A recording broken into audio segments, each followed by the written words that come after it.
This film is purely fictional. Please do not imitate it. Your like and subscribe are the motivation for me to update. Chapter 1. The funeral is silent. The white flags are erected high and straight, and the verandas are decorated with spiritual flowers.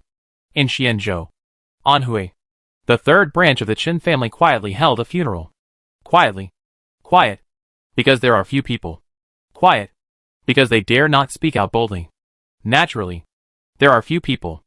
Most of the Qin family went to the front yard to mourn. The only eldest son of the Qin family, who was an official in the court, also died. It was unfortunate that Xianyang died on the outer corridor of the third room in the backyard.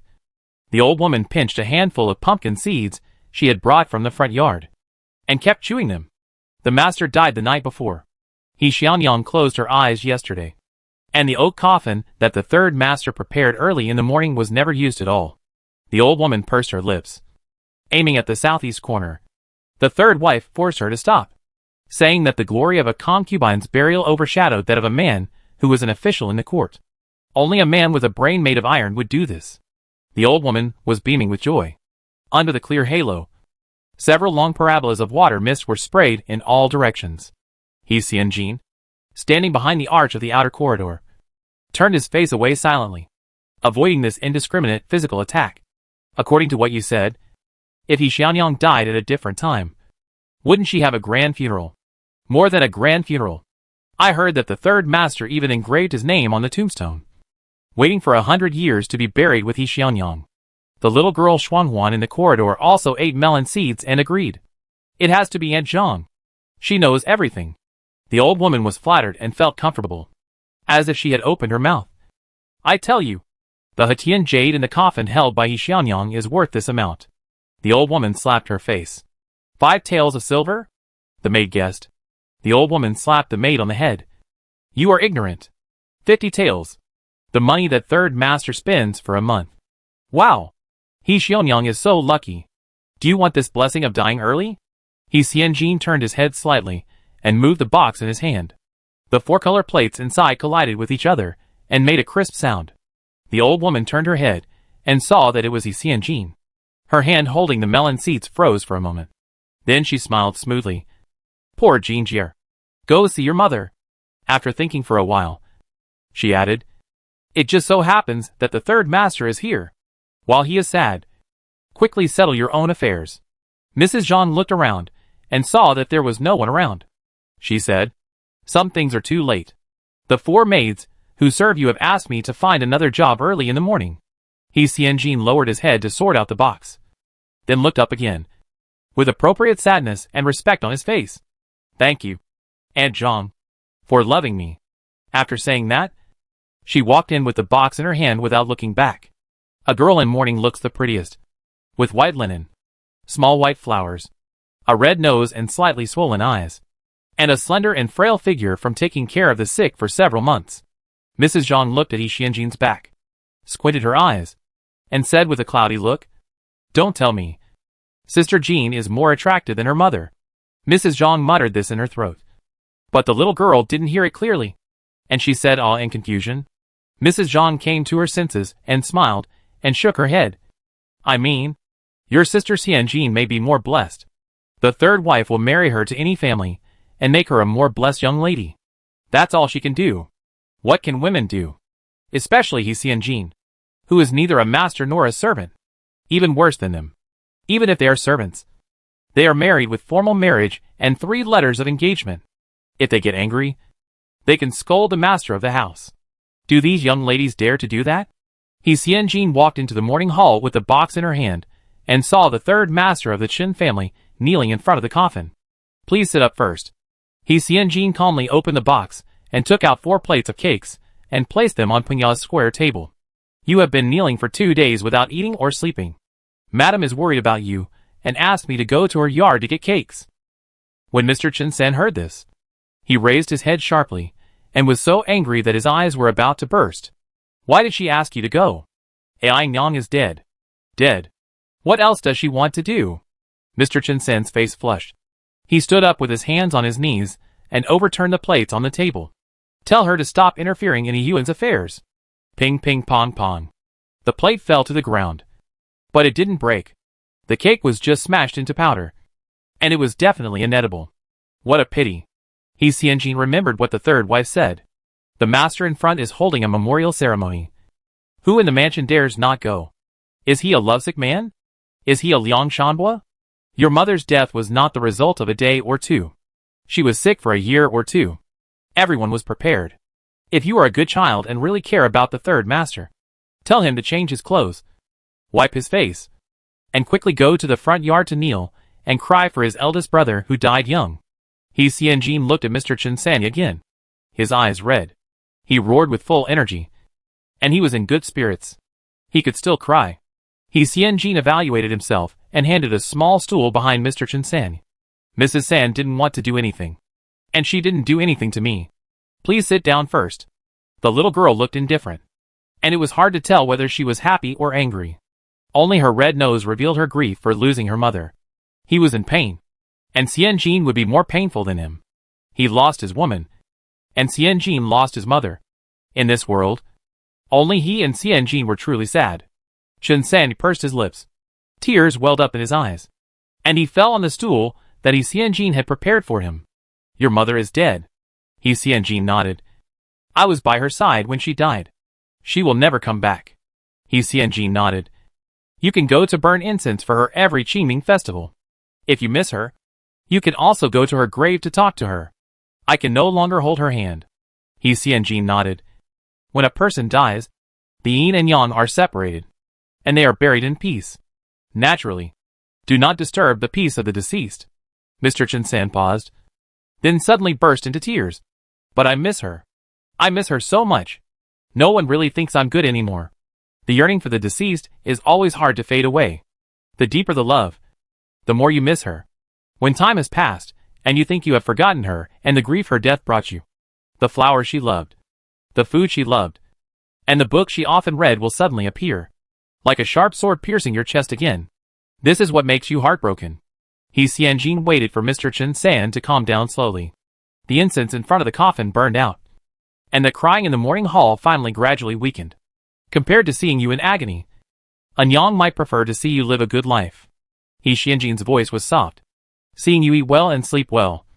You can cry for her, but you can only cry for 3 days. After 3 days, pack up Anyang's box. If you are willing, seal it well. If not, bury it in the ground and accompany her to the next life. Seeing you have no worries about food and clothing, and having everything you like and love. Seeing you live a carefree life, unfettered by hardship. Even seeing you have many children, cute little kids, enjoying the family life. Mr. Chen cried so hard that his eyes narrowed into slits. Did your mother tell you all this? He Xianjin pursed his lips and nodded gently. These were not what He Xianyang told her. They were her only wish for the group of loved ones who were by her bedside when she died. Chapter 2. The concubine is fierce. He Xianjin died. To be precise, she died. It is past tense. When a person dies, the last thing to disappear is hearing. Without investigation, there is no right to speak. He Xianjin proved with her own experience that this statement is correct. When her eyes were dark and her consciousness was about to dissipate, she could only hear the sound of crying. In this life, she lived for 24 years, and at least 10 years were spent in bed. Her congenitally weak heart prevented her from experiencing extreme joy or sorrow, from strenuous activities, and even from living like a normal person. Her life was full of caution and accidents. She was grateful for her family's sufficient financial strength, which helped her to carefully avoid accidents and survive. She studied and took exams on the basis of survival, and even successfully obtained a business diploma, entered the family business from scratch, and slowly accumulated experience. She thought she could always be careful, but she fell on the eve of turning 25. The cries of relatives and friends were intertwined, but He Xianjin could accurately distinguish her mother's voice. Heartbroken, but powerless. Mom is fine. This is a good thing. Mom. He Xianjin wanted to comfort her and tried to open his mouth, but his whole body seemed to be entangled by chaotic and dense threads. The crying in his ears gradually weakened. Goodbye everyone. Xiao Jin is gone. He Xianjin finally couldn't hear anything. When He Xianjin opened his eyes again, he became a wet He Xianjin. He Xianjin of Dawei. He Xianjin of Xianzhou. He Xianjin, now 15 years old, from the third branch of the Chen family, a paper-making family. He's Xianjin with the same name, surname and characters, but completely different. This Xianjin is healthy and has no disease. No disease, but disaster.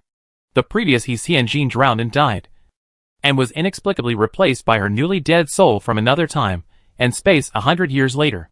As a young person who has been bedridden and has been hanging around in the second dimension for many years, she has very quickly accepted the occurrence of bizarre events such as reincarnation and rebirth, and immediately devoted herself to the investigation and exploration of her new identity. You don't know until you check it out, and you'll be shocked when you check it out. The life story of Xianjin in this body is a little complicated. Her surname is He, but the family responsible for her food, drink, defecation and urination is surnamed Chen. The head of this surname Chen is her mother's second husband. Her mother is the favorite concubine of this third husband, and she is the child of her mother and her ex-husband. In short, she is a burden. Moreover, she is a burden that depends on concubines for survival, and is not so legitimate. Xianjin smacked his lips.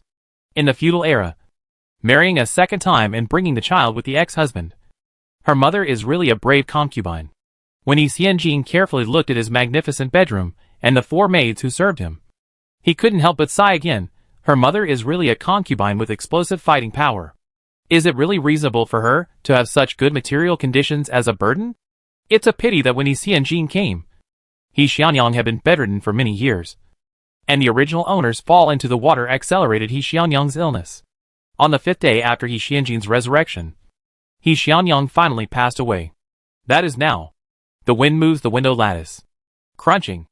Xianjin's thoughts slowly turned back, and his eyes gently fell on Chen San's face. Behind every brave concubine, there is a man with a love brain. Chen San is indeed a love brain. This cognition is the consensus of the entire Chen family. The Chen family started out as a paper-making family, and it has been 100 years. Although the current Wei dynasty does not exist in any of Xianjin's cognition about the feudal era, whether it is the local customs, regional divisions, or the background of scholars, the ruling system has left the shadow of the Song, Ming and Qing dynasties. Many familiar place names and objects made it easy for Xianjin to put himself in the shoes of others. Xian paper is actually paper produced in Xianzhou, and in Xianzhou, the Chen family is considered a well-known paper merchant. A few days before Xianjin arrived, he took the C-shaped sign of the third room of the third Master Chen and walked around the inner courtyard of the Chen family. The inner courtyard alone has 4 entrances, divided into 5 courtyards. The old lady Chen, the boss, lives alone in the Baima Hall. The eldest Master Chen, who is an official in Beijing, the eldest room of the Chen family, the second room of the Chen family, the Jiangzhou Hall, the third room of the Chen family, and there is another empty courtyard with a sign of the Qingsha Hall. It sounds like papermaking, combing hemp, selecting straw, pulping, scooping paper and drying in the sun make up a piece of paper with clear and fine texture, and also make up the Xianzhou Chen family with 76 masters and servants. Simply put, the Chen family is a local town private enterprise that is doing well in Xianzhou. The old lady is in charge of both internal and external affairs, and both hands are strong. The eldest son is responsible for developing the official career market. The second son follows the old lady to manage the business, waiting to inherit the Chen paper industry. As for the third son, the youngest sons basically drag their feet. Chen Laosan is no exception. Mr. Chen San, whose name is Chen Fu, started to learn at the age of 6. Now he is 36. He is neither good at literature nor martial arts. At the age of 18, he married the youngest daughter of the Sun family, a private enterprise in the weaving industry in Jiangnan Road next door. He should have lived a normal life of a rich second-generation idiot, fighting cocks and chasing dogs. However, at the age of 27, he met Xianyang, who seemed as weak as a daughter and encountered a famine, and Xianjin, a little burden. From then on, Chen Laosan's love brain opened up. Under pressure, he stubbornly took Xianyang, who married twice, as his concubine. From then on, he was like a possessed man. Whatever Chen San's wife's son had, no matter how rich he was, he would get it for Xianyang. Even if his mother pointed at his nose and scolded him, it was no problem. Xianyang was delicate and sensitive, and she was weak and sickly. So Chen Laosan stayed with her every day, paid for it out of his own pocket, and sent ginseng and bird's nest to Xiaonyang's room like water. Not only did he send it, but he also beat gongs and drums to let everyone know. Let everyone envy. Let everyone see him. Although Chen Laosan is not good at literature or martial arts, he can pamper people. He can love people. Not incapable of anything. The inner courtyard of the third room all envied Xiaonyang's favor. While asking around, Xianjin silently labeled Chen Laosan's love-brained label as rebellious and childish. Xianjin pieced together that Chen Laosan and his original mother were probably the story of a rebellious second-generation Shinibu and a weak and tender heroine. Xianjin's eyes moved from the face of Chen Laosan, the love-brained, to the tablet in front of the coffin. It was engraved with the seat of my wife, Xianyang.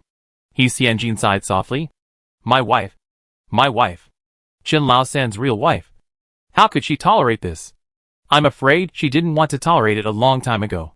It was the inexplicable fall of the original body into the water that caused Xiaonyang's condition to suddenly worsen. Chapter 3 The Wax is Hot. Qin Fu knelt and cried for 2 more times. When his knees were swollen and painful, he helped his long servant stand up and weakly asked Xianjin, You stay with your mother all night. The funeral will be held on the 3rd day tomorrow. I have to go and watch. Xianjin glanced at the setting sky and whispered, Remember to burn incense for the master in the front yard. Qin Fu pursed his lips and looked a little disdainful. He neither said he would go nor said he would not go. He just waved to Xianjin, leaned half of his body on the long servant, and limped out. Xianjin turned around and just passed the bushes, but was frightened by a black shadow that suddenly jumped out. Little Sister Jean. The voice was a man's. Xianjin was a little scared. If the Wei dynasty was compared with the Ming dynasty of Chengzhou Neo-Confucianism, she would be beaten to death if she met a man secretly. Xianjin stepped back subconsciously. The shadow chased after her eagerly, and his face was exposed to the light. It was a man I hadn't seen in the past few days. He looked about 17 or 18 years old. He had long arms and legs, and his beard was getting greener and greener. He was just a high school student who was growing up. Xianjin breathed a sigh of relief and was not so scared anymore. But she didn't know who this was, so she didn't dare to talk to him casually. She lowered her head and took a half step away. She said him and was about to go in. Little Sister Jean. The man saw Xianjin was about to leave, and said anxiously, Don't be afraid. I have no ill intentions. I just want to apologize to you. I was mangling at the lake. Are you okay after falling into the water? Xianjin's feet stopped. It was you who caused the original owner to fall into the water with this plague? When the high school student saw Xianjin's evasive steps stop, he knew that his apology was right. And he took a long breath and took a step forward. The white lanterns were hung low, and the white light shone on the girl's face through the yellowish linen silk paper. The dark brown pupils matched with the narrow and slightly fanned eyes, the small and upright nose, and the petal-like mouth. It was like inviting him. The man's heart trembled, and then his throat moved slightly. She was too beautiful. Xianyang was beautiful enough, but Xianjin was more beautiful. Xianyang's beauty was a trophy that could be easily obtained in the mortal world. Xianjin's beauty came from the test of the 18 levels of hell underground. Seduce people to possess her, crush her, and humiliate her. The high school student deliberately lowered his voice. I heard from my classmates that men should speak in a low voice and put hooks in their words. No woman will not be tempted. Little Jean, listen to me. What I said last time by the lake is true. I will take the provincial examination this year. My mother promised me that if I pass the provincial examination, she will grant me one thing. The voice of high school students in the late stage of voice change is originally unpleasant. Speaking in a low voice, it's like a fool with a blister in the throat. Xianjin was already annoyed. If you have nothing to do, I'm going to renew my mother's incense. Xianjin walked in with his head down. The high school student was slightly stunned. What was different about her? He couldn't tell. He didn't have time to think about it. So he stepped out of the way to block Xianjin's way, and had to say the rest of the story to himself. When I pass the provincial examination, I will ask my mother to give you to me. Dad likes Xianyang, and he also loves you. If you stay in the Chen family, he can continue to take care of you. Xianjin frowned and looked up at the high school student in disbelief. You are the son of the third wife? Chen Xilang? This is what Xianjin found out. Mr. Chen San and Mrs. Sun have 3 sons and 1 daughter, and the youngest son is this age. As soon as this was said, He Xianjin felt that something was wrong and immediately changed the subject. With your status, what do you mean by giving me to you? The girl said it frankly and naturally. Chen Xilang was irritated by the 4 words from the girl's mouth. His eyes dark. Just be my roommate. Fong. What the hell are you doing with Fong? He Xianjin wanted to endure it. After all, her current situation was unclear, and it seemed that Mr. Chen San was definitely not a reliable person. It was reasonable for her to endure it rather than vent it. But, damn it, she had been lying in bed for more than 10 years. In order to survive, she dared not get angry or happy. And her 7 emotions and 6 desires were almost completely eliminated. The only difference between her and the eunuchs was that the eunuchs used physical means to eliminate their desires, while she used biological means. Now this body is as healthy as a cow. He Xianjin raised his eyebrows. What do you mean by being in your room?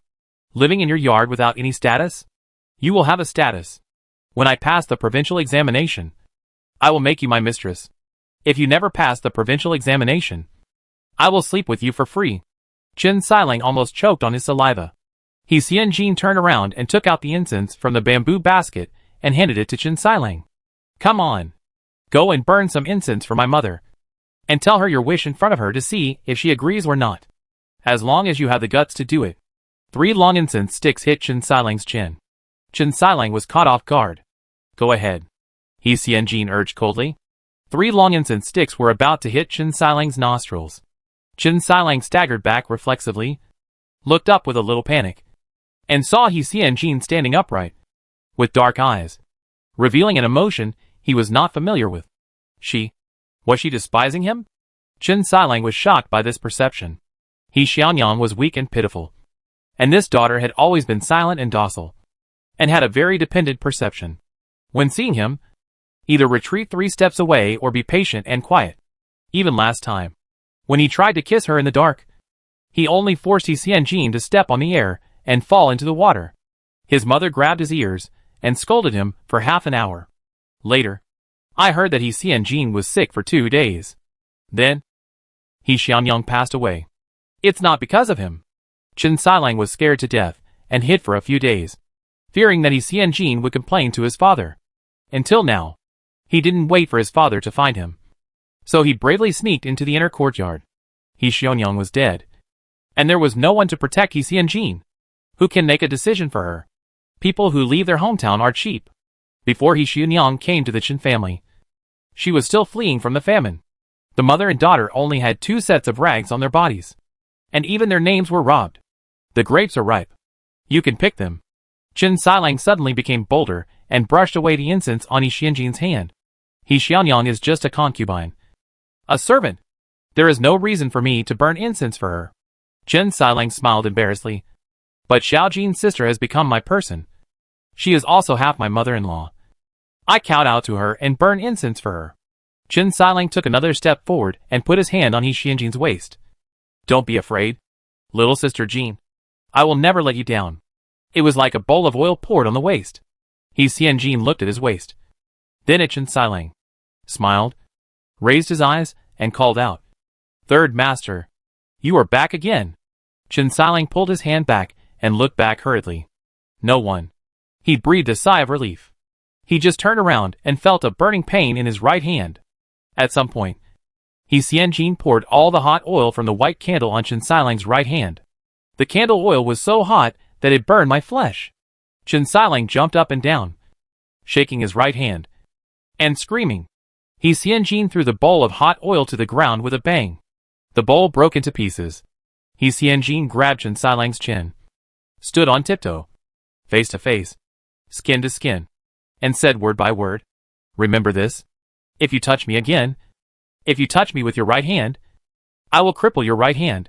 If you touch me with your left hand, I will chop off your left hand. My rotten life in exchange for your bright future. I'm lucky. Chapter 4. The coffin is heavy. He Xianjin's expression was too fierce. The lips that were originally attractive with petals turned into the soul of a monster eating people. The narrow and upturned eyes turned into the sword of an evil ghost to take lives. Cold face and cruel heart. Chen Xilang flashed these 4 words and shuddered unconsciously. Did you hear it clearly? He Xianjin exerted force with his fingers, and saw 4 more palm prints on Chen Xilang's face. Chen Xilang nodded hurriedly. He Xianjin loosened his hands, put his hands behind his back, and secretly moved his slightly trembling joints. Chen Xilang grinned and looked for cold water, groaning and shaking his hands. He Xianjin mentally matched him with a popular background music from an app in his previous life. Bai Fu! Bai Fu! Water! Cold water! Find me some water! In this situation, Chen Xilang didn't care about the subwoofer. Outside the morning hall, only the screams of high school students in their voice change period were heard. He Xianjin didn't want to give them any more glances, and walked into the morning hall with his hands behind his back. After a long while, the screams outside the corridor disappeared. Hiding behind the white banner, Mrs. Zhang, who had seen everything, was picking up the savings box in her hands, shaking all over. What did she see? She saw that He Xianjin, the burden, poured a bowl of boiling wax oil on Xilang. The oil was so hot, it solidified when it got cold. It was like a layer of boiling hot rice crust that couldn't be shaken off. The back of Xilang's right hand was as red as a shrimp shell. This is the master, and the third wife's favorite youngest son, and the right hand for writing and reading. Mrs. Zhang was shaking, and the box in her hand was knocking. He Xianjin's eyes swept over. Mrs. Zhang's knees weakened, and she almost fell to the ground. Jean Jier. He Xianjin nodded gently. You sent my mother a 4-color box? Mrs. Zhang nodded hurriedly. Yes. Yes. Yes. It's been a day, and the box for offering should be changed. He Xianjin smiled. Thank you, Aunt Zhang, for loving me. Mrs. Zhang fled back, waving her hands repeatedly. No. No. It's my duty. When she was about to escape, Mrs. Zhang gritted her teeth, half-turned, and leaned over to say, Jean Jier, you should have informed the third master in advance about what happened just now. If you give in and cry, the third master will fall for it. Don't wait until the third madam comes to question you, because then it will be too late. He Xianjin raised his eyebrows in surprise. Mrs. Zhang quickly added, We also watched you grow up. When you were a child, I helped you wash the wet sheets. Oh! It turned out that the friendship was forged over a wet sheet. He Xianjin looked away and said nothing. The silence made Zhang Pozi sweat for no reason. He won't make a fuss. When Zhang Pozi thought He Xianjin wouldn't say anything, He Xianjin broke the silence softly. The master in the front yard was setting up the spirit, and he sneaked into the women's residence in the backyard. If the head of the family found out, he will have a bad ending. Then he changed the subject. However, it is inevitable to clean up the odds and ends. If you really love me, please help me buy 10 sheets of jute paper and ink outside. Jute paper is the cheapest. He Xianjin stuffed half a tael of silver into Zhang Pozi's pocket. The Chen family had everything, so how could they not have paper? You could ask for a few sheets of paper at any gatehouse. This half a tael of silver was purely for her. Zhang Pozi rubbed her hands and didn't take the copper coins. Can I ask you for more money? Your mother just died, and it's not easy to do anything. Save some money for yourself. He Xianjin thought for a moment and said, Then do we have a good pen? The kind with a hard nib? This major is not suitable. Pens. This business belongs to the Wang family next door. Mrs. Zhang shook her head. In his previous life, He Xianjin had seen bamboo pens in the Gansu Museum, but he couldn't remember which dynasty they were dug out from. It was probably not the right time now. Then please help me find a small piece of bamboo tip. I need it. Mrs. Zhang wanted to ask what it was for, but she thought of Chen Xilang's red shrimp shell hand. So she quickly shut up and said okay. In less than a moment, Mrs. Zhang came back with the things. Things like force value. Sometimes they are simple and useful. When everyone left, the entire morning hall was so quiet that even the burning candles could make concrete sounds. No matter how noisy and bustling the crowds were during the day, after the face and affection were over, they would eventually return to dust, go their separate ways, and have no connection anymore. In her previous life, on the hospital bed, her goal was to stay alive. What about now? In this absurd era where a man would be praised for spending a month's money to buy a coffin-suppressing jade for a woman. In this weird era where I am the master, you are the servant, and you don't even have a chance to burn incense. In this, please beg the third master and take advantage of his soft heart to settle your own affairs. The shitty era.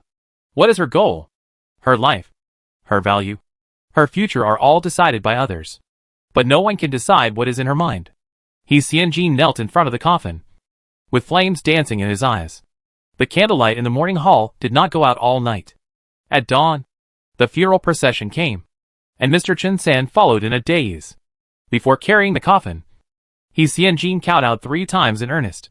From then on, she lived with the lives of 3 people. Mr. Chen San insisted that the funeral procession pass through the main gate of the Chen family.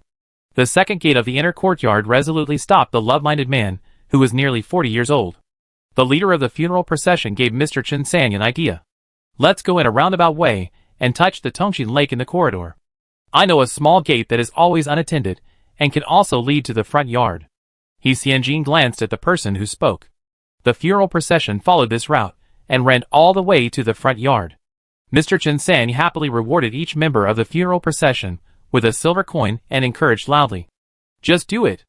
As long as Ai Nong's coffin leaves the main gate of the Chen family, I will reward each person with 10 gold melon seeds. The swana of the funeral procession became louder. Xianjin, holding the tablet of Ainong, dressed in mourning, followed closely behind Chen San.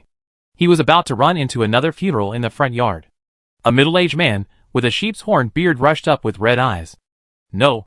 No. No! Third uncle. If you don't meet at a funeral, you will be unlucky for 100 years. Take Xianyang out through the side door. Chen Fu brushed it away. Where will the funeral go tomorrow? The middle-aged man was about to cry. Master, you must go through the main door. Slapping his thigh. There is no precedent for the aunt's funeral from the main gate. This time Ai Nyang went out from the main gate. There will be a precedent next time. Chen Fu was determined and glanced at the morning hall not far away. There were so many people in it. Like ants. Busy and hustling. Looking down on them. Chen Fu raised his head, drove the coffin bearers aside, took the coffin on his shoulders, and shouted the horn to command everyone to move forward. Let him go crazy. A strong female voice. It was the head of the Chen family. Mrs. Chu. Madame Chu had a smooth bun and wore a black linen dress. She had a round face and was not tall, but her demeanor was very upright.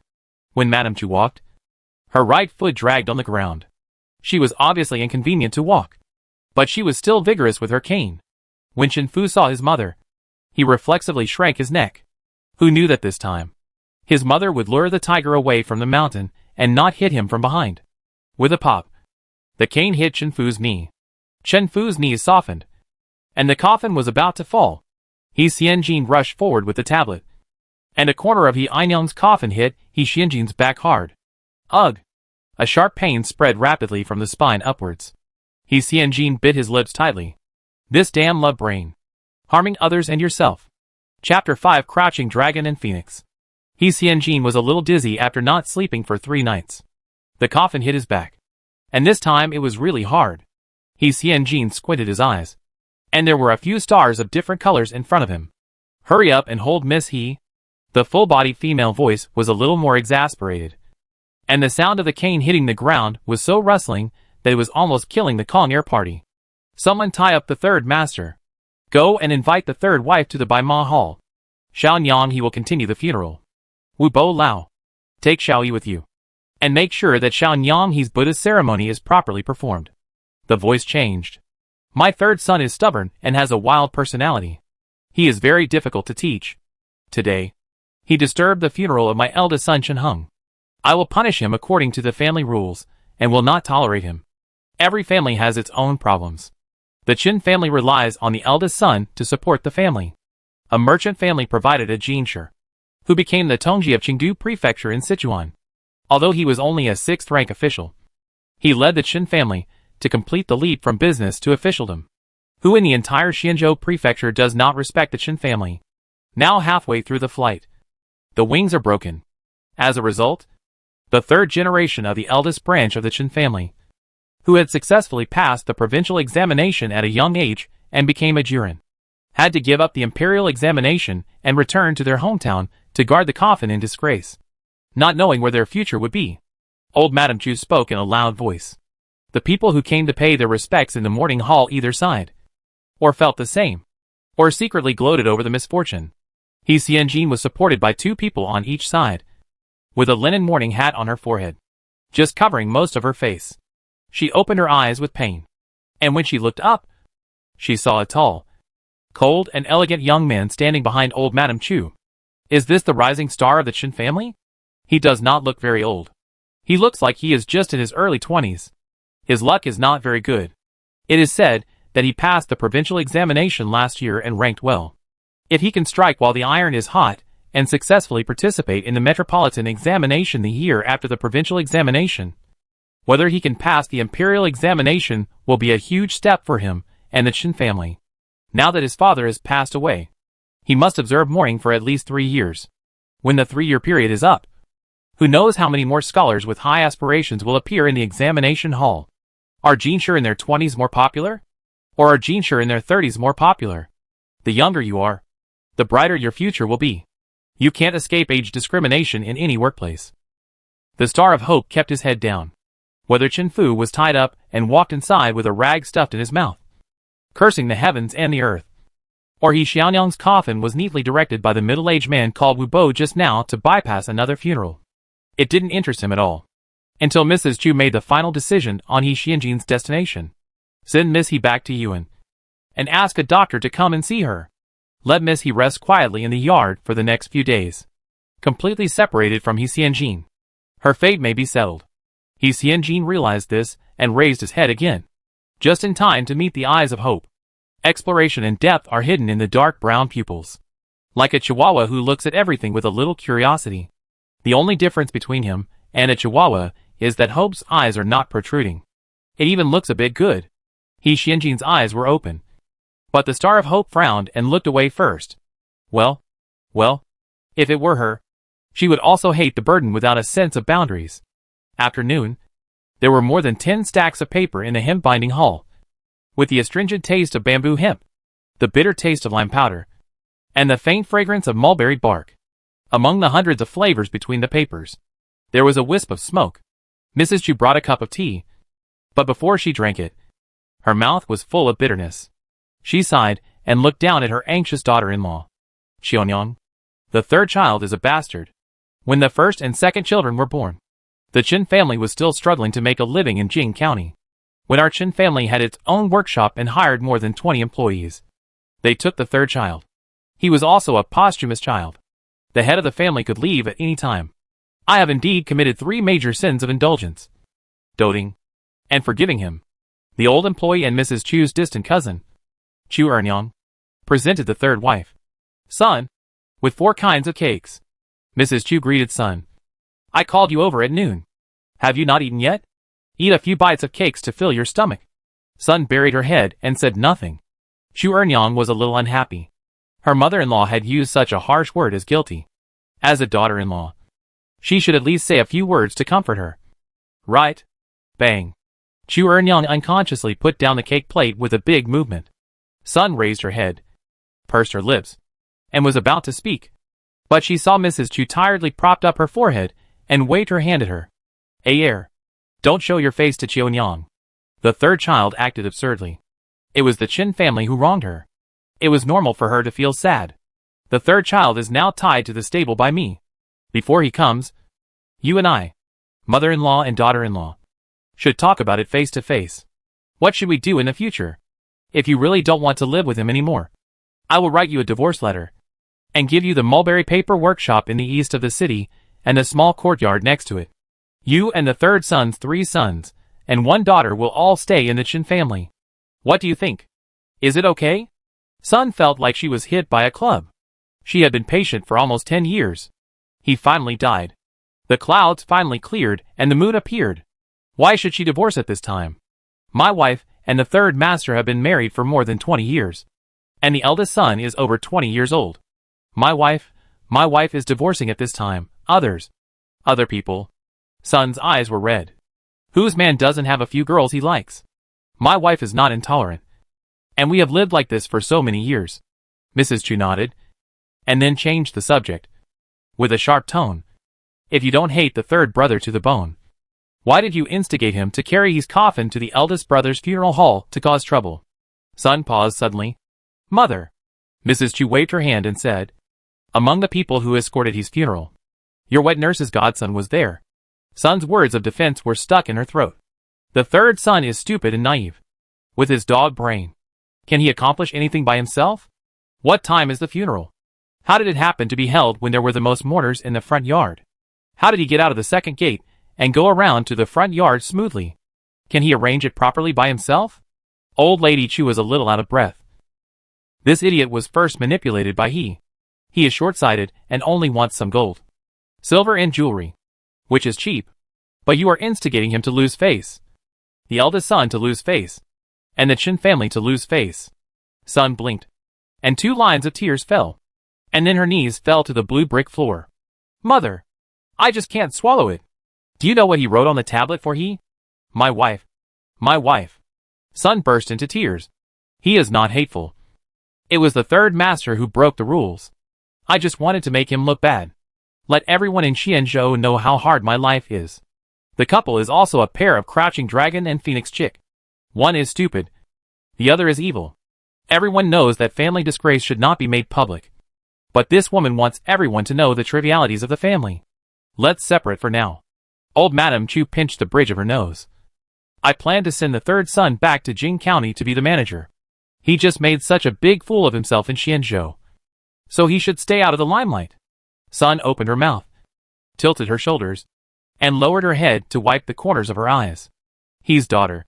What do you plan to do? Old Madame Chu asked in a deep voice. Chapter 6 On the Road to Success. Sun's mind tightened. Yesterday, the back of the youngest son's hand was red and swollen. We must not let this little bitch stay in the Chen family. The old one is a vixen, harming her man. The young one is also a vixen, harming her son. He came to Xianzhou to escape famine. It is said that everyone in the family died. There should be no one to take care of Jean Jier. Sun asked tentatively. Jean Jier's identity is a bit awkward. After he died, she has no position to stay in the Chen family. From the perspective of my wife, should we ask someone to look for her? You can look for her again. Mrs. Chu sighed. The hope of finding her is slim. It's been 9 years. If there is still someone alive in the family, no matter how difficult it is, we will not let the eldest lady and the bloodline of the family wander around. We still have to have a plan. Mrs. Sun curled her lips. Mother is right. Jean Jier came of age last year, and every stitch was taken care of by my wife. Although their status is awkward, our Chen family has raised her well. You even allowed her to learn calligraphy and embroidery. We must drive this vixen out. Sun rolled her eyes. When the third master married my daughter, he also registered the names of both of them in the Chen family. The girl is too old to stay, and we are the elders after all. Mother, do you think we should add a dowry and marry her off? Her mother just died. She should observe mourning for 3 years. Don't create a scandal that the Chen family forced the girl to marry during the mourning period. Mrs. Chu hit Sun. Don't embarrass the Chen family again. The eldest son just died. Who in Xianzhou doesn't look at our family to find something to hold against us? But a little girl. How much can she chew in a month? If we take good care of her for 3 years, the people in Xianzhou will only praise us for our kindness. 3 years. Sun smacked her lips. Isn't that putting a piece of fat meat in Silang's mouth? Can he resist not biting it? It's hard. Right? Sun thought of Xizi's coveting for his Xianjin, and couldn't help getting anxious. She looked up at Madame Chu and finally said hesitantly, I think it's better to send her away as soon as possible. He Xiangyang's family is well educated, and Jean Jier is not much behind. My Xilang is so young and energetic that he was fascinated by her. How can he concentrate on studying? Old Madame Chu didn't expect this. Second Lady Chu looked at Sun. Forget it. I don't know who is seducing whom. Sun didn't hear old Madame Chu's objection, sat up straight, and spoke quickly. Look, a young lady named he has disturbed our third house. Her daughter really can't stay. This is what I think. It's hard to observe mourning for 3 years in the countryside. Let's say it's the last wish of young lady he, and she wants to send the girl away early. When Jean Jier has observed mourning for a year, we will add 2 to 1 and prepare 10 taels of dowry for her to marry off. Mrs. Chu had a blank expression on her face. You have already made a plan. She raised her hand again, signaling Sun to continue. Jean Jier has no parents and no relatives now, so it's hard to find a match.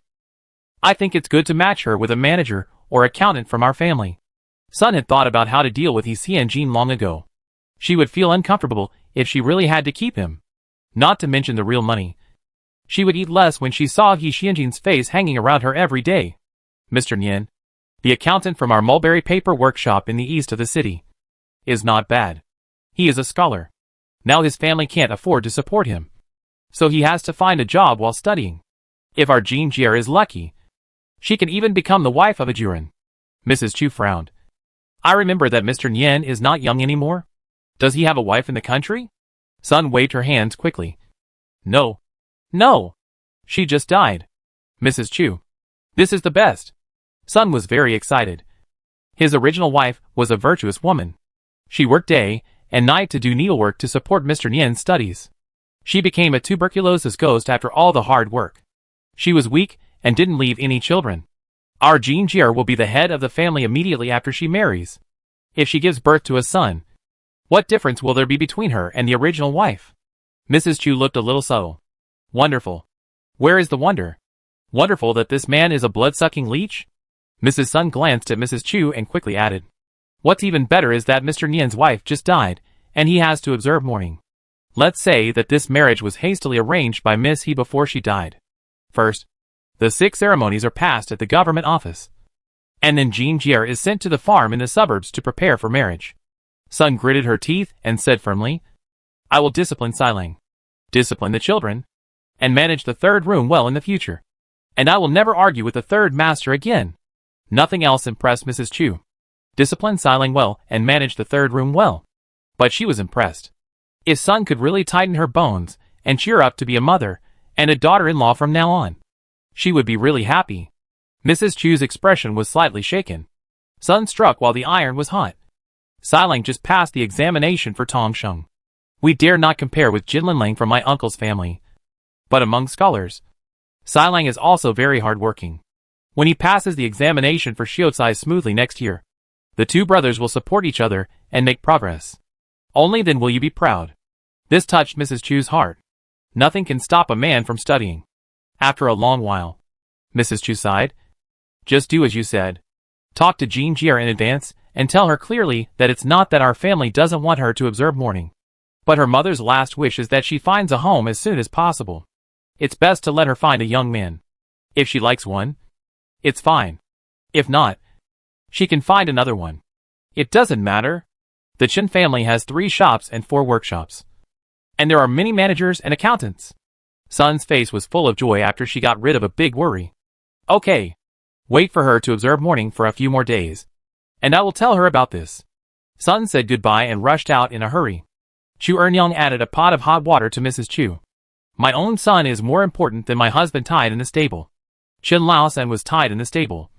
And Sun didn't ask a word. She didn't care about her husband in front of her mother-in-law. I don't know if she is stupid or really doesn't care. Mrs. Chu's hands were cold, so she warmed them with hot water. Fools have good luck. The eldest son has been smart since he was a child. Look, the eldest son who had high hopes died. She received a letter half a month ago and has been holding on until now. Her throat choked with sobs. I originally hoped that he would make progress, become an official, and become a minister. I saw his body the day before yesterday. I would rather he was a fool. A fool, as long as he can live. Be safe and healthy. Second Lady Chu wanted to persuade her again, but she saw Old Lady Chu took a deep breath, waved her hand, and her tone had recovered. The second son is too honest, not smart enough, and can barely maintain the status quo. The third son. It's unlucky to mention this evil obstacle. Pa. I just hope that Jianfang can study hard and pass the imperial examination after 3 years. The second house can do business well, and use the money to pave a bright future for Jianfang, so that our Chen family can prosper for a long time and prosper day by day. Chapter 7. Asao gives birth.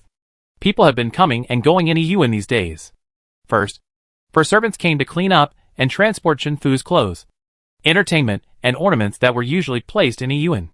Then 2 maids dressed in red and green came to clean up He Xianyang's room with the door closed for most of the day. After transporting out 5 large camphor wood boxes, they closed the door and windows tightly and sealed them with glue. This defense is really undisguised. Xianjin was a little speechless. With the end of the fierce concubine He Ainyang, He Yuan finally became deserted, conquered by Xianjin's strength. Mrs. Zhang secretly told her that the four maids, who were originally paired with him, had an extremely keen sense of occupation. On the eve of He Ainyang's death, they all found out incredible excuses such as Auntie died. I need to go home, my brother's leg is broken. No one is taking care of him at home, the sow gave birth to piglets at home. I need to take care of the piglet during the confinement period, and so on. And packed up their things and went home, looking forward to the next encounter between the master and the servant. The rest is understandable. The sow gave birth to piglets. This is really intolerable. Can you use some more effort in finding excuses? Can you make people feel a little bit of perfunctory respect? In short, these days, He Xianjin's back pain is gone after 2 days of rest. And there is no one to take care of him. He has to fetch water, burn the stove, wash clothes, and clean the courtyard every day. No one cares about the huge Yuan, so he can live a happy life. Fortunately, Jin Fu is a person who doesn't read. He even packed up the walnuts that he had been grinding for half a month, but left all the more than 30 books. All of them are good for Xianjin. The original owner can read. The original owner often embroidered a couple of lines of sad poems on her handkerchief. Most of them were self-pitying and self-lamenting. Her poetry level was not good enough. Xianjin relied on poems such as I pity myself as a grass, brushing the willows in the air, and everyone hates me to understand it at once. Then, after listening to the frowning and slobbery poems, it can be judged that the original owner was just a literate person. She had some literary dreams, but not many. She had some pretentious feelings, but not a few. You stretch out your hands for clothes and open your mouth for food, but your life is as worthless as grass. What would the elder sister who went back to serve the pig mother during her confinement think? Since the original owner could read, Xianjin could flip through books without any disguise. And he had a general idea of the Wei dynasty that had emerged from the cracks of the stone. This was indeed a magical dynasty, integrating the characteristics of the Song, Yuan and Ming dynasties. Chengzhou Neo-Confucianism had not yet become the mainstream, and Confucianism, Taoism, Neo-Confucianism, and Xinxue were competing for the right to speak. The development of civil and military affairs was balanced, and the agricultural and commercial environment was relatively good. There were Tatars in the north, Hanshawati in the west, and Japanese slaves in the south. Although the status of women was not high, it was not so low that they had to cut their faces to remain chaste if someone saw their faces. Nor was it so low that they had to wear 3-inch golden lotus and be controlled physically and psychologically.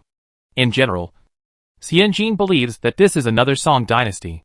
Whether it is the development of history and culture, or the people's food, clothing, and transportation, they are more inclined to the northern Song dynasty that was not caught in war. This is a good thing. A peaceful era is always better than the scars of war. At least you can try to live like a human being. The quieter Xianjin is, the less traces a Yuan will leave. The result of leaving no traces is that life is getting harder and harder. First of all, it is reflected in eating. The 3 meals a day are getting more and more sloppy. Originally, in the morning, there was an egg, a bowl of porridge, a few side dishes, and 2 vegetarian buns, which was probably the level of an ordinary breakfast stall at a railway station. These days, breakfast consists of half a steamed bun, a bowl of rice soup, and occasionally a few green beans. Instantly, it has fallen to the level of prison-serving sentence. Then, it gradually developed to the point where the kitchen only gave a plate of boiled vegetables and a small bowl of unshelled rice for a meal. Xianjin opened the lid in the steamy kitchen and looked. He looked at the dishes, raised his head to look at the chef who put the rice in, and then looked at the dishes again. The chef laughed. Jinjie, you are mourning. How can you mourn with all the good food and drinks? Pointing to the ground. Your mother is watching. Look, you have sores on your feet and pus on your head. Xianjin said nothing, picked up the food box and walked out. It was okay for 1 or 2 meals, but it was the same for 5 days, and even the types of vegetables did not change. It was very uncomfortable. Xianjin was so hungry that he turned over and sat up in the middle of the night. He leaned over and took out a long and narrow wooden box from the bed. When he opened it, there were 3 stacked silver bills of 100 taels, 2 heavy gold hairpins, and 3 thick gold rings. This was what He Ainyang left for Xianjin to save his life. Obviously, He Ainyang did not consider the practicality of the circulation of these large denomination silver bills and gold hairpins in the backyard of the deep house. At least, Xianjin didn't dare to take 100 taels of silver to exchange for 3 vegetarian buns. If she dared to take it, the next second, the third wife would dare to come and raid her house. Xianjin closed the wooden box, sighed, and hid in the bed again. Wait a little longer. Be patient. Knock, knock, knock. Quietly outside the window. Xianjin knelt on the bed and pushed open the wooden window. A food box was pushed in. Eat quickly. Mrs. Zhang's face appeared in the moonlight. Seeing Xianjin's blank eyes, she hurriedly urged, Eat quickly. The third master asked me to send it to you. Xianjin opened the food box, which contained a bowl of egg custard, a dish of soy sauce and chopped green onion tofu, and a bowl of white rice, all still steaming. The third master was tied up in the stable by the old lady, and was severely beaten with a stick 50 times. He had a high fever for 3 days, and his skin was torn and flesh was torn apart, which was terrifying. Mrs. Zhang looked around, took out a purse from her sleeve, and put it on the windowsill. The silver I brought for you. The third master's money was all taken by the old lady, and this is all I took out of my sleeve pocket. The third master will be sent to Jing County tomorrow, and I don't know what the situation is like at home. He taught you not to be confrontational with the third wife. Just bear with it, and wait for him to find you a good home after he returns from his career. Mrs. Zhang was uneducated, and she had to work hard to remember all these flowery words. Xianjin was still a little stunned. She always thought Chen Fu was just an unreliable, rebellious, and childish love-brained, a brainless second-generation private enterprise whose skill points were all on how to quickly and absurdly make your mother angry to death. Xianjin clenched his purse tightly, and then slowly loosened his hand. Mrs. Zhang hesitated for a while, then gritted her teeth and dumped out all the rumors she had heard today. Third madam treated you so badly, just to make you feel the pain of mourning. She found a marriage for you, with the accountant of the mulberry workshop in the east of the city. The wife of the previous one died last month, and she holds the account of the mulberry workshop. She has always wanted that workshop, and she wants to use you to win over the accountant, and completely cut off Chen Silang's heart. I am still mourning. Xianjin hesitated. You are not allowed to marry for 3 years. Right? Mrs. Zhang sighed. You silly girl. Only officials and scholars do this. Go to the countryside and see who dares to wait for 3 years? Not getting married or having children for 3 years? Who will work at home and go to the fields? Yes, the rural population is the productivity. Not being allowed to marry for 3 years means that you may not have children for 4 or 5 years. This is a big deal. The Chen family is just a business family, and they don't follow the rules. Xianjin narrowed his eyes. The old lady sent the third master back to Jingxian. Did she say when she would call him back? Mrs. Zhang slapped her thigh. She said that the income of the Jingxian workshop could catch up with the income of the mulberry workshop in the east of the city. So she let the third master come back. Oh, it's time to compete for KPI. How much does the mulberry workshop earn? This is confidential. Mrs. Zhang doesn't know. But women's focus is always different. It should be very good. The wife of manager Jiang of the mulberry workshop never blinks when she goes shopping. Then how much does the Jingxian workshop earn? The wife of manager Zhao of the Jingxian workshop is still wearing patched clothes from 3 years ago. He's Xianjin. It's over.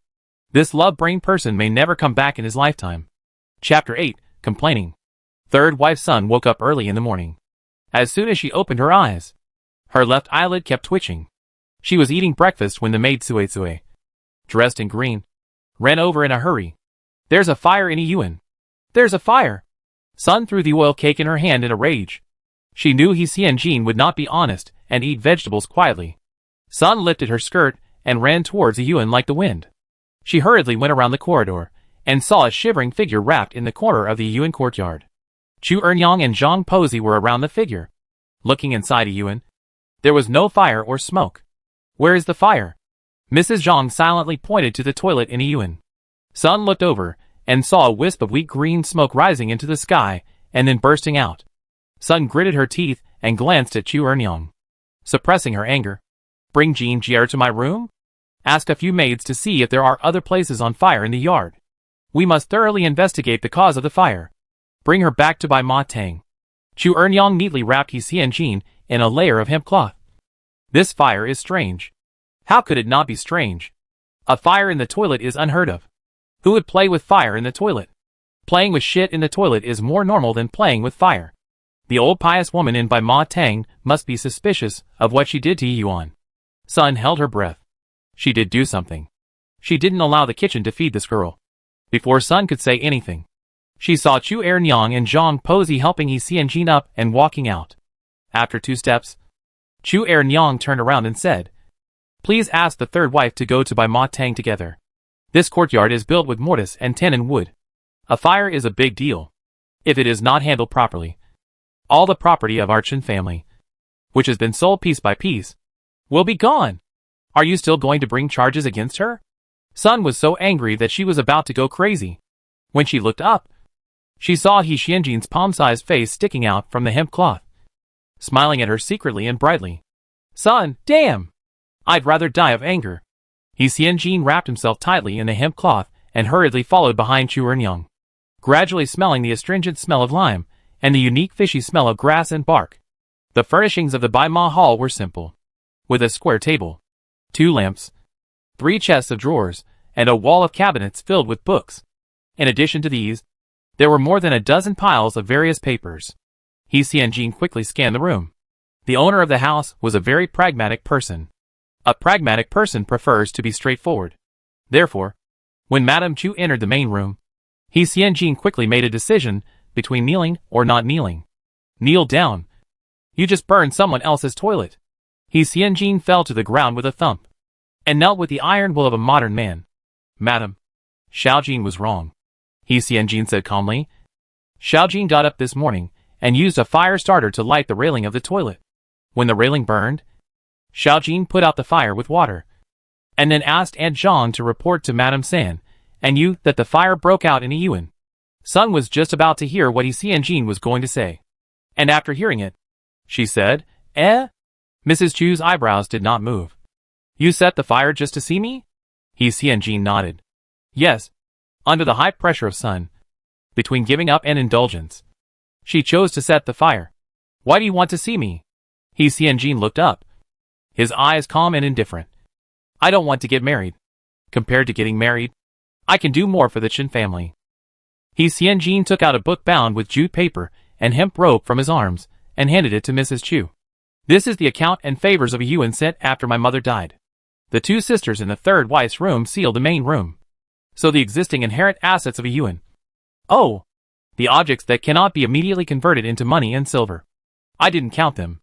The total account on the booklet is the funeral expenses that the third master allocated to Yuan, totaling 50 taels, 18 taels and 4 cents received as favors, and 39 taels and 8 cents spent on funeral expenses and gifts returned, leaving a balance of 18 taels and 6 cents. Sun was confused and thought He Xianjin wanted to settle accounts with the Chen family. So she whispered, "Money, money, money! You are a young girl, and the Chen family has raised you for 10 years. Isn't it too late for you to settle accounts now?" He Xianjin looked at Sun with a hard-to-find expression. From the perspective of intelligence alone, Sun and Chen Fu should be able to live happily together forever. Old Lady Chu raised her eyebrows and took He Xianjin's account book. The paper was very rough, but the hemp thread was bound in a standard way. The characters were a little strange, with thin strokes, and it didn't look like they were written with a brush. Mrs. Zhang took a glance and suddenly realized. Oh, Jean Jier asked her for jute paper and bamboo tubes that day for this? Jute paper for books, bamboo tubes for writing? Old Lady Chu flipped it open and was stunned. The first line of the first page indicated 2 pieces of information: the time of account establishment, the summary from November 4th to November 13th of the 14th year of Xiaoda, the name of the account book, the total funeral expenses of Hinyang and Yuan. The second page is divided into 2 rows, with the middle column divided into several columns: the heavenly stems and earthly branches, the upper income and the lower income. The receiving side and the paying side are the incoming and outgoing sides. The details are clear after reading the 2 pages. The incoming and outgoing sides are equal. The income and expenditure are clearly distributed, and the major and minor categories are clear at a glance. The general daily settlement is adopted. At the end of each day, the changes of the day are added up on the basis of the previous day. The summary is made every 5 days, and the total is added up every 10 days. This way of accounting. Old Lady Chu looked at Xianjin in shock. He Xianjin looked frank on the surface, but ashamed in his heart. I'm sorry. My colleagues from Shanxi Merchants. I'd like to borrow the Longmen four-legged account created in the late Qing dynasty. He Xianjin found out from reading that this was probably modeled after the Northern Song dynasty, which was not in the midst of war. During the Yuan and Song dynasties, the accounts were still mainly running accounts, with a single income and expenditure, and a balance at the end of the month. It belongs to the single-type accounting model. The disadvantage is obvious. That is, the running account. For example, on X month X day of X year, Zhang Xiaohua bought a 5 yuan hair flower is an expenditure. On X month X day of X year, Zhang Xiaohua picked up 8 yuan on the road. But she did not give it to the police uncle, but chose to keep it in her pocket. This is income. Single accounting actually records time and simple income and expenditure. It will be dumbfounded when encountering large-scale flow or non-advanced income and expenditure. Compound accounting. The first one in history was the heaven and earth account invented by Shanxi merchants, also known as the Longmen four-legged account. The most basic principle is, there must be a coming and a going, and the coming and going must be equal. In general, there is a difference between paying in and depositing what should be paid. In short, single accounting records time, and compound accounting. What is recorded is the category. If a large business uses time to record accounts, not only will the process be cumbersome, but looking through the old accounts will only reveal a pile of bad accounts and dead accounts. Therefore, in the late Qing dynasty and early Republic of China, the rapid development of private capital gave rise to more convenient longmen accounts and four-legged accounts. He Xianjin, who studied business and had a family business, started from a small incision and roughly made the funeral expenses of He Ainyang into the form of longmen accounts, showing Mrs. Chu that accounts can be recorded in this way. In short, He Xianjin is using the wisdom of later generations to crush the predecessors, and using the development of the times condensed over a long period of time to bully the old times with narrow vision and backward development. Well, it's not bright, but it's quite upright. Not recommended, but very useful. Old Madame Chu gently closed the account book, squinted at the thin and pure girl below. You want to be an accountant? He Xianjin pursed his lips and said softly, I can be an accountant. I can also be more than just an accountant. Just like you. You can be the boss of the huge Chen family. You can lead the Chen family from Jingxian to Xianzhou. You can use the whole family's strength to provide an official, so that the Chen family can be reborn. He Xianjin's tone gradually became firm. Compared to marrying an accountant, I can be an accountant.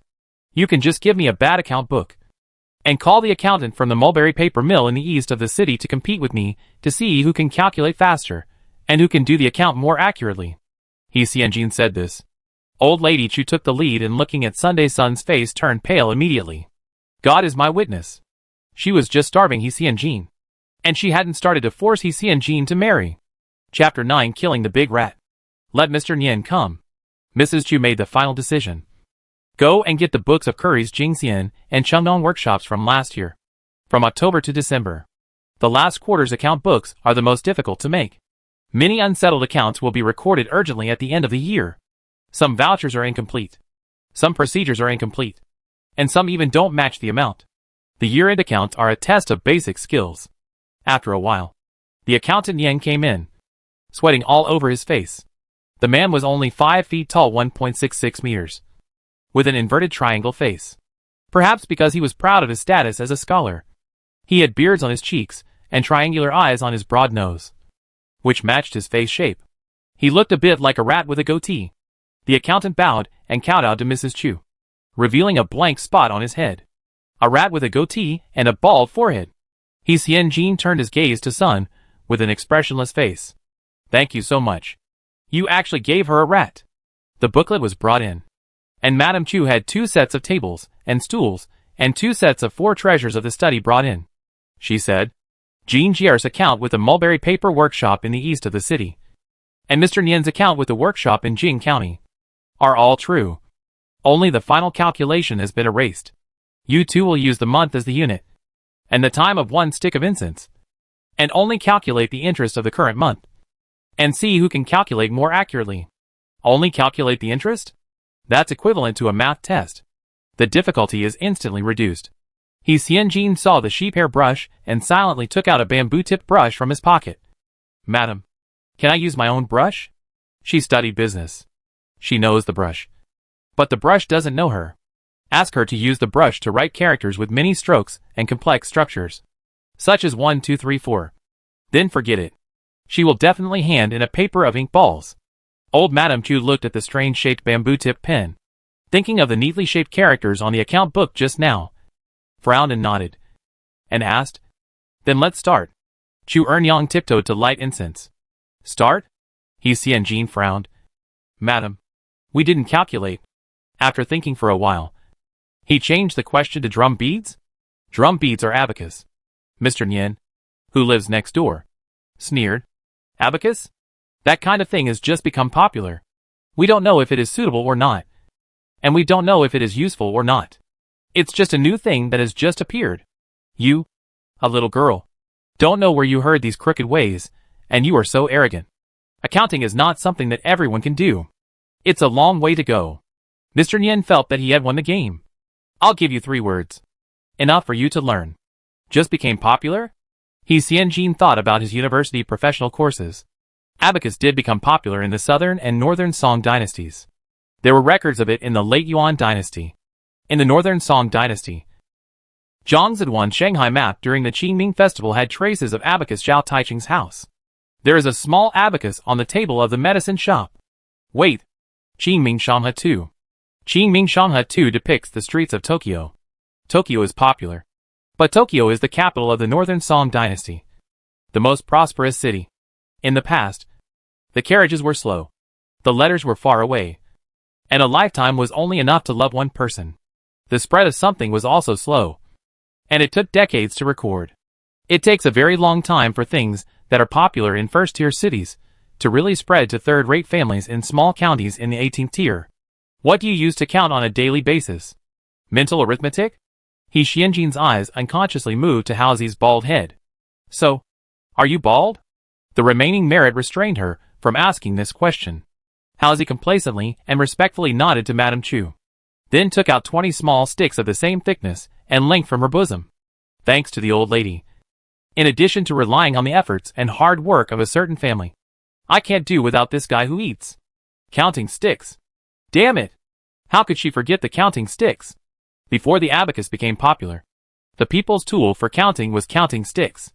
Since the Han Dynasty, counting sticks have been the world for 1,000 years. There are even documents that record that Zhu Chengji used counting sticks to calculate pi.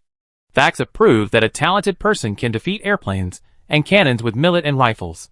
Without the foundation of drum beads, He Xianjin had to use the profound skills of 9 years of compulsory education to bury his head in formulas and calculate hard, and instantly found the feeling of being able to command the exam in the past. Unexpectedly, these account books are not difficult. Expenditure and income are basically fixed, which shows that the business of the Chen family is basically fixed, and the monthly expenditure and income are not much different. The prices of raw materials such as mulberry, bamboo, and lime powder are basically the same, and the quantity and type of sales are also roughly similar.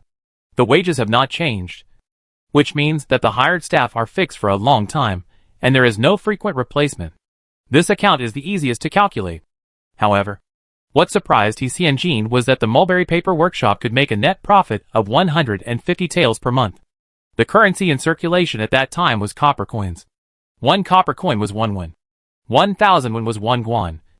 And 1 tael of silver was 1 guan, according to the price of goods in the book left by Chen Fu. A bowl of mutton soup was about 20 won. He Xianjin priced it in his mind at 15 yuan in modern currency. So 1 guan was about 700 yuan. 150 taels of silver means a net profit of 100,000 yuan. 1 workshop a month. 100,000 net profit. The Chen family now has 4 workshops, and the East City workshop should be the one with the highest net profit. According to the high and low estimates, the Chen family's monthly net profit income should be around 300,000 yuan, and the annual profit is stable at more than 3 million yuan. With an annual income of 3 million, Chen Fu can barely be considered a private second-generation rich man, who can afford a big villa but not a Ferrari. When He Xianjin filled in the last number, he looked up and saw that Haozi was still arranging the chips. 20 small sticks made a strange formation, pointing the sword at Xianjin. The arrogant monster. Unfortunately, Mr. Halsey is not one of those talented people who only have millet and rifles. Xianjin silently turned his head away and nodded gently to Chu Earnyang. And I've finished the calculation. Chu Earnyang brought Xianjin's account book to Old Lady Chu. Old Lady Chu glanced at it and said in a light tone, Mr. Nian, you don't need to calculate it. Halsey looked up in fear. Old Lady Chu slowly closed the account book. Jean Jier has finished the calculation. 3 months. All correct. Sun exclaimed. She didn't use counting rods. Nor did she use drum beads. Mr. Halsey didn't want to believe it. How did she figure it out? Impossible. It was the multiplication table. It was the multiplication table that defeated your little stick. Xianjin silently added the hot-blooded Japanese anime background music in his heart. I did the arithmetic here. Xianjin pointed to his head calmly. The invisible form is the great form. And the inaction is the great action. Follow nature and accept nature. Mr. Nian lost because he was too deliberate. She gave herself full marks for pretending so much. In fact, some of the victories were unfair. People of this era did not experience the 9-year compulsory education.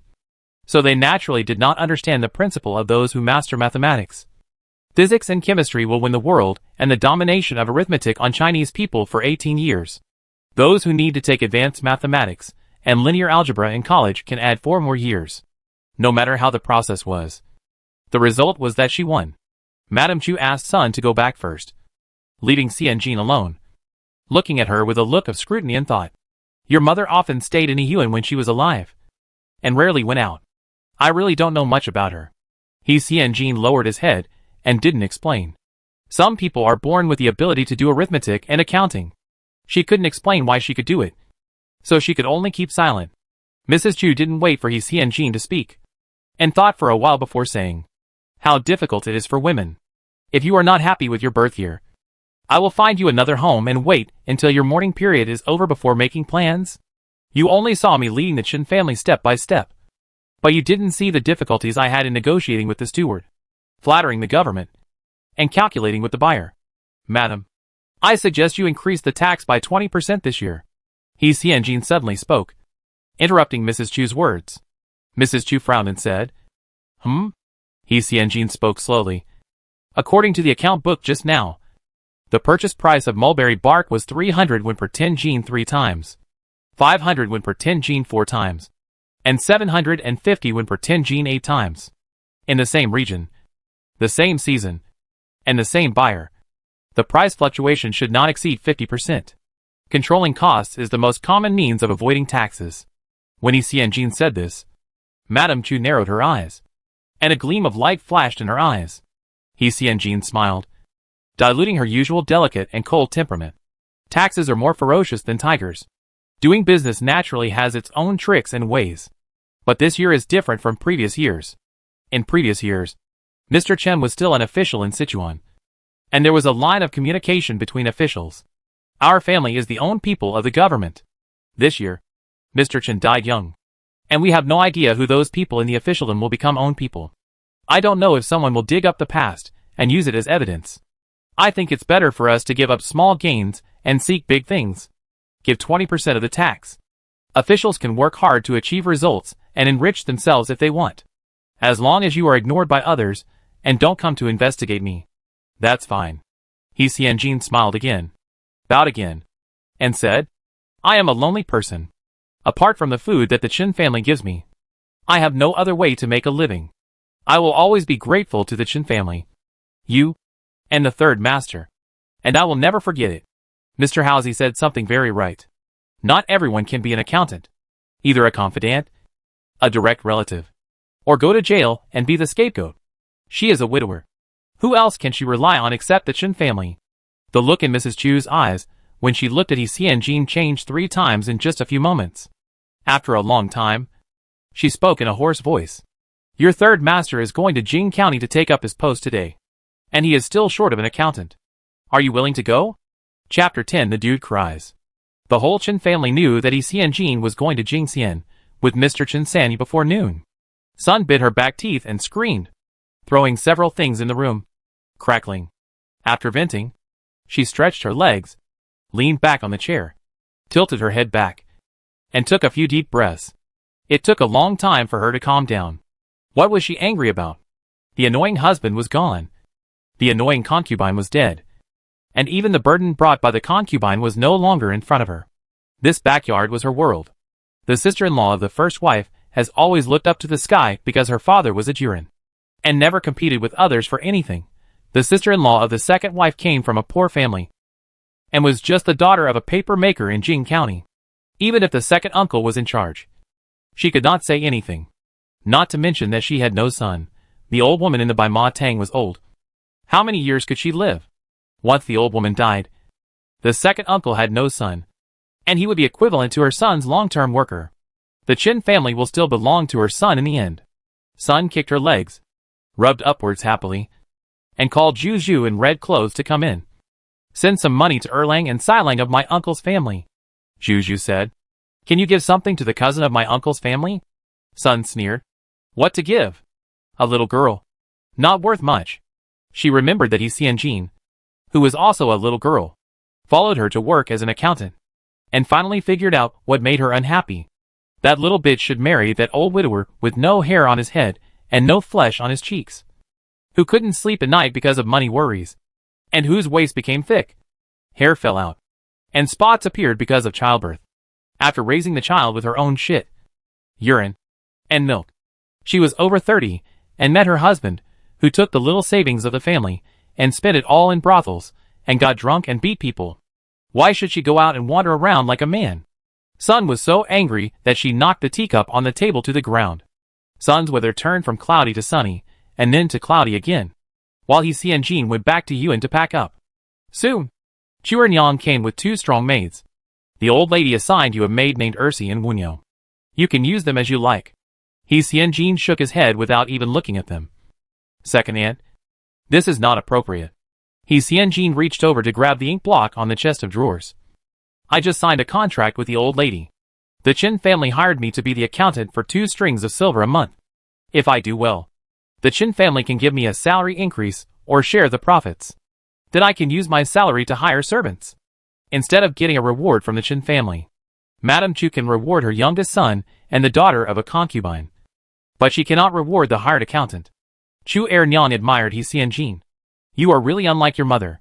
Well, if being a concubine is a job, Nyang is doing well, except for not meeting the KPI of giving birth to offspring.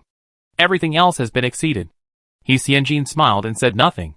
At noon, 3 horse carriages and 2 donkey carts finally set off from the gate of the Qin family. Madame Chu was still angry with Chen Fu and did not come to see him off. The first wife of the Qin family was a widow and did not go out. The third wife wanted to set off firecrackers at the door to send off the plague god. If she came to see them off, she might laugh out loud.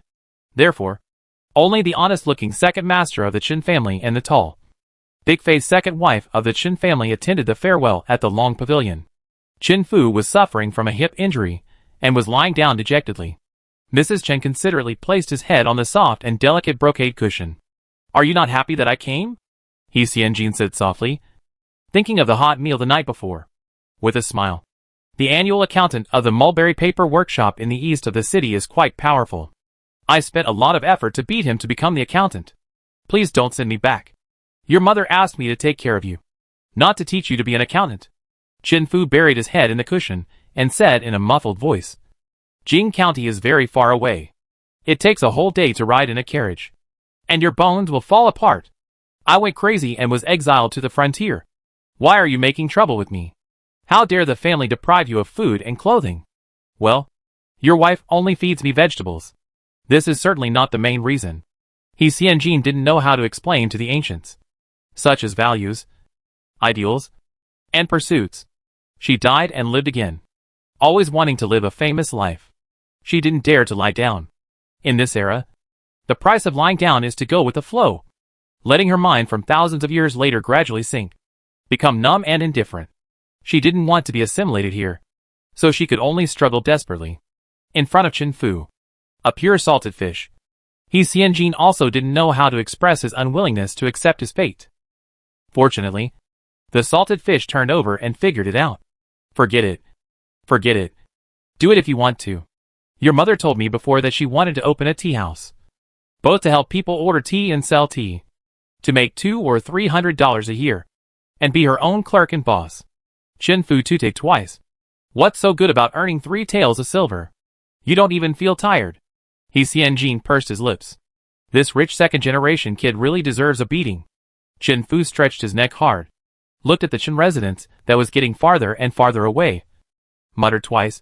And turned his head to the wall of the car. In theory, merchants are not allowed to ride horses. Let alone sedan chairs or cars. This is the famous responsibility of the carriage. Since the Han Dynasty, there have been many restrictions on merchants. There is a saying that heavy rents and taxes are imposed to humiliate them. Merchants and their descendants are not allowed to be officials. Have their own fields. Wear silk. Ride cars. Or ride horses. In the northern and southern Song dynasties, humiliating merchants. The atmosphere gradually improved. Land was still not allowed to be bought. But shops and houses could be bought. And descendants could also study and take the imperial examinations. Although it was not allowed to ride in a sedan chair or on a horse. In this small place, the government needed taxes from merchants. And merchants needed the support of the government. So they turned a blind eye. As long as they did not ride horses in the market or travel after curfew, they could tolerate it. If He Xianjin really wanted to walk to Jingxian, it would be a mountain cross-country run plus the Xuanqing Marathon, which would really challenge the limits of patients with congenital heart disease. He ate a few dry naan in the carriage and bought a few bowls of water at a tea shop in the suburbs, which was enough for 2 meals. The second-generation rich kid had never experienced such hardship before, and his face turned blue with exhaustion. When it was getting dark, he turned around the city forest and finally arrived in Jing County before Chen Fu's face turned completely purple. The driver walked eastward, and the sound of gurgling water gradually came from outside the carriage. He Xianjin curiously pulled open the curtain and looked out. 2 rivers, parallel to each other. Chen Fu was weak and said, "This is a tributary of Wuxi in Jing County. One tastes alkaline, suitable for soaking turf and bamboo. The other tastes sour, suitable for making paper." Chen Fu leaned against the wall of the car and pointed at He Xianjin. "Do you see that?" "No." It was dark, and it was too far away. There were no street lights in ancient times, and it was pitch black, and it was completely unclear. At the same time, He Xianjin also discovered the similarities between this body and her previous life, night blindness. Like a blind person at night. He Xianjin replied vaguely. Chen Fu then said, "There are rugged rocks in the mountains beside Wuxi. Papermakers in Jingxian dry sandalwood bark and straw on the rocky beach. Only in this way can the raw materials made from the sun be white and shiny." "Oh, it's the sunlight bleaching under the karst landform." He Xianjin is a science student, so he understood it immediately. But how could this salted fish know these things? He Xianjin looked at Chen Fu tentatively, his eyes full of suspicion. Chen Fu suddenly became angry. "I am indeed a useless playboy now. But I also had a diligent and motivated childhood." Chapter 11, He didn't catch a fart.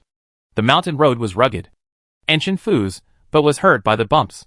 His old injuries had not healed, and he had new injuries. He was in a manic state. "It hurts. It hurts. I'm so annoyed. There's nothing in Jing County. You left me so far away alone. You're so cruel." But the elbows of Tangxianglu in Langqiao town are unique. The dried Qin fish is soft, sweet, delicious and chewy. Maline's 12 bowls of hot and cold meat and vegetables, soup, noodles and rice dumplings. Yunling rice crust is salty, fragrant and crispy. And it's crunchy. "Hey, when I get better, I'll go to every store to eat." As he spoke, the building completely tilted, and Chen Fu was overjoyed. He Xianjin. The love brain belongs to the type with extremely strong self-healing ability. While complaining manically, it heals itself. Its vitality and stress resistance are comparable to that of paramecium. He Xianjin silently turned his head away and curled the corners of his mouth unconsciously. It's easy to get along with such a person as long as you are not his mother. The carriage clang clang clang, driving along the upper reaches of Wuxi River to Jingxian County. The road conditions became better as the sky darkened. The difference between driving from a rugged national road to a highway. Gradually, the lights came on, passing by the gate of Jingxian County. For huge oil lamps swayed with frost and snow, and the dim light was reflected on the old brick wall. The words Yuzo were hung high on the city tower. Jingxian County was called Yuo in ancient times. He Xianjin was not good at writing with a brush. But it can be seen that the characters were good, vigorous and elegant, and full of character. Chen Fu leaned over and saw He Xianjin looking at the plaque of the city gate intently, and curled his lips. The characters written by Qincheng Mountain Chong, the first Yurjiao, was appointed as the right counselor of Tongshengxi. But unfortunately, he was in poor health and resigned 3 times to return to Jingxian to open a college. He is the most powerful person in our Jingxian County in the past few decades. Chen Fu seemed to remember something, and suddenly smiled with gloating. My elder brother studied hard all his life, and spent his whole life chasing after him. But he died halfway through the chase. I don't know what hatred or grudges these 2 brothers have. He Xianjin was silent for a moment, and said with some disapproval, when a person dies, the light goes out, and the hatred disappears with the clouds. Chen Fu drooped his eyes, and said nothing. After a while, he said in a muffled voice, Okay. Your mother also said this. He Xianjin, the reputation of being a love brain is well deserved. After passing the city gate, the gatekeeper stopped the carriage arrogantly. He Xianjin lifted the door curtain and looked out. Manager Dong on the second carriage hurriedly got off the carriage, respectfully presented the name card and the pass for each person, and took 3 small purses with him. After the clerk saw the name card clearly, he smiled sincerely in an instant. The young master of the Chen family is back? Have you had dinner? If not, I will treat the young master to a drink when I get off work later. I dare not. Manager Dong nodded and bowed. The young master broke his leg a few days ago, and came back to recuperate. When you are well, our Chen family will treat you to pork elbow at Tiangxianglu. The clerk happily let you go. Chen Fu raised his eyebrows proudly. Studying is one way. Doing business is another way. Our family, and the head of Qincheng Mountain, are known as the 2 beauties of Jing County. It's okay if you want to be a beauty, but the head of Qincheng Mountain may not be willing. The scene after entering the city subverted He Xianjin's imagination a little. The 4-sided street was hung with oil paper lanterns. The tea stalls were full of people. The street vendors sold flowers and tea, itinerant doctors, and divine lessons. It was like a vivid Qingming Shanghe too, with the sky as the color and the earth as the silk, slowly spreading out. He Xianjin always thought that the ancients worked from sunrise to sunset, and stayed at home after dark, focusing on making people. Before, she had no chance to go out at night or even during the day, so her perception of this era was only the dry sky in the backyard of the Chen family, and the various family members with ulterior motives. He Xianjin leaned against the window lattice, looking out eagerly. At this moment, she felt a freedom she had never had before. The voices gradually faded away, and the carriage turned into a secluded courtyard with a sign that said Chen's house. Plaque, 2 horse carriages, donkey cart, 5 people in total. Chen Fu, He Xianjin, Zhang Pozi, Dong Guanzhi and Chen Fu's longtime attendant Bale. 12 boxes, including 9 boxes for Chen Fu, 2.5 boxes for the other 4 people, and half of them filled with several cans of water and soil from Xianzhou. In ancient times, most people stayed at home, and going out for dozens of kilometers was considered a long journey. So they were afraid of not being able to adapt to the water and soil. So they had to drink the water from the place they came from for a few days. If necessary, you can add some soil to the water and drink it together. I don't know where the scientific reason is, but Xianjin decided to follow the crowd. If others drink this granule, she will drink it too. We must follow various rules, follow various forms, and follow various principles to save our lives in all directions. It was late when we arrived. The old house of the Chen family had already been cleaned up after receiving the letter. With the help of the dim light, Xianjin saw a hunchbacked old man leading 7 or 8 male and female servants of different ages standing at the door to welcome him. When the hunchbacked old man saw the limping Chen Fu, his eyes suddenly turned red. 3rd brother. Chen Fu half leaned on Bale, bowed his hands, and his face turned pale. 6th uncle. You are well. Xianjin followed behind Chen Fu and raised his eyes slightly. When He Ainyang was buried, Madame Chu asked a man called Uncle 5 to take care of the affairs. This man is Uncle 6. So Uncle 5 took care of things in Xianzhou, and Uncle 6 stayed in the old house? Sure enough, he couldn't escape the family management model. Chen Lao wiped his eyes. What happened to you? You were fine when I saw you last year. But now you have trouble walking? Is it serious? Chen Fu waved his hand. Nothing. Nothing. It's just broken. It will be fine in a few days. Then he walked to the inner courtyard first. It's too late today. And we have been rushing all day. Uncle Six. Why don't you take a rest first? We can sit down and talk slowly tomorrow? Talk? Talk about what? Chen Lao was stunned. Exchanged a look with the manager behind him. Understood. And smiled. Yes. Yes. I'll make arrangements tomorrow. Let's go to Shuishi Market to eat soup dumplings first. Then go to Tianxiangla to order a table of 8 cold and 16 hot dishes. And go to Teotihuacan in the afternoon. Let's go to the shop and workshop first tomorrow. He Xianjin said. Chen Lao was interrupted by a cold and delicate voice. And turned to look. It was a fair and slender girl. I haven't seen it before. But he heard that Mr. Chen San's concubine had just died. Could this be a new love? It's good to be rich. Countless girls. Endless love. Chen Lao smiled. His beard sticking to his nose. Who is this? I'm the new accountant. Xianjin's voice was still light, and his face was calm. My name is He Xianjin.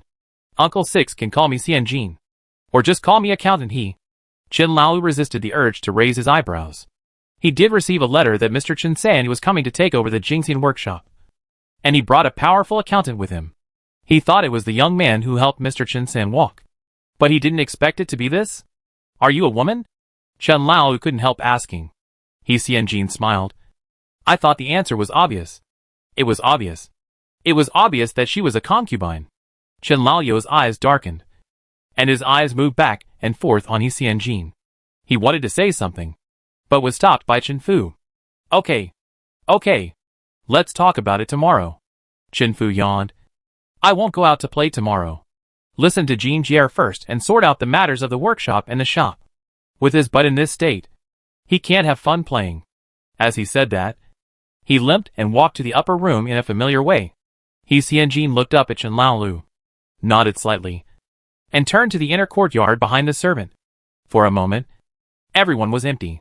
The manager behind Chen Lao pinched the corner of his clothes nervously and said hesitantly, Is this third master, really here to take over the workshop and the shop?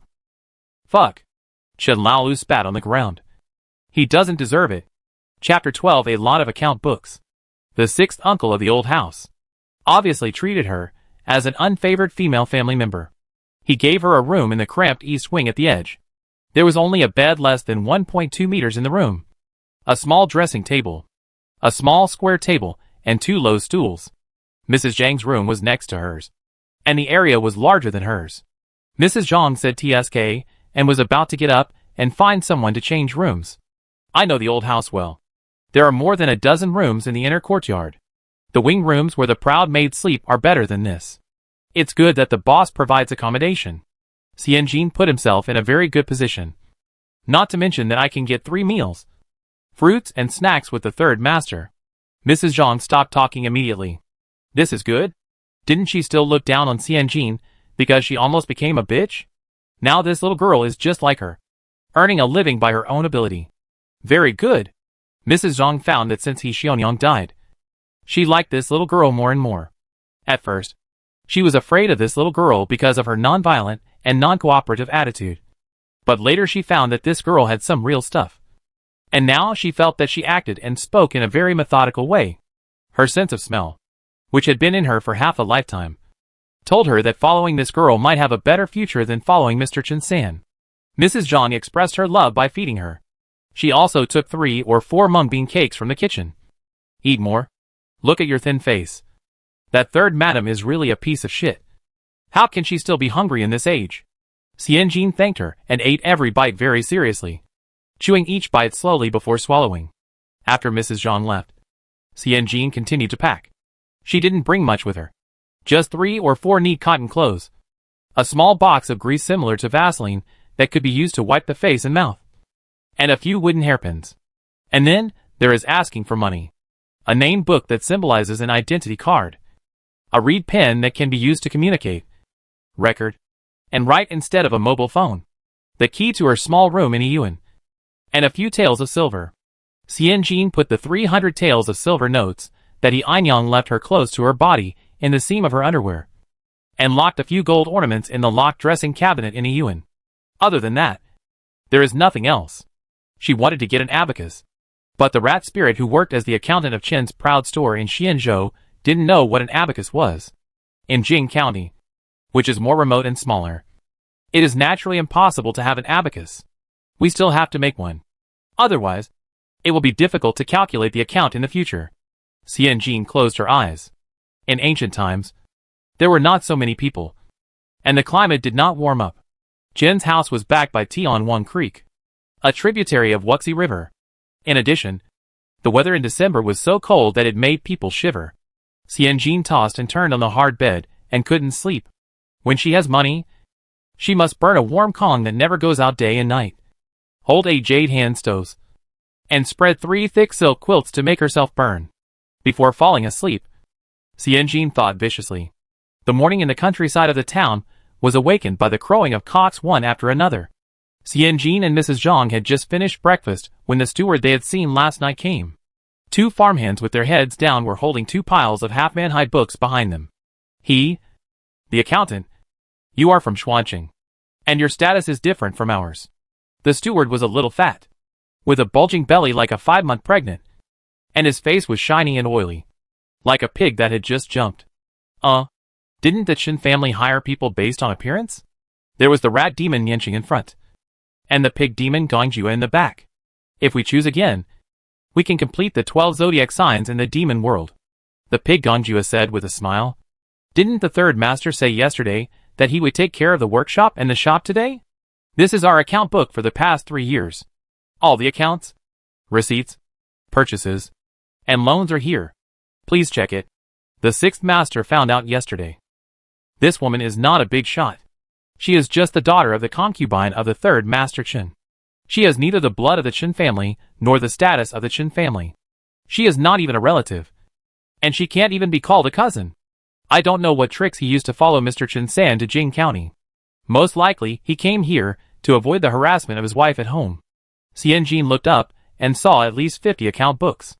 He picked one up and glanced at it. It was the single accounting method again, recording the time, amount and reason. The smallest amount was only 2 cents. This fake account was very detailed. Xianjin smiled. Who are you? Zhu Gang was still smile. My surname is Zhu. I am one of the managers of Chen's paper shop, and the other is the manager of the workshop. I have good hands and good paper making skills, but I am not favored by the nobles. So you should have more opportunities to see me in the future. Is your surname really Zhu? Xianjin lowered his head silently. In short, there are 2 managers, one responsible for technology and the other responsible for marketing. And those who work in the market squeeze out those who work in technology. I understand. Xianjin flipped a page of the account book and asked casually, where is the original accountant? Am I taking his position now that I am here? Zhu Gang coughed lightly. What you said is right. Who is in which position, and what is up to the boss? As long as the boss doesn't say anything, you have to work hard even if you change your position. Mrs. Zhu would not set up a special post for her, and she would not let her come here just because Chen Fu was coming, so that Chen Fu could be her backer. Madame Zhu asked her to come, so someone must be needed. Someone is needed to change the world. If it needs to be changed, it means that the previous work is not done well. A person who is not doing a good job in the impression of the boss did not say he was fired. He just changed his position. The accountant is never naked, and there are countless connections behind him. The one in front seems to have a strong background. Xianjin smiled and put the account book back. What is the relationship between the original accountant and you? Brother-in-law? Brother-in-law? Third aunt? Or is it the relationship with the 6th uncle yesterday?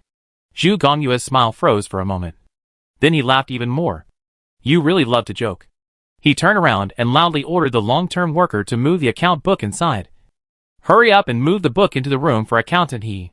If you delay accountant He's work, I will forgive you.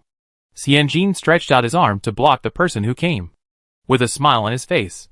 The account book cannot leave the account office. This is the rule. I don't know what the previous person's rules are, but since I've taken office, my rules are the biggest in the account office. The smile on Xianjin's face gradually faded.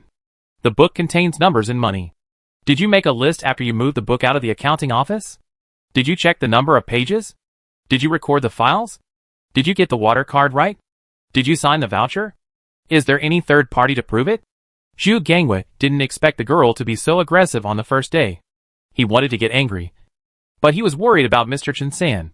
Xian Jin crossed his arms and blocked the way of the farmhand with a single-handed attitude. Take the account book back to where it came from. You? Xian Jin pointed to the one on the left, who looked more honest and silent. You lead the way. I want to follow you and watch you move the account book back. Move back? She still wants to follow. Zhu Gangwei panicked instantly.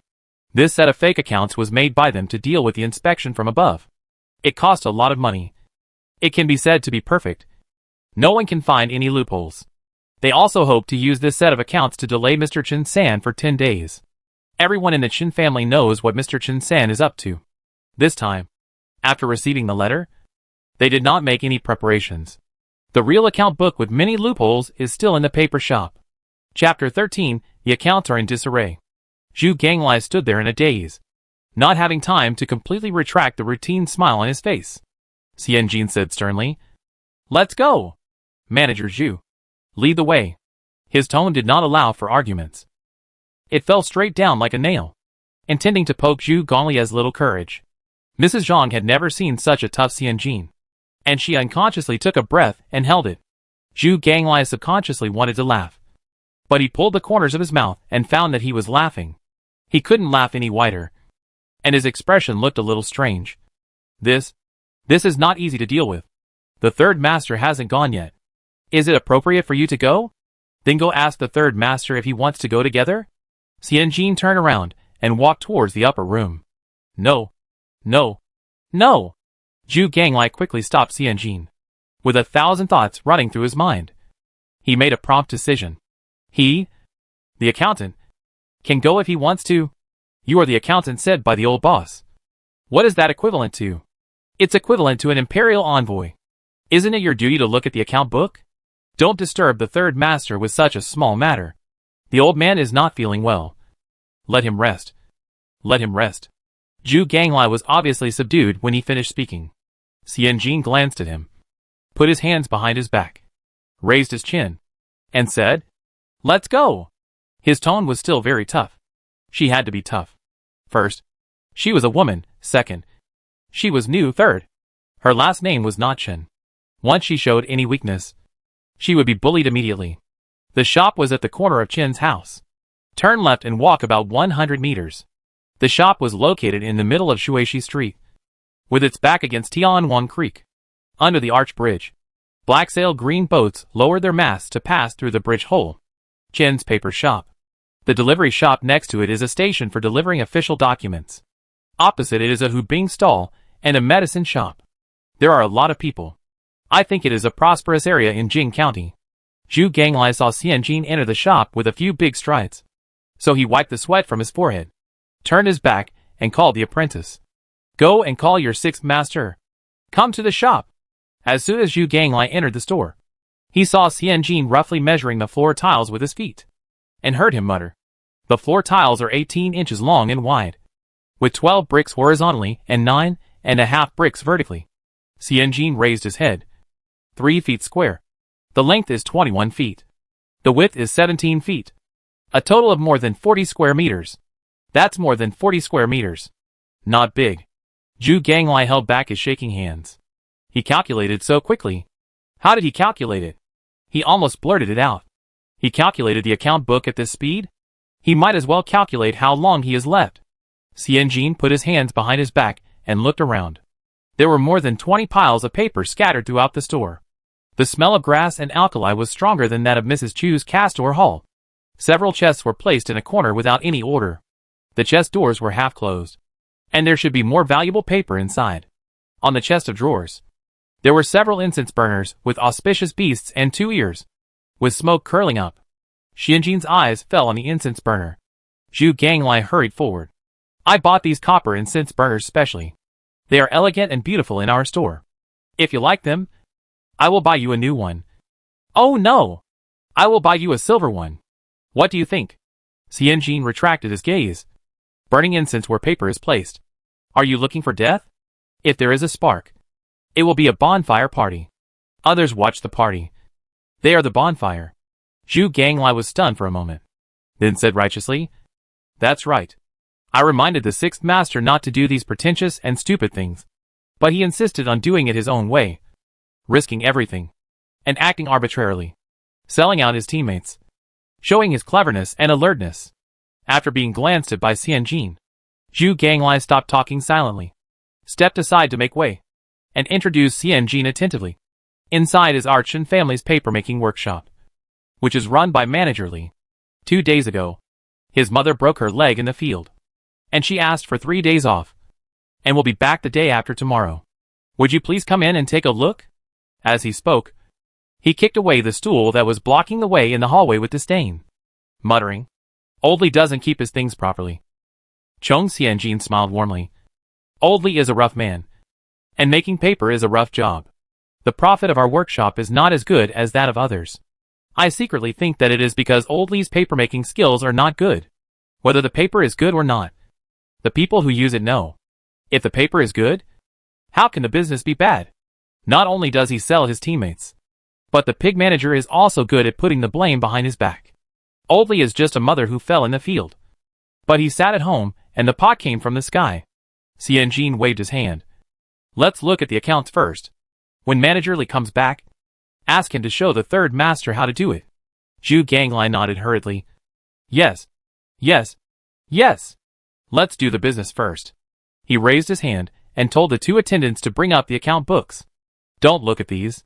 Xianjin walked around the counter familiarly, bent down and tentatively touched 2 brand new books from the second layer, one of which was written tax paid in the 12th month of the 13th year of Zhaoda. The other was written expenditure in the 12th month of the 13th year of Zhaoda.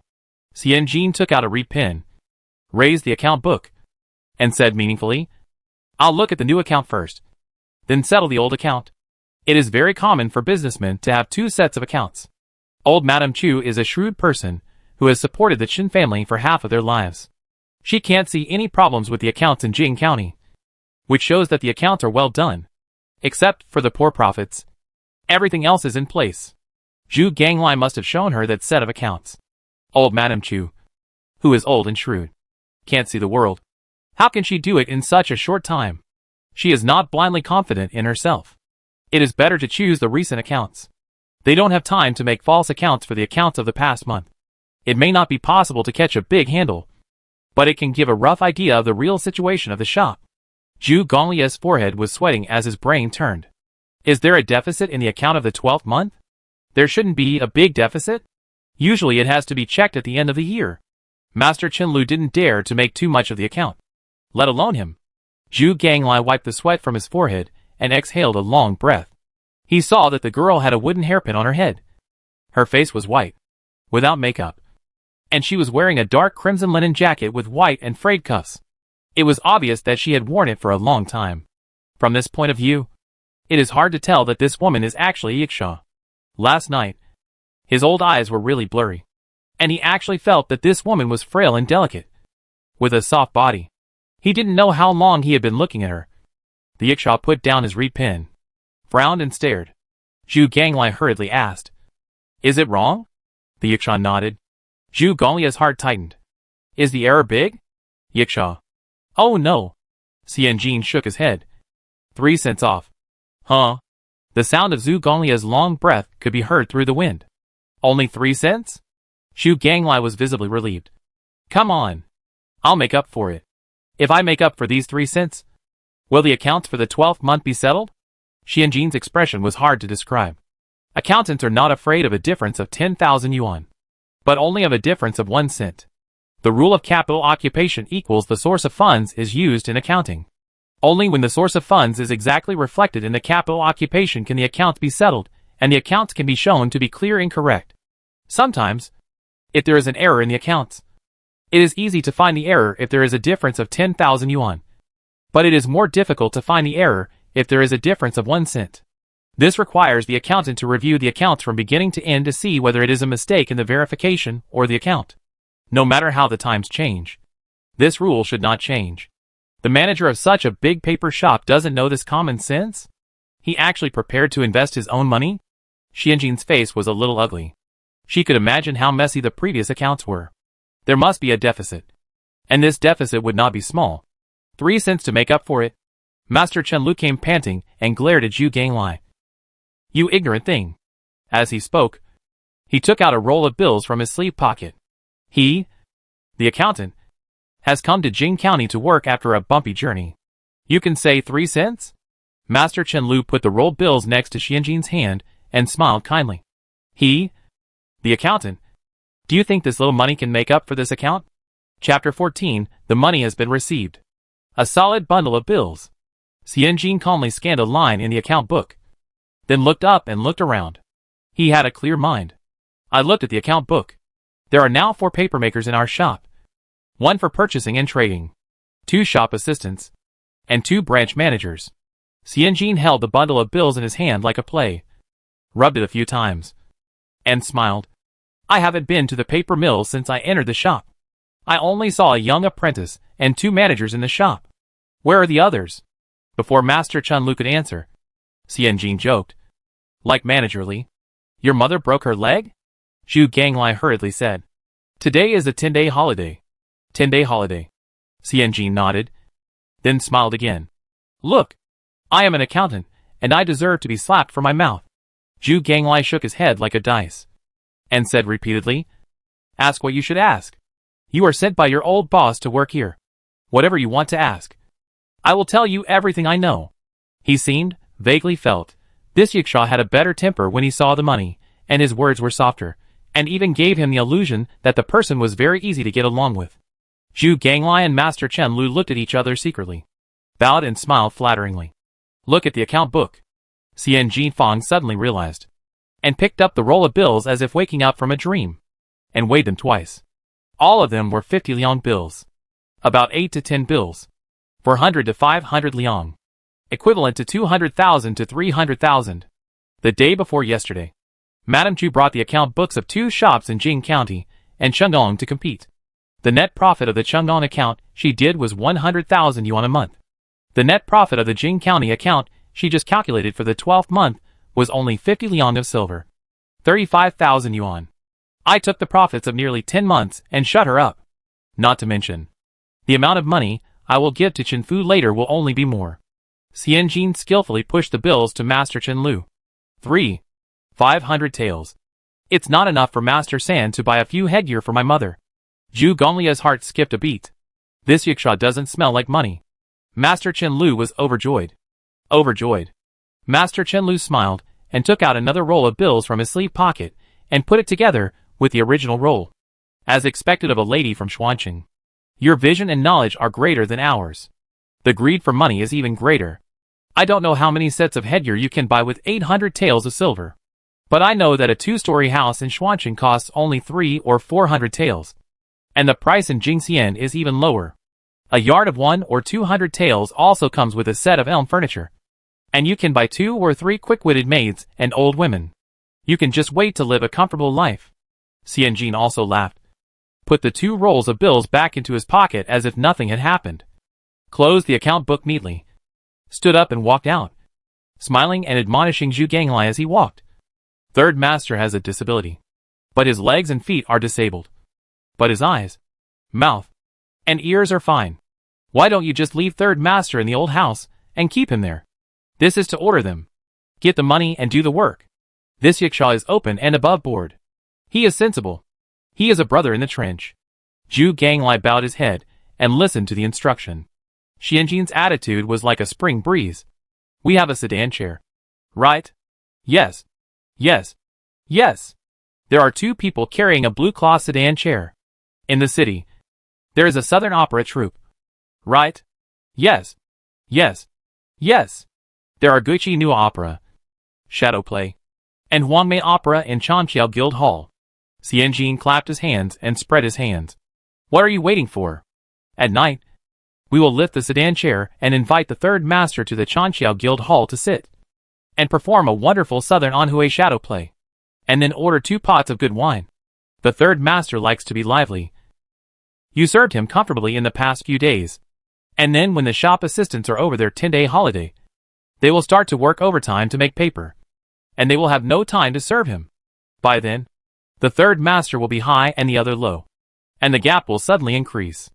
You said, can he stay in Jing County? Can he stay? Master Chen Lu nodded repeatedly. Yes. Yes. Yes. He hadn't thought about this yet. He only thought about how to serve Chen Fu comfortably. He didn't think that the guy would be happy here and didn't want to leave. What should we do? Just do as this host said. Praise Chen Fu highly first. And then find an excuse to ignore him. By then, the guy will make a fuss and go back to Xuanqing. They were polite and warm in reception. And they didn't offend that waste. Master Chen Lu nodded repeatedly. And sent Xian Jin to the door with Zhu Ganglai. Xian Jin waved his hand. No. No. I'm just going to take a walk in the city. You two go ahead and do your work. Master Chen Lu dragged Zhu Ganglai and talked a lot of nonsense about young people being promising and being treated differently. When he saw Xian Jin turning the corner, he stopped laughing. Be more generous. Master Chen Lu slapped Zhu Ganglai on the head. 3 cents to make up for it. You've ruined my reputation. Zhu Ganglai smiled flatteringly and held his head. That Yiksha was so stubborn and righteous when he came. Even if I have the intention, I'm afraid I'll end up making things worse. Master Chen Lu sneered. Incorruptible? So righteous? A burden born of a young woman. Without support. She doesn't know how to live in the future. How can she be so incorruptible? Such a large sum of money is enough for her to live a life without worries. If she were a man, he could write a few words, read a few pages of books, and have a future.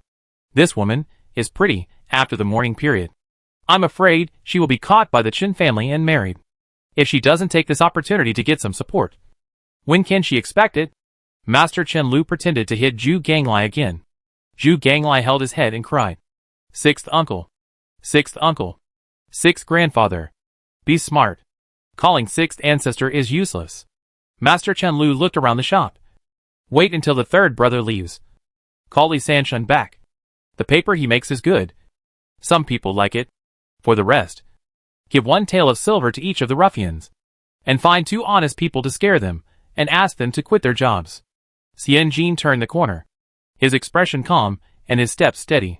Mrs. Zhang followed closely behind her, glancing at her for a few times before swallowing what she was about to say. She felt that following Jin Jier would bring her a future. But the direction of this future doesn't seem right. Relying on cheating and robbing others? Jin. Mrs. Zhang. They both spoke at the same time. Mrs. Zhang stopped talking. You tell me. Xian Jin glanced at the shops on the street one by one. And said casually. You said. Are you familiar with the old house? As mentioned last night. Mrs. Zhang is going to help her get a big house. Mrs. Zhang nodded repeatedly. Almost all the older generation of the Chen family came from Jing County. And they are very close and familiar with each other. A linen shop with a bunch of long linen hanging at the door. A woolen shop with woolen yarn hanging. A fur shop with fur coats hanging. Xianjin's eyes swept through the signs at the door of the shops one by one. And he said, then please find a few guys working in Chen's paper shop in this county, and give them a message. This is simple. What message? Asked Mrs. Zhang. Ah! Found it. The carpenter's shop with the wooden bolt hanging on it. Tell them that Chen Fu, the third master of the Chen family, has come to Jingxian County, and will ride a blue-claw sedan to the Chanxiao Guild Hall to listen to opera tonight. It was so confusing. Mrs. Zhang was stunned. Nothing else? Xian Jin walked towards the carpenter's shop. Nothing else. Chapter 15 Familiar Money. In the 12th month, the wind, frost and rain suddenly came. When it was dark, Master Chen Lu and Zhu Ganglai invited Chen Fu to the Chanxiao Guild Hall to watch the Southern Anhui Shadow play and to have dinner at Taixianglu, with Xian Jin accompanying him. In modern times, Xian Jin had also seen shadow play, but only knew what it was in fragments, but had never understood it in depth. Therefore, when a complete show of selling brocade goods was presented to Xian Jin was quite surprised. It was more attractive than she had imagined, especially the martial arts scenes, where one person manipulated 8 shadows and 4 pairs of fights at the same time, and most of the Sheng, Dan, Jing, Mo and Cho were performed in succession, which could be described as telling all the world's affairs with one mouth and dancing millions of soldiers with both hands. Xian Jin and Chen Fu watched with great interest. The girl's eyes sparkled, and she looked forward to it. Two dissimilar profiles overlapped. At a glance, Mrs. Zhang saw a strange tacit understanding between the strange father and daughter. These two are very bold. One blackmailed others for 800 taels of silver and acted as if nothing had happened. The other had her buttocks broken, but she sat sideways with her buttocks raised to watch the show. It was right for her, a widowed woman, to come to Jing County. She stayed in the inner courtyard of the Chen family. How could she see such a wonderful thing? Mrs. Zhang was silent for a moment, and looked up at the same angle to watch the show seriously. Forget it. If you can't beat them, just join them. The threshold for watching shadow puppet shows is not high. 3 cents for a seat ticket. Rich and poor people can watch a show, but the seats are different. For example, Qin Fu and his group sat in the private room upstairs. Another example is Zhou Ergu's group running around in the lobby like sardines in a can. Zhou Ergu emptied his only 3 cents and squeezed into the guild hall, followed by 4 or 5 short-sleeved, dark-skinned laborers. Brother Ergu, 3 cents for a bowl of plain noodles. I haven't eaten since this morning. Yeah. Why don't you just wait outside to block Mr. Chen San? You have to spend money to come in. You have to spend the money before you get it. The Chen family is all the same kind of people. Useless. In my opinion, it's better for us to beat that pork head while it's dark. A grumbling voice came from behind. Zhou Ergu turned around and said in a deep voice, If you don't want the money, go back. I'll give you 3 cents. Don't even think about splitting the money you get back. The people behind him fell silent. Zhou Ergu squinted his eyes and looked up, and saw Zhu Rutu in the private room on the second floor respectfully pouring tea for a pale-faced man. Zhou Ergu aimed at the target and squeezed forward. He was 8 feet tall, and because he had been relying on physical strength to make a living for many years, the flesh on his body made his thin jacket tight. He rushed forward like a strong bull and rushed to the second floor in a short while. See me? Qin Fu's eyes were fixed on the play. A clerk from Chen's paper shop? What do you want to see me for? The waiter at the guild hall didn't know. He said he had something urgent. Master Chen Lu winked at Zhu Ganglai. Zhu Ganglai stood up and chased him away. Go away! Don't bother our young master to watch the show. The waiter of the guild hall was about to leave. Xianjin said, Third master, why don't you meet her? What if she comes to greet you? After all, she is one of the 2 beauties in Jing County. Qin Fu turned his head and thought for a while. Then call her up. Zhou Ergu heard the waiter calling, tightened his joints, waved back, and signaled the next person to follow. 4 or 5 strong men stood in the private room, filling the remaining space. Chen Laoyou's face was gloomy, and he squinted his eyes and scanned the surroundings. What is this for? Force the emperor to abdicate? Or complain? Chen Lao glanced at Zhu Ganglai and winked, if necessary. Tie these people up. Young master. Zhou Ergu was full of energy. Qin Fu turned his head and was shocked. Oh! So many people. We are all employees of Chen's paper shop. Zhou Ergu bowed awkwardly. My name is Zhou Ergu. This is my younger brother Zhou Shigo. And the other 4 are surnamed Zheng. We are cousins. We are originally from the same village as the Chen family. Your mother is helping the villagers. Please take care of the young and strong in the village when recruiting employees. Xianjin had a blank expression on his face. This man is quite well behaved. Qin Fu smiled and said, That's good. I'll go to the shop in the next few days and treat you to a drink then. Zhou Ergu gritted his teeth and said, Young master, we are going to quit collectively. Master Chen Lu smiled. His face wrinkled. If you want to quit, just quit. Just tell old Zhu. If you make trouble in front of young master, won't it be embarrassing? He turned around and smiled at Qin Fu. Young people are ignorant and have been blinded by the county town. Those who want to leave can't be retained. Later, old Zhu, will pay 5 taels of silver to each person in the account. Master Chen Lu glanced at the group of people and said with a hidden threat, No more. No more. The people behind Zhou Ergu rustled and seemed to be discussing. I was quite tempted. 5 taels of silver. Their monthly wages were only 8 qian of silver, and their annual wages were only 9 taels of silver. The Chen family paid half of the wages every month and kept half, saying that the rest would be paid in one go after they worked for 3 years. After the 12th lunar month, it would be 3 years. Zhu Rita didn't even mention it. 3 years. Half of the wages. That is 15 taels of silver. I never thought I could get my wages back. It was good enough to get 5 taels of silver back. The pork head who only ate and didn't spit out told them to sue the officials, and said that Master Chen was an official in the court. How could they win the case? It has always been the case that the people don't fight with the officials. Some of the men who followed him backed out. No. Zhou Er was determined and said loudly. Half of the wages for 3 years. 15 taels of silver per person. Not a penny less. Xianjin tilted his head back. Sure enough, when she looked at the account book today, she felt something was wrong. The wages were paid in full. The signature certificate was the private seal of the pig manager. Even if these guys can't sign, they can always put their fingerprints on it. Right? No. Not a single fingerprint. She concluded that Master Chen Lu and the pig manager must have withheld the wages of the guys. But she didn't expect that these two people were so bold. Withholding for 3 years. Only half of the wages a year. Damn. Even modern capital bloodsuckers only dare to use 30% of the annual salary as a carrot to lure donkeys to work. Such a dark heart. Xianjin was originally a capitalist. His family ran a decoration company. But now he is a small accountant, living on 3 taels of silver a month. She couldn't sympathize with the capitalists. Words are not enough. Master Chen Lu said sinisterly. You have worked in Qinji for several years. If you are owed wages all the time, can you still work in Qinji? Now suddenly jump out and say that the Chen family owes you wages. Why should the young master believe it? Do you think others are stupid? Chen Fu looked here and there, a little at a loss. I believe it.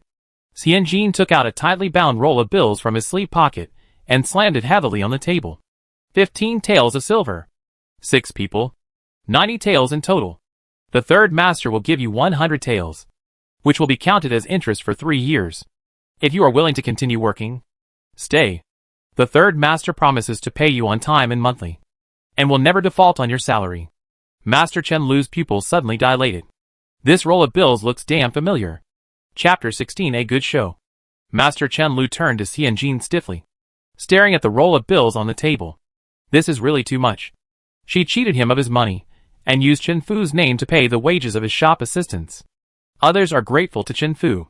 How can this woman be so shameless? Chen Fu was also shocked by Xianjin's heroic pat. He looked at the bills on the table and moved his lips. This money. Where did this money come from? Chen Fu was interrupted by Xianjin before he said 2 words. Xianjin had no expression on his face, but his tone was proud. This money is from the third master's private money. As an accountant, I don't recommend that the third master use private accounts to pay for public accounts. But the third master insisted on doing so. So I had to obey. Chen Fu's words turned 9 bends, and his big eyes were full of confusion. I have. Chen Fu successfully received Xianjin's calm but determined gaze. The gaze calmly told a signal. Don't refute. Chen Fu's neck shrank and swallowed the rest of the words. Well, he has. Zhou Ergu's eyes wandered between the bills on the table and the girl beside the table. The bills were real. The seal was bright red and very pretty. I've never seen this girl before. She was long and thin, whiter than the wall next to her, like a white cucumber. Are you the accountant? Zhou Ergu asked. After asking, he realized that he didn't care much about this matter. Who was the accountant had nothing to do with him. The real money in his hands had something to do with him. There are 6 of us brothers, so we won't take more. It should be 90 taels. So it's 90 taels. I'll take 2 bills and work for you for another year. We don't owe each other anything. Xianjin nodded. Those who are still willing to work in Chin's paper shop, start work on time tomorrow morning, and you will get 8 cents of silver a month as usual, including food and lodging, transportation to hometown, 2 days off every 10 days, 3 days off for New Year's Day, winter solstice, and cold food festival, and 2 days off for Christmas, Lantern Festival, Shongyuan Festival, Summer Solstice, and Mid-Autumn Festival. All of you here have been working for more than 3 years. And you will also get 3 days of paid vacation every year. Xianjin took out white edge paper and a reed pen, ink pad, and wool paper for wiping hands, and wrote a few strokes, divided it into 2 copies, and pushed them to Zhou Ergu respectively. This is the receipt for receiving the silver. And this is the receipt for agreeing to work. Please look at it and press your fingerprint. Not a word of nonsense. Quick and clear. Zhou Ergu didn't say anything, but also pressed 2 handprints quickly. He looked at the woman again and thought she was okay. Although she was a white cucumber, she was crunchy and sweet, and easy to get along with. Xianjin took the paper and turned to find Chen Fu. Third Master, please make a private seal next to Master Go's handprint. Chen Fu didn't react. Huh? Xianjin said concisely. A contract is a contract that is reached by mutual agreement between 2 people. The contract cannot be broken. Those who break it are treacherous and will be despised by thousands of people, insulted by thousands of people, and despised by hundreds of people. Their descendants will bear the stigma of breaking their promises for thousands of years. Chen Fu? It's just a contract. Is it necessary to be so cruel? He didn't take such a heavy oath when he married his wife. Chen Fu dared not sign the contract. He saw another signal from Xianjin's eyes. Sign the contract. And those who don't sign the contract will die. Xianjin smiled and handed the contract to Zhou Ergu. Mr. Go, the contract is done. According to the agreement, you will work hard, and Qinji will guarantee your salary and food. If you violate it, Qinji will be in chaos and will never succeed. During the intermission of the shadow play, the sound of drums, gongs and singing gradually faded, and Changqiao Guild Hall suddenly fell into silence for a moment. The girl's voice was high-pitched and sharp. Xianjin raised his voice and said loudly, "What was Qinji like in the past? Today we will write it off." The third master of the Chen family invited himself to come to Jing, just to correct Qinji's clothes, shape Qinji's new image, and strengthen Qinji's new business. Everyone, follow the third master well. And if the third master has meat to eat, everyone will have meat to eat. If the third master has no soup to drink, he will cut bones and scrape meat for everyone, and share a spoonful of porridge. The third master thanks you all here. The men behind Zhou Ergu suddenly felt their noses sour. This boss is too much. After Zhou Ergu, no one talked about resignation. The youngest man in the Zheng family, with red eyes, pressed his handprint, took the contract and folded it carefully in his sleeve, and bowed deeply to Chen Fu. Thank you, third master. Thank you for the money. I will definitely work hard. Chen Fu felt that he was about to float to the sky, and his buttocks didn't hurt anymore. After the clerk signed, the shadow plate downstairs was still changing the scenery. Everyone in the lobby on the first floor was looking at the box on the second floor. Xianjin whispered a few words to Zhou Ergu, and then he saw Zhou Ergu at the edge of the box, his voice like a bell. Chen Fu, the third master of Chen's business, is here. Anyone who has disputes with Chen's business regarding money, business, or purchases, please bring real evidence to Changqiao Guild Hall. Within 5 days, the third master will acknowledge and pay for everything. Xianjin clapped his hands. Mrs. Zhang brought a plate from the back of the box, and on the plate were 4 stacks of silver ingots piled high. Mrs. Zhang proudly slammed the plate on the table with a bang. The lobby on the first floor was startled by a series of enthusiastic cheers and applause. Chen Fu swallowed his saliva. This is also my private room? Xianjin smiled. It's not your private money. Is it the public account I used? Zhu Ganglai was already very anxious, just when he was giving money to Zhou Ergu and his party. His back, palms, and even the soles of his feet were sweating. Now seeing this Yiksha bringing out a tray of silver to settle the remaining accounts, he was shaking with panic. Yiksha didn't need to look at the account book at all. The account that couldn't be closed. The account they tried to hide. The account that he and Master Chenlu swallowed up without telling the old boss. Everything will come to light with this plate of silver. Yiksha doesn't need to check the account book. The account book will come to Yiksha. When the time comes, Yiksha will have the voucher in his hand and check the deficit. Will he still be alive? God knows how much silver he and Chen Laolu have taken from this account over the years. At least 300 or 400 taels a year. Right? Don't mention that they exchanged the first-class goods made by Li Sanshun for the second-class goods. Shipped the first-class goods out of Jingxian and sold them at a high price, making a profit from the difference. It is true that the workshop in Jingxian is not profitable. But even if the granary is full, there are 2 greedy rats, and the food cannot be kept. Now, the cat has come. Zhu Ganglai looked at Master Chen Lu anxiously.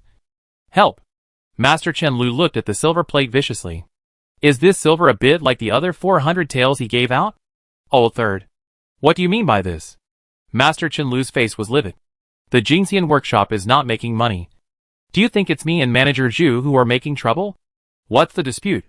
What's the debt? Are you acting like this now to slap your uncle in the face? Chen Fu subconsciously looked at Xian Jin. Xian Jin slowly took out a square wooden plate from the cloth basket, which was hollow in the middle, and had oval wooden beads strung in a line. Xian Jin shook it up and down, and with the sound of clattering, the gods of the abacus returned to their positions. Look at what you said. Why should I slap you? The manager of the workshop is Master Zhu. The seal for the accounts is also made by Master Zhu, and the contracts for various purchases are also negotiated by Master Zhu.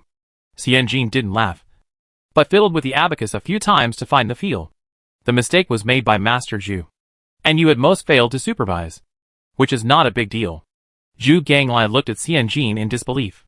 He took the money yesterday, but he took the blame today. Why? Zhu Ganglai turned his gaze to Master Chen Lu.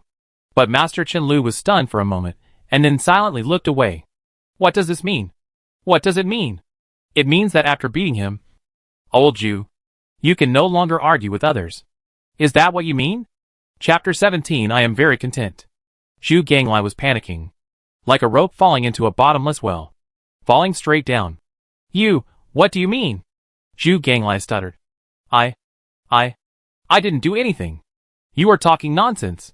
You are talking nonsense. Zhu Ganglai pointed his trembling fingers at Xian Jin, and looked at Master Chen Lu. Master Lu, she is talking nonsense about me. Xian Jin's mind inexplicably emerged with you are slandering me. I will sue you for slander. Xian Jin shook his head and smiled amiably. It's not your turn yet. Chen Fu shuddered unconsciously, just like the King of Hell smilingly telling you. It's not time yet, your death date is still being discussed. Smiling Yiksha? Is it not a Yiksha? It's still scary. Zhu Gonglia's face turned pale, and his eyes swept over the silver on the table, and his fear turned into anger in an instant. Master Chen Lu came to the rescue this morning and took out 800 taels at once. Seeing that Yiksha took it, the two of them felt relieved. Chen Laolu said that they could each pay 400 taels, bleed a little, and avoid disaster. He swallowed his tears and cut out 400 taels. It was like cutting his flesh. Now thinking back, why did he pay the same as Master Chen Lu? Why didn't they split the money equally? Why did Master Chen Lu take 70% and he took 30%? Master Chen Lu took the money. Now he is in danger, but he wants to push him to pay off the debt. Bah! He is so flattering. Zhu Ganglai was so angry that he was mad. Why are you trying to scare me? I am not innocent. So others are? You are bullying me because I am not surnamed Chen. I tell you, I am surnamed Zhu, and I am not a piece of paste. And you little slut can do whatever you want. Tell me again. What am I? Xian Jin stood up quickly, using the pillars of the box as a cover to block the view from the lobby to the box. He then pressed the tip of the reed pen against Zhu Gonglia's throat and lowered his voice. If you bring up my gender again, I swear I will use your blood as ink for this pen. The tip of the pen pressed against Zhu Gonglia's throat, leaving a deep mark. He looked at it in horror, swallowing hard, and saw his Adam's apple just barely passing over the tip of the pen. Xian Jin said viciously. Did you hear clearly? Zhu Ganglai nodded repeatedly. Xian Jin put the pen back into his sleeve and sat down with a normal look. Master Chen Lu was stunned. His gray goat beard curled up to his cheeks. Chen Fu was also stunned, and the melon seeds in his hand fell to the ground.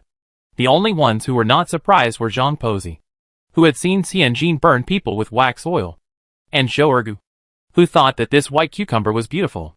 Even if she was a woman, if she didn't have some blood, why would the young and strong brothers in the workshop hang out with her? Why would they take money from her? This piece of shit should have been dealt with long ago. I told you long ago that things haven't come to that point yet. Xian Jin was disappointed. You and I are colleagues. Why are we so angry? It's just a few taels of silver. It's common to record it wrong, calculate it wrongly, or write it down wrongly. The laws of the Wei dynasty are very lenient for all crimes, but they are very strict for corrupt officials. Xian Jin frowned and shook his head, thinking about Zhu Ganglai. If the third master really wants to settle the accounts, he can report it to the authorities. With the relationship of the Chen family in Jing County, the county magistrate will definitely sort it out. Why didn't you report it to the authorities? Isn't it just for the sake of friendship? If the silver is missing, make up for it. If the account is wrong, correct it. And if the amount is missed, add it. Is there anything that can't be solved? Xianjin glanced around and pointed at Master Chen Lu. Master Lu. Is that right? Master Chen Lu glanced at Xianjin and nodded slowly with a sullen face. The shadow play scenery was changed in the hall. And Zhu Ganglai left first with a breath held. Master Chen Lu also felt very uncomfortable and left soon. There were many people in the hall, and they looked up at the box on the second floor from time to time, whispering and talking. And even the shadow play on the stage could not attract their attention. Qin Fu was also looking at Xianjin frantically. Xianjin sat calmly beside the box, seeing Huang Lang, the brocade seller, making a comeback. He sighed softly. The gongs and drums sounded, followed by the lively Swana and Huqin. The people in Changqiao Guild Hall watched 2 plays today and left with satisfaction. Xianjin and Mrs. Zhang packed up their abacus, writing brushes and ink. Jin Jier Chen Fu finally spoke. Xianjin sighed, put down the things in his hand in a proper manner, sat down on the stool honestly, and answered seriously. I'm here. You talk. Chen Fu had so many things to say, but he didn't know where to start. He really didn't know where to start. Today's play was quite good, Chen Fu said hesitantly. Xianjin smiled. You didn't watch it later. Huang Lang lost all his property due to the villain, and later relied on the peddler to rebuild his family business. It's a good story. It was already dark. Xianjin looked out the window, and the shops were all collecting lanterns. He kept smiling. Thank you for not destroying my show. This morning, Master Chen Lu and the pig manager tried to bribe me with this 800 taels of silver to let go of the accounts of Jing County in the past few years. I accepted it, and saw that there were not many people in the shop, and it didn't match the monthly payment in the account book. So I thought there must be something fishy. So I set up this game. Chen Fu waved his hands in confusion. I can see that. I'm not stupid. Yes. You just don't use your brain often. Xianjin nodded, indicating that he agreed with his statement. There is a problem between Manager Zhu and Master Chen Lu. What are you going to do? Chen Fu was worried. They are willing to give you 800 taels. And the deficit in the account must be more than 800 taels. We make up for this 800 taels. What should we do with the rest? I still have 400 to 500 taels of silver, and I will ask Adong to give it to you later. We have started something, and we have to make it whole. We can't start off well, but end badly. Let's take it one step at a time. If it doesn't work, send an express letter to Xuancheng. Empty his mother's purse. The unfilial son Chen Fu is fearless. Xianjin smiled and shook his head. Someone will make up for it. Chen Fu didn't understand, but seeing Xianjin's confident look, she became happy. You are really amazing. Xianjin thought Chen Fu wanted to praise her for finding out the clues in less than a day, and was organizing her words to be modest. But she heard Chen Fu say again with great interest. You sharpened the tip of the pen so sharply. Did you do it on purpose? What on purpose? Did you use the tip of the pen as a weapon on purpose? Then her weapon is quite unique. Xianjin was speechless for a long time, seeing Chen Fu limping down the stairs. He followed him. After a while, he spoke softly. Third Master, I interfered with the affairs of the Jingxian workshop without authorization. Would you be unhappy? Chen Fu didn't react at once. After a sound of awe, he thought for a while and said frankly, I heard that this art is to specialize in it. Don't have any delusions. Although I don't know where you learned these methods. It is obvious that you are better than me. Although my surname is Chen, I am definitely not as good as you. It is my blessing that you are willing to do it. It means to let professionals do professional things. She is like the CEO under Chen Fu. Chen Fu holds the shares, and she is in charge. She is considered a senior employee. Chen Fu thought for a while and added, My mother never thought I was smart. But I am quite accurate in judging people. You have no ill will towards the Chen family. And you have even less ill will towards me. If you have ill will, you can just take the 800 taels of silver and team up with those 2 fools to deceive me. But you didn't. Just like your mother. Your mother never loved me until she died. But she never heard me either. That's good enough. I am very satisfied. Chapter 18 Principle and Interest included. Xianjin did as he said, and stayed in the private room on the second floor of Changqiao Hall for 5 consecutive days. On the first day, only one person came. A restaurant called Xiade Oxiang in Jingxian City. On the receipt, Zhu Gongli's name Zhu Gongli was signed in a flamboyant manner. Xianjin. She is really good at calculating and predicting the future. Manager Zhu came to our place for 3 drinks, and paid a total of 200 yuan on credit. Chen's people didn't default on the debt, so we never asked for the payment. The man was only 15 or 16 years old. A fair-faced young man. Timid. But my father was sick 2 days ago, and the restaurant could not be opened. So my mother searched through the boxes and cabinets to find this receipt. What a sin. What a sin! Xianjin's face turned cold, and he was as straight as a washboard. He took the receipt from the boy with both hands, calculated the usurious interest of 2 points per month, and signed the bill and handed it to Mrs. Zhang. Mrs. Zhang took out the small scale and took out the silver coins, and handed them to the boy with both hands. Hurry up and ask a doctor for your father, and get some medicine, Xianjin said sincerely. Sorry. We are late. The boy's eyes suddenly turned red. He took the silver in one hand, and handed the receipt to Xianjin in the other. With the successful case of Xiaodaoxiang, more and more people came on the 2nd and 3rd days. There were small vendors in Jingxian who were owed money by Qinji. And there were also unlucky buyers who ordered paper but were rejected by Qinji. There were also many more who ordered first-class products, but the ones they received were not good enough. As long as there is real receipt, all will be paid. As long as the buyer thinks that the product is not as good as the description, then please bring the remaining paper, and we will immediately refund the full amount if the paper is used up. Just show the purchase receipt, and we will immediately send Mrs. Zhang back to the shop to get paper of equal quality to make up for it. People who can afford Qinji these days will not blackmail you for 2 pieces of paper. People are willing to come to complain and exchange, which means they still have a little trust in your brand. If you are really disappointed, just put them on the blacklist and don't even think about taking a penny out of their bag. This is Jing County. 8 of the 10-mile-long streets make paper. It's just that the Chen family started early, and Mrs. Chu was bold. She quickly expanded several shops at the cost of leaving almost no cash in the account. She also took advantage of the Chen family's uncle's favor, and her industry was larger than those small workshops. If you really say that the quality of paper is very different, it's actually not that bad. The goods that really have a difference and can show that Chen family's excellent papermaking technology are not affordable for ordinary people. Selling things is like this. The goods at the top of the pyramid are bought by people at the top of the pyramid and basically do not flow into the market. The bottom makes small profits and quick turnover, earning a hard-earned money. The profit and input-output ratio in the middle is the strongest, and it is also a battleground for strategists. What's more, the Chen family sells paper. Who needs paper these days? Scholars. Those who can afford to support scholars have at least some surplus food. This is the middle of the market. Judging from the situation in the past 5 days, the Chen family is almost offending the middle of the market by selling inferior goods as good ones. Not to mention the raw material suppliers at the market entrance. The 3-inch high overdue payment bills roughly add up to more than 500 taels. And the longest overdue payment has been delayed for 3 years. The smallest overdue payment is only 2 taels of silver. 2 taels of silver. 2 taels of silver. You are still dragging your feet. Why don't you just die? Evil capitalism.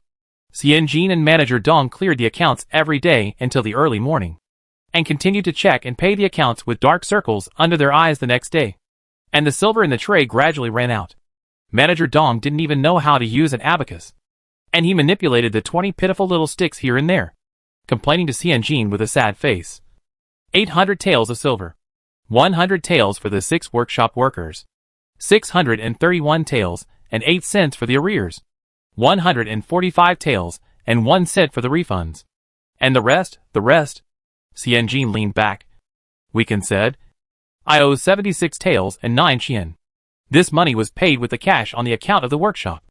These days, Xianjin finished work in the early morning and went back to the shop to collect the cash on the account. I have never seen such a pitiful account. A shop with 7 or 8 employees has only 78 taels of silver on the account. After filling the gap of Chanqiao Guild Hall, Qinji, a private enterprise that has prospered in Jing County for 30 years and has stepped out of the township and entered the city, and is known as the twin beauties of Jing County together with Qincheng Academy, currently has 1 tael and 1 qian of cash on the account. It's quite auspicious. Xianjin seriously suspected that the cash on the account of the wonton shop next door was more than this. How much is 1 tael and 1 qian? 770 yuan. Manager Dong was almost laughing with anger, his eyes drooping down, and the corners of his mouth curled up. In 10 days or so, it will be the first month of the year. There will be taxes once a year, red envelopes on New Year's Eve, rent for the house next year, and the pestles and wood hammers that need to be replaced every year in the workshop. Roughly speaking, it will cost at least several hundred taels.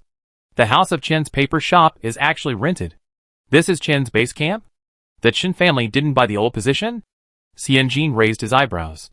Manager Dong quickly caught the change in Xianjin's expression, maintained a wry smile, and said obscurely, "That shop is the private property of the government office, and cannot be bought or sold." Xianjin, oh, another form of tax. But this tax directly benefits the officials of the local government office. This must be paid. Merchants must be sensible, so as not to be cut off. Xianjin frowned, turned his hand, and stood up the abacus. And the abacus beads fell one by one. Xianjin changed the direction of the abacus, and the abacus beads fell on the other side again. Don't mention it. This voice is quite relaxing. Manager Dong was depressed. Don't worry too much. The old lady sent the third master to Jing County. It won't really force him into a desperate situation. It's just a matter of a few hundred taels of silver, asking the third master to write a letter back and make the mother and son give in. How much money can it get? Xianjin shook his head. I didn't think about this. Then what are you thinking about? Manager Dong asked. Xianjin smiled, put the abacus horizontally, and the abacus beads finally went to where they should go. I'm thinking about how much money I should extort. One of the two fools mentioned by Chen Fu, Zhu Ersha, was pacing back and forth in his spacious and bright second courtyard, anxious and unable to extricate himself. He called the servants to ask questions every once in a while. After waiting for a long time, Master Chen Lu finally came in from the gate with a gloomy face and hunched back. Zhu Ganglai hurried to meet him, tears streaming before he spoke. That hoof. Thinking of the pen tip against his throat a few days ago. That burden is too much. Zhu Ganglai took out the note in his hand while crying. Zhou Ergo sent it this morning. Please take a look. Master Chen Lu took the note and narrowed his eyes. The note read, according to the Great Wei Law, those who embezzle and illegally occupy private property will be punished with 50 canings and 30 years of imprisonment. There were words on the back of the note. Master Chen Lu turned it over. Within 3 days, 1,000 taels of silver can buy 50 canings and 30 years of imprisonment. Within 5 days, the price will rise to 1,200 taels. If there is no silver after 5 days, I will see you in prison. 50 canings. He must have died a long time ago. Don't see him in prison. Let's meet at the mass grave. Zhu Ganglai cried. Master Lu, I'll just run away. Okay. I don't have 1,000 taels left. I can't raise that much money even if I sell this house and myself. Run? You can run away. The population of Wei is strictly controlled. 10 households form a village. Passes are required to enter and exit the city gate. Even a list issued by the trade family or village head is required to be allowed to pass. This 1,000 taels, plus the 800 taels they paid before, is exactly the private money they have taken from the shop in the past 5 or 6 years. Plus 2 points of profit. Chapter 19, What's shocking to me. This is to make them spit out what they ate. Master Chen Lu was furious. He was bullied and couldn't fight back. No. Not only couldn't fight back, he didn't even see the opponent's moves clearly, and was beaten dizzy and had everything he wanted. Sell your house and get 200 or 300 taels. Master Chen Lu looked around. The land price in Jing County was not worth much, so it was good to sell it for 200 or 300 taels. He looked at the beautiful maids and servants behind Zhu Ganglai and roughly calculated. Sell the maids and beautiful women you bought and get 100 taels. What about the land under your parents' name? Why keep it? If you die, can the silver follow you to the underworld? Master Chen Lu spoke sternly, as if he was teaching his nephew a lesson. Zhu Ganglai was stunned and forgot to cry. Damn it! Even at this time, they still want to take advantage of him and let him sell his land. How will he live in the future? Can he still work for Chen Ji? This old man, Zhu Ganglai blurted out. Does the silver follow you to your grave? Zhu Ganglai sneered. Master Lu, you hold the silver so tightly. Aren't you afraid that the silver will melt? When I was taking money from Chen Ji, you were not idle at all. You took more than me. And you are even more cruel. I won't give you this 1,000 taels. Zhu Ganglai held his neck and roared, veins popping out. Whoever wants to give can give. When I go to jail, I'll say what I have to say. I have 1 copy of the account. And you have 2 copies. Then you'll see if the Chen family will forgive you. You're crazy. Master Chen Lu's sheep beard flew up. And he looked around vigilantly. He is different from this pig. This dead pig was hired by the Chen family.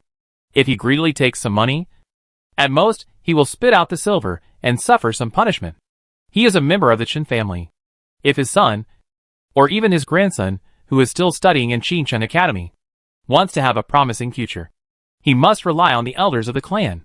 In the future, he will need the clan leader to write a letter of recommendation for him to study and become an official. These days, people without the support of the clan are like leaves separated from the branches, and others can step on them and tear them off at will. The reason why Chushur didn't touch him before was because after the death of the eldest brother, Lao Wu took him to stand behind his sister-in-law and pushed her up. If Chushur wanted to touch him and Lao Wu, it would be repaying kindness with enmity and being heartless. In this situation now, Master Chen Lu was so angry that his chest felt stuffy, like a sledgehammer against his sternum. In this situation, if he didn't take out the silver, this dead pig would bite him like a turtle and not let go. This is not that Chushur took the initiative to attack him, but that his handle was handed to Chushur, and his neck was stretched to Chushur's knife. As long as Chushur raised her hand, their family's life would be cut off. If only this pig died. Master Chen Lu narrowed his eyes. Zhu Ganglai opened his voice.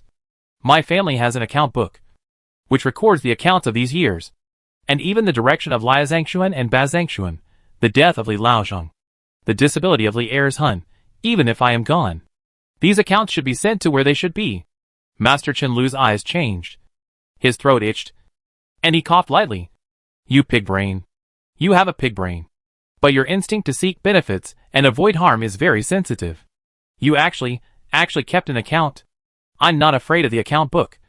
Li Laozhong. And Li Erzhun. I'm afraid of investigating Zhang Bashuan. Where Zhang Luxian went. Let's do this. I'll pay 700 taels. And you pay the rest of the silver. I'll transfer you to Jingda to buy sandalwood. Let's stay out of the limelight. After those 2 damn idiots leave, we'll meet again to make a fortune.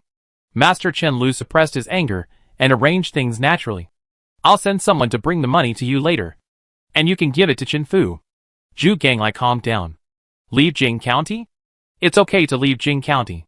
Money can be put anywhere. Master Chen Lu saw that he was calmed down, and said, you can sell this house if you want to, or keep it if you don't want to sell it. It's just right for your beloved ones. There's no time to lose. I don't know what Chen Fu is going to do. After packing up today, leave overnight. I will arrange your whereabouts. Zhu Ganglai rolled his eyes, and nodded after a while. Then don't sell it yet. I'll come back, and live here when you drive Chen Fu away. Master Chen Lu said happily. Ahmed Ba. I hope my old bones can still fight those 2 idiots. Master Chen Lu said a few more words of comfort, then turned around and left the gorgeous house. As soon as he left the house, his face was more droopy than a horse. Go and deliver the letter. As usual, we will ambush and botch into a temple, and chop off the fat guy as soon as he shows his head. If he really has the account book, he must carry it with him when he goes on a long journey. Please divide the gold and silver treasures among the kings, and send the account book back to me. There is also an old man beside him, without a beard. Yes. Yes, are we really going to give the 700 taels? Master Chen Lu nodded. What if we don't give it? Chen Fu is determined to get the money. So if he wants it, give it to him. The old man said. What a pity. Master Chen Lu laughed. What a pity. Go to the bank to make a date, and it will take half a year to exchange it for cash. The old man was stunned. That can be exchanged for silver. It's just that they are stuck on the date. Calculate it yourself. After they pay off their debts, rent for shops and workshops, replace equipment, and rent envelopes for the new year, how much money do they have left to take? Mr. Chen Lu smiled kindly. Not to mention a big head. The old man understood and smiled. Yes. Yes. Yes. You are the smartest. If we can't order sandalwood bark and straw from Tongling at the beginning of the year, we can only use those from the 3 counties. The paper we make will be greatly discounted. If he goes to Xianzhou and asks for money, my sister-in-law will give it to him. But he probably won't stay here for long. Originally, the whole family thought that the third child was a waste. Isn't sending a letter to ask for money just to prove that he is a waste? Why should a waste control the workshop in Jing County? Relying on that bitch surnamed he? When they completely lose hope in the third child, he can do whatever he wants in the Chen family in Jing County. That little bitch has a fierce temper. But she looks really good. If she takes the room or robs it, who can stand up for her? Master Chen Lu was laughing. The old man was also laughing. They were all very happy. At night, Zhu Ganglai came to the Chanqiao Guild Hall. And he was very humble. He paid the full amount of 1,000 taels at once. Master Lu sent me to collect sandalwood bark. I may not be back until after the new year. As expected by Xianjin, he took the bill, looked at the seal in the bank, and then handed it to Manager Dong, saying with a smile, "You really helped me out of my urgent need. You raised the money so quickly that I thought it was a fake bill." Zhu Ganglai said, "Oh my." 3 times. You are familiar with the laws of the Wei dynasty. Making fake silver notes is a serious crime. I don't have so many heads to lose. Xianjin looked at Manager Dong. Manager Dong nodded slightly. Xianjin smiled and said, "Then you go. See you later." But there is no such thing as a future meeting.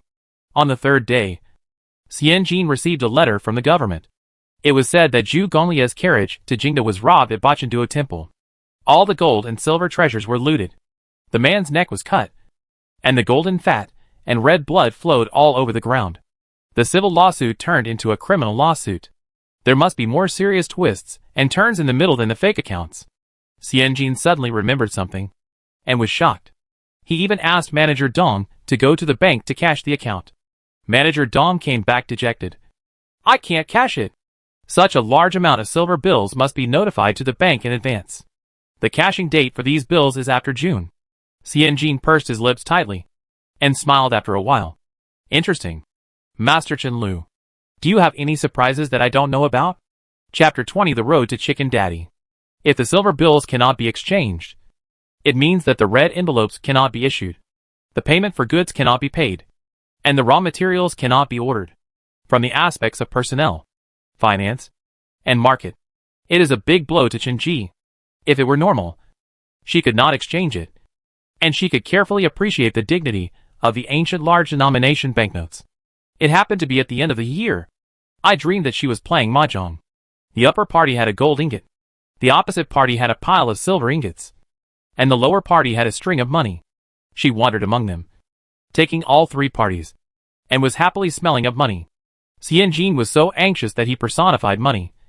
But his face showed no sign of it.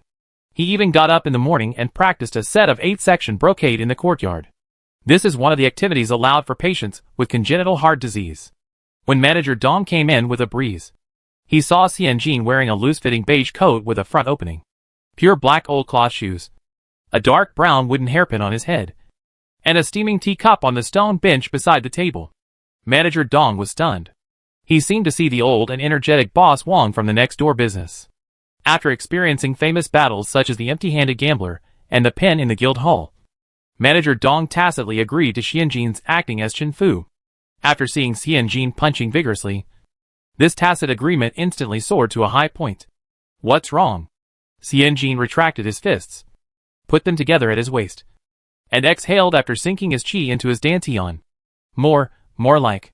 Manager Dong shook his head violently and said, "I went to the ticket office to ask, and I can use it in advance, but based on manager's use credit. I considered the wording. In ancient times, bad credit was a disaster, but I couldn't find a word to get around it." Manager Dong changed the subject and said, "The ticket office will charge us a monthly interest rate of nearly 4 points. As expected?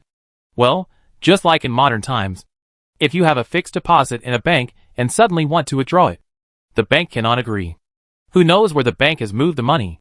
It may be buying oil in the Middle East, or it may be working hard in the virtual market to mine Bitcoin. Once your money enters the bank, it is no longer all your money. I understand the reason. But 4 points? Xianjin almost wanted to call the police. In modern times, if the annual interest conversion rate exceeds 24%, which is 2 points per month, it is considered usury and is not protected by law. And here, The official ticket number calls out 4 points. Xianjin cursed at his heart expressionlessly. Damn lawless feudal dynasty. 1,000 taels. 1 month's interest is 40 taels. It is not even the first month of the year yet. If they want to withdraw the cash now, they will lose 280 taels and only get 720 taels. However, the monthly profit of the Jingxian workshop was only 50 taels. This is a loss of nearly 30%. Xianjin picked up the tea bowl and took 2 sips with restraint. Judging from the current situation of the workshop, do they really have the confidence to bear the inexplicable loss of 280 taels? Withdraw silver? Manager Dong was anxious. The bank will close on the 28th of the 12th lunar month and open on the 15th of the 1st lunar month. There is not much time left for us. Is Masterly Sanshun back? Xianjin put down the tea bowl. Manager Dong nodded. Prepare to come back tomorrow. He has always wanted to pay his respects to the third master. Where is the third master? Xianjin frowned. Manager Dong was silent. Well, it's all self-explanatory. This love-brain man either eats and drinks or goes to the toilet. Tie up the third master. Xianjin swallowed the word tie up. Invite the third master to the shop. Xianjin asked again. Wine. Or tea? Manager Dong didn't understand. This spy that Madame Chu brought in needs a few more years of training before he can become the chief assistant. Xianjin patiently asked. Does Masterly Sanshun like to drink wine? Or tea? Manager Dong thought for a moment. Tea. Top paper-making masters cannot drink too much. If they drink too much, their hands will shake, and it will be easy to scoop uneven paper. He laughed again. Yesterday when I went to the shop, I saw several patinated tea whisks, tea strainers, teaspoons, and teaspoons. Masterly must be a master. Well, although he can't be the general assistant, he is still competent as the general manager's secretary. Xianjin nodded, thinking of the popularity of tea art and the elegance of tea-making during the Song dynasty, and said, find an elegant tea house by the Tianwang River. Move 2 small red clay stoves. Prepare some salted peanuts, small yellow oranges, red dates. Prepare 3 boxes of cakes. Bring the tea collected by the third master, and invite a master of tea art. Book Tianxi Anglo tonight. Prepare a good table, and invite everyone to come. The bill will be paid from the public account. The budget should be controlled at 1 tael and 1 qian. 770 yuan? In modern times, even if you set up a fireside tea party by the river, you can't make less than 1,000. Right? If it is really overspending, write a receipt and use it from the private account of the third master. Xianjin calculated in his mind. When I make money, I will immediately make up the money to the private account. If a company wants to grow bigger, it must not confuse public and private accounts. In her previous life, after she had her surgery, the financial sister of her father's company came to see her. In order to make her laugh, she said exaggeratedly, guess what is the most outrageous account I have ever seen? Account details show that I rented a house for my boss's mistress for 4,300 yuan. Oh my god! I ran away. I was afraid that if I didn't run away, the boss would go in first, and I would be the next. She laughed so hard. Half a year later, I heard that the company collapsed. What a sad story.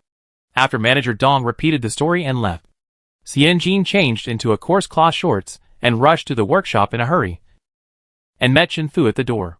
Didn't you eat? Xianjin shook his head. Chen Fu held 2 oil-soaked paper bags in his hand and handed them to Xianjin. I guess you didn't eat. Xia Deoxiang's scallion pork buns are delicious. Xianjin smiled, took it, and followed Chen Fu into the workshop. Last time she came to the shop, she only looked at the account book in the outer shop and didn't go in. Papermaking is a pure handicraft. It depends on the selection of raw materials and the skills of the craftsman. It's not appropriate for her, a woman of a different surname, to go to the workshop alone, for fear that others would mistakenly think she was stealing the skills. Following Chen Fu. It's legitimate. The workshop was empty on Tuesday. As soon as the key was opened, the steam, humidity, and the unique earthy smell of plants and trees filled her nose. Several huge water tanks, dozens of bamboo curtains, stone troughs with cracks showing traces of time. It was deserted inside. The Zheng guys I met in Chaqiao Guild Hall last time were sitting bored by the trough, holding a dogtail grass in their mouths. Zhou Erga slapped one of them on the back. The young master is here.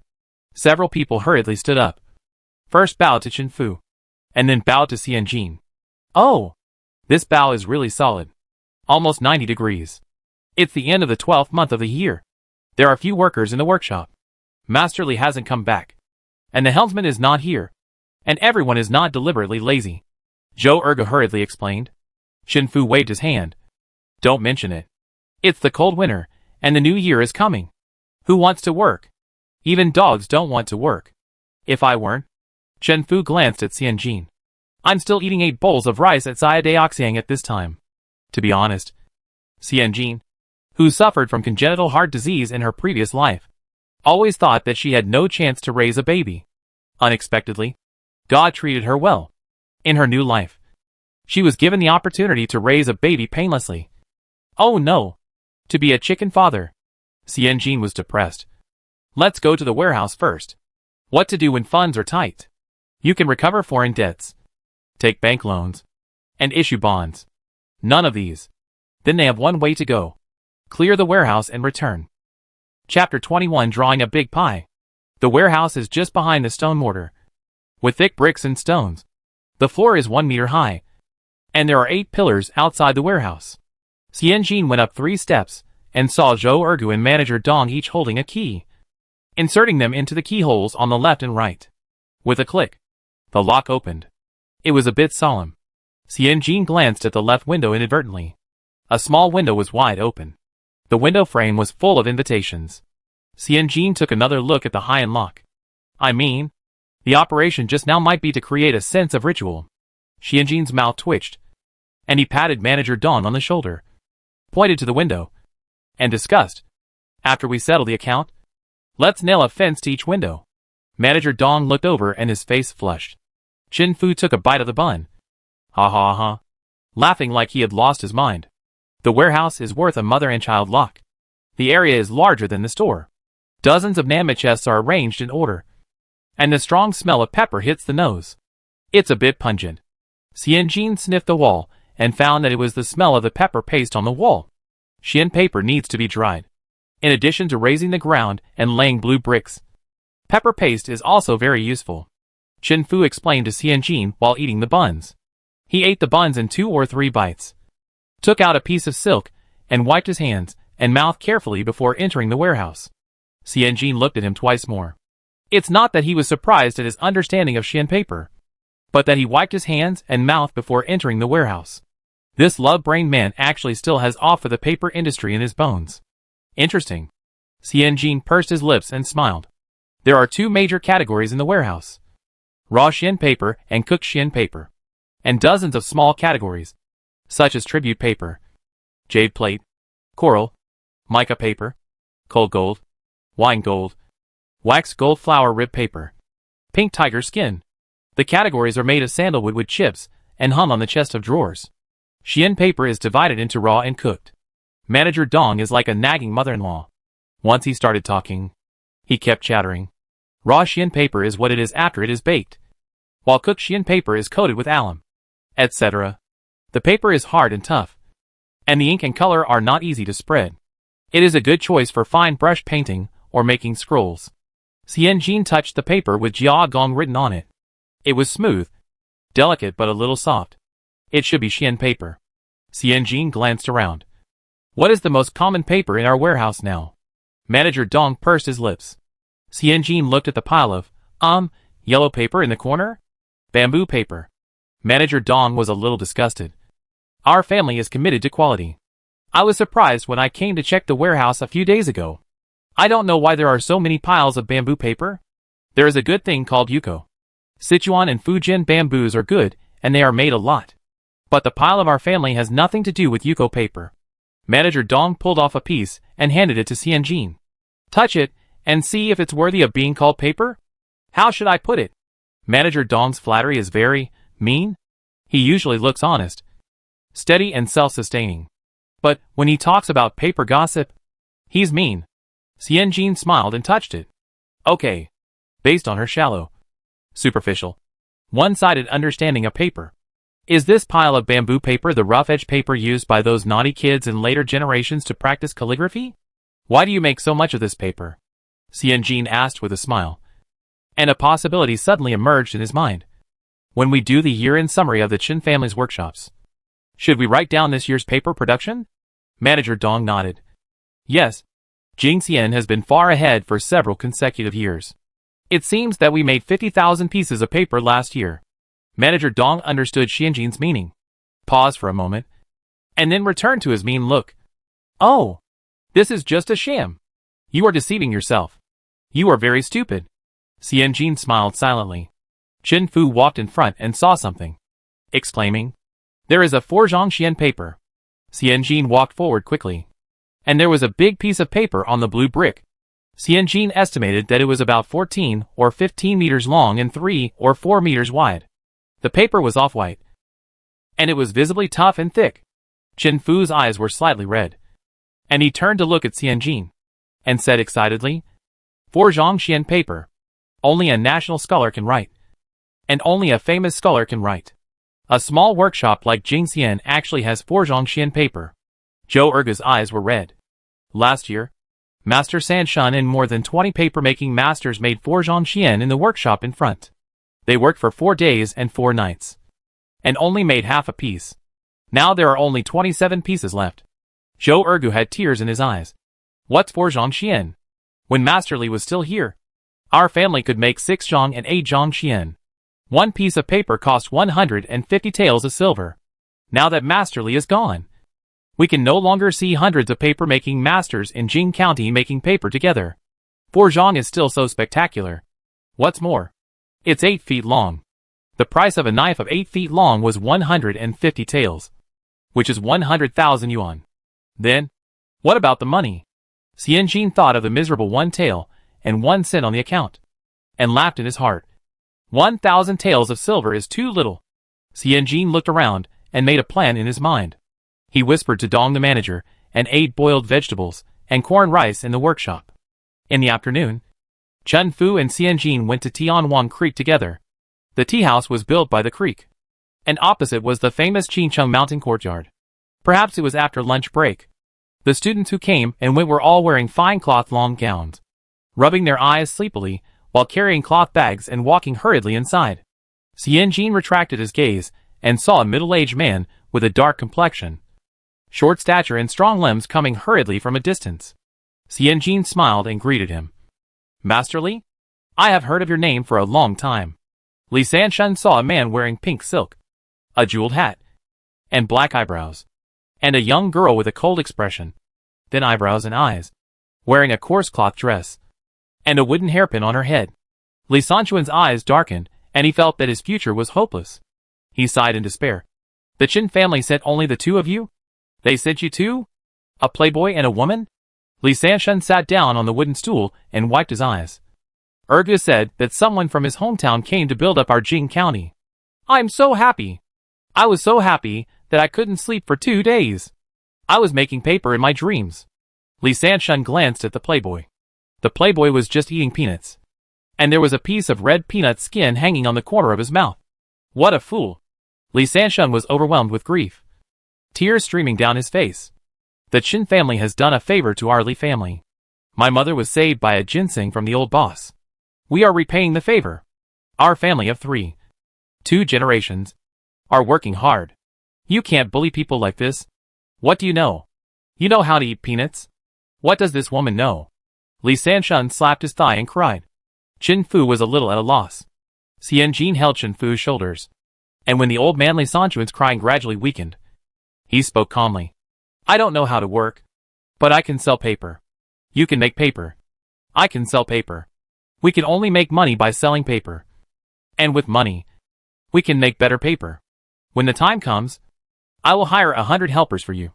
Chisel the widest water trough, and make the most arrogant large paper. And you will definitely reproduce the myth of Bazhang Xian. Chapter 22. Don't buy and you'll lose. On the 20th day of the 12th lunar month, the light came from the east. The sun rose slightly, and the wind blew through the red lanterns with rabbit paper cuts on them, hitting the Hui-style blue bricks. 4 or 5 people carried a dozen wooden boards, several mounted long paintings, and a special oil paper umbrella on their shoulders and hands by the Tianwang River. Soon, they built a shed about 5 meters long and 3 meters wide, with a dozen elm boxes standing tall and short in the shed. The shed was right by the Tianwang River, less than 100 meters away from the Qingcheng Mountain courtyard. The scholars who came in the morning light stopped by the shed. Chenji blind bag? In front of the shed stood a tall mast, on which hung a roll of paper as a sign. In front of the wooden table stood a well-made, carved name. Chenji blind bag. Chenji was known. Chenji paper shop was quite famous. The paper roll on the sign was also known. It was Chenji paper shop that set up a stall to sell paper. 5 or 6 scholars stood in front of the shed, looking at the blind bag. This word has a lot of discussion, Xiuan said. Blind? Eyeless Mosey.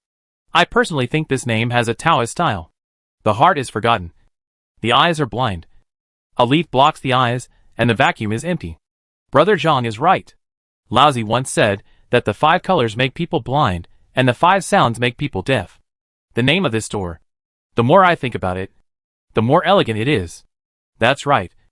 The bookish atmosphere in the market is gradually fading, and it's rare to see a good store of classics. I am very happy. Before compiling a classic, Brother Zhang, holding a cloth bag for school, he asked elegantly. Excuse me, what is a blind bag? Xianjin raised his head from behind the wooden shelf and smiled with 8 white teeth. It means that we don't know what we buy. You pay, and I give you a cowhide bag with 10 different colored papers inside. Blind means you can't see what you buy. Brother Zhang, that's really blind. The name of this store is really white. If I can't see what I buy, why should I buy it? Brother Zhang, the Laozian brother next to him frowned and asked. I can tell at first glance that he doesn't know about blind boxes. Such trendy toys. Have you seen that in a different time and space thousands of years later? A group of middle schoolers with too much money to burn spent money to get a set of figures. On one hand, they tried to control the Gigi by buying their hands. And on the other hand, they bravely charged on every front line of the battlefield of cutting leaks. Xianjin laughed.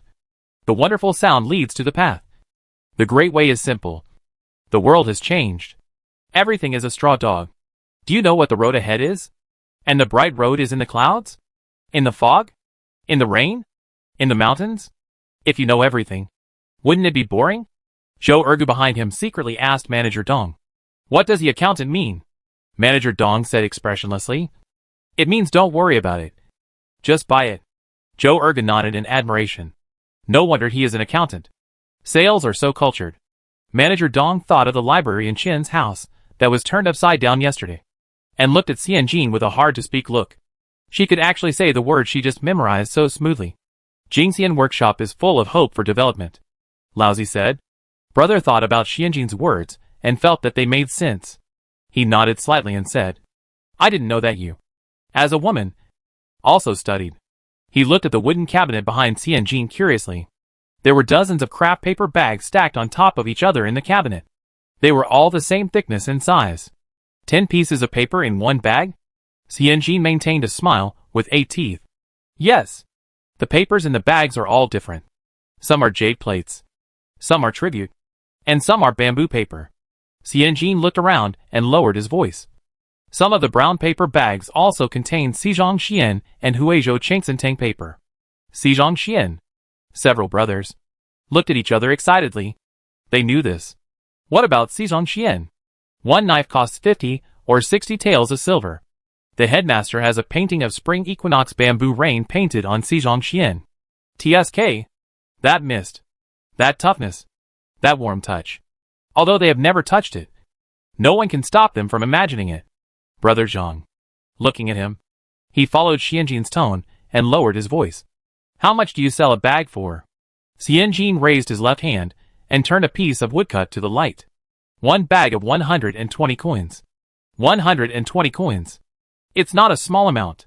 A dough of rice is only 80 coins. But compared with the price of paper, this price is actually nothing.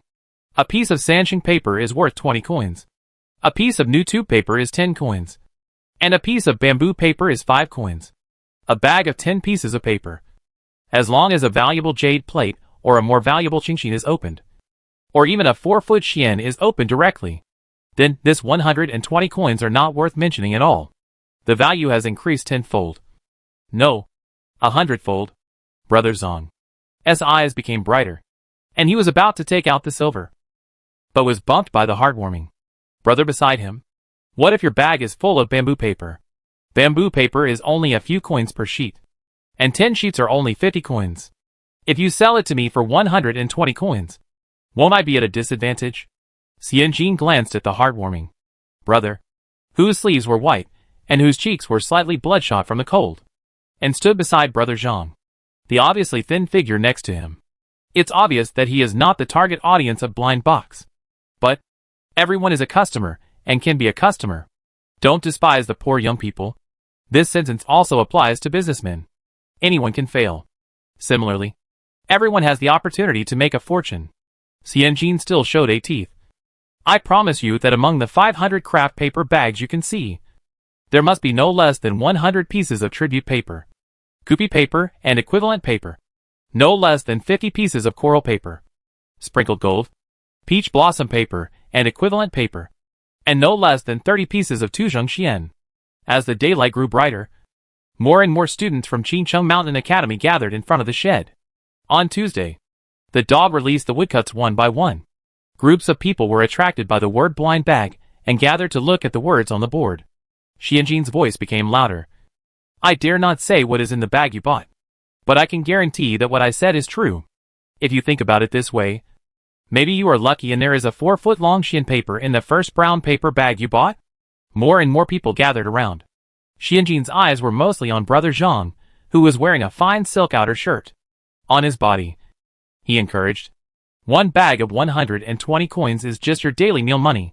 If you get the Forjiang paper, write all your favorite poems and paintings on it. When you pass the exam in the future, our Chen family will definitely spend a lot of money to buy the Forjiang paper from you and frame it for collection. Everyone's eyes fell on brother Zhang. Brother Zhang was a little proud. Qingshou Heart is very relieved bumped brother Zhang's elbow again, and said, even if you really put good paper in, but you hide it and don't give it to us, we can't get it. Right? Xianjin raised his right hand and took out a big wooden box from under the shelf. He shook the wooden box with both hands, and a swish-swish sound came out from inside. 500 bags. 500 numbers. 120 coins. Draw once. I'll give you a bag for every number you draw. Xianjin laughed heartily. Do you think there is room for tricks if you operate this way? The more people there are, the louder Xianjin's voice becomes. The girl's voice is crisp, just like the light of dawn. When we do business, the most fearful thing is that we can't afford to play. The new year is coming, and we need a good piece of paper to write congratulatory messages, make prints, and write good poems. Since Jinji dares to use 4-foot-long paper to do business, we are not afraid of not being able to afford it. As long as you buy enough, the chance of getting 4-foot-long paper will be greater. 120 coins. Xianjin laughed, and his usually slender and light eyebrows were instantly diluted by warmth and brightness. You can't buy at a loss. You can't buy and be fooled. The goods are genuine and worth the money, and we will never cheat anyone. Chapter 23 In the Wind and Rain. Brother Zhang.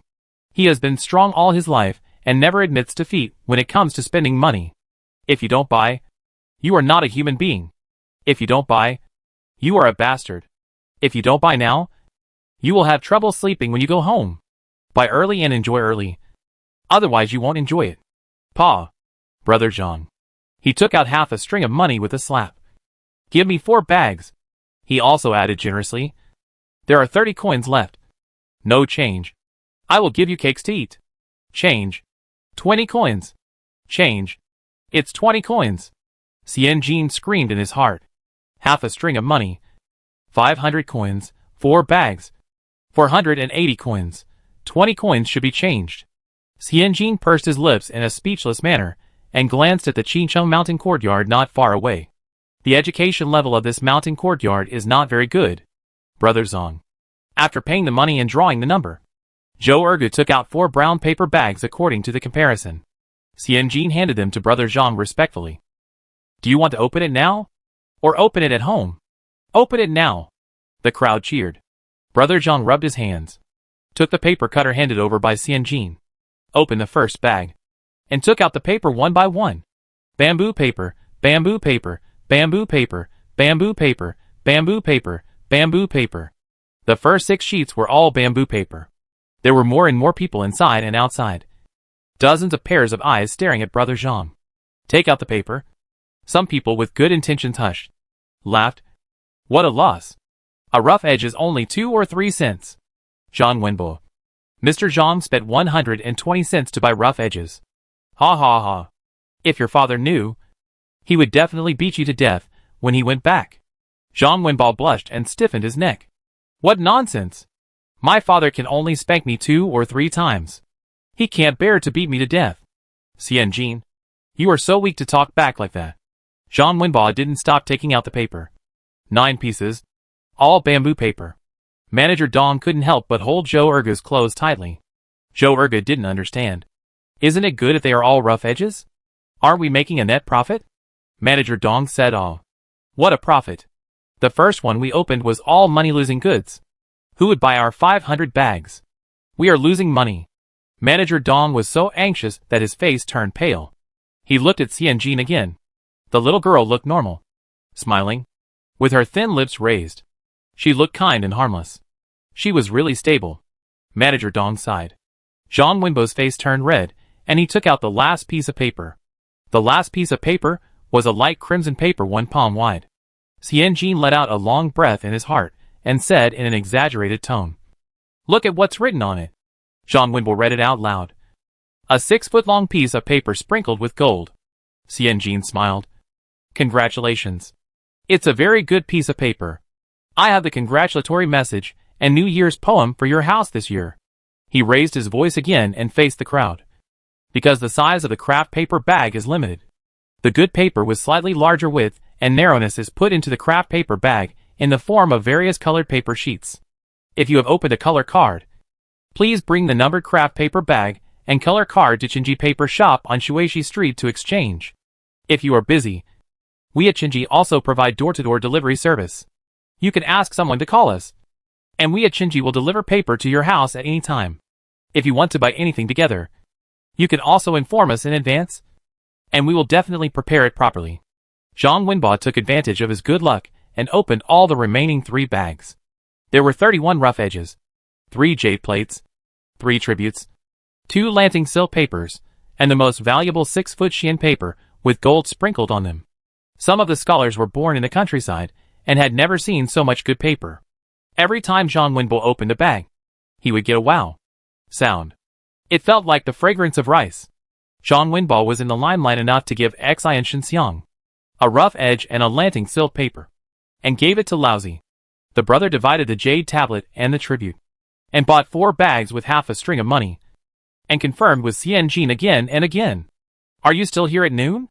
Xian Jean smiled. Yes. Yes. Yes. We will be here whenever you want us to be. The mountain courtyard will be closed on the 28th of the 12th lunar month. And we will be here until the 28th of the 12th lunar month. But only 500 bags a day. You know, this paper business is different from other things. Other food and daily necessities can be bought at will. But if we buy this paper and use it well, it will be seen by generations to come. Xian paper has the reputation of paper lasting 1,000 years. Jean Wenbo nodded happily.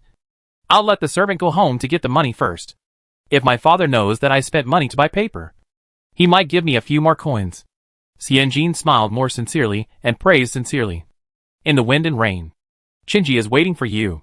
Someone at the outermost layer of the crowd let out a low humming laugh. Bao Yuan, what are you laughing at? The man next to the low laugh asked with a smile. The man called Bao Yuan had a broad forehead and a flat top, dark eyes, thick eyebrows, a straight nose and a white face, a slender figure, and a moderate bone mass. He looked pleasing to the eye and very kind. He looked friendly, but his words were a little angular. I laughed at the cunning of the child, the dullness of the student, and the trifling skill of both for his happiness. Xiao Baoyuan, whose full name was Xiao Hui, picked up the same mountain courtyard cloth bag as Wenbo's, with a strong eyebrow and a light expression. Look, our boy is so happy. The scholar next to him also laughed. He opened a 6-foot-long rice paper. And there are several good papers. He should be happy. Not to mention anything else. Chen's paper is good, but also expensive. He hasn't even passed the provincial examination. And he has never used any good paper. Xiao Hui shook his head. It's hard to calculate this account. 4 bags, 480 coins. 1 rough edge paper for 5 coins. 31 pieces for 155 coins. Jiagong and Yuban are the same grade of paper. Counted as 10 coins. A total of 60 coins. 2 pieces of Lanting silk paper for 40 coins. The most valuable 6-foot gold sprinkled Xian paper for 30 coins. The total is only more than 280 coins. Zhang Wenba took 200 coins more and bought it happily. The blind bag launched by Chen Ji. It is not the paper that is sold, but the impulse pleasure when buying, the uneasiness when opening the bag, and the regret or ecstasy after the result is opened. In short, blind bags sell feelings and addiction. The more you buy, the more you want to buy, and the more you open, the more you want to open. You always think that your next bag will open something better. When buying blind bags, you don't care about what is good paper at all, but pursue the uncertainty.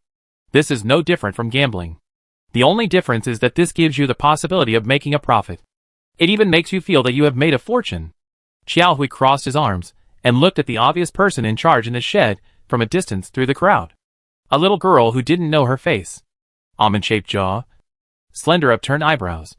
Small pale lips. Very cold appearance, but reveals a vigorous and upward vitality. There is a strange conflict in beauty. Didn't the Chen family send their third master back to Jing County? The scholar next to him whispered. Why does this girl look like the head of the family? Xiao Hui retracted his gaze, picked up the book bag, and pulled back the scholar's headscarf. Why can't the girl be the head of the family? You are really pedantic. Let's go! The teacher is fierce. And then you will be punished to write 300 scriptures. All with rough edges. Chapter 24 Destiny is determined. Zhang Wenbo made a good start. And almost all the scholars who had spare money bought bags. The scholars who were short of money looked at their classmates shouting and booing with envy. A thin child, wearing a cotton dress that was so old that it was fuzzy in the 12th lunar month, leaned on the wooden pillar of the shed, looking eagerly at the excitement in the shed. Xianjin's eyes collided with the child's. After Xianjin was stunned for a moment, the child ran away quickly. The accountant. I want 2 bags. Here I come. A scholar was in a hurry and urged Xianjin across the wooden frame. Xianjin responded and retracted his sight, rushing to finish this busy morning before the morning bell of Qingcheng Mountain Courtyard rang. 230. 231. 232. Zhou Ergu squatted on the ground with his head down, counting the remaining brown paper bags in the wooden cabinet in a clumsy way, with his head lowered and his back bent. His majestic and broad back was like a mountain. There are still 232 left, and we sold 268 this morning. Zhou Ergu was beaming with joy. Oh my god! Those papers have been in the warehouse for almost 2 years. We just added a bag and wrote on a few boards. And we actually sold the papers. Ha ha ha. What a simple muscle man who is easy to be happy and energetic. Xianjin Guyu slumped on the stool. In good condition. Except that his throat was a little hoarse. His tonsils were a little sore. And his mouth was a little dry. Xianjin held the old teacup and took 2 gulps of hot water before he felt better. We'll have breakfast later and then go back to pack 50 bags. The hot water ran down his throat. And Xianjin sighed comfortably. Being a salesperson is really tiring. His brain and mouth never rested. His legs never sat down. And his face was almost stiff from laughing. Xianjin pinched the corners of his mouth, relaxed his jaw, and muttered to confirm. Brother Dong, there are about 300 students and 55 scholars in Qingcheng Mountain Court. Right? Is there really that many? She remembered that during the reign of Zhu Yuanzhang, the quota for scholars in a county was 20 per year. Manager Dong also raised his head and gulped down the water. He was 40 years old. And he swore that he had never said so many words in his life. I have never heard so many dialects. Mandarin is mixed with dialects of various forms. Fengyang Prefecture, Chuzhou Prefecture, Luzhou Prefecture, even some from Jiangxi. There is also a student who speaks like a bird. Chijijij has a. When he asked, he said, yes, from Wenzhou Prefecture. All morning, he said nothing but please speak slowly, and please say it again. Manager Dong swallowed his water. Qingcheng Mountain Academy is a college with a large number of students in Nanzili. Our prefecture has a prosperous academic atmosphere, and the head of the school Qiao is famous for his 3rd place in the imperial examination. Therefore, not only students from our prefecture and neighboring prefectures like to come here to study. But even students from other provincial governments will be sent to Qincheng Mountain Academy and taken back for examinations when the exams come. The rate of high school entrance examinations can be greatly improved. This is to study in Huanggang and return to Tibet to take the college entrance examination. Xianjin was speechless. Studying and immigrating has existed in every dynasty, Manager Dong said. So the number of more than 400 people should be accurate. Xianjin put down the water, thought about it, and said in silence, then go back at noon and fill 50 more bags. Let's strive to maintain the 5th and fight for the 6th place today. Manager Dong clicked his tongue. This is too bold. A mountain courtyard. At most 400 people, including teachers and professors. There are only more than 450 people. Does this mean everyone will buy a bag? How is that possible? Among the 100 people in the mountain courtyard, at least 3 or 4 are poor children who are specially recruited from various places and have excellent academic performance and great potential. These people are unlikely to spend money to buy expensive paper. Manager Dong wiped the sweat from his forehead. Will it be too much? If it snows, we can't sell it all. The paper will get damp from the snow, which is not good for the paper. CNG nodded firmly. That's all. Believe me, we can sell it all. Xianjin's marketing goal this time is not an asterisk one, but one asterisk in. Some salespeople do mainstream business. They rely on traffic. And the more traffic they have, the better the business. Some do repeat business. They don't necessarily sell one item to everyone, but those who have bought it will definitely buy it again. The logic here involves customer stickiness. To create customer stickiness, one is to accurately meet the needs, and the other is to enhance the interaction between products and customers. The girl looked calm, but her tone was unusually firm. Manager Dong couldn't help but think of the welcoming banquet the day before. The girl proposed to sell inventory and get cash back, but Li Sanshun firmly disagreed and pointed at Chen San's nose and scolded. The paper we make is really valuable. The guys scrape the bark in the cold winter. The bark is soaked in water from Gonking and Maiking, sunning, cone, grinding, pressing, and fishing. The guys use skin and flesh to make paper. Our paper can't be sold at a low price. If it is sold at a low price once, it will never be expensive again. This old man Li is really too stubborn.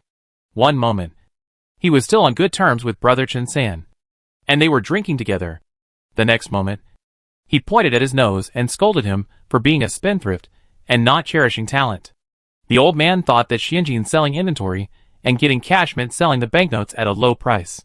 Who knew that this frail and pale girl choked on a whole cup of peach wine on the spot, smashed the cup to the ground without changing her expression or heartbeat, and swore a poisonous oath pointing at the porcelain pieces on the ground.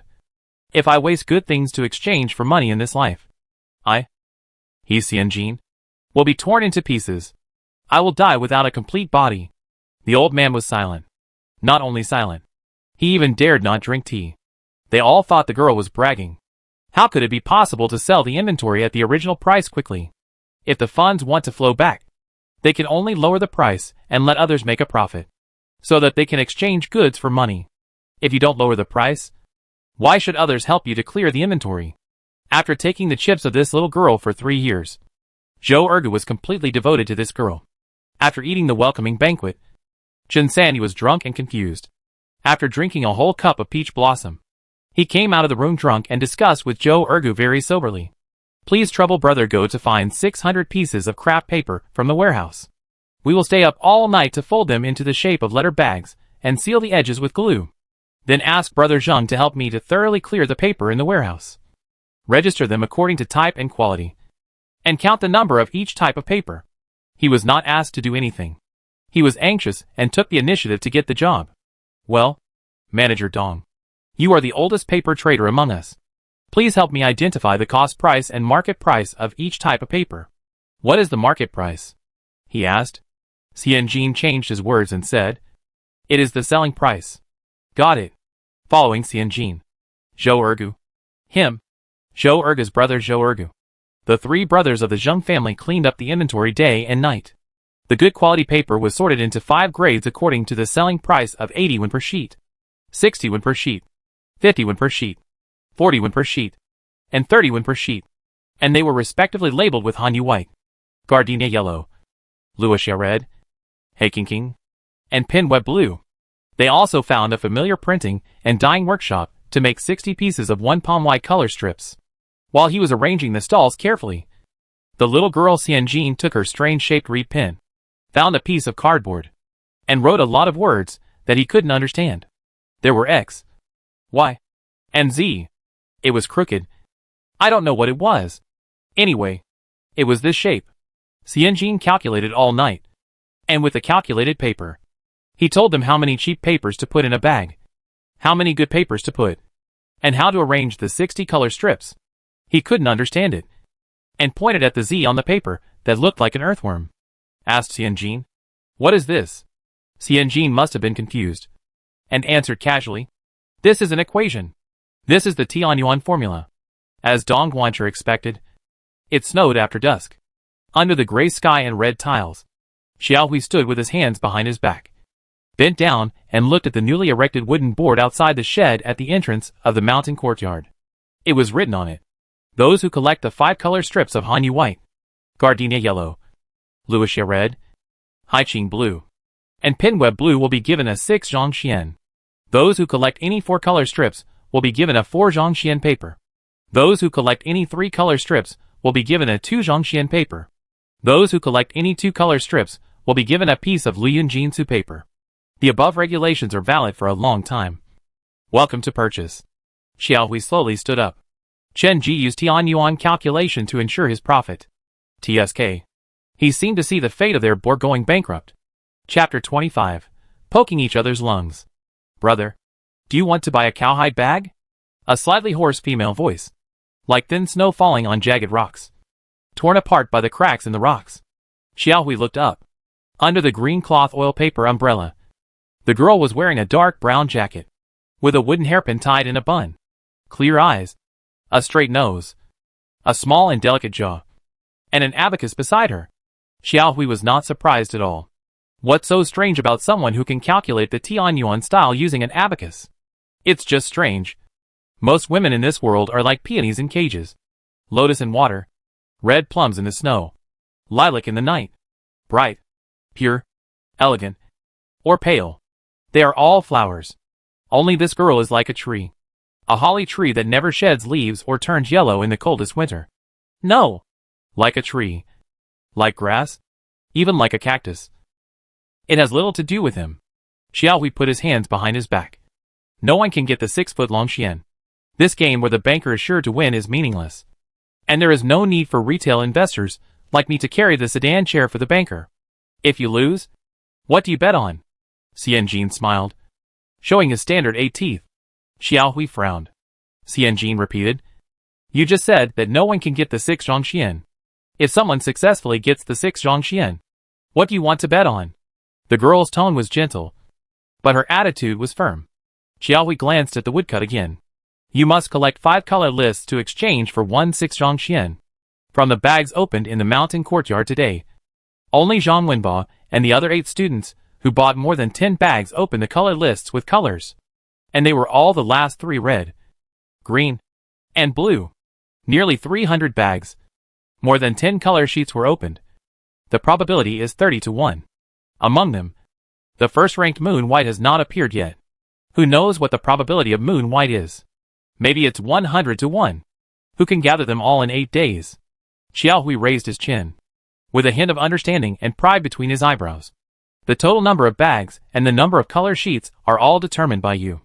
You set the rules, so you naturally know best how to win. It's not fair for me to bet with you. Xiaohui smiled, revealing a bit of youthful arrogance.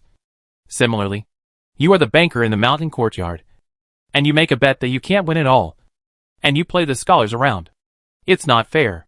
Xianjin tilted his head and looked at Xiaohui inconspicuously. Songjiang cloth, padded shoes, carrying a cloth bag exactly the same as others. There is no difference between him and other scholars in the mountain courtyard, except that this face is too handsome, and the temperament is quite difficult and unruly. This is a confrontation between ancient people's ideas and modern marketing. Xianjin rolled his eyes and smiled. Let's do this. I'll tell you a way to get Lia Zhangxuan for sure. If you support the Chen family's business, whether you buy 1 bag or 2 bags, it's fate. Do you think it's possible? Is it possible? In other words, it's the Tianyuan style solution. This bag is not worth 120 coins. But this answer is. Xiaohui thought about it, took out a small amount of money from his sleeve, and put it on the table. I'd like to hear more about it. Xianjin first touched the money in his hand, then took out a bag from the cabinet, pushed it in front of Xiaohui, and said with a smile, "It's very simple. Buy all our bags. If you buy them all, you can naturally collect the 5-color list." Xiaohui. No. No business is without fraud. Even if you can do Tianyuan style business, you are still fraudulent. Even if you are a Holly-like businessman, you are still fraudulent. Xiaohui buried his head and took a deep breath. You can't say she is wrong, because she is not wrong. When the base number is large enough, the probability will naturally increase. This is the simplest content in science. But buy them all. This is obviously not the answer he wants. Xianjin saw that the scholar was depressed, so he handed him a cup of tea and smiled gently. I didn't mean to tease you, but you seem to have a prejudice against Chenji's sales methods, so I unconsciously want to make fun of you. Good wine is not afraid of a narrow alley. This old saying is true. But what if the fragrant wine is not in a deep alley, but in a shallow alley? Will more people be able to smell it? Can they buy it? The same goes for Chenji. We work diligently in making paper and trading. We have never cheated, set up a scheme behind the scenes, or fooled the scholars in the mountain courtyard. We just use some small tricks to let more people know about Chenji. You said it is impossible for anyone to get the 6-foot-long Xin paper. I will put it here. Someone will definitely get it. Xianjin lowered his voice. Our rule is to collect all 5 color sheets. But there is no rule that only one person can collect all 5 color sheets. Color sheets can be exchanged, given away, and even bought and sold. Although the probability of getting the 6-foot-long Xin paper is small, it is definitely not zero. Xiaohui looked at Xianjin, put his hands behind his back, looked around the shed again, and then raised his foot to leave. Please stay, Xianjin called out loudly. Xiaohui turned around. Xianjin handed over the brown paper bag respectfully. Your blind bag. Chenji's tricks. Don't take it to heart. Xiaohui stayed there for 2 breaths, turned around to take the brown paper bag, raised his eyebrows, and whispered in Xianjin's ear. After Master Li died in Bachendua Temple, there was no more Lia Zhangxuan in the whole Jing County. Since the girl is sure that someone can collect the 5-color list, where can you get the 6 Zhangxian? This time it was Xianjin's turn to twitch his lips. This man is really annoying. Poke where it hurts. After Xiaohui finished speaking, he walked away with a smile on his face. Dong dong dong. The evening drum of the academy sounded. After a while, the scholars carried cloth bags and went down the stairs in 2s and 3s, and saw from a distance that another half-man-high woodcut was placed in front of Chen's shed. Bor was very excited, and took 2 steps at a time, lowered his head and looked first, and saw the 6 Zhangxian. When he heard the 3-character phrase, Bor's facial features flew around, and he excitedly grabbed the corner of the clothes of the person next to him. When he saw that he had collected all 5 color sheets, his facial features were suppressed with ouch. In just a quarter of an hour, Bor's facial features opened and closed. Very busy. 6 Zhangxian. Bor was like a screaming chicken. I haven't heard of 6 Zhangxian for a long time. Chenji is really generous this time. If anyone really gets 6 Zhangxian, please remember to suck it for me. In recent years, the tribute from our Anyang prefecture is 8 Zhangxian. 8 Zhangxian is used by saints, and 6 Zhangxian is the most precious paper that scholars like us can use in our lifetime. Can Anyang prefecture still make Bazhangxian? Don't look down on Anyang prefecture. Although Furanghao, the paper maker in our place, is not near Wuxi River and has no Gongquan, it is also very diligent. In the past few years, Bazhang and Lu Zhangxian were produced every year. Later, the inheritance was cut off after the old owner of Furanghao passed away. You are bragging. Anyang prefecture is poor. Poor. You. Lu. Completely twisted into a regional attack. Bor pushed aside the crowded crowd and squeezed to Xianjin. He took out 2 color lists from his sleeves, compared them carefully, and murmured, I have red and blue in my hand. I only need to save 3 colors to exchange. Right? Bor's eyes had a kind of simple stupidity that Xianjin was familiar with, which had not been beaten by society. Xianjin nodded and smiled sincerely. Let me tell you a secret, Brother Zhang. I am most optimistic that you will be the first to exchange Lu Zhangxian. Chapter 26. I won't open it. Xianjin had just finished encouraging Boer when he was hurriedly called away by others. Only the clear and stupid eyes that were lit up were left, and they were extremely determined. Zhang Wenbo held the 2 existing color lists in his hand. His face was bright. Bring me another 30 bags. He had already collected 2 color lists. Are you going to give up and fail at the last hurdle? No. Never. The son of a landlord. Never give up. If it were an anime, Zhang Wenbo's back would have been ignited with a raging fire of battle. The dormant middle school soul blew the horn of awakening. The strange desire to win and lose occupied the high ground of thinking. This bore came for 7 or 8 days in a row, and did not greet Xianjin. He gave the money with his left hand, and took the brown paper bag with his right hand. He did business in silence, and it was obvious that he was holding back his anger. Xianjin asked Manager Dong quietly, "What is the origin of this Brother Zhang? Don't be ripped off." Manager Dong lowered his head and said, "He is the eldest son of a big landlord in Qingling Town, Huayan Prefecture. His family has 2,000 to 3,000 acres of fertile land, and 6 or 7 hills. He also does tea business in Huayan Prefecture. Don't worry. There are still a lot of hairs, and they can be plucked." Xianjin put his mind at ease, and plucked them with peace of mind. There are not many scholars like Boer who burn themselves and light up Chinji. But there are many who are generous. Some sponsors spend 20 or 30 brown paper bags at a time. The sponsors are of different ages. The youngest is 7 or 8 years old. The oldest is 14 or 15 years old. And they are all different in height, weight and body. The only thing they have in common is that they have a strong family background and, in terms of academics, there is still a huge room for improvement. Ahem. After all, which academic master has time to play card collection? Before the first month of the lunar calendar. During the 12th month of the lunar calendar, the New Year holiday is approaching, and students are already restless. Now a new thing has come out of nowhere. During breaks, naps, and lunches, the topic of conversation among the students at Qincheng Mountain Academy is Chin's craft paper bags, and the finely crafted rice paper in various shapes and sizes. Headmaster Qiao Fangji brought a pot of silver needle tea buds to the courtyard.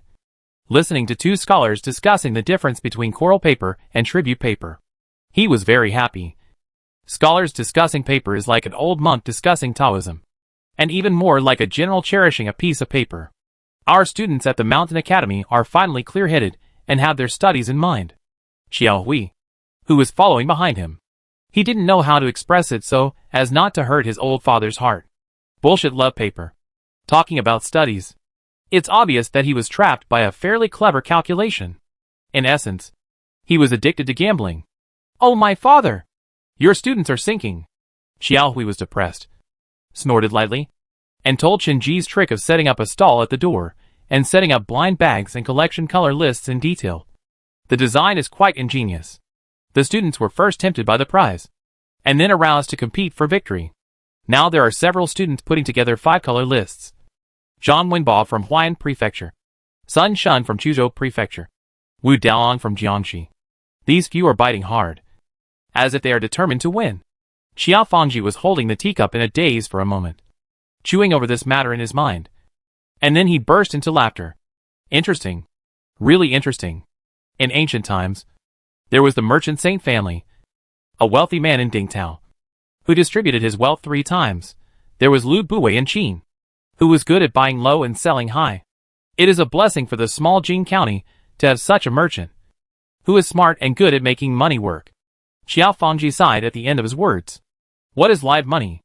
In the market, the money that is constantly circulating is called live money. In short, money that can be spent is called active money. On the contrary, most of the money that is tightly held in the hands of a very small number of people is called dead money. Wherever the economy is prosperous and the market is thriving, there is more active money and less dead money. Only in this way can there be 100 schools of thought, a peaceful life, and a flourishing learning atmosphere. A place without money is a wasteland. No matter how good the seeds are, they can only produce poor fruits. Most of the reasons for the fall of the previous dynasty were that a small number of people were too rich, and they did not allow others to be rich, let alone richer than themselves. They suppressed and humiliated merchants, causing silver and sharp goods to flow out. And the treasury became increasingly empty. Xiao Fangji withdrew his thoughts and prepared the test questions for next year's Jingyi in his mind. Attract the people of the world. Gather the world's goods. Trade and leave. And each get what they deserve. Did you buy it? Xiao Fangji sipped his tea, pursed his lips, and his beard curled up. Since my son has seen through the secrets here, he must know that merchants are merchants. And profit is the most important. Ordinary people rarely get good things from sellers. My son must not have wasted money. He must have watched coldly, arrogant in his heart, and secretly called the buyer a fool. I bought it. Xiao Hui twitched his lips and interrupted his father expressionlessly. I bought a bag. That girl was really abominable. She tricked me into paying with just a few words. What? His son, who claimed to be extremely smart, was actually tricked into paying. Xiao Fangji was stunned for a moment, then twitched his beard and laughed out loud. This laughter was not very hurtful, but extremely insulting. Xiao Hui turned his face away. Xiao Fangji's face turned red with laughter, seeing that his eldest son looked really embarrassed. He pinched his arm with his right hand secretly, swallowing the smile in his throat. Then what's in your bag? I didn't look. Xiao Hui continued to turn his head away. From the probability point of view, it's just some jade plates. Ordinary papers with tribute. It doesn't matter whether you open it or not. Well, in fact, the truth is that this bag witnessed the whole process of him being deceived and cheated by the girl. It's a great shame. As soon as he got home, he put the bag in the bottom of the box. It's impossible to open it. And it's impossible to open it in this life. Xiao Fangji shrugged his shoulders, without comment, and handed the silver needle teacup to his eldest son with a smile. You have always been arrogant. Although you have this capital, you were a scholar at the age of 7, a Jiren at the age of 13, and you had a smooth journey. But as a father, I have to repeat the old tune. There are people outside the mountains and outside the mountains. A girl can use arithmetic to coax these so-called smartest scholars in Nanzili to pay money, not to mention the vast land of millions of people. Xiao Hui lowered his head and lip-synced. Humble, tolerant, helping others. Xiao Fangji saw that his eldest son was not listening, so he smiled and knocked on the back of his head. You will suffer a big loss. Fall into a big pit. Then you will know the truth of your father's words. It is not certain when Xiao Hui will suffer a big loss. Manager Dong was trembling all the time, thinking that their stall would definitely suffer a big loss and be overturned by someone. These few days, thanks to the collection of color orders, the stall has been doing well. They filled 800 bags, and they were all sold out in less than 8 days. And the business in the shop has also become prosperous. Last night, he roughly calculated that from the 20th day of the 12th lunar month to the 28th day of the 12th lunar month, he earned 96 taels from selling cowhide bags, and the daily turnover from selling knife paper alone was more than 20 taels. The income from 8 days was almost equal to the revenue of the workshop in Jing County for 4 or 5 months. The better the harvest, the more frightened he was. The reason was simple. On the woodcut, the prize that could be exchanged for collecting 5 color slips, they didn't have it. The 6 Xian. They had lost it long ago. Not only them, but even the whole Jing County might not find a single person who could make it. Maybe there would not be a single 6 Xian on sale. All 800 bags have been sold out. And there will always be someone to collect the 5 color slips. What will they give when someone comes to exchange the 5 color slips? Give a bright smile? Manager Dong was trembling with worry. We put all 60 color slips into the bag. Right? Xianjin nodded calmly. Of course we put them in. We are doing business, not scamming. Manager Dong scratched his head. He was 40 years old and bald. He was so anxious these days that his hair on top of his head became even less. What should we do if someone comes to exchange? Xianjin put down the abacus and thought for a moment. At present, no one will come to exchange. Why? Manager Dong asked.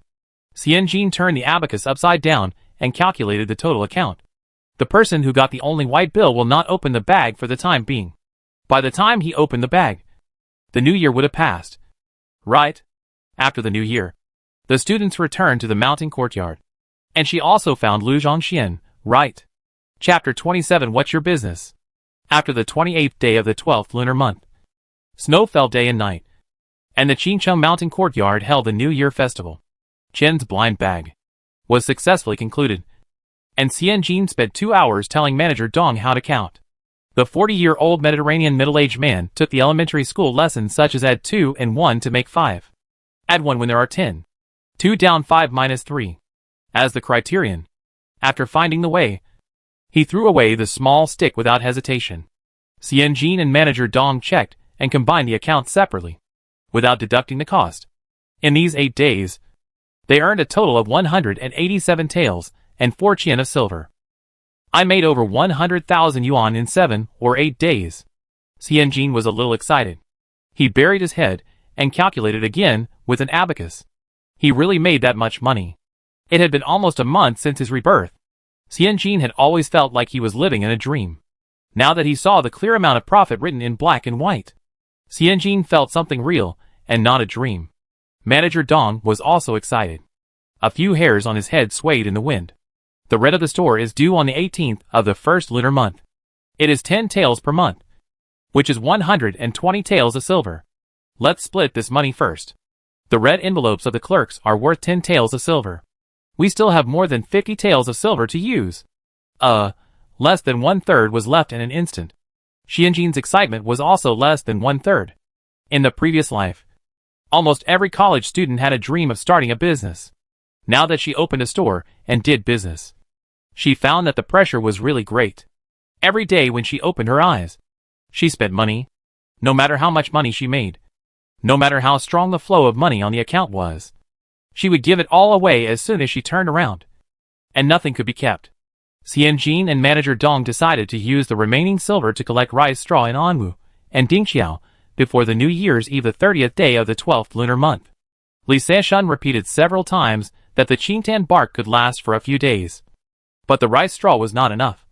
At most, it can make 30 pieces of paper. Xian Jin had never known that straw was needed to make paper. She had always thought that tree bark was enough. Unexpectedly, Li Sanshun pulled her to the sink and gave her a small lesson. The bark of the Chinese ash is the bone of Xian paper, and the straw is the flesh of Xian paper. The more bark, the tougher the paper, called pure bark Xian. The more straw, the softer the paper, called cotton material Xian. How much bark to mix with how much straw? This stuff is a matter of skill. A skilled craftsman will know the tricks of the trade once he touches it. When the old man talked about making paper, he smiled with wrinkles all over his face, as if he was showing off his proud heirloom. Xian Jin looked at him, and some indescribable emotion surged in his heart. Everyone's life goals are so clear. Tuesday Dog talks about saving money to buy a bullock cart every day. This is probably the reality of modern young men wanting to buy a car when they have money. Manager Dong has been a deputy for half his life. Now he wants to take the path of promotion in another place. He will follow Chen Fu to build a business in Jing County for a few years, and then parachute back to Xuanchen to be the general manager of the Chen family. It would be better if he could get his sons into the Chen family and have a stable job. This is probably the last gamble of modern middle-aged and elderly men before retirement. As for the Zhongxing guys, their goals are consistent and clear. Save money to marry a wife. Marry a wife early, and have children early. Well, this simple wish is hard to match in modern times. After all, Xian Jin and her generation believe that having children early means enjoying happiness early, and not having children means enjoying happiness. Everyone knows where their lives should go. Xian Jin doesn't know. She seems to be pushed around all the time. What does she want to do? Be rich? Dominate? Or drink, and lie on the lap of a handsome man? The mule cart that went to Anwu was bumping slowly. Xian Jin was leaning against the wall of the cart, with a copy of the exploitation of the works of nature in front of him. His mind was full of thoughts.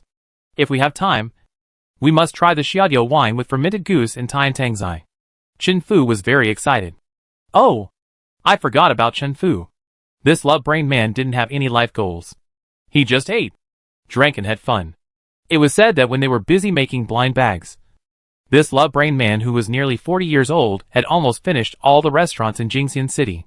He also made a ranking very attentively, dividing the 49 restaurants into 3 grades, A, B and C, and ranking them one by one according to the taste, smell, and quality of the food. Why did Xian Jin know? Because this love brain tried to take 10 4-foot-long scrolls from the warehouse. For record keeping? Of course.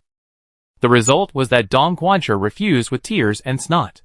I don't know what to say. Let's drink to the relaxation of the love brain.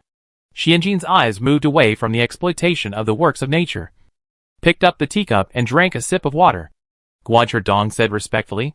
Tomorrow is the New Year's Eve, and our schedule is a bit tight this time. Can we go there specially to eat next time?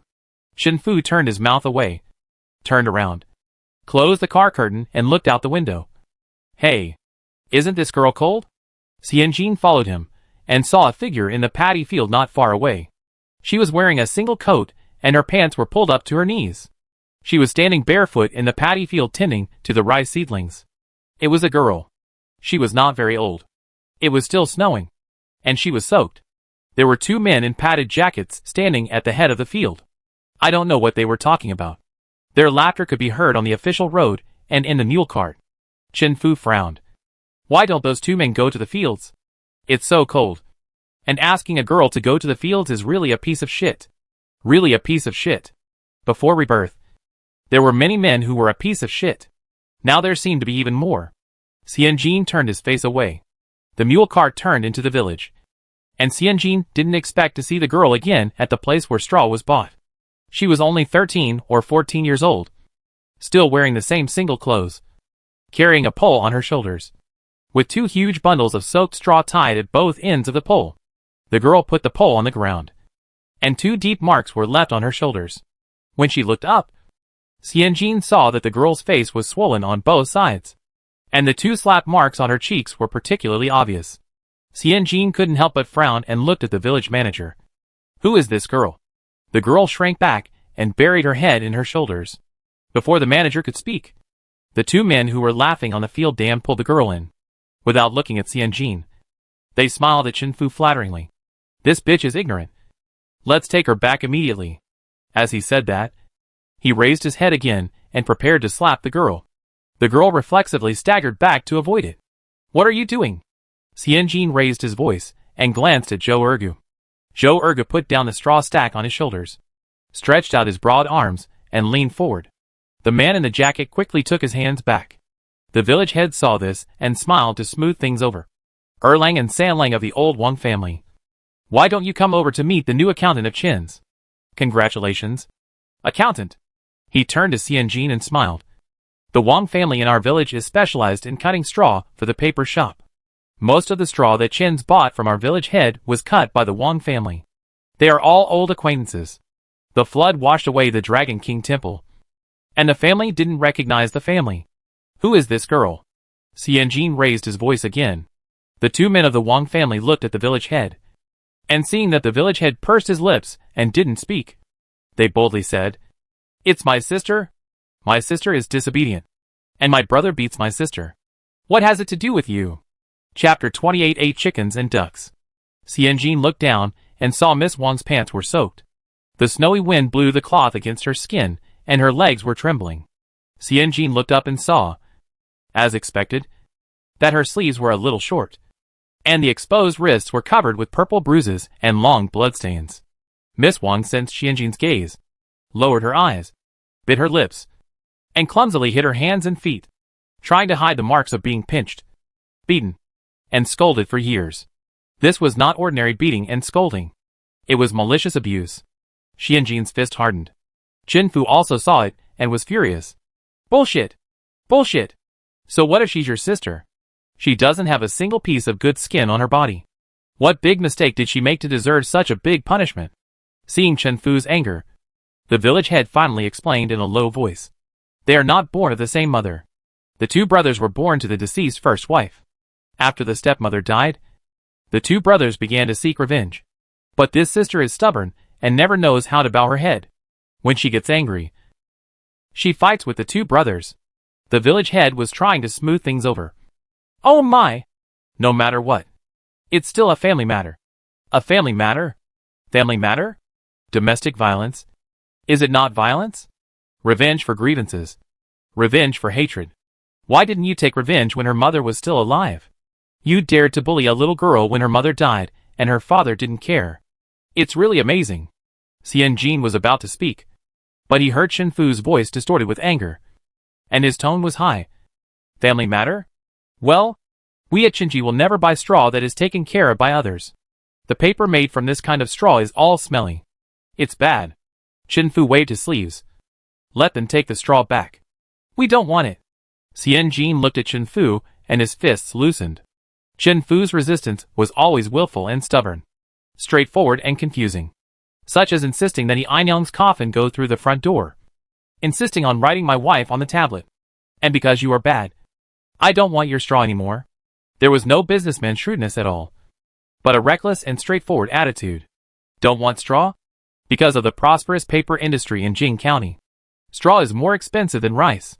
Wang's second brother panicked instantly, and looked to the village head for help. The village head said, Chen San is a bodhisattva. Wang De, Wang Er, come and count out a Chen San. Put down the straw, and treat my sister well when you go back. Okay? This okay is asking Chen Fu, which means to make a big thing small, and a small thing nothing. How much?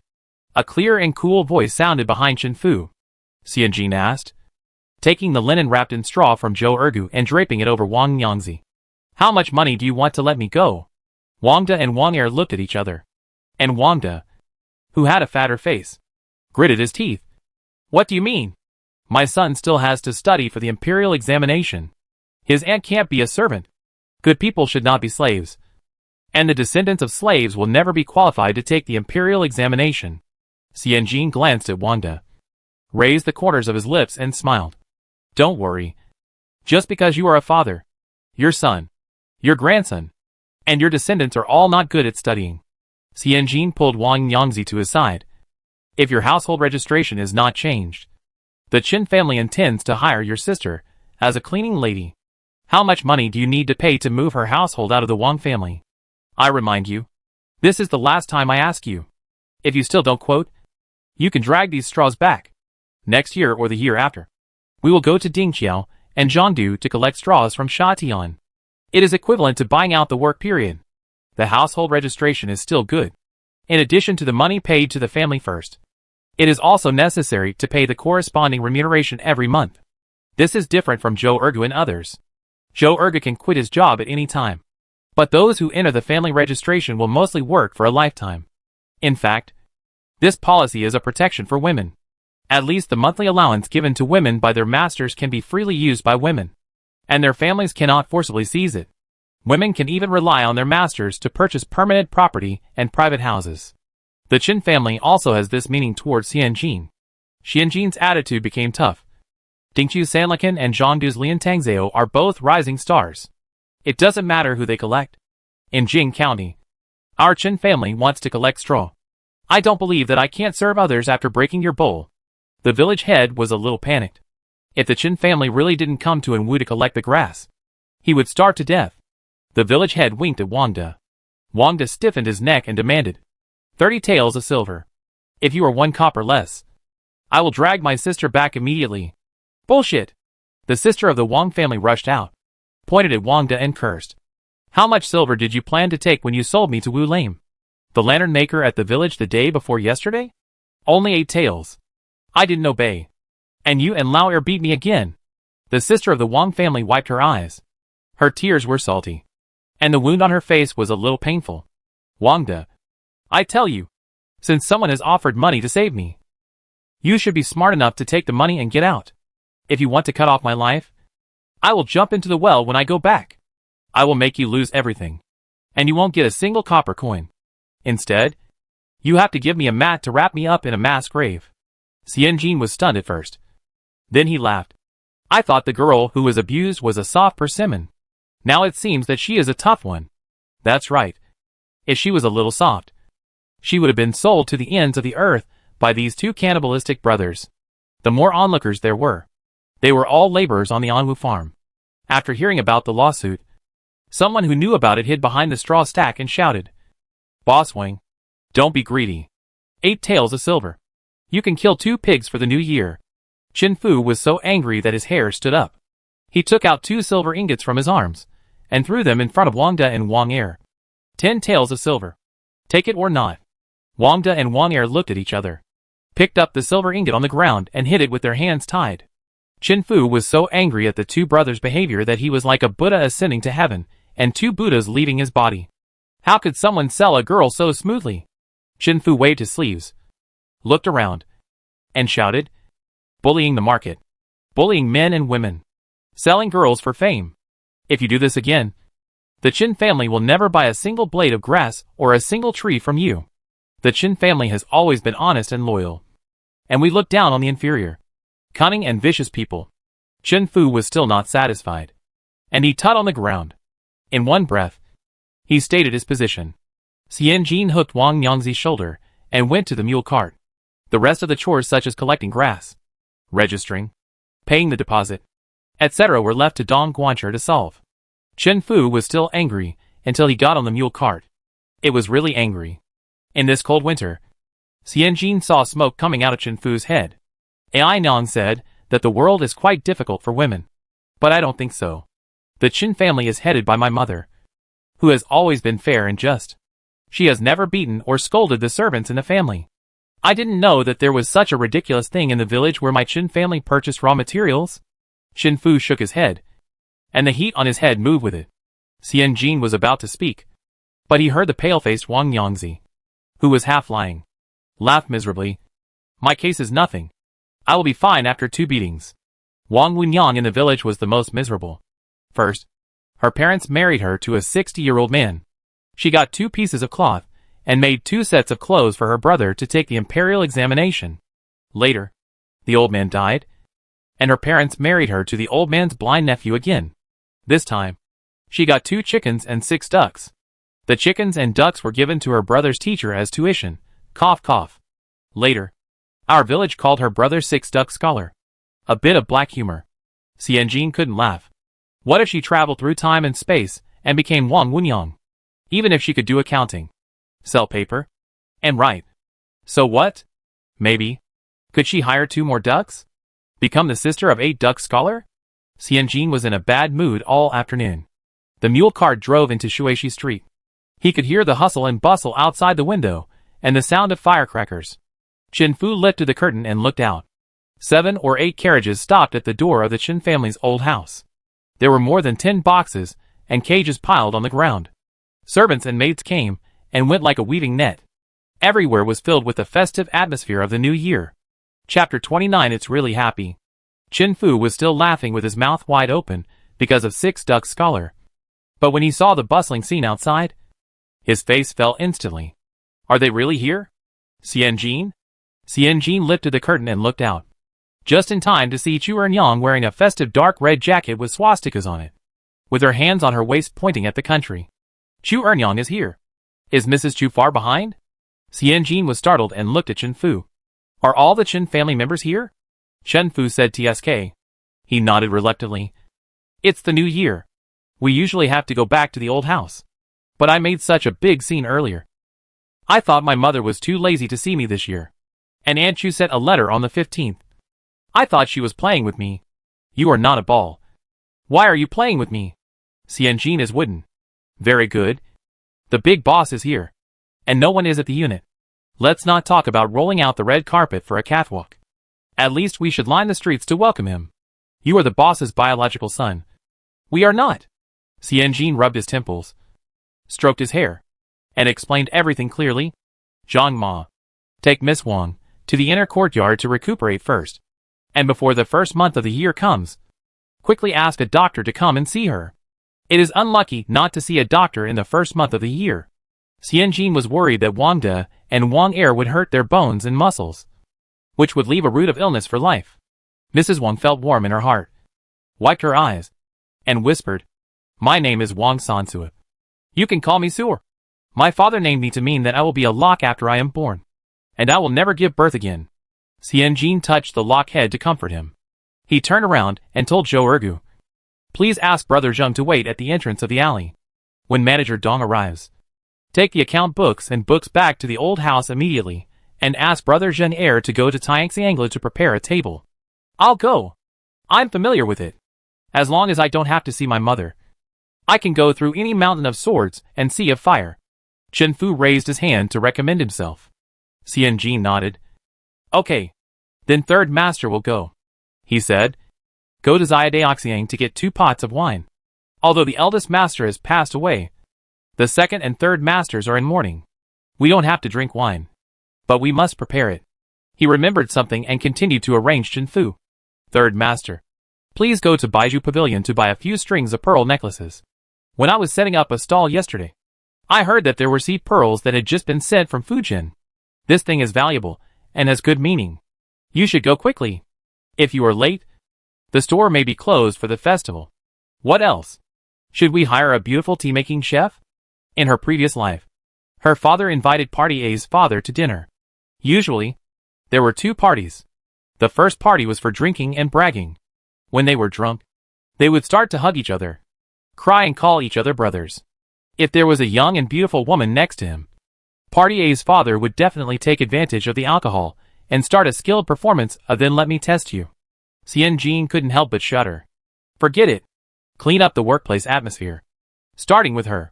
Xian Jin pondered for a while, and made sure that he had made no omissions. When the leader came to inspect the work, he usually had 4 things to do: work report, outlook for the next year, drinks and meals, and year-end red envelopes. If he was smart, he would leave some small mistakes for the leader to catch, to show the leader supreme wisdom and authority. Xian Jin glanced at Chen Fu. There was no need to specifically tell him to leave a pigtail. He could do it well by himself. Everything was ready. Xian Jin took a deep breath, looked up again, and put on the sincere and flattering smile that office animals are most familiar with. "Madam, you are here." Xian Jin got off the mule cart, took 2 steps at a time, and greeted her with a smile. Wang Sansuo, who was half lying on the mule cart, was stunned. This girl looked only 2 or 3 years older than her, but she could arrange things in an orderly manner, order the Chinji clerks around, and finally change her face. Is this girl the accountant of Chinji? Suor had stars in his eyes. Chinji. The farmers, heard about Chinji every day. Chinji, the one that feeds half of their village. Their accountant is actually a little girl. Shouldn't the accountant be able to read and write? Isn't he the most capable in the store? Chinji's accountant is actually a woman. Chen Fu turned around with pride and interest. Very capable. She's my girl. Chen Fu boasted behind Xian Jin's back about how he could tell fortunes and turn stones into gold. But Xian Jin was so disgusted that he kept drinking tea. And soon, he just drank water. Damn it! 1 step late. Every step late. They had the 4 Ps set to deal with leaders. And Master Chen Lu did it even better. He drove to Dingqiao early in the morning. Picked up old lady Chu. Second master. Second mistress. Third mistress' son. And several grandchildren at Dingqiao. And drove a horse-drawn carriage in front of them all the way. From hot water, snacks to lunch, an afternoon nap. It can be said that everything was taken care of. Showing the style of a bootlicker. Flattering is annoying. It's even more annoying if you don't get it. Xian Jin took another sip of tea. The main hall was full of people. Old lady Chu sat at the top. The square-faced and broad-shouldered second master Chen was on the left. The second mistress sat next to the second master. And then the old acquaintance third mistress' son followed. On the right are the grandchildren.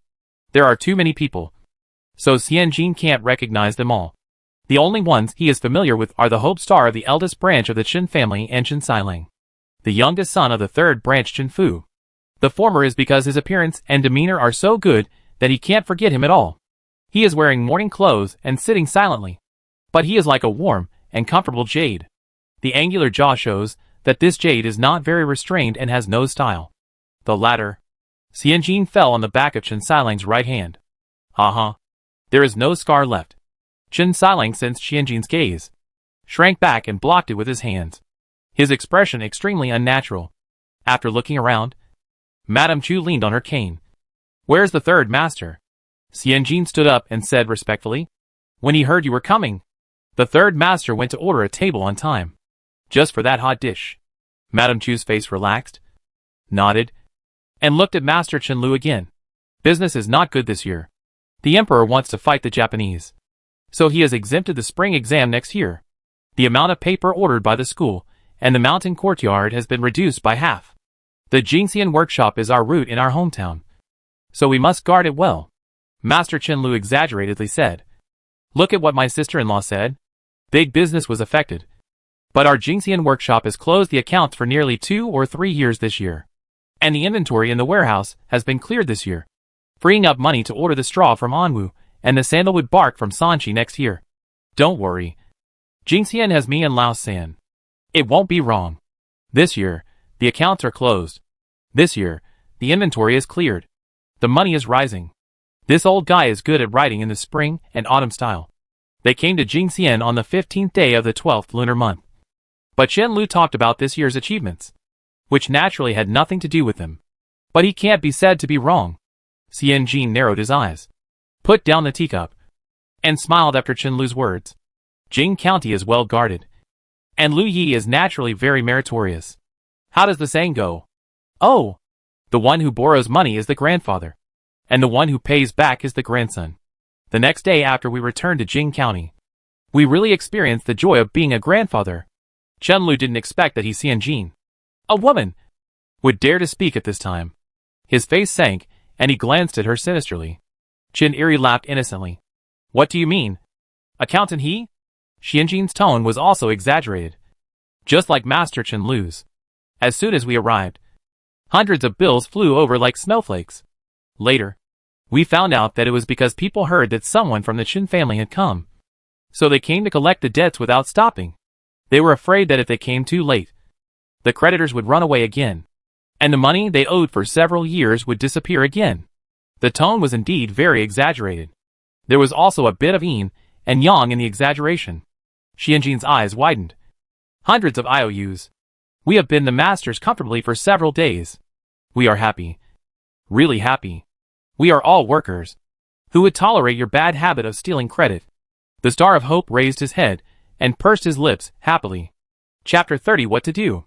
Qin Jiafang smiled for the first time since his father passed away. The shadow of his father's death had been hanging over him for a long time.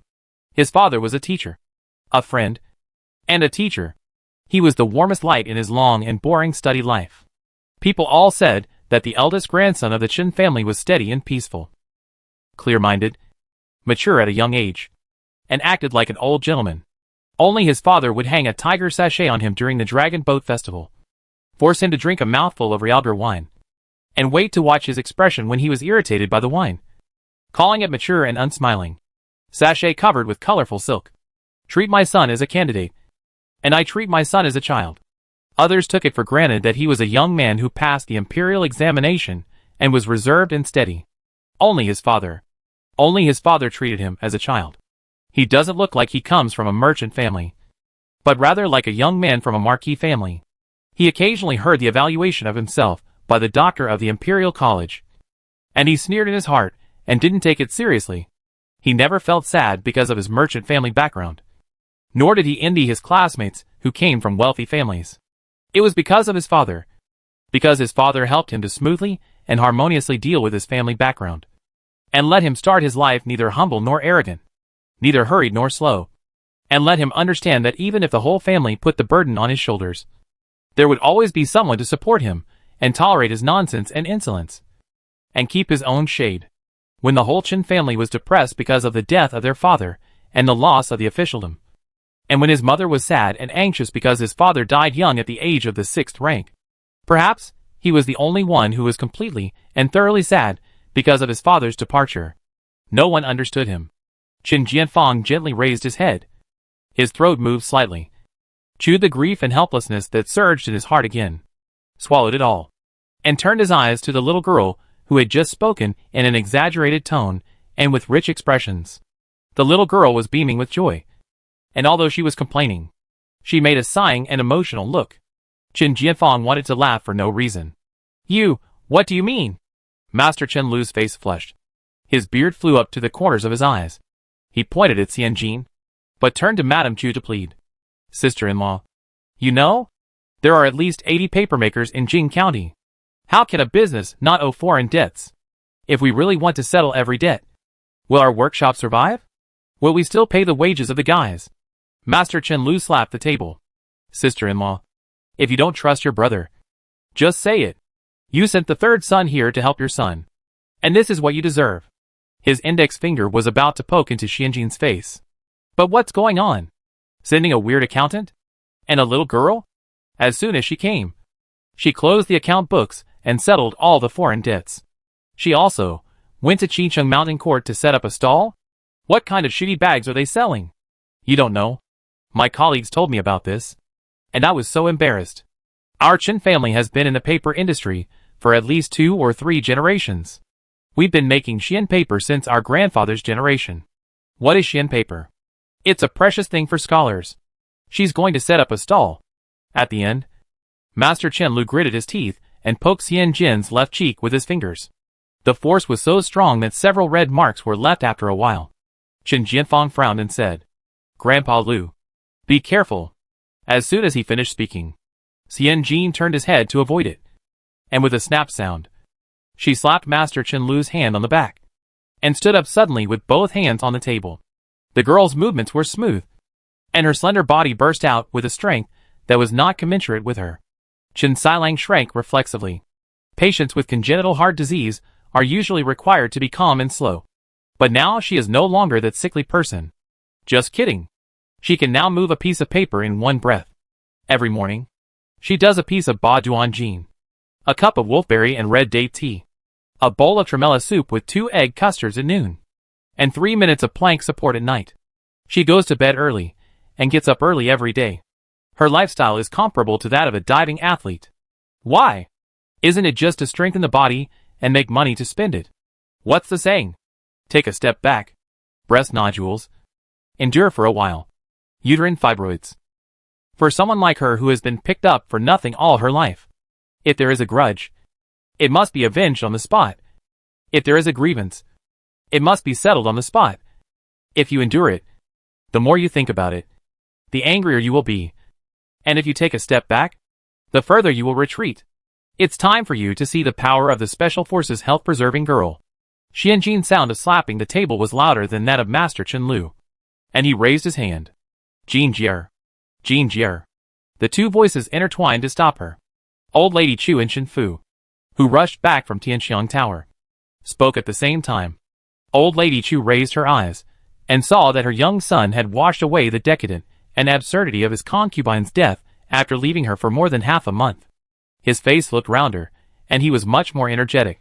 She nodded secretly and looked away, frowned and accused Master Chen Lu disapprovingly. Old Six, what are you doing with the little girl during the new year? You have reached the age of knowing your destiny, and it's tiring to get up early to welcome the guests today. You should also take good care of your energy and rest your body. Turning around, he told Chu Ernyang, send 2 boxes of ginseng to Uncle Six. Eat them well. Send more from Xuanqing next time. Mr. Chen Lu turned his eyes away in anger, giving Mrs. Chu enough face. Mrs. Chu hit Xian Jin with 50 strokes of the board again, implying, harmony is the most important thing in doing business. How can a young girl manage a workshop in the future with such a bad temper? Xian Jin's heart moved, and he looked at Mrs. Chu and pursed his lips. Chen Fu rushed in angrily, and wanted to say something, but saw Xian Jin gently shook his head at him. Just let it go. Chen Fu held 2 jars of wine, standing there in confusion, deeply regretting that he came back too late and missed the opportunity to go crazy in front of his mother. Every family will quarrel during the new year. Xian Jin and Chen Lao quarreled first, but everything was peaceful afterwards. All the relatives of the Chen family, young and old, came to the old house. There were more than 20 people in total, including this cousin and that great-grandfather, plus the women and young men. And they set up 6 or 7 tables in the yard. Xian Jin sat at the table of the Chen family's daughters, and next to them were girls in their teens. After a flurry of recognition, Xian Jin had 4 older sisters and 2 younger sisters, successfully gaining the title of 5th girl of the Chen family. Xian Jin wanted to say, my last name is not Chen either, but the 4 sisters didn't give her a chance, and stuffed a dozen sachets into her mouth, chattering, you can read and write and work as an accountant. We envy you so much. And we heard that you went to Qincheng Mountain Court to cheat money. Oh no. Make money from those scholars. Oh my. We are so excited. In this world, merchants can cheat. Oh no. Make money from scholars. The oldest sister called Chen Xuanyang and said, my sister also wanted to buy 2 blind bags, but she was afraid that they would be made of bamboo paper and wasted money. Xian Jin was about to answer, but Xuanyang did not give her a chance and continued. Later, I made a bag for her at home and stuffed more than 10 pieces of coral paper in it. The little girl was so happy. Okay. Xian Jin scratched his head. He didn't need her to answer. He just wanted to talk. The girl chattered, which was wonderful. Xianjin ate a bite of food, looked at Chen Zunyang, whose face was as beautiful as peach blossoms, drank a sip of tea, and looked at Chen Yonyang, whose face was as beautiful as cherry blossoms, and felt extremely happy. The second party gradually entered the wine table. Chen Eri refused the wine at first because he was in mourning. But later, with the tacit consent of Mrs. Chu, he also picked up the wine glass. He was indeed a kind and honest person. He would respond to any offer of wine. And the atmosphere became lively in a short while. In the chaos of the group of demons, Xianjin squinted his eyes and saw an old man with a mustache whispering to Master Chen Lu in a hurry. Master Chen Lu picked up his long gown and walked out in a hurry.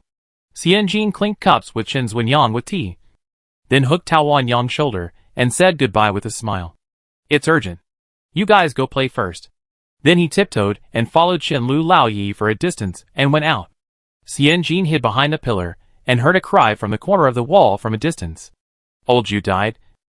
What will the whole family do? You don't have money to send. Only 5 taels today, and 3 taels the day after tomorrow. He has more than a dozen concubines and 7 or 8 sons waiting for food. What do you think we should do? Chapter 31. Are you going? Old Zhu?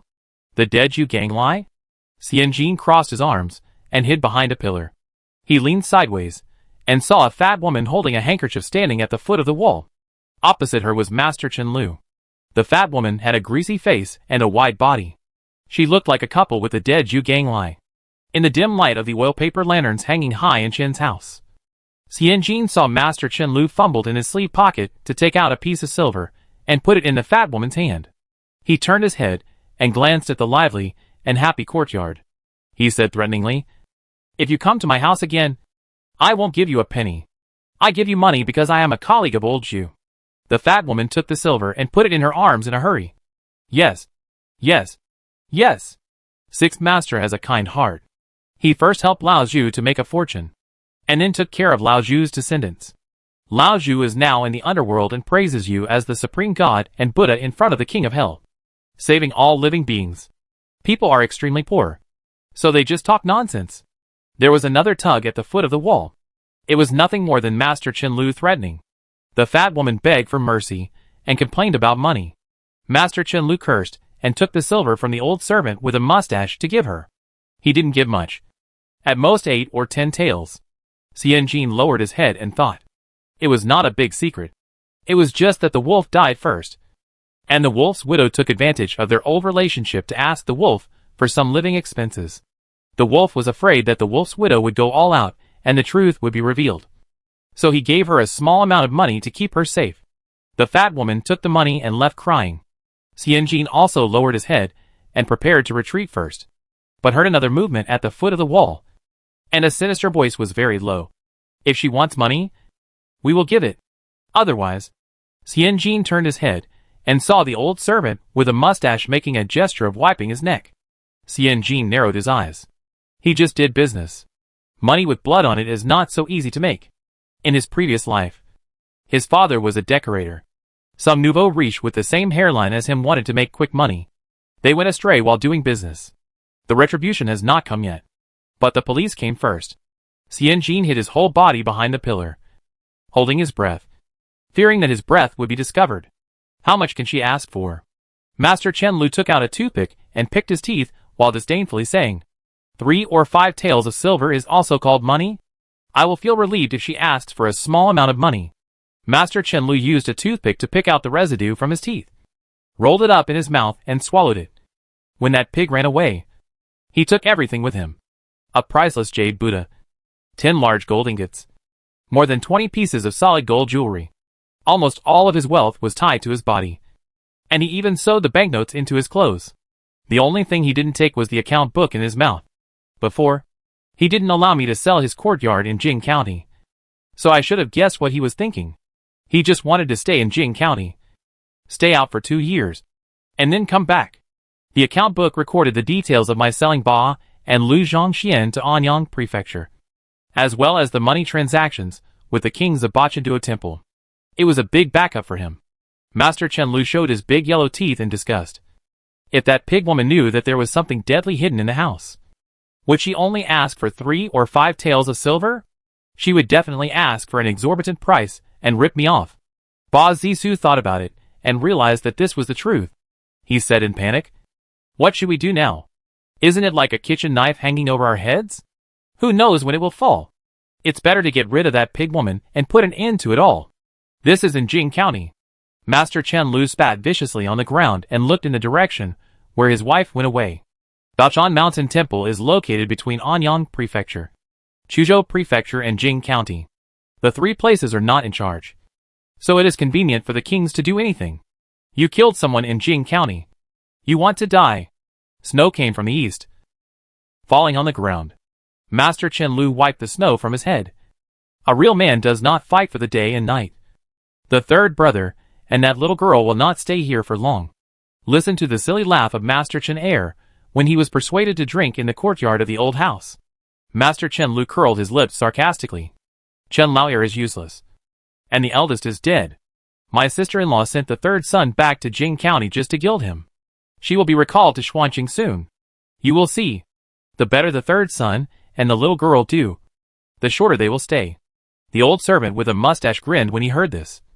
Once they leave, we will continue to be local emperors. What local emperor? 5 or 6 years ago, when Li Sanquan's father Li Laozhong was still alive, he forced the old fool to make 2 pieces of Bazhangxian a month, and then sold them to Anyang Prefecture. Anyang Prefecture used Bazhangxian as a tribute to the capital to gain fame. He made a profit of 300 taels of silver for each piece of paper, and he made 600 taels of silver a month. Who the hell cares about the business of the store? That was the good time. He was the local emperor of the Chen family in Jing County. Li Laozhong had a stroke and passed on the unique secret of making Bazhangxian to his 2nd son Li Ershun, who knew that Li Ershun was a stubborn man and would rather not have the dividend of 20 taels of silver a month than help him make Bazhangxian. He sent the father and son to Bachenduo Temple. Li Laozhong died of a limp to protect his son. Li Ershun hit his head. His eyes were crooked and his nose was crooked. He could neither stand up nor speak. Bazhangxian and Liazangxian were completely cut off from then on. After Jing County failed to make the 8 or 6 Zhongxian, the old woman of Chu came to Jing County to inquire about it. Who knew that one of them had entered the yellow earth and the other was speechless. She could neither cry out for injustice nor file a complaint. Chu could only blame the matter on fate. How could a person resist death? Chu admitted the responsibility and let go of the Jing County workshop. He just held the 3 shops in Xuanqing in his hands. Although he had less money, he had a leisurely life. The money he earned from eating before was enough for him to live for 2 lifetimes. Master Chen Lu wiped the yellow spit on the ground with his foot and turned to walk inside. The old servant with a mustache seemed to remember something. Master, do you think that pig is a scam? Is there no account book at all? Master Chen Lu shrugged and laughed. I don't care about it. If there is, it is hidden in his house. If we can't find the pig woman, she will never see the light of day. Isn't it? The master and the servant walked away.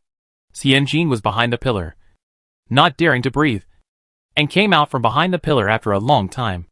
The courtyard was lively, with the sound of men drinking and smashing bowls, playing finger-guessing games to persuade people to drink, and the gentle, happy laughter of women. Aunt Zhang was quick. When she saw the carriage of her family arrived, she turned out several huge red lanterns from the warehouse, which were now hung at the door of the Chen family's house. The red light reflected the snow, like an old and slow old movie film. Xianjin's fingers were numb from his arms. His arms drooped, and blood flowed to his fingertips. She had to think about it carefully. Are you going? A thin and gentle voice came from Xiadi behind her. Go to the Zhu residence at night. Are you going? Chapter 32, Fishing Together. The old courtyard, the yellowed brick walls, the white snow, the shadows gradually lengthening under the dim red light, and the sudden sound. Countless images flashed through Xianjin's mind. From Tyran, Sakura country, Goryeo, nothing from China. After the founding of the country, no spirits were allowed. The foreshadowing lasted for 120 minutes. And in the end, it was all about mental illness and psychological problems. Xianjin slowly turned his head and saw an extremely beautiful face, with fine cheekbones, a straight and plump figure, square and unbiased, and a straight and upright spirit, with a clear and spiritual look. He was quite tall, and one had to look up to meet his eyes. From a distance. I didn't realize he was so tall. She. Oh no. Daolong. Xianjin retracted his gaze and nodded to him. He was the star of hope of the eldest house. What did he just say? Inviting her to visit Ju's house at night? I mean, how long had she been listening here? And how long had he been listening behind? And then he came to the conclusion that he needed to visit Ju's house at night? From the looks of it, the Star of Hope should be the most orthodox scholar official. Perhaps not yet at the level of scholar official. But as long as he doesn't make any mistakes, he will always wear a black gauze hat and become a superior person, completely distanced from the common people and the bustling city. Why did he get involved in this mess? If someone found out, a rising star would not be able to finish his studies if he went to renovate the walls of a new widow in the middle of the night. Xianjin scratched his head. Are you serious? Chen Jianfang did not answer, but stepped out of the door first. Seeing that Xianjin did not follow, he turned around and urged. Second uncle likes to sing Ying after drinking. He sings Ying, and second aunt sings Zhang Sheng. Chen Jianfang listened to the voices in the courtyard expressionlessly. Now he is singing the second act. When he finishes, everyone will notice that there are two people missing from the table. Xianjin hurriedly lowered his head to catch up. Chen Jianfang walked so fast that Xianjin had to jog to barely catch up with his shadow. On the night of the 28th day of the 12th lunar month, all the houses were closed, and the streets were quiet and deserted. After turning 2 streets, Chen Jianfang stopped at the gate of a house. The plaque on the door read Ju's house. It was surrounded by walls on all sides. Perhaps because the government was smooth and the people lived and worked in peace. And the Nanzili to which Jingxian belonged was a place with prosperous economy and trade. The people had surplus food at home and spare money in their pockets. So the walls of wealthy houses like Zhu Ganglai were only about 10 feet 3 meters. Why didn't she bring a ladder or a hemp rope? If that doesn't work, she should bring Zhou Ergo. Zhou Ergo's back is as wide as a mountain, and she will definitely stand more steadily than a ladder. Xianjin glanced at Chen Jianfang from the corner of his eye. This scholar has only grown in height, but not in flesh. His narrow face is smaller than hers. He is wearing a linen long gown, and it's obvious that he has no strength in his waist. Maybe he can't hold a plank for as long as she can. The health-preserving fighting girl curled her lips slightly. To do these fraudulent, illegal and criminal things, you need to plan for the long term. Don't act impulsively. You must think twice before acting. Before Xianjin finished speaking, he saw Chen Jianfang look around. Choose a low place. Step back 3 or 5 steps. Lift up the hem of his long gown. Take a deep breath and sprint forward. Push 1 foot on the wall, and support his hands on the green tiles on the roof. With a push of his arms, he pressed his whole body on the top of the wall. Give me your hand. A hand with slightly protruding veins was handed to Xianjin's head. Xianjin opened his mouth and was stunned. This set of movements was smooth and perfect. Xianjin would never believe that he rarely climbed over the widow's wall. Under the bright moonlight, the girl looked a little stunned. And a little beautiful. Chen Jianfang pursed his lips. He had seen the famous He Xianyang of his third uncle, who was very beautiful, like a white flower that survived delicately on a tall branch with lush leaves. Her daughter inherited her appearance very well, but her temperament was completely different. Perhaps it was the coldness brought by her slightly narrow and upturned eyes, or the comfort brought by her slender but tall figure, or the cleanliness brought by her plain face without any pearls or jade. This girl looked very smart. At first glance, you can tell she is very smart. Being stared at with disbelief by a smart and beautiful girl, Chen Jianfang believed that anyone, even the doctor of the Imperial College who knew his destiny, would be unable to hide his arrogance and complacency. Most of Chen Jianfang's decadence and restlessness were wiped away, and he did not notice that his tone became gentler. A gentleman learns the 6 arts: rituals, music, archery, charioteering, calligraphy and mathematics. The Imperial College also needs to learn horse riding and sword dancing. Give me your hand, and I will pull you up. I can pull you up. Now that things have come to this, there is no need to be shy. Xianjin naturally extended his hand, and Chen Jianfang held her wrist tightly. Xianjin also imitated him, using his feet to push against the wall, turned over, and then slowly supported himself along the wall to the ground. Perhaps because the master had just died, the whole 2-story house was decorated with white flowers. and there was silence everywhere. Xianjin followed Chen Jianfang with his waist bent, and walked towards the largest courtyard with a faint light in the corridor. The layout of the courtyards in this era was similar. Xianjin soon entered the inner room of the main courtyard, took out a fire stick from his arms, blew it up, and observed that it should be Zhu Gonglia's room. A tall museum cabinet with many empty compartments, and only 1 or 2 porcelain flower pots were still there. Xianjin said softly, "Porcelain is fragile, so you won't take it with you when you go out and run for your life." Behind the museum cabinet are 2 locked chests of drawers. Maybe the account book is there? Chen Jianfang bent down and pulled the lock. Xianjin shook his head and lowered his voice. "It's not there." Chen Jianfang raised his head, in order not to make a sound. The two of them got very close, and Xianjin spoke in a very low voice.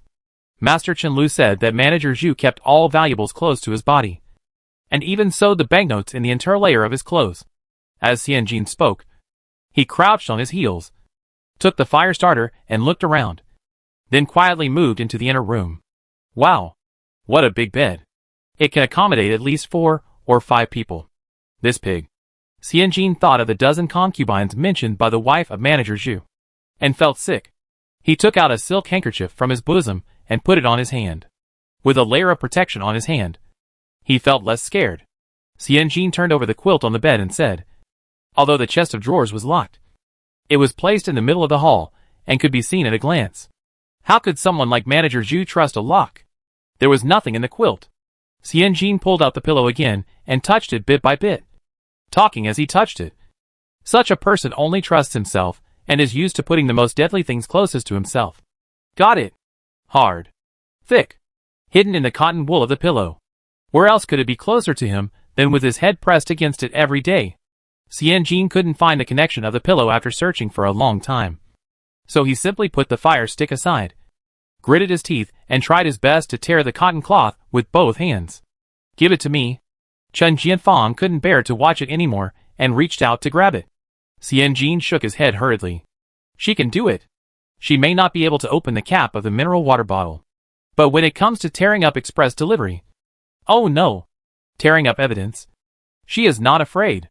Chapter 33. You have to bring it. Tear. Tear. Tear. The pillowcase was violently torn, and Xianjin took out a thick book bound with coarse hemp thread from it, and used a fire stick to read it. The 6th year of Zhao. It happened 7 years ago.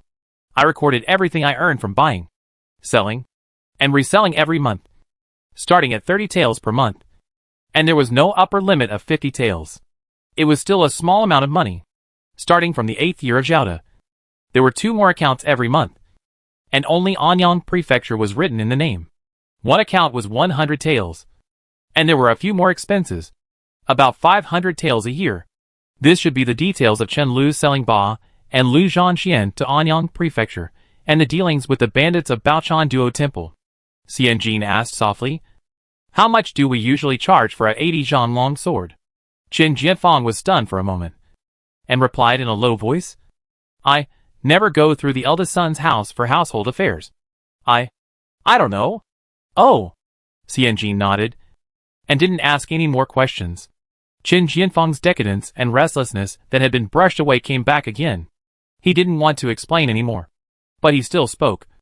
My late father passed the imperial examination at the Imperial College 8 years ago, and then went to Chengdu Prefecture in Sichuan to work. I first studied at Qincheng Mountain Academy, and then went to the Imperial College to study. And I didn't spend much time at home. He didn't know why, but he was afraid that the girl would think he was one of those pedants who didn't care about the outside world and only read the books of sages. After thinking for a while, he explained, the family affairs are all managed by my grandmother and second uncle. At the end of each season, the letters we receive and send don't tell us in detail how much a piece of paper is sold for. 8 zhang. 6 zhang xian is definitely not just a piece of paper. If Masterly Sanshun heard it, he would definitely scream. 8 zhang xian is an heirloom. Even if I die and my bones rot, this paper will live longer than me. Xianjin thought of the image of the skinny old man raising the wooden rafters and shouting, and couldn't help laughing. If you don't know, you don't know? You will know it in 2 days after you come back from mourning. As he said that, he stuffed the account book into his arms, hearing the sound of footsteps outside. Xianjin decisively blew out the fire starter and hid behind the door frame. After the footsteps disappeared, Xianjin didn't light the fire starter either. He followed the original path in the dark by memory and found his way out of Ju's house. When his feet landed on the snowy streets, his heart returned to reality. Xianjin was a little excited and walked very fast. Qin Jianfang wanted to speak, but he didn't know what to ask. What should she do with this account book? It seemed unnecessary. This account book should naturally be handed over to grandmother. Those who need to be rectified should be rectified, and those who need to be healed should be healed. If that manager Zhu died and Master Chen Lu was pushed down, the only person with real power in the workshop in Jing County would be the third uncle. What could the third uncle understand? When the grandmother left, the girl he standing behind the third uncle would be the undisputed head of Jing County. She seems to want to be in charge. Qin Jianfang looked over and saw the little girl was radiant. Perhaps because of her excitement. She smiled. Some girls and women just can't sit still. Like his mother, who picked up the fine brushwork of flowers and birds again after his father died. The parrots and birds were painted vividly, with a red beak raised as if they were learning to speak immediately. When approaching the door of Chen's house, Qin Jianfang called Xianjin. Miss He? Xianjin turned his head and said him to wait for the next words. My name is Jianfang, the second in the family. The first house is the same, and I have an older sister who married in the capital. You don't need to call me to Lang. It always sounds a bit unlucky. Xianjin thought about it and nodded. Okay. Erlang. Xianjin took a lot of effort to swallow the word God. It's all because the investiture of the gods was too popular in childhood. Qin Jianfang wanted to ask something else, but he opened his mouth and didn't ask it. He heard others call her Jean Jier. Which Jean? Jing? Jing? Jing? He Jinyang? He Jeaner? But these are girls' nicknames. He only needs to know that she is Miss He. Any closer would be beyond the rules. This snowy night, he had overstepped his bounds. He eavesdropped for no reason, invited a strange girl to break into a house at night for no reason, and wanted to know the girl's maiden name for no reason. He could attribute these oversteps to the absurd mood brought on by his father's sudden death. But these absurdities must not be criticized by others. Qin Jianfang turned and walked inside. As the two went back and forth, Qin Yiri's Ying was sung to the 8th act. Qin Yiri, who played Ying, was drunk and pretended to be shy and pulled the corner of his brother Qin Fu's clothes. Hongyang. Hongyang. The lady is not drunk, but there is something stuck in her throat, and she will not feel relieved unless she spit it out. Qin Fuheng didn't know whether he was red or not, but his face was red. Red with anger. Damn. Even when he was drunk and singing in a play, he was just a supporting actress. Pa! Qin Fu pulled the corner of his clothes back with a blank expression. The whole audience laughed. Xianjin hid in the excitement, and returned to the embrace of Chen Zunyang and Qin Yunyang. A welcoming banquet lasted until late at night, and then 2 days of rest were for the New Year's Eve and the New Year's Eve, under the leadership of Chu Ernyang. Zhang Ma got up earlier than the chickens, and slept later than the dogs. She was sweeping and cleaning for several days in a row. The good times of slacking off and only taking care of the 2 meals a day in the workshop were gone forever. Why don't they leave? And Zhang gritted her teeth and stuffed an almond candy into Xianjin's mouth. Luckily you found a good girl, and she helped me a lot. Chu Ernyang is simply my calamity. I am supported by her in the house and in the fields. How much do I get paid a month? I want to take so much from her monthly salary. I even sleep with my eyes open. One eye is on guard. The other is on sentry. If the master steals chickens in the east, I will never touch dogs in the west. When the leader comes to visit, you have to fart. Xianjin chews the almond candy happily. Is the lock ready? As Zhang Ma was talking, she peeled another plate of melon seeds and pushed it to Xianjin. It's all right now. The girl who grew up in the countryside is tough and strong.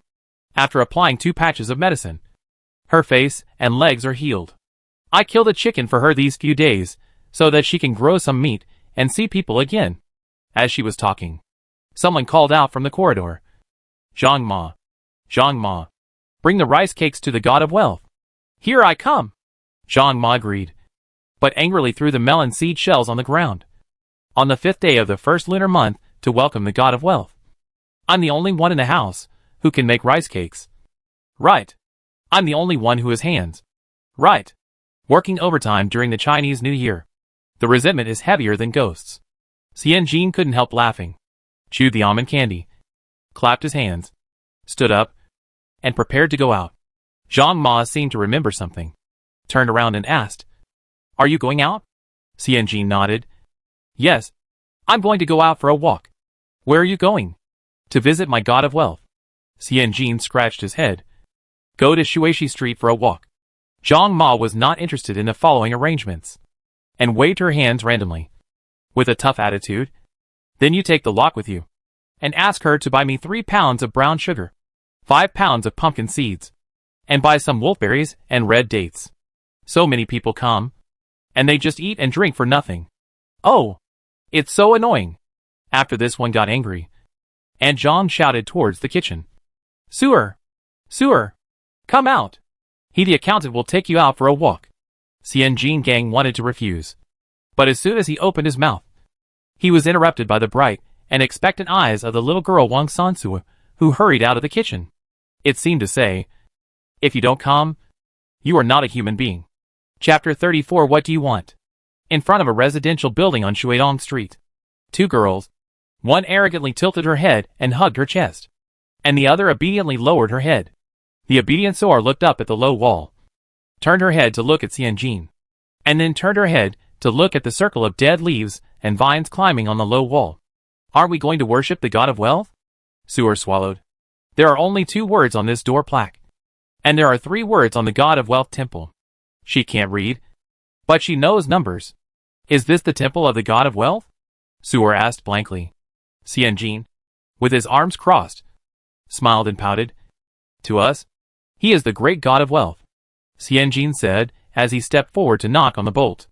The doorman poked his head out. "Who are you?" Xianjin smiled. "I'm from the shop, here to wish Mr. Lu a happy new year." As he spoke, he took out something wrapped in red velvet from his bosom with one hand, and took out 10 coins from his sleeve pocket with the other hand and handed them to the doorman. "You know, during the new year, we should be sensible, right?" The young janitor looked at Xianjin for a few times, and ran back after the door was closed. After a while, the door opened with a creak. The young janitor led Xianjin inside, and Sewer followed behind him nervously. Before entering the house, Xianjin stopped, turned around, gently pinched Sewer's palm, and whispered, "Wait a moment. If you see that the situation is not right, retreat immediately." She didn't want to bring this girl with her, but Aunt Zhang insisted. She couldn't explain it, and she couldn't stand the little girl's puppy eyes. Then bring her, just because this little girl dared to fight for her own life in front of the 2 beasts in her family. She didn't think she was a coward. Sewer was stunned and uttered "aw" before she could react. She followed him into the main house. Sewer had to hold back the urge to exclaim for a long time. She had never seen such a bright and luxurious main house. There were blue bricks everywhere. The tables and stools looked heavy. There was also a big and white windshield. What was pasted on it? It was shiny and colorful. Xianjin's eyes also swept through the decorations in the main house, and then fell on the gloomy face of Master Chen Lu. Xianjin bowed awkwardly and smiled. "Happy New Year." "Good. Good as good. If you don't mess with me, I will eat everything deliciously and be in great shape." Master Chen Lu's face almost fell to his chest. "Don't bother, Miss He. The old house will mobilize a large number of people to pray for good weather and good harvests in the coming year to welcome the god of wealth on the 5th day of the 1st lunar month. Miss He is the head of the Jingxian workshop and has the final say. Why don't you make trouble in the old house and come to my humble home just to give a New Year gift?" Xianjin dragged a chair for himself, and Sewer also brought a small stool and greeted him familiarly. "Sewer, sit down," he ordered the old servant with a mustache standing behind Master Chen Lu. "Please bring a pot of hot tea and 2 baskets of cakes." He smiled at Master Chen Lu. "I had an almond candy and a plate of melon seeds at noon. I'm very hungry." Master Chen Lu was so angry that he was about to die. This little playboy came to order food from him? "Pa!" Master Chen Lu slammed his hand on the table. His ears turned red with anger. "If you have something to say, say it. If not, send the guest away." Master Chen Lu had a thin face, a dark forehead and a long middle face, yellowish cheeks, and purple lips. Xianjin became a doctor after a long illness, And he knew at a glance that this old man probably had problems with his heart, liver and kidneys. Looking at his cloudy eyes, there are soybean-sized particles in the corners of his eyes. His blood pressure, blood sugar and blood lipids are probably 3 highs. 3 highs and irritability. Are you afraid that the devil will not take you fast enough? Xianjin smiled even more, leaned back, and put his hands on the back of the armchair. Don't hit a smiling person. I came to give a gift to Master Lu. You are not a good person to drive away guests. Xianjin stretched his arms and smiled. I really don't know how you have done business all these years with this temper. Master Chen Lu was so angry that his throat was smoking. This bitch not only came here to order food, but also came here to be a bitch. Master Chen Lu took a deep breath, raised his hand, and was about to say something harsh. But he saw this bitch took out something wrapped tightly in red cloth from his arms, which looked like a gift, and threw it in front of him. I know I have offended you badly, so I brought a gift today to apologize. Xianjin stopped smiling and motioned the old servant with a mustache to open it. Take a look. Do you like it? The old servant with a mustache glanced at Master Chen Lu, and Master Chen Lu squinted and nodded. It was a thick stack of books. The old servant with a mustache flipped through a few pages and was shocked. Master, it's the account book. It's the account book left by Manager Zhu. Master Chen Lu felt a turbid air rising from his chest, and there was a smell of iron in the air. He supported himself and stood up, snatched the book from the old servant with a mustache, and read it quickly. The more he read, the heavier the air in his chest and throat became, and the more obvious the smell of iron in the air became. Month after month. Indeed, every entry matched. In addition to the account of reselling Bazangxuan to Anyang Prefecture, he sold it for 300 taels. But Lao Zhu only knew 100 taels, and he swallowed 200 taels from it. This account book is real. Master Chen Lu trembled with his hands, raised his head, and saw Xianjin looking at him with a smile, waiting for him. He was filled with malice and said in a hoarse voice, Lock the door. Send 5 strong servants here. Quick! Suer's face changed. The old man's eyes were exactly the same as when her elder and second brothers wanted to beat her. Suer subconsciously stood in front of Xianjin, fists clenched tightly in sleeves. Although small, his eyes were like a hungry wolf, staring at Master Chen Lu. Xianjin stood up slowly, pulled Suer down first, then sneered softly, with a mocking tone. Are you old and confused? Are you going to kill me in Jing County? Master Chen Lu twitched his mouth, his tone vague. There's no need to kill you. Tie up the 2 girls. I will humiliate you first, and my servants will follow. Cut off your tongues, cut off your hands and feet, and throw you 2 bitches naked on the street at night. If you don't die, someone will force you to die. Suer shuddered, closed her eyes, and opened them again. Her puppy eyes turned into wolf eyes, full of fierceness. Xianjin laughed twice, walked to the window calmly, and squinted.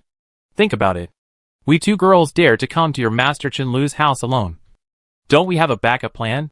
Suer, There is a backup plan?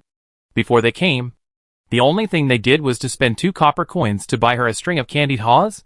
When did they have a backup plan? Xianjin pushed the window frame suddenly, raised his head, and said loudly, Zhou Ergu and his brother, and the 4 brothers of the Zheng family, are all hiding outside.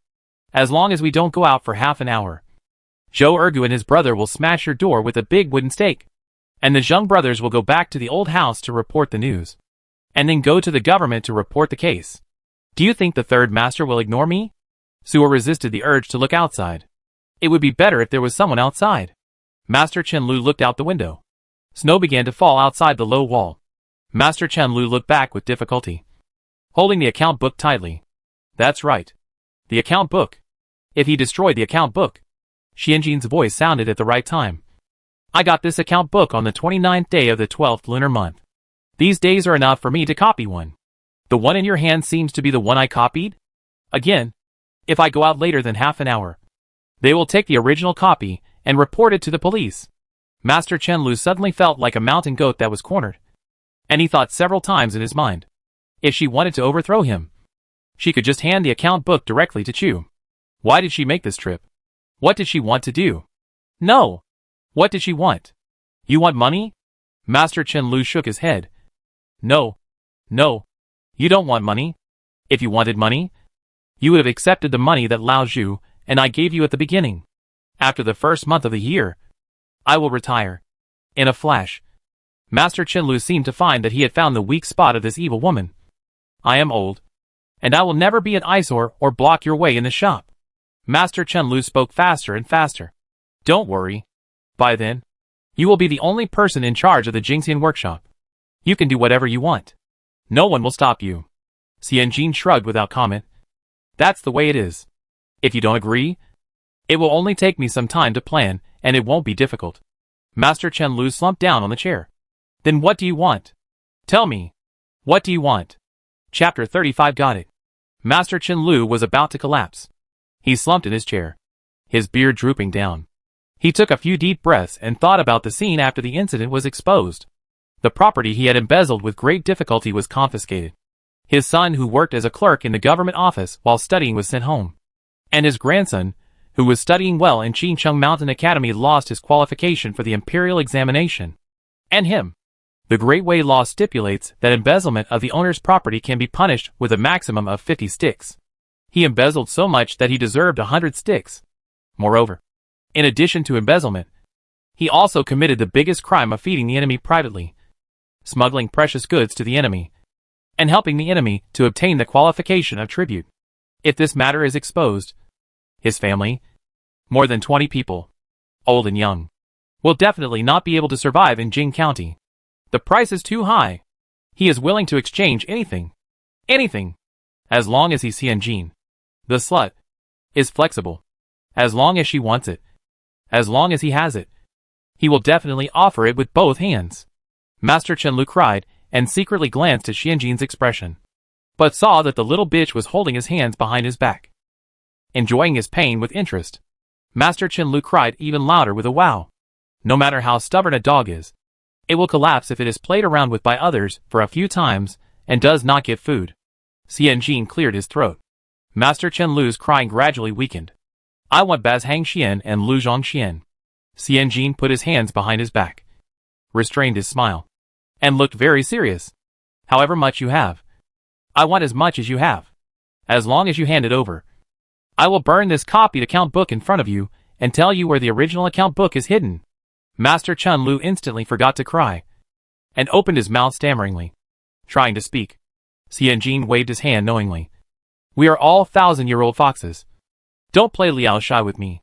According to Master Lu's personality of plucking feathers when geese pass by and leaving traces when dogs pass by, Master Li Laozhong made exquisite work such as Bazangxuan and Liazangxuan. You won't keep them privately? Xianjin sat down with a big horse and a golden knife, took the hot tea from the old servant with a mustache and filled a cup, and handed it to Master Chen Lu. You drink first. Master Chen Lu shrank back unconsciously. Xianjin sneered. Did you add knockout drugs? Arsenic? Or red lead? Xianjin naturally splashed the tea on Master Chen Lu's face, turned around and put the teacup upside down on the table, leaned his hands on the eight immortal table, tilted his head back slightly, looked down, and looked at Master Chen Lu as if he was looking at an ant that could be crushed to death with one hand. So handsome. Today, Miss Wang Sansua's eyes are very busy. Sometimes they are glaring into a 0 shape, and sometimes they are squinting into a 1 shape, like a flashing code that has a malfunction. Master Chen Lu was splashed with hot tea. His face was burning and painful. The tea soup hung on his beard. He shivered and dared not move at all, for fear that the tea would flow into his mouth. Tea mixed with Thunder God Vine can kill people. Xianjin smiled. Master Lu, think about it yourself. You want to kill me like this, and I ask you for a few pieces of paper. Is it too much? Is it a matter of a few pieces of paper? Today, who else in the world? One by one, Anyang Furangji, Jingxian Songji, Xuanqing Wenjia and Wangjia, these top papermakers can't make Baz Hangxian. The masters who made paper passed away one after another, leaving a lack of successors. And the apprentices were not mature yet, so no one could take on this responsibility. They couldn't make it. But the officials and wealthy families still wanted it, especially the less they had, the more they wanted it. He heard that there was a Princess Bayan in the capital who liked long ink paintings the most. In order to please her, many painting houses were willing to pay 1 tael of gold for a piece of paper to buy 8-foot long xian. Mr. Chen Lu took out a piece of silk from his arms and wiped his face tremblingly. I have these 2 kinds of paper. When Li Laozhong made it, I kept 10 sheets of each for emergency. 10? You are not such a stingy person. Xian Jin felt the edge of the teacup with his fingertips and stood up. 8 zhongxian and 6 zhongxian. 2 knives each. You take them out. I'll leave. We'll settle the money. I'll pretend I've never seen this account book. You can go back to your hometown to be a wealthy farmer and spend your old age. See you again during the new year. You are still my good 6th grandpa. Fuck you. Would you please be my grandpa? Master Chen Lu was furious in his heart, but he forced a bitter smile on his face. 2 knives each? I really can't take it out. If you can't take it out, then there's nothing we can do. Xian Jin patted his knees, raised his chin and said, Sure. Let's go. He turned back and smiled at Master Chen Lu. Take this account book. It will be a good stepping stone when you enter the coffin. Xian Jin walked out without looking back. 3, 2, 1. Generally speaking, if you don't sell, I'll leave. This kind of trick commonly used in underground shopping malls should be very effective. Wait a minute. It really works. Xian Jin smiled. Master Chen Lu stood up suddenly. I'll give you 4 cuts of paper. Master Chen Lu gritted his teeth. He only kept 3 cuts in total. He coerced Li Laozhong to stay up 5 or 6 nights a month to make it for him. For every cut, he gave Li Laozhong's dying wife a ginseng that was 1 or 2 years old. Li Laozhong was grateful to him and respected him like a reborn parent. These people who came from the countryside don't know how valuable their craftsmanship is. They think that things made of tree bark are not precious goods. And even if scholars are particular, they can't sell them at a high price. These low-class people will never know how valuable good paper is in their lifetime. They will never know that the best quality paper is worth gold and silver, and can be sought after by thousands of people. Master Chen Lu bit his yellow teeth and said, Legionnaire, go to the warehouse and get 2 8-zhong knives and 2 6-zhong knives. Then he looked at Xian Jin with eyes like quenched iron. Miss He, you should tell me where the original account book is? Shuishi Street is a prosperous market with vendors coming and going and hawking. Zia Daoxiang at the gate of Qincheng Mountain Courtyard opened on the 5th day of the 1st lunar month. A pot of stewed mutton with dogwood, green pepper, ginger slices, star anise, fennel, and large and angular white radish. The mutton was stewed until it was mushy. The meat and bones were separated with a pointed chopstick, and hot steam came out from the meat and bones. Xiaohui took a bite of mutton, took a sip of Jinhua wine, squinted his eyes, and said TSK. Thank you, a person in mourning, for accompanying me to drink and eat meat. Qin Jiafang took a sip of tea and smiled. The last time we met was when you were taking the provincial examination in Nanzili. After the exam, your eyes were blurry, and your father gave you a pot of salt and sugar water to make you recover. I thought that the next time we met, you and I would make an appointment to go to the imperial examination in the capital. Qin Jiafang lowered his eyebrows and swallowed the rest of the words, shook his head, took another sip of tea, and turned to look out the window. Wuxi River was not frozen, and there was snow on the bank. Pedestrians walked back and forth, and soon the snow was trampled and stained. A familiar figure rushed out from an alley, followed by 3 people. Qin Jiafang narrowed his eyes. What were Miss He and Master Chen Lu doing together? Xiaohui followed Qin Jianfeng's gaze and saw Xianjin's holly face clearly. He gritted his teeth. Isn't this the holly tree in your family? Oh no. Isn't it the female accountant? Qin Jiafeng didn't move his eyes and nodded perfunctorily. Miss He pointed to a place where there were a lot of people. Master Chen Lu raised his hand, and the old servant behind him started digging. After a while, he dug out a square thing, which seemed to be a book. Master Chen Lu snatched the thing and turned away. After a while, Miss He took a little girl who was younger than her, each holding a tightly wrapped thing, and turned to walk towards the old house. The process was smooth and looked like they were doing some kind of transaction. Qin Jianfeng frowned even more tightly. Was that square thing the account book they found when they sneaked into Zhu's house a few nights ago? Was she doing a deal with Master Chen Lu? Xiaohui tilted his head and looked at it.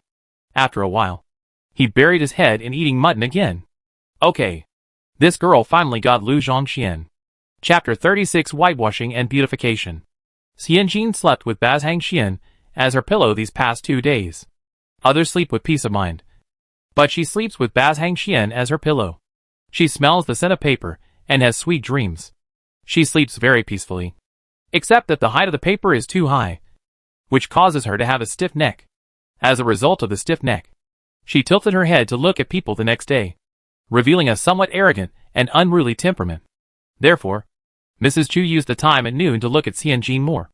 And when she put down her bowl and chopsticks, she specially invited Xianjin to the main hall to prepare for a face-to-face, heart-to-heart ideological education that had been prepared for a long time. This was the first time that Xianjin had stepped into the main hall of the Chen family's old house. It was open to the wind on all sides. There were carved wooden beams on the tops of 4 red-painted arches. Blank rice paper of different sizes and types was mounted on the walls. A roll of yellowed but very shiny paper was enshrined in the hall. The paper was covered by a whole piece of colored glaze and laid flat for collection. Xianjin tilted his neck to look at it. There were dots of irregular water stains on the roll of paper, like small yellow spots formed by raindrops. This old yellow paper was solemnly covered by the precious colored glaze cover. The thief didn't know which one to steal. When Madame Chu looked up, she saw Xianjin staring at the Jinsu Mountain Buddhist scriptures on display in the hall with his neck tilted, his posture extremely arrogant, his expression very unruly. Madame Chu's heart choked. A good and honest child, working with Chen Fu. That bastard. For a few days? What kind of habits did he learn? Thinking of the silly look of her youngest son, she suddenly felt pity for Xianjin's difficulty in working with a fool at such a young age. So she spoke with great earnestness. On the 28th of the 12th lunar month, the lawsuit between you and Lao Lu was originally because Lao Lu was a jerk. And you were just innocent. I know it in my heart. When subordinates fight, the most taboo is that the superiors do not distinguish between power and responsibility, and try to smooth things over. Don't express your position on the surface, but at least in private, you should win over the confidants who should be won over, and suppress the troublemakers who should be suppressed. If you don't show your closeness, the confidants will become a big trouble over time, and the troublemakers will develop into cacti. Wouldn't it be a situation where you are attacked from all sides and have no confidants? Xianjin, who had a slanted head, pretended to be as honest as a quail. He waited until Mrs. Chu finished speaking before speaking. It's not an unprovoked disaster. We extorted 800 taels of silver from him when we first arrived, and then we tricked his subordinate Zhu Guancher to go back to the underworld. The 6th master has lost both his wife and his army, so it is reasonable for him to dislike me. Second Aunt Chu swallowed her saliva, and there was no need to say that they had torn their faces so bluntly. Old Lady Chu hesitated. Of course, she knew all this. Xianjin played a few good cards when he came. He not only sidelined Chen Laolu, but also sold the inventory that had been squeezed in the Jingxian warehouse for a long time at a high price. The account was balanced, and the favor was done. Now, everyone in Jingxian County mentioned the little girl the accountant, who was responsible for clearing Chen Lao's debt, who wouldn't praise her for being generous and open-minded. Old Lady Chu was satisfied with what Xianjin did. She took out a small brocade box from her sleeve and pushed it in front of Xianjin. You are in mourning, and gold and silver are not allowed to be with you. I melted a small gold bar for you, so you can feel at ease with it. The boss has handed out the year-end performance bonus. Xianjin poked his head out to look. The gold was enchanting. A small lump, estimated to weigh about 100 to 200 grams, and looked very delicious. It is said that the gold in ancient times was soft gold, and it would leave a big tooth mark when bitten. Modern gold has gone through 9,981 processes and is harder than her bones. Xianjin retracted his lingering eyes and tried to reach out to take it, but his stiff neck was too severe and his elbows could not move. Xianjin tried to straighten his head, but because his neck was too painful, the twisted muscles threw his head back again, and even threw it more crooked. In the eyes of Mrs. Chu, the little girl's eyes never stopped for a moment when it came to money, and she even tilted her head and closed her eyes, showing a very disdainful look. The old lady couldn't help but secretly praise the little girl in her heart. Although she was young, she had a certain demeanor that was not dazzled by wealth and honor. Mrs. Chu pushed the brocade box forward, and her tone became more gentle. I give it to you. It's yours. She sighed again. 6th uncle is eccentric, and it's not easy to fight him. Many elders of the Chen family wrote to me, saying that people in my hometown have a prejudice against the Chen family and Chen's paper shop because of 6th uncle's actions, and asked me to take care of it. Old Lady Chu leaned on her cane with both hands, and said in a heavy tone, "I care? How can I care? Is the entire Chen family mine?" The father of the third son passed away early, and several elders of the clan wanted to take over Chen's workshop. It was the fifth uncle, and the sixth uncle, who helped his brother, and several nephews, to keep the family business. For this affection, as long as the sixth uncle did not commit a serious crime in Jing County, I can tolerate it, and must tolerate it. He did? Xianjin blinked. Old Lady Chu turned her head, and looked at Xianjin. Xianjin stood in the same place. His expression did not change. The death of Masterly Laozhong and the disability of Masterly Heirs Hun were all caused by him. Although Manager Zhu was not a good person, his crime was not punishable by death. He also sacrificed his life to save himself. Even the farm where we buy bark and straw is full of evil deeds. The head of the farm only knows how to collect money, and doesn't know that he is still a person. I think this is also closely related to the fact that Master Chen Lu did not manage his subordinates strictly, and was unfair. These are blood debts. And he privately fed the enemy, and smuggled Masterly Laozhong's Bazangxuan to Anyang Prefecture, making Anyang Prefecture Furongji the imperial merchant. These are great hatreds. Blood debts should be paid with blood. How can deep hatreds be appeased? Madame Chu's pupils suddenly expanded, and then contracted. Unbelievable. Of course she knew that Master Chen Lu was not clean. But she thought it was just some minor fights. No, don't talk nonsense. Mrs. Chu leaned forward and lowered her voice. Xianjin was depressed, tilted his head, and took out a book that was exactly the same as the one from the previous 2 days, and handed it to Mrs. Chu. The book recorded by Manager Zhu. Every single thing is recorded clearly. If you don't believe it, I can prove that this is true. And this book is also true. Outside the corridor, a figure in a moon-white gown came quickly. Chen Jianfang first bowed to Madame Chu, then turned around and glanced at Xianjin with a complicated expression. He originally thought that this little girl had used the emperor to control the princes, and had made Master Chen Lu surrender with the account book.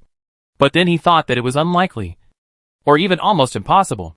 If this little girl had any plans, she would have achieved her wish when she came with her uncle. These days, he has been waiting for the little girl to move. The Chen family is just a small merchant, and the distinction between the inner and outer courtyards is not strict, especially since this girl still lives in the servants' community. It is very easy to find out anything.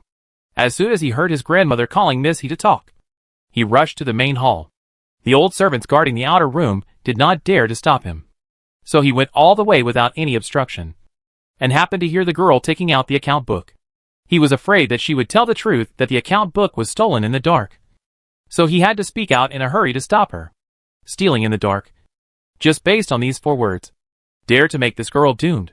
Even if the account book is real, even if Master Chen Lu deserves to die, this account book was stolen. This little girl stole things. What would this make my grandmother think? What would the Chen family think? What would people who knew about this or would know about this think? Stealing words is too heavy. She is a little girl. She can't bear it. How can you testify? Mrs. Chu had already looked through the account book, and then looked at her eldest grandson with a hawk-like gaze. Because he went with me. Xianjin answered in his heart that this was the truth. But she was afraid that Mrs. Chu would be so angry that she would vomit blood. Jinjian's face was as calm as a mountain.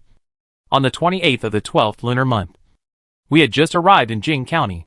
My second uncle was drinking in the courtyard. Sixth grandpa ran out of the hall with a nervous look. My grandson felt something was wrong and followed him out. It happened that the widow of Manager Zhu asked for money from sixth grandpa. The two of them tugged and shoved each other, and the sixth master gave the money.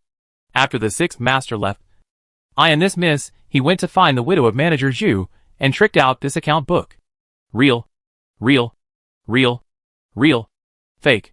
Xianjin saw Chen Jian tampering with the account book without changing his expression, and he could not help but lower his head. A story is 9 parts real and 1 part fake. But this 1 part is fake. No one can verify it.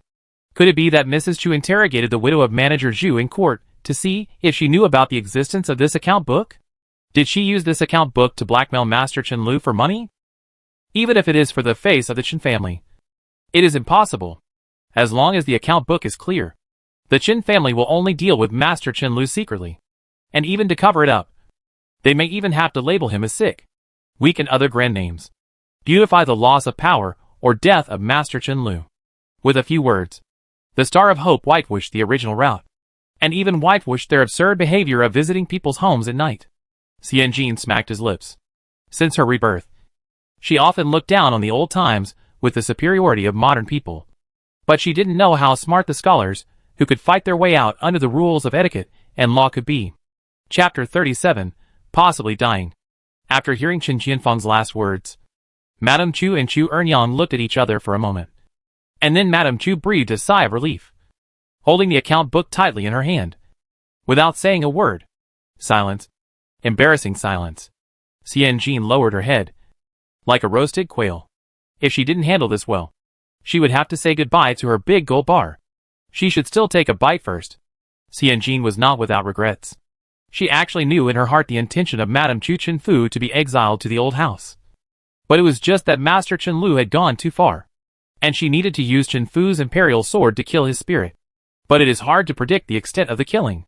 After all, she just arrived, and she could not figure out the grievances between Madame Chu and the Chen family, nor the relationship between Madame Chu and the uncles and nephews of the Chen family. Don't you see that Madame Chu treats Uncle Wu of the Chen family with great reliance and trust? What if Madame Chu just wants to cut some hair of Master Chen Lu? But she swings her sword and directly cuts his neck with a click. Does Madame Chu hate Master Chen Lu? Or does she hate her?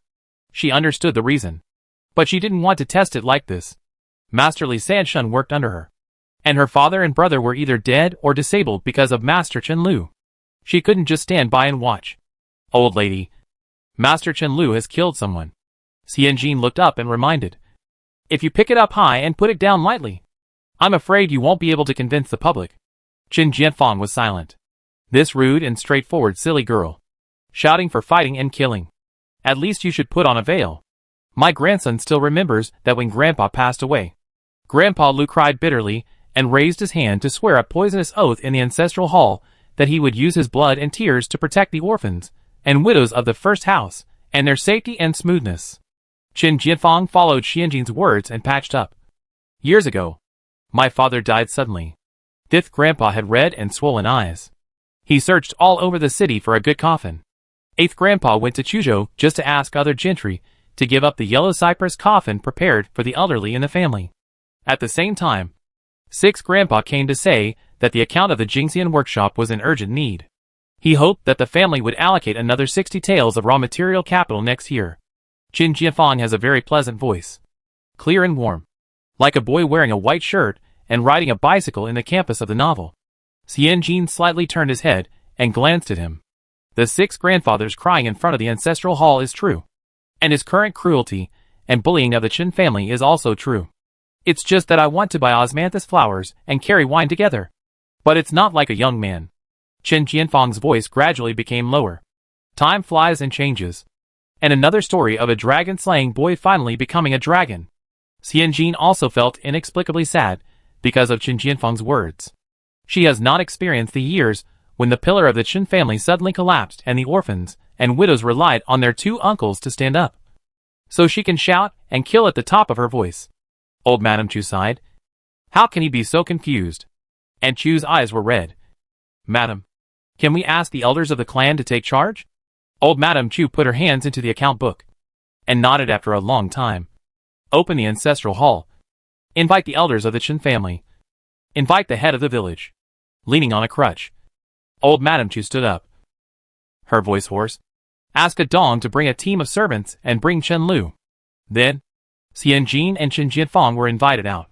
This kind of high-level meeting of the Chen family to teach the elders a lesson. The rising star is not qualified. And Xian Jin, a burden who works illegally, has no position to watch the game. Chen Jianfang walked slowly, with his hands behind his back. Xian Jin wanted to walk out of the flower hall and part ways with the Star of Hope. But he couldn't overtake him directly.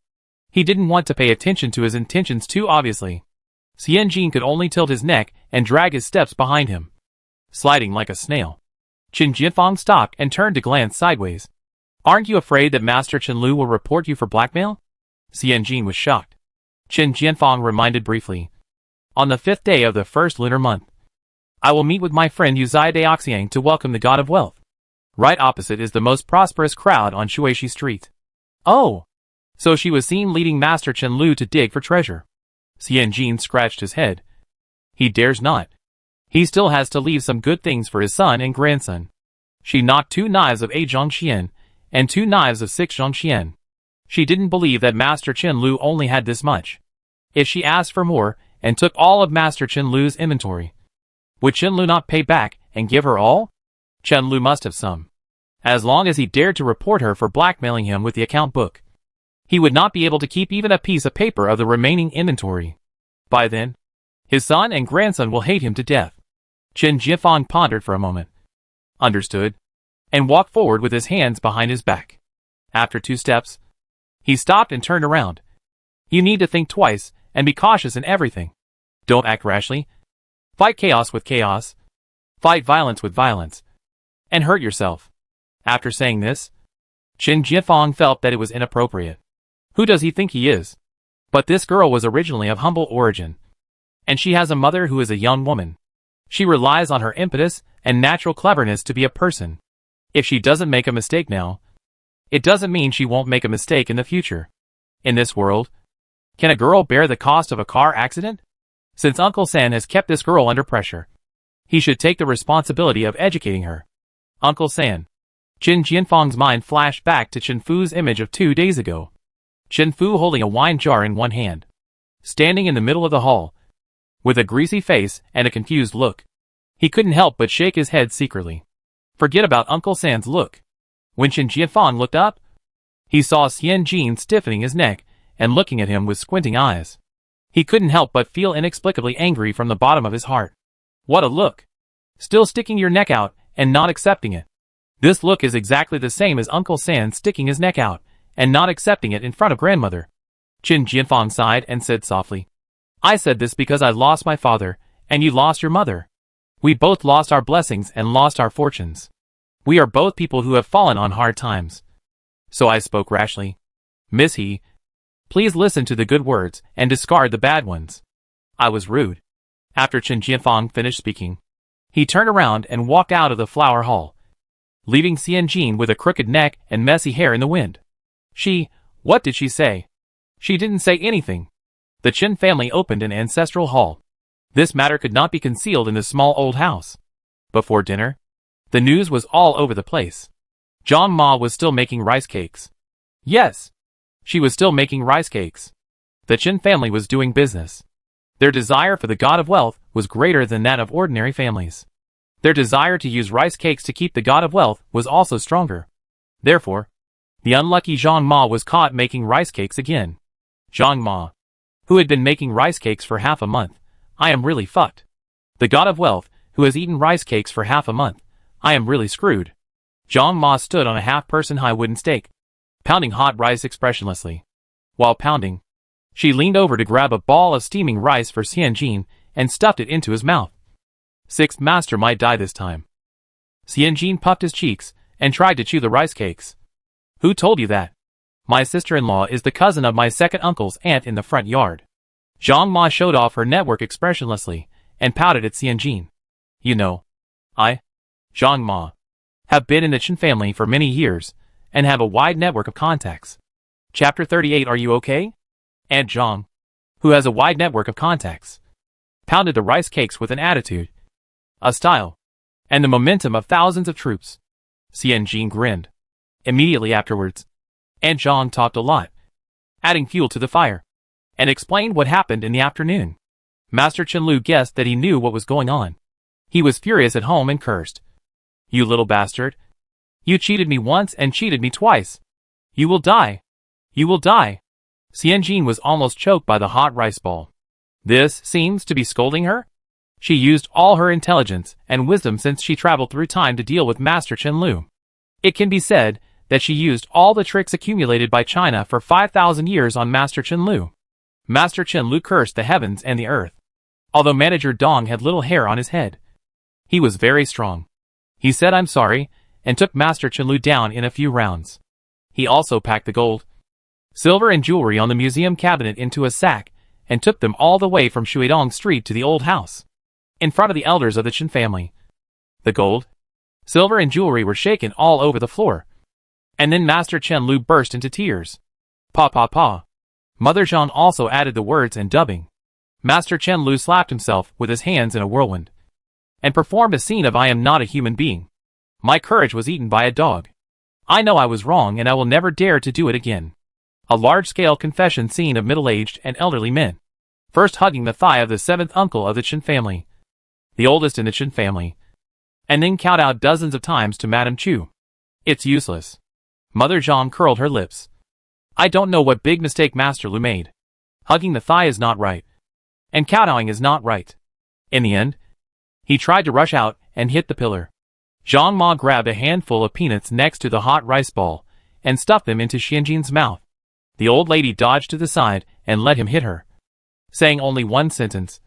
If you are hit and killed now, I will swear in the ancestral hall that I will ensure that my nephews and grandchildren will have no worries about food and clothing and study hard. Xianjin discovered that Zhang Ma showed an amazing talent in recording and spreading gossip. She could perfectly repeat such a literary sentence. And did the sixth master hit him? Xianjin asked, swallowing the rice ball and peanuts in his mouth with difficulty. And Zhang sneered and shook her head. He? Hitting the pillar? The dung beetle died of shame and anger. He would not listen to what the old lady said. But the sixth master stopped crying. He started to curse the sky. First cursing his parents for dying early, then cursing his brother for not caring, and finally cursing the injustice of heaven and the evildoers for getting away with it. Anyway, Anshin shook her head. Anyway, don't blame yourself for being obsessed with money, and don't blame yourself for betraying your ancestors. He cursed so much that the seventh uncle was angry, and asked someone to stuff a cloth strip in his mouth and drag him away. While Anshin was talking, she stuffed Xianjin with a handful of dried red dates. Xianjin rolled his eyes. Finally, the elders discussed and decided to use the family law. They whipped him 100 times and sent him back to Ningda village, the oldest home of the Chen family. They were not allowed to hire a doctor or apply medicine to him. His descendants were not subject to the family law, but none of them were allowed to stay in Jing County, let alone engage in the paper industry, the sacrificial fields, houses, silver and shops under the name of this branch were all confiscated. The clan would no longer provide any help to this branch. After the new year, they would go to the government office to remove the road pass and name list of this branch with the seal of the Jing County Chen family. Reclaiming land? Expelling from the clan. Expelling from the clan. This is the most severe punishment under the ancient clan concept. To a certain extent, even higher than the law. Stricter than the law. The descendants of Master Chen Lu can continue to live. They can do business, repurchase real estate, and set up a new family. But they can't continue to study. How can a person who has been expelled from the clan and has committed a heinous crime still become an official? Of course, if you insist on arguing, saying that I study to cultivate my sentiments, not to enter the cabinet and become a prime minister, then please do as you please. After listening to the gossip, Xianjin ran away like a fly. If she didn't run, the 8 treasure rice would soon meet in her mouth. The matter of opening the ancestral hall was done very quickly. That night, Xianjin heard ghosts crying and wolves howling in the courtyard. After a while, there was no sound at all. It was estimated that the 100 lashes were finished and Chen Laolu was dragged away. The next morning, Dong Guancher was seen running in and out in a hurry, probably calculating the general affairs and land under Chen Lu's name. Before the 15th day of the first lunar month, the news that Master Chen Lu, who had controlled the Jingxian workshop for more than 10 years, had passed away in Ningda village. When the news came, everyone was having breakfast. Chen Fu listened for a long time without saying anything. But Mrs. Chu picked up a piece of bamboo shoots soaked in oil with a chopstick and greeted everyone. Eat. Don't say unlucky things in the first month of the year. Chen Fu glanced at Mrs. Chu, thought about it, and then buried his head in eating. Third wife's son, who had been silent as air since arriving in Jing County, trembled, and the ceramic spoon hit the edge of the bowl, making a crisp sound. Xianjin looked up, and Sun shivered as if she had been electrocuted. Too scary. She heard why the sixth master died? It was because he blocked the way of this dead girl. So he was framed and caught by Xianjin. Otherwise, considering the closeness between the sixth master and the main branch of the Chen family, even if he was greedy for 500 or 600 taels, would he die? This This is just because he was blocked. At the beginning? No. It's not called the beginning. Just 2 months ago, she abused the dead girl with vegetables. She didn't feed the girl enough. She also found an old widower who looked like a mouse for the girl. Compared with Master Chen Lu, the crimes she committed against this girl are too numerous to list. Chen Lu is dead. How far is her grave? Sun trembled for 2 days. The more she thought about it, the more scared she became. The more she looked at Xianjin's smiling face, the more she felt that this girl had evil intentions. She walked around the room for a long time, wondering what to do. After thinking about it, she finally gritted her teeth and stomped her feet to send someone to invite Chen Fu. And her attitude was very obedient. Jin Jie is different from the past. After Master Chen Lu left, all the matters of the Jingxian workshop must have fallen into her hands. Right? Sun lowered her head and asked meekly. Chen Fu said dissatisfiedly. Why not fall into my hands? Sun's throat choked. Do you want to be in charge? Chen Fu shook his head. Not really. Sun? Then why are you arguing? Sun felt so blocked that her chest hurt. She was about to lose her temper with Chen Fu as usual. But she was worried about the patron saint behind Chen Fu, the famous Hiyasha. She took a deep breath and continued to lower her head and said, Jin Jie is so good now. And she is so good to our Chen family. But there is only one thing that is not good. As it was about Xianjin. Chen Fu frowned and asked, What's wrong? Sun said gently. After He Xianyang died, she had very little contact with the Chen family. It was all because of her sincere love for you. Most of us business people value our own family members. Now you are the one who is in Jing County. If one day you are not happy here, it will be troublesome. Do you still value Jin Jie? To what extent? If you don't value her, what should we do with our Jin Jie? This touched Chen Fu's heart. Chen Fu frowned and thought for a while, then nodded. That's true. Seeing that Chen Fu also felt that what he said was right, Sun suppressed her excitement. I have a way to turn the tide. Chen Fu raised his chin. You say, let Jin Jie become the daughter-in-law of our Chen family. You forgot that Si Lang hasn't married yet. When Jin Jie's mourning period is over, Si Lang will propose marriage and accept her. At that time, Jin Jie will be a legitimate member of our Chen family. Not to mention managing one shop. She can even manage 4 shops. Sun was almost impressed by her own wit. How could she be so smart? He Xianjin was in the limelight, and the old woman clearly relied on her now. Since she relied on her, she didn't mind Si Lang taking He Xianjin as a concubine. Well, if it really didn't work, she could take her as a wife. By then, she would be the mother-in-law, and her status would naturally suppress He Xianjin.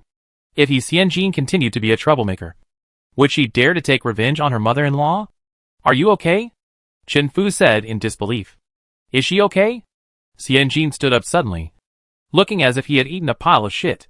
Chapter 39, What is a battle robe? Xianjin thought he had heard wrong and asked again. Who did the third wife say to marry whom? Let Si Lang marry you. Chen Fu said it again under the pressure of the Yiksha. Who did you ask to marry me? Si Lang married you. Who did you ask Si Lang to marry? Marry, you. After experiencing Xianjin's soul-searching questioning. Ma Dong Mei? Ma what Mei? Ma what Dong? What Dong Mei? Chen Fu also began to doubt his memory. As a result, the more he thought about it, the more confused he became. In the end, he just gave up and laid down on the stool. Oh! Anyway, I have already refused. If the madam talks about this matter in front of you again, you don't have to worry about my face. Just refuse when you should, reply when you should, and scold when you should. Although he shouldn't say bad things about his wife in front of his stepdaughter, Chen Fu still couldn't help shaking his head. She really has something wrong with her brain. You and Si Lang are considered brother and sister. And you are getting married? What kind of big marriage is it? When you get married, you have to be sent out from the Chen family, and your brothers have to carry you to the bridal sedan. Chen Fu had 3 sons and 1 daughter, but the eldest son and the youngest daughter died young, both before the age of 10. The second son listened to the fortune teller and said that he had to be raised by his uncle until he was 20 years old to avoid disaster. Xianjin had never seen the third son since he traveled through time. Then there was Chen Si Lang, who had bubbles in his throat and phlegm in his lungs. After that, Chen Fu and his third wife's son had no more children. The strongest concubine of the Chen family, He Einyoung, came online, and the marriage line between Chen Fu and his third wife Sun was cut off. According to Zhang Ma's passionate intelligence, before Chen Fu accepted He Einyoung as a concubine, he frankly discussed the divorce with Sun, and the conditions offered were very generous and tempting. Sun's dowry was brought back in full, and the used dowry was converted to make up for it. Chen Fu was given 100 mu of good land and 1,000 taels of silver, plus 100 taels of silver per year for her living expenses. If Sun wanted to remarry, Chen Fu would make up for 20 years at the rate of 100 taels per year. The current market price of 1 mu of good land is 3 to 4 taels of silver, and 100 mu is 3 to 400 taels, which means that Chen Fu offered a breakup fee of about 4,000 taels, a contract of 3 million yuan. At the same time, please note that this 3 million is not the 3 million in 20 years. According to Xianjin's current understanding of prices, this 300 is equivalent to the purchasing power of the millennium. It's already a lot. The Sahiyuan in the capital in the early 2000s was only more than 3 million. As a second-generation rich man, Xianjin understands Chen Fu, who is also a second-generation rich man. The net profit of 300 or 400 yuan a year does not mean that the younger generation can have so much to spend. Haven't you seen that a certain Hong Kong businessman described by the Hong Kong media can only live on a monthly trust fund? This is probably all Chen Fu's wealth at the time. Is it considered a clean exit for the mentally cheating party? It must be said that to some extent, Chen Fu's ideas are very avant-garde. For example, during the marriage with Sun, he had no concubines or maids.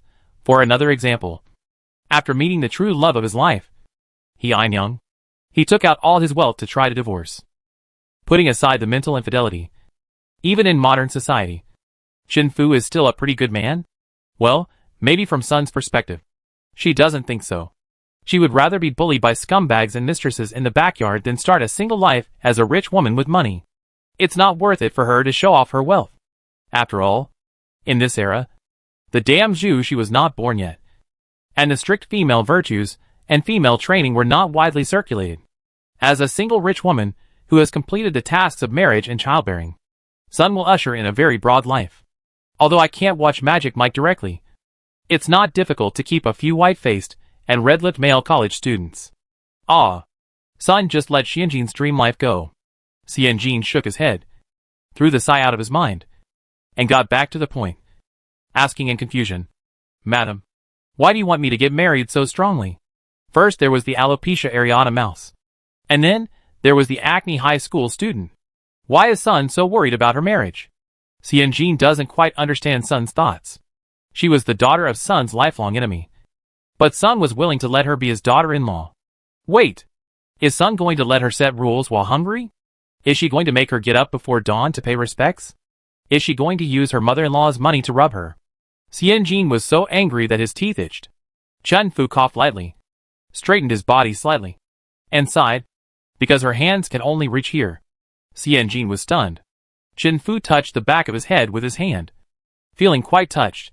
She is different from you and your mother. Her horizons are only the inner house. She can't do anything in the shop, and she has no right to interfere in the operation of the workshop. All she can do is to enthusiastically participate in the trivial fights of the women in the inner house. So she can only drag you back to the battlefield she is familiar with, and defeat you in the battlefield she is familiar with. Chen Fu shook his head gently, looking quite sad. "Madam, no matter how evil she did, she just married you casually. Just like how much she hated your mother. She just forbade your mother to go out to worship the moon during the Mid-Autumn Festival. She could only do this much." Xianjin was stunned. She really didn't expect Chen Fu to have such insight. "Third master," Xianjin stammered. Chen Fu looked at Xianjin with a soft and warm gaze, but it seemed that he was trying to break through Xianjin and look at another person. "Just do it." Chen Fu put his hands back on his head, looked away, and said in a relaxed tone, "Let me, your third master, handle all the forces that attempt to pull you into the abyss. Just go ahead and do it. Master Chen Lu is dead. There are money, people, and goods in the shop. No one can stand in your way. Whether you make blind bags or color cards, no matter how shocking the ideas are, no matter how weird the ideas are, you can try them boldly. If you lose, I, third master, will make up for you. If you make money, it will be a stepping stone for you to move up. You don't have to worry about blind marriages or inter-house disputes. Your mother gave you to me, not to follow in her footsteps. Do you know what your mother's dream is? Chen Fu turned his head with a smile. Xian Jin's throat felt dry and his eyes were sore. And he shook his head gently. She wants to travel all over Kyushu. From northern Jili to Ryukyu. From Shanhaiguan to Yutsangusi. She wants to write travel notes. She wants to write a book about eating and drinking in the market in southern Jili. She wants to see snow-capped mountains. And she also wants to see the endless grasslands. Xian Jin suddenly burst into tears. Chen Fu tilted her head back. What a pity. Before she died? The farthest place she went was from Qingzhou to Xuancheng. The time she fled and starved all the way became her freest moment. Xian Jin seemed to suddenly understand the relationship between Chen Fu and He Ainyang. Perhaps there was something else between Tasihua and Dan Dusanling besides dependence and reliance. Other things she didn't understand, had never touched, and had heard of but never felt. Chen Fu pinched his nose to relieve the sourness, wiped his head, turned his head and smiled. Third Master, I don't understand why you work so hard, but since you have chosen this path, Third Master will help you clear the obstacles, and you will go on firmly. Remember, if you don't work hard, you will be dragged back to marry. Xian Jin sniffed and nodded sullenly. I won't marry. I can be a female household. Xian Jin learned that in this dynasty, female households can have private permanent property, but they don't have to marry. They can buy houses and become naturalized. The only problem is that they need to rely on the clan. Female households have to buy sacrificial fields for the clan, and the property after death will be fully distributed by the clan. Is it equivalent to collecting protection fees? The clan provides protection to female households, and female households hand over their personal property, which is very suitable for future rich women like Xian Jin who have no marriage needs. Chen Fu's face changed. Pooh! Nonsense! While saying pooh, he also asked Xian Jin to engage in feudal superstition. Hurry up and knock on the wood, and say pooh while knocking, and silently say to the heaven and earth in your heart, my daughter is talking nonsense. Don't take it seriously. Xian Jin didn't move, and Chen Fu was so anxious that he pinched Xian Jin's wrist and knocked on the wooden bench, and tried to pretend to be a female voice to help Xian Jin pooh. Pretending to be a female voice is a bit too much. How can the heaven and earth allow you to get away with this? Xian Jin was so annoyed that he had to follow Chen Fu and say pooh. Chen Fu was satisfied and looked serious. We don't have the wings of a phoenix, but we have a telepathic connection. People don't marry for money or status, but they need to grow old together and be together forever. This is the happiest thing in the world. Jin Jier, you must remember this. Well, this is what a love-brained person would say. Xian Jin pursed his lips. In the modern world where population circulation is as fast as wind and raindrops, she met 80 men a day, but she never bumped into the one who was in tune with her. Now when she closed the door, on the left was Zhang Mama making rice cakes for the new year, and on the right was Wang Sansua snoring in the middle of the night. The conditions were so bad, and the environment was so difficult. In this predicament, how many incense sticks would she have to burn before she could bump into that person? No extravagant expectations. No hopes. No considerations. Xian Jin laughed and chatted with Chen Fu for a few more words. When talking about the inside story of Chen Lu's death, Chen Fu cried out wow wow wow repeatedly, sighing that Chen Lu was bold and black-hearted, and that Master Li Laozhong died so tragically, and that the Li family was so pitiful. He kept talking and talking like a Teletubbies, asking questions and asking questions, and Xian Jin had a headache. But the topic just now was interrupted. And finally she didn't have to listen to Chen Fu's starry eyes sharing his love view of one life, one couple. Xian Jin breathed a sigh of relief.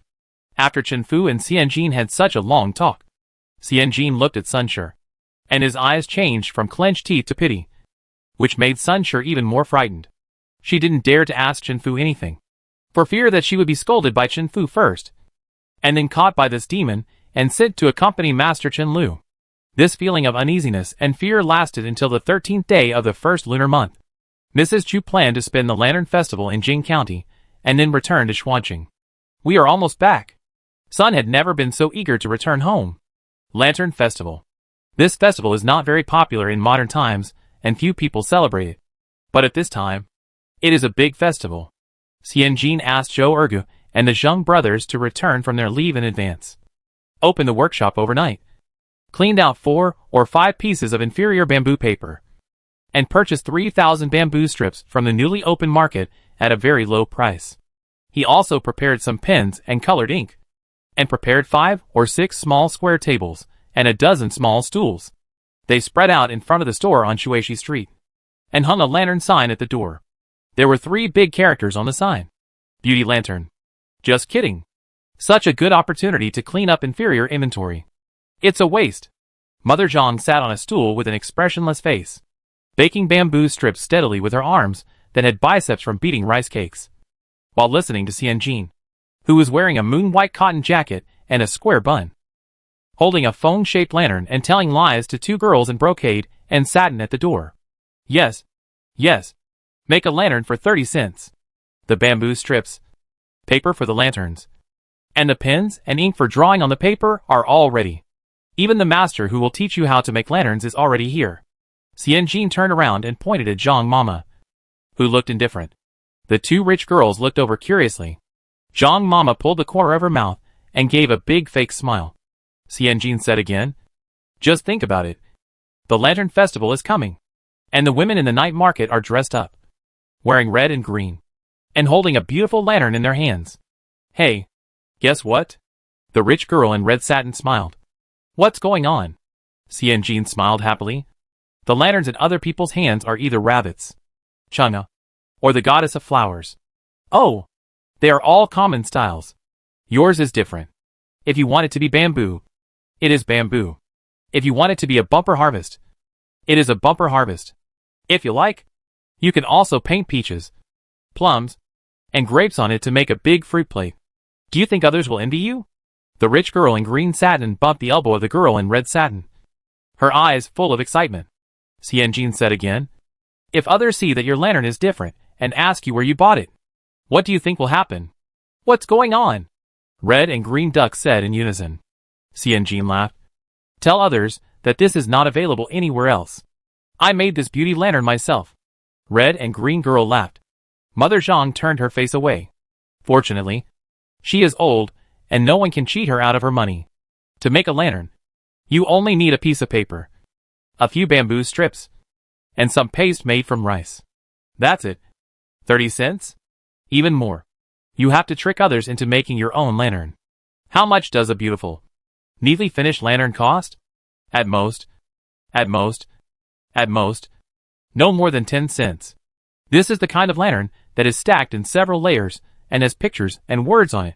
So I dare to charge 10 cents. While Zhang's mother was daydreaming, the red and green girls had already taken their seats together. The 2 girls dressed in gorgeous clothes squeezed between the short square table and stools. But they looked extremely happy. They took 6 strips of bamboo and imitated Zhang's mother to fold paper and paste. The main purpose was to have fun. After Zhang Ma finished explaining the process, she withdrew her gaze and heard the familiar, tempting voice at the door. Yes, 30 cents for a lantern. We have prepared everything. You can make it in any style you want. Zhang Ma closed her eyes in shame. Today, she saw Xianjin wearing a beautiful light-colored dress suitable for a little girl, so she was very pleased to praise him. Who knew that the dead girl told her seriously? This is a battle robe. Yes, this is a battle robe. It is about how black-hearted businessmen are. It is about the money that is honestly in other people's pockets. Chapter 40 Koi Hua Hua. Beauty Lantern. It was officially launched on the 13th day of the first lunar month and quickly won the love of the girls in Jing County. Before the new year, when the family education had not been tightened, more than 20 girls and young women came to make lanterns every day, which was considered to have swept away all the families in Jing County who were well off and willing to give money to their daughters to play around. I didn't make much money, but I got to know a lot of people, especially those women with purchasing power, such as the daughter of the prefect's family, the sister of the county bookkeeper, the beautiful wife newly married by the county clerk, and a round girl from a wealthy family. Speaking of this round girl, Xianjin was really impressed. This girl was round and plump. As soon as she came, she paid 300 coins and wrapped 10 lanterns slowly. Xianjin immediately asked Zhang Ma to help the big customer, and sent Soer to the door to buy 2 boxes of cakes. He stopped being a mascot and stood next to her with a copper heater to praise her exaggeratedly. Wow! You chose this strip of bamboo very well. This diagonal is stacked so neatly. This bowl of paste is so thick. Xianjin felt Zhang Ma's wink and looked at her lips. Oh! Zhang Ma had prepared the paste in advance and sent it to her. Although the flattery hit the horse's leg, the gold medal salesperson was not afraid of embarrassment at all, and turned around to sincerely praise the big customer for his ingenuity. Who would have known that this big customer did every step correctly? But the final product was a waste. She only made one finished product out of 10 pre-made products. The waste one was because of several big holes in the ink. Or the bamboo strips were glued wrong and the lantern became square. Or the paper was glued together when it was folded in half. The lantern was made, but the paper was too thick and the light could not penetrate. Seeing that the big customer was angry and embarrassed, he was so angry about making a lantern. Xianjin hurriedly served a cup of tea and said with a smile, "Lotus is elegant. Plum blossoms are fragrant. Bamboos are quiet. But no one can say that nameless flowers are not beautiful. Although your lantern does not look like an ordinary lantern, it is very beautiful and unique." Xianjin picked up the dark, opaque, postmodern lantern that looks like a lantern but is actually a piece of paper with one hand, and said sincerely and honestly, "For example, this one. Although it is called a lantern, it is not bright. From the perspective of Neo-Confucianism, it is a very interesting thing. On the night of the Lantern Festival, thousands of houses are lit, and you walk alone in the night. Everyone's lights are bright, but you are the only one whose lantern is not lit. Think about it. At that time, do people look at you or those ordinary bright lanterns? All lights were on, except for one that was off. Where was everyone's attention? It must be on the off light." The little girl was not very old, only 12 or 13 years old, with a chubby face, pink and tender cheeks, and a pair of eyes hidden in the flesh, shining like a simple and happy koi fish that never had to worry about food and drink. When the koi girl heard Xianjin's words, she sniffed and spoke softly. "You talk so interestingly. About philosophy. About the way of thinking. About dialectics. It's almost the same as what my father talks about every day." Xianjin laughed and said, "Then your father must be a master." The koi girl was about to blurt out something, but she understood what Xianjin said. She forgot to cry or sniffle. She smiled with two dimples. "You talk almost like my father. My father is a master. And you are also boasting that you are a master." The koi girl covered her mouth and laughed. There were also several fat dimples on the back of her hand. Her voice was soft and sticky. "You are so funny. Ah!" The way the koi girl covered her mouth and laughed looked like the popular female star Xiao Xiong Hua, who had no neck, and was popular all over the country in the future. Xianjin felt a burst of cuteness in his chest. Girls are so cute. Handing his hands over his chest, Xianjin packed up the postmodern artwork made by Koi Hua, beautiful and unique, and set it out.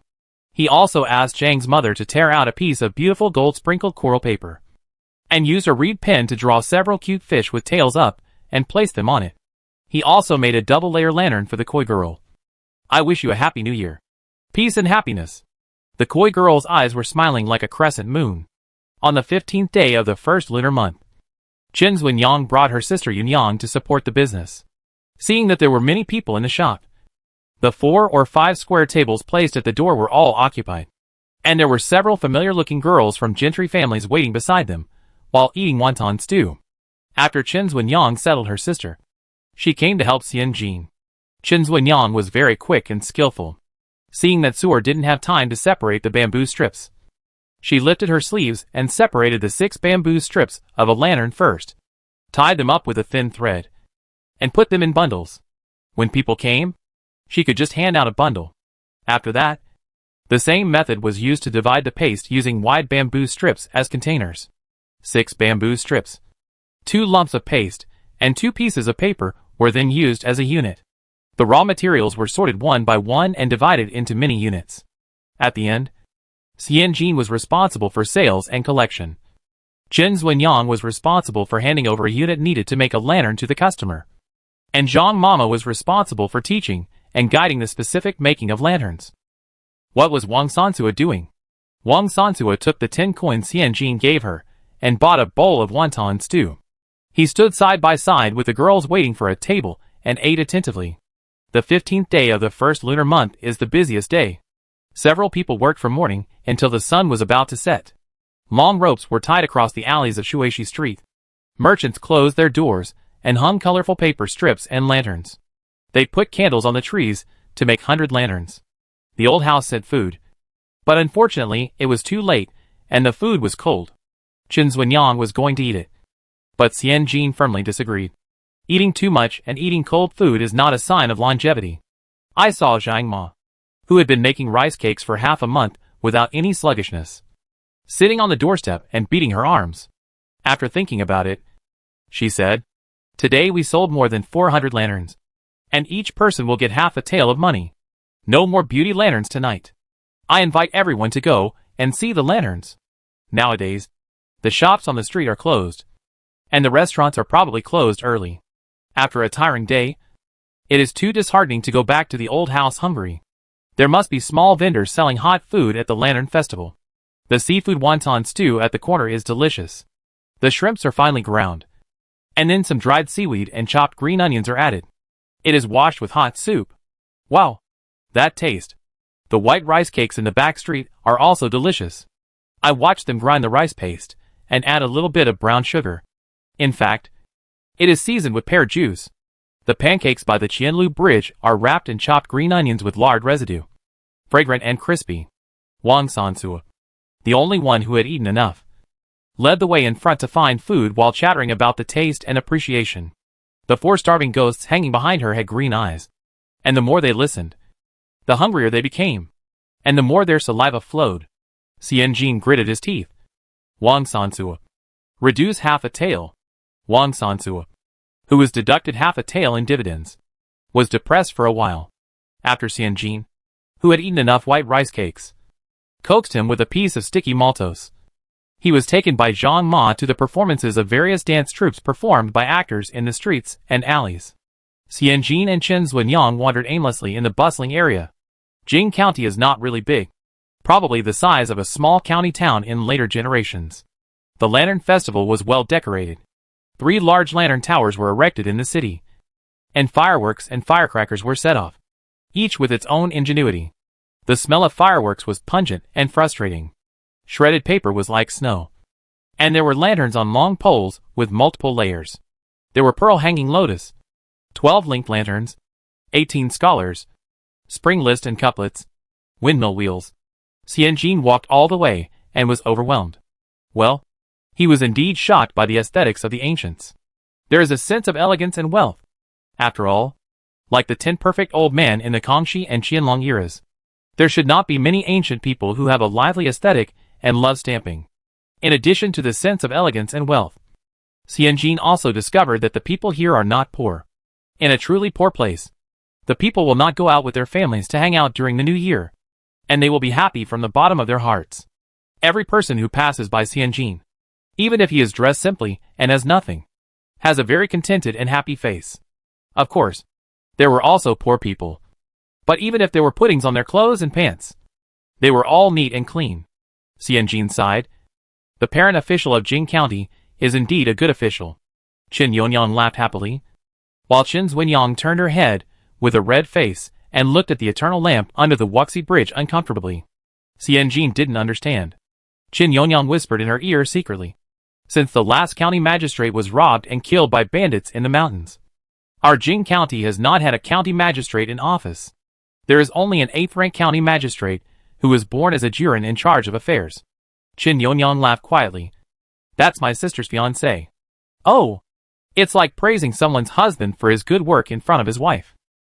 Luckily, she didn't say nonsense like the blue bricks at the door of the shop are often flooded.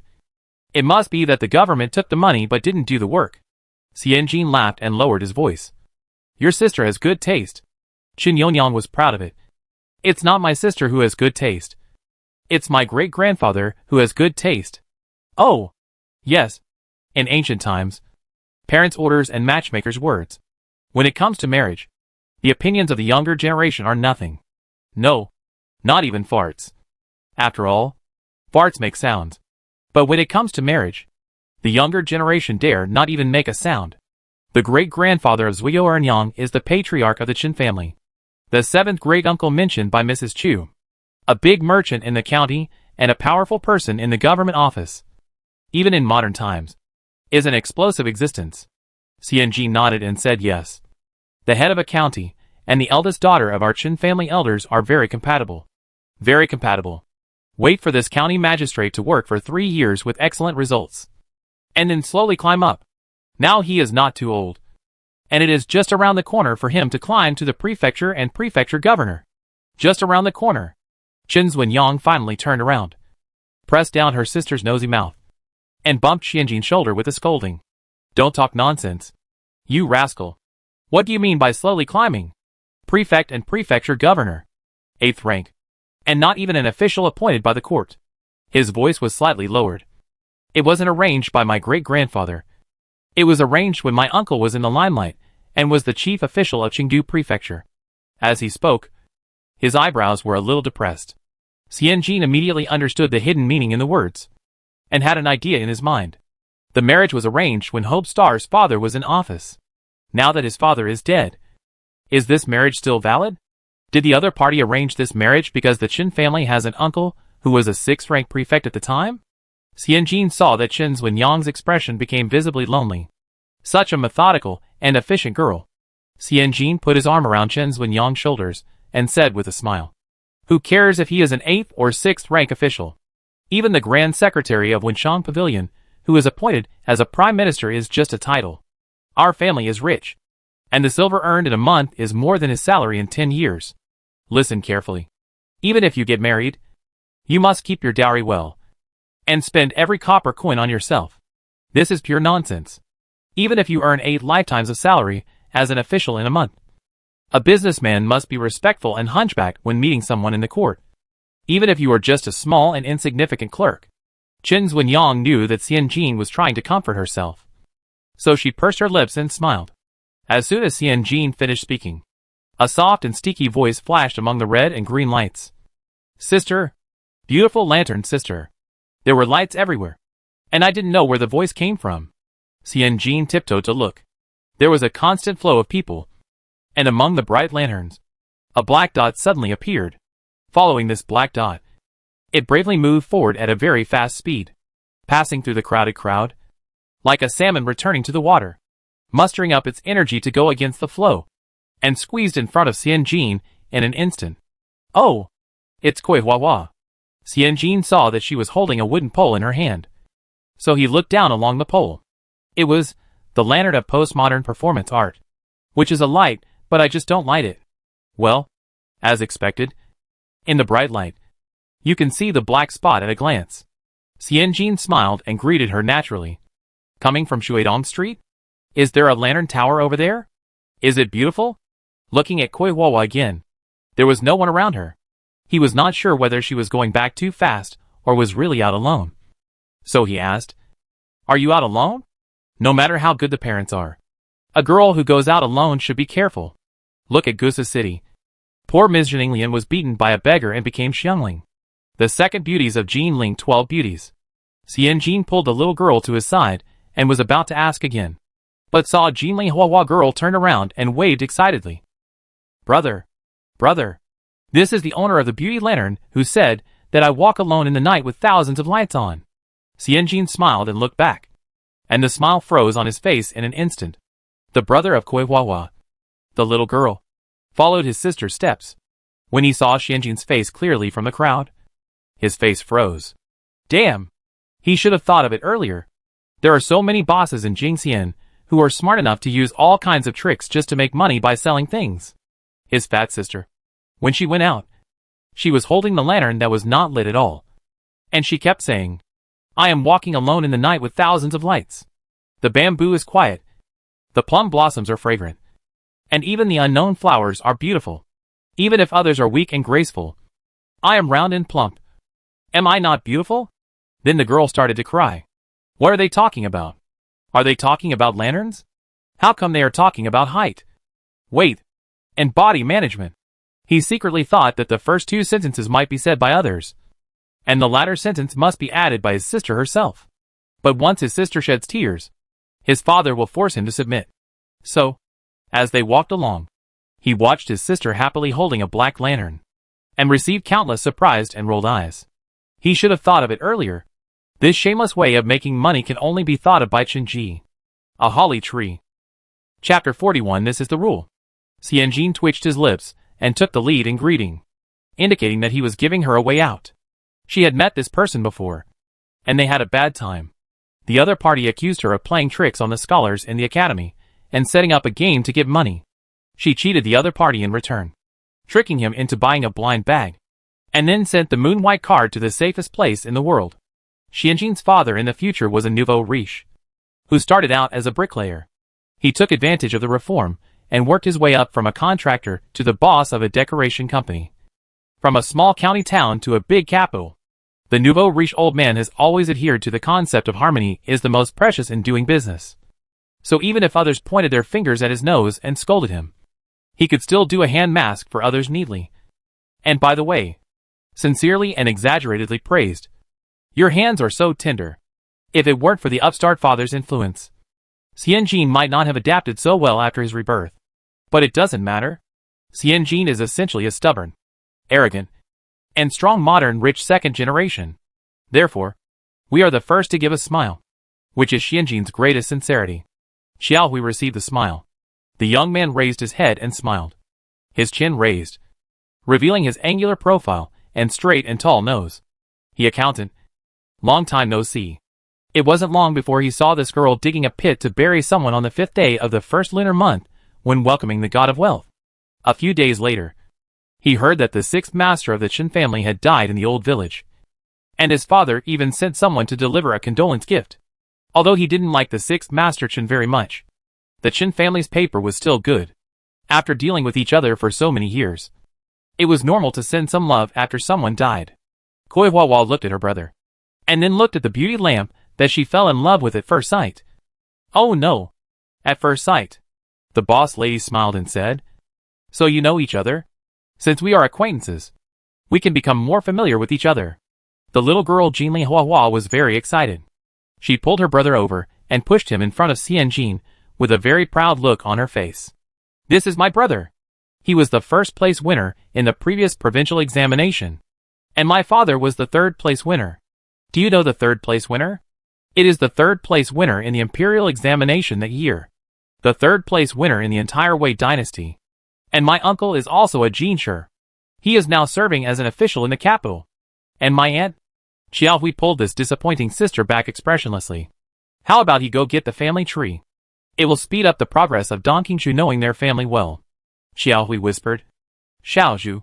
Jinli Hua stopped talking, looked at her brother, and then at Xianjin, shrank her neck, and said, I want to say. Don't look at my clumsy hands. I can't even make a lantern. But my family is very capable. Xianjin smiled. And he had a rough idea of which family this brother and sister belonged to. Jingxian County has only produced one Tanhua in so many years. And Chen Fu called them Jingxian Shuangshu together with the Chen family. The 2 siblings are the children of Qiao Shantong, the head of Qingcheng Mountain Courtyard. No wonder Mr. Qiao complained about her earning money from scholars at the gate of the mountain courtyard. After all, he had good intentions, fearing that the scholars who had not experienced the world would be deceived. Right? Xianjin's smile gradually became sincere. He squatted slightly to make sure that his eyes were level with the little girl Jinli Hua, and introduced himself in the way of Jinli Hua with a smile. I am the stepdaughter of the 3rd master of Shinji paper industry, and my mother is the concubine of the 3rd master. Although my family is not as powerful as yours, they are all very good people. If Miss Qiao is interested, you can come to our Shinji paper shop after the 1st month of the year to play, and I will show you how to burn paper. Xiao Hui's eyes moved slightly, and he pursed his lips gently. Koi Hua's face was red, and she leaned towards her brother, but her eyes were sparkling as she chased Xianjin. Baozhu. My name is Qiao Baozhu, and my family calls me Xiaozhu. A little girl of 12 or 13. Sincere and cute, really like a round and shiny gem. What's your name? Xianjin said exaggeratedly. Then our names are a pair. My name is Xianjin, and I dig gold in the mountains and rivers. Gold, silver and jewelry. We won't be hungry when we hear it. Qiao Baozhu covered her mouth with her chubby little hands, but a smile showed in her eyes. Chen's Wenyang cleared her throat. Xianjin looked up, but didn't understand.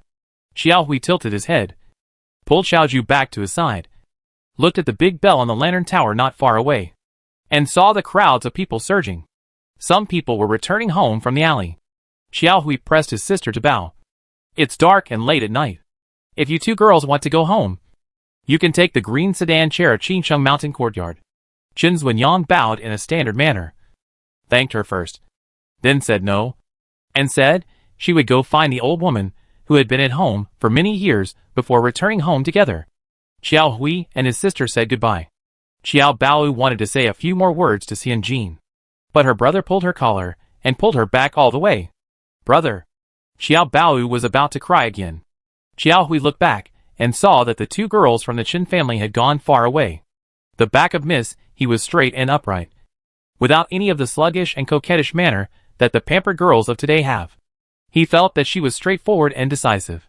He retracted his gaze and looked at his own girl with a pouty pink round face. His voice was a little more severe than usual. The parents of the Qiao family all dote on you. Everyone on the street knows that your name is Qiao Baozhu, and you are the daughter of the Qiao family who is as precious as a pearl. But in this world, many women are in difficult situations.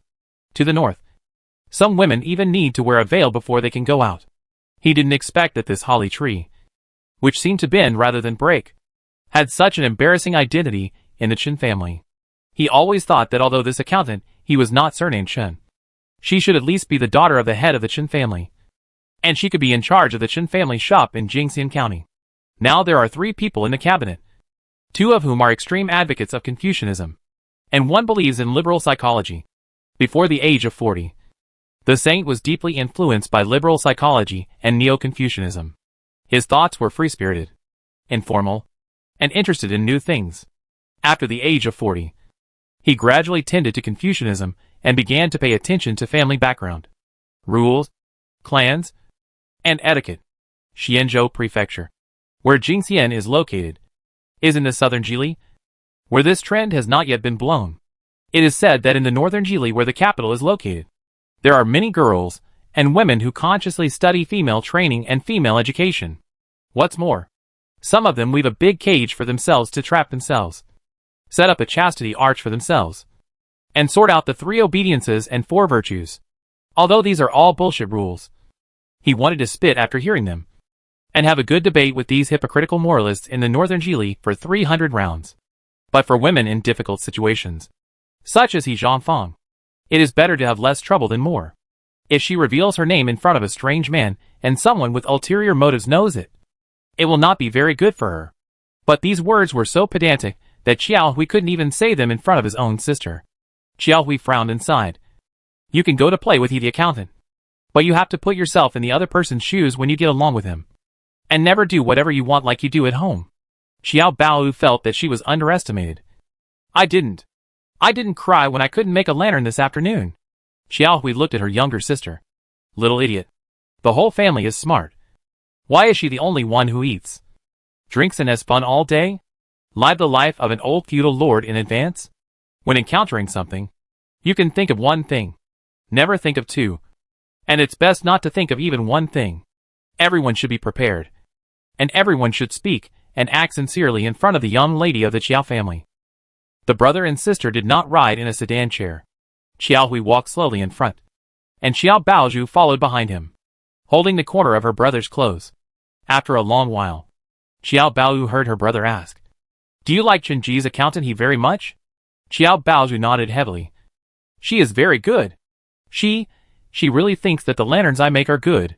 Well, she may not think that my lanterns are good, but she definitely doesn't think that my lanterns are really worse than people's. Similarly, she doesn't think I'm stupid or fat. Xiao Baozhu tilted her head to organize her words. Some people smile at me on the surface, but in their hearts they think I am stupid and fat like a pig. A disgrace to the Qiao family and my father. But boss, he doesn't. I can feel that she really likes me. Xiao Baozhu's words were very confusing, but Xiao Hui understood. Accountant, he treated and accepted all the differences in the world equally from the bottom of his heart. Lanterns can be lit or not. Girls can be smart or simple. The body can be thin or a little fat. She was in the inner house, but she was open-minded and generous to accept all differences. This point in itself was very. Xiao Hui thought about it. This point in itself was very admirable. Oh! He forgot one thing. This miss, he was also equally emptying everyone's money, never letting anyone's wallet go. For wealthy scholars, she would sell blind bags for a large amount of 300 coins. For girls and wives who lived on pocket money, she would sell paper and bamboo strips for lanterns for a small amount of 30 coins. For Mr. Chen Lu and the steward Zhu, who had bad behavior and did all kinds of bad things, she would decisively set a trap to kill them. Xiao Hui shook his head and smiled. His reluctance to be cheated by this girl seemed to have faded a lot. He was only cheated of a blind bag. You see, Boer and Shunner next door were not idle during the new year. They first opened the blind bags they bought and put out the color cards one by one. Shunner collected 4 colors by himself, while Boer was a little less lucky and only collected 3 color cards. But Boer, relying on her unremitting efforts, successfully purchased the 4th color card and tied Sun Shun's record. For this 4th color, Boer spent a lot of time to get information and inside information in every grade and class. He also spent energy to find out that 3 or 4 students held the indigo blue color card. Boer adopted a series of tactics such as making a feint to the east and attacking the west, luring the tiger away from the mountain, and besieging Wei to save Zhao. Finally, he used his patience to make one of the students agree to sell the indigo blue. He also spent money. He spent 88 taels and 8 cents just to buy the indigo blue color card. If Zhang Wenbo had this perseverance in studying, he would have won the first place in the imperial examination long ago. After hearing this, his father commented bitterly, "Not really, not to the point. To be the top scholar still requires a smart brain." So far, Sun Shun and Zhang Wenbo are evenly matched. Since the first month of the year, they have been hunting for the last color card. Sun Shun even said that he was willing to buy it for 100 taels of silver, and the price was negotiable, as long as the person who got the moon white card was willing to show up. How could Bo lose in a competition of spending money? Immediately went to the ring and called out the number of 120 taels, just waiting for the moon white card to appear. Xiao Hui walked forward with great strides, thinking with a gloating heart. All the blind bags released by Qin Ji were sold out, but the moon white card had not appeared. According to the habit of the accountant to cheat everyone equally, would she directly draw this color card? Then, this would be interesting. Although Boer was a bit of a playboy, his family was rich, and he liked to use money to smack people. He was a kind person after all. But Sun Shun was not like that. His family ran a tea house, and made a lot of money by relying on a dozen beautiful tea-making masters. If he found out that he was being played, it would not end well. Thinking of the accountant, who was slender, with bright eyes and eyebrows, and who was still beautiful and elegant even though she often wore a short jacket in the color of a dung beetle. And then thinking of Sun Shun, who was fat and had a mouth so thick that it could be cut into a dish. Xiao Hui's mood of gloating over misfortune faded a little for some reason. The opportunities for students from the Mountain Academy to go out should be tightened. Xiao Hui thought so in his heart. After bidding farewell to the little girl Xiao Baozhu, Xian Jin and Chen Zunyang went to the straw stage built by the opera troupe to look for Suor and Zhang Mama. Xian Jin ate the white jade cream handed over by Suor, and somersaulted in the stands, waved flags, fluttered umbrellas, and cheered happily with the crowd. Mother Zhang was tired, so the group returned to the old house. Chen Zunyang and her sisters lived in a 2-courtyard house next to the Chen family's old house. So Xianjin said goodbye first.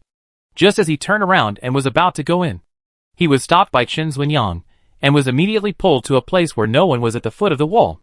Chen Zunyang said in a low voice, "We are outside. Don't say your maiden name. We are girls." And the eldest son of Qiao Shanzhang was right next to us. Even if Miss Qiao asked first, we just need to explain our rank in the family. Chen Zunyang's expression was genuinely worried.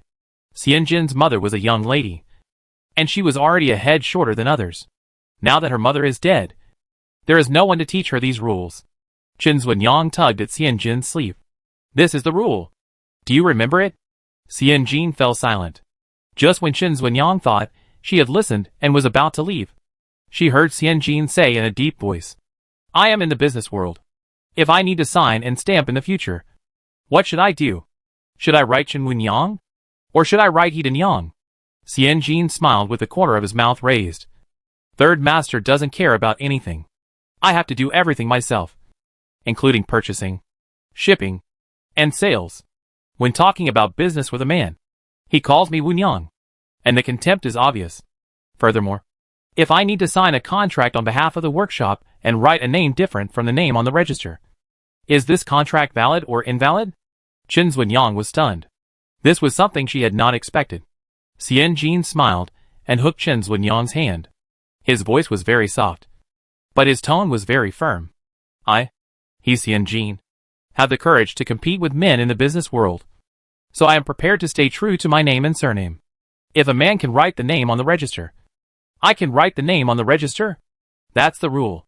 Chapter 42 The First Fault. On the 18th day of the first lunar month, after the Lantern Festival, Mrs. Chu went to the shops in Jing County and looked around.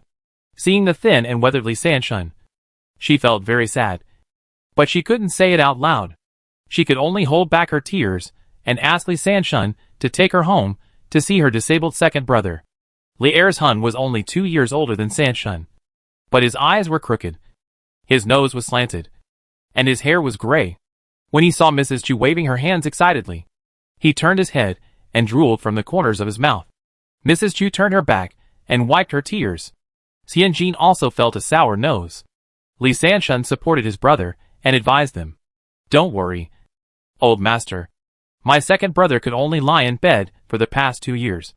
But now he can sit up. He may be able to pass away in 2 days. Mrs. Chu supported Li Ershun. As soon as she opened her mouth, tears fell again. This is the sin of the Chen family. I know there is an acupuncture master in Xuanqing. He used to treat nobles in the palace. When I go back, I will invite him. Your brother is not even 50 yet, and he still has a lot of life to live. You must make an effort and jump. Old Lady Chu went to Master Li Laozhan's grave to pay respect and mourn. Xian Jin kowtowed 3 times. Li Sanshun saw that the young master's forehead was bruised, and his eyes were slightly red.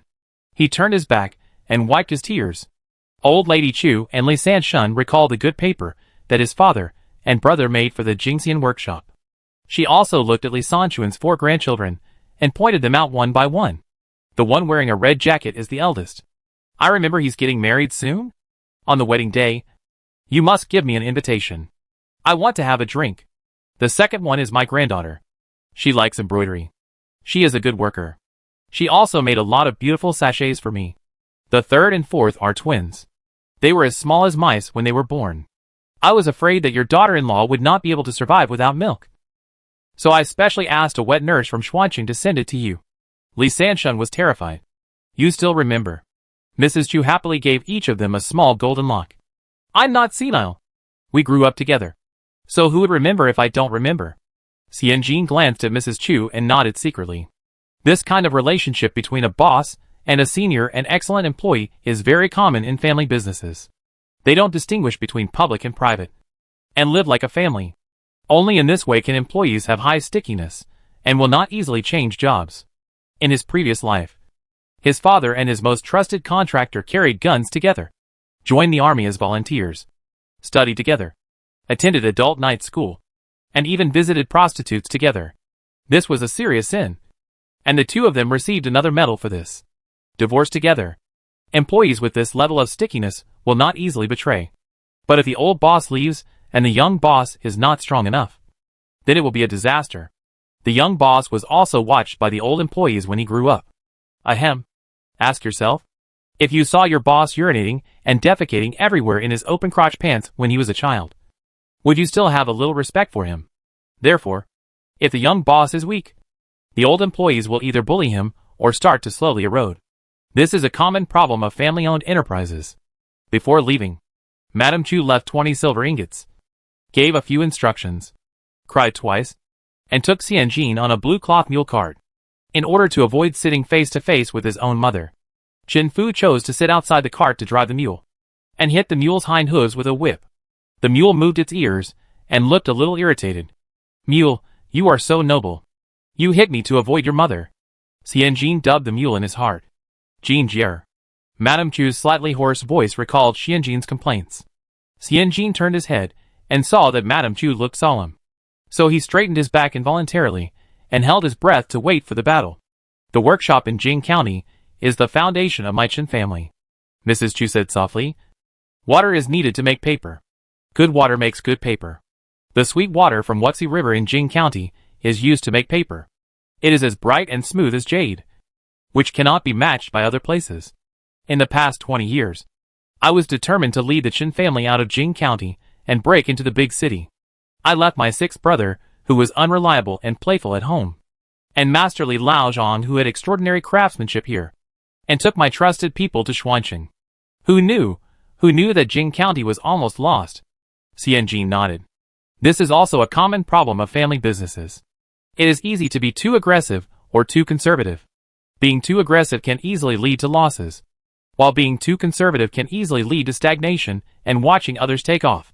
The Chen family is a long-term aggressive and occasionally conservative type. The Chen family's operating model is workshop production plus shop sales, which means that the cost has been suppressed to a very low level, as long as the quality of production is well controlled. Even if there is no huge profit, it is still a steady way to make money. The most important thing to keep stable is the quality of production. It is precisely in this regard that the Jingxian workshop is the eye of the dragon. The Chen family is too weak in this aspect. They occupy a good raw material position, but cannot produce good things. Therefore, even if they open 3 shops in Xuanqing at once, they could not directly make Qinji Paper Shop the first in the gap. Mrs. Chu's idea coincided with Xianjin's. We must train Li Sanshun well. He must be able to do the 18-foot and 16-foot paper that his father and brother can make. We must also try to make the 3-foot 3 and golden millet paper that his father and brother cannot make. If the Chen family wants to ascend to heaven, they must produce famous products. Mrs. Chu looked deep, lifted the curtain, and looked at the third son, who was harassing the mule with a whip outside the car. She was so angry that her tone was as irritable as a rough hemp rope. I don't count on the third son, but you make me look at you with new eyes. Work hard, not only to sell paper, but also to learn how to make paper. Madame Chu retracted her gaze and added, I'm not asking you to make paper yourself, but you should know the quality and origin of the paper by just touching it. When you have finished grinding these, you will have a great career in Xuanqing Sanjin shop. Is it a bit like being sent down to the grassroots to gain experience? Xianjin was a little excited by the meaning of Madame Chu's words. Just like last time, Master Chen Lu was disrespectful to her in front of Madame Chu. What did Madame Chu say? Oh, she said. How to manage the workshop in the future. What does it mean? Isn't it that the Jingxian workshop is going to be handed over to her completely? Xianjin's eyes were bright, with undisguised ambition and desire. Do a good job, Mrs. Chu said softly. From now on, you are the shopkeeper of the Jingxian workshop. Your salary will be increased from 3 taels to 10 taels a month. You will also be provided with a 1-room residence and a blue cloth mule cart. If necessary, 2 servants or maids can be transferred to her. Promotion and salary increase. Car and house. And she will be at the peak of her life from now on? The boss promoted her. Xianjin's eyes were bright. Madame Chu admired the strength in Xianjin's eyes. Very good.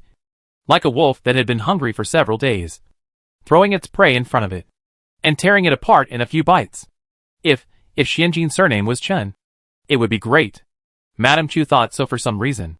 If Xianjin's surname was Chen, even if she was a girl, even if she was a concubine, as long as her surname was Chen, she would have a way to push her to the highest point of the Chen family. After her death, this little girl would automatically become the new generation of Wolf King, leading the Chen family to rush forward with blood and without looking back. What a pity. What a pity. What a pity that her surname is not Chen. Chapter 43. Here to give money. Before leaving, Mrs. Chu announced to Chen's shop and the old house that Xianjin would be the shopkeeper of the Jingxian workshop. Everyone in the old house congratulated Xianjin and called him shopkeeper Yi. Aunt Zhang was overjoyed. She didn't know whether she was happy about Xianjin's promotion or that Chu Ernyang, who was superior to her, finally ran away. She prepared to stew an old hen in the morning, and stewed it with tianma, which was so fragrant that it almost made her nose fall off. Chen Fu drank half of the huge stone pot. He put down the bowl and picked his teeth and mouth. It needs to be cooked a little longer. The meat needs to be stewed to the level of breaking the bones and showing the meat. Aunt Zhang, I didn't see you eating less. On the contrary, the person being congratulated was very restrained, because he didn't drink soup or eat meat during the morning period. Aunt Zhang loudly advised Xianjin, don't eat meat. Drink some soup at least. For 36 months, Which family doesn't eat meat during the morning period? Those who really don't eat anything are probably what it's called. Oh, the ancient name is fishing. As soon as Aunt Zhang finished speaking, the Star of Hope passed by with 2 white steamed buns and a blank expression. Chen Fu was trying to hold back his laughter until his facial muscles trembled. Zhang Ma's old face instantly swelled red. How could she forget this master? This person was left in Jing County by Old Lady Chu. And when the Qingcheng Mountain Academy opened, he would go to audit the class. Although he could not take the imperial examination during the 3 years of mourning, he could turn the mourning period into a recharge period. No one could stop the progress of scholars. Yesterday, Old Lady Chu specifically told Zhang Ma, "Don't cook oily food for Erlang. And don't decorate the old house, no matter what festival it is. Erlang is mourning his father. And you must not leave him any handle that can be criticized in the future." Therefore, a small kitchen was opened just for Chen Erlang. Xianjin went to see the dishes. In the morning, there were cabbage, rice, pickled vegetables and dried radish. At noon, there were pickled vegetables and dried radish, rice, and tofu. At night, the food was richer, with pickled vegetables and dried radish, rice, tofu and cabbage. A feast of both cabbage and tofu. In short, the menu of Star of Hope is basically a combination of cabbage, tofu, and dried radish. 3 kinds of vegetables create endless possibilities. It's really miserable. Even vegetarian monks can eat eggs and drink milk. Xianjin sighed. If the Star of Hope eats like this for 3 years, he will pass the imperial examination. But he will be like a refugee. Right? When the notice is posted in the streets, will he have the strength to mount a horse? Chen Fu held a toothpick in his mouth, leaned back, and sneered. My eldest brother died. And my mother put all her hopes on Erlang. She didn't even think about why my eldest brother died so early. In order to temper my eldest brother's tenacity, she made him study calligraphy under the waterfall in the coldest days of winter, and write under the scorching sun in the hottest days of summer. After he passed the imperial examination, his body was rotten from the root. My dear mother, for the sake of the Chen family, was too cruel to her own descendants. Chen Fu spoke very loudly, as if he was deliberately speaking to the Star of Hope. Xianjin saw that the Star of Hope's steps paused slightly, and his tall figure was hidden behind the staggered and overlapping museum shelves. The morning light poured down from the window lattice, revealing a bit of loneliness and solitude for no reason. Xianjin couldn't bear it, so he turned around and pushed Chen Fu. Chen Fu muttered, "What did I say wrong?" Xianjin said in a low voice. "He just lost his father. You should at least be more kind." Chen Fu wanted to retort, but saw that Xianjin's face was stern. "The store will open soon. Master Li and several young masters will go to the workshop to clean up today. I have to go to settle the accounts. Since you have nothing to do, go to the workshop to help." Chen Fu's eyes widened. Xianjin's eyes widened even wider than his. "I remember you stored 3 jars of plum wine in Zaideoxiang." Chen Fu suddenly became alert. "What are you going to do?" Xianjin smiled knowingly. "If you don't go to the workshop to help, I can't guarantee that your plum wine will survive until the day you see it." Chen Fu's momentum suddenly collapsed. Since Xianjin paid the credit account of manager Zhu to Zaideoxiang last time, the young master of Zaideoxiang had a very good impression of Xianjin. Every time he went, the young master would serve him well, which greatly satisfied Chen Fu's strong vanity. If Xianjin went to ask for his stock, the young master would laugh until his eyes disappeared, and then obediently offer it with both hands. Chen Fu was so angry that his teeth itched. Seeing Xianjin finish the white porridge in a few mouthfuls, and then immediately switch to the vegetable buns, he couldn't help but feel sad. His mother's body left Jingxian, but her spirit changed into another form and stayed with him. Xianjin escorted Chen Fu to the workshop in the name of escort. Now it was just the beginning of spring, and everything was new. Under the leadership of Li Sanshun, the workshop was picking the rice straw collected before the new year. First, the wilted, thin, and withered rice straw were picked out, and then the plump, light yellow good straw was cut into uniform lengths with a guillotine. This process is repeated and does not require much precision. It is a heavy physical job. Li Sanshun is responsible for the selection of important links, while Zhou Ergu and the Zheng brothers actually do it. Xianjin invited Li Sanshun to the warehouse next door, opened several locks, and led Li Sanshun to the innermost. A stack of white and tough paper was spread on the ground. Li Sanshun looked at the ground, then at Xianjin, and stammered. Is this Baz Hangxian and Lu Zhongxian? Xianjin nodded. Master Chen Lu handed it over. It must have been made for the Chen family, when Master Li was still there. How much is this? Xianjin remained calm. One for each. She had another one for each under the Kong. She cheated Mr. Chen Lu of 2 pieces of paper each, and gave one to each of the Chen family. Shouldn't that be too bad? Her father said that businessmen should be able to hide things, especially when they are bosses. They should have a plan in mind and be sincere to their subordinates. But not frank. They should hide what they should hide. A boss without secrets is like a plucked chicken in the eyes of his subordinates, who can roast you at any time. Xianjin always listened to others' advice. Not only did she hide it, but she also hid half of the total. Li Sanshun suppressed the urge to pounce on it, and touched it with trembling fingers. A 10-foot-long paper was placed on it. Li Sanshun closed his eyes, and stroked it bit by bit, feeling the slightly rough texture, the structure with distinct bones and muscles, and the slightly moist and cool touch. For such a large paper, the fibers of straw and sandalwood bark were evenly spread out, with consistent thickness, without a small hole or a knot. Every inch of texture and echo showed the superb craftsmanship of Jingxian craftsmen. Li Sanshun almost burst into tears. It is difficult to make large paper. Each process faces double challenges, including the selection of raw materials, the requirements for drying technology, and the test of paper scooping technology. The coordination of manpower and material resources required during this period requires a workshop to focus on it without distraction.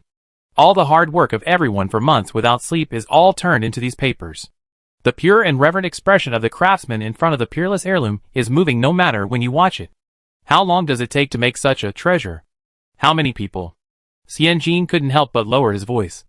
Li Sanshun's eyes lingered on the paper. 10 to 15 people. Soaking the straw in water for a month.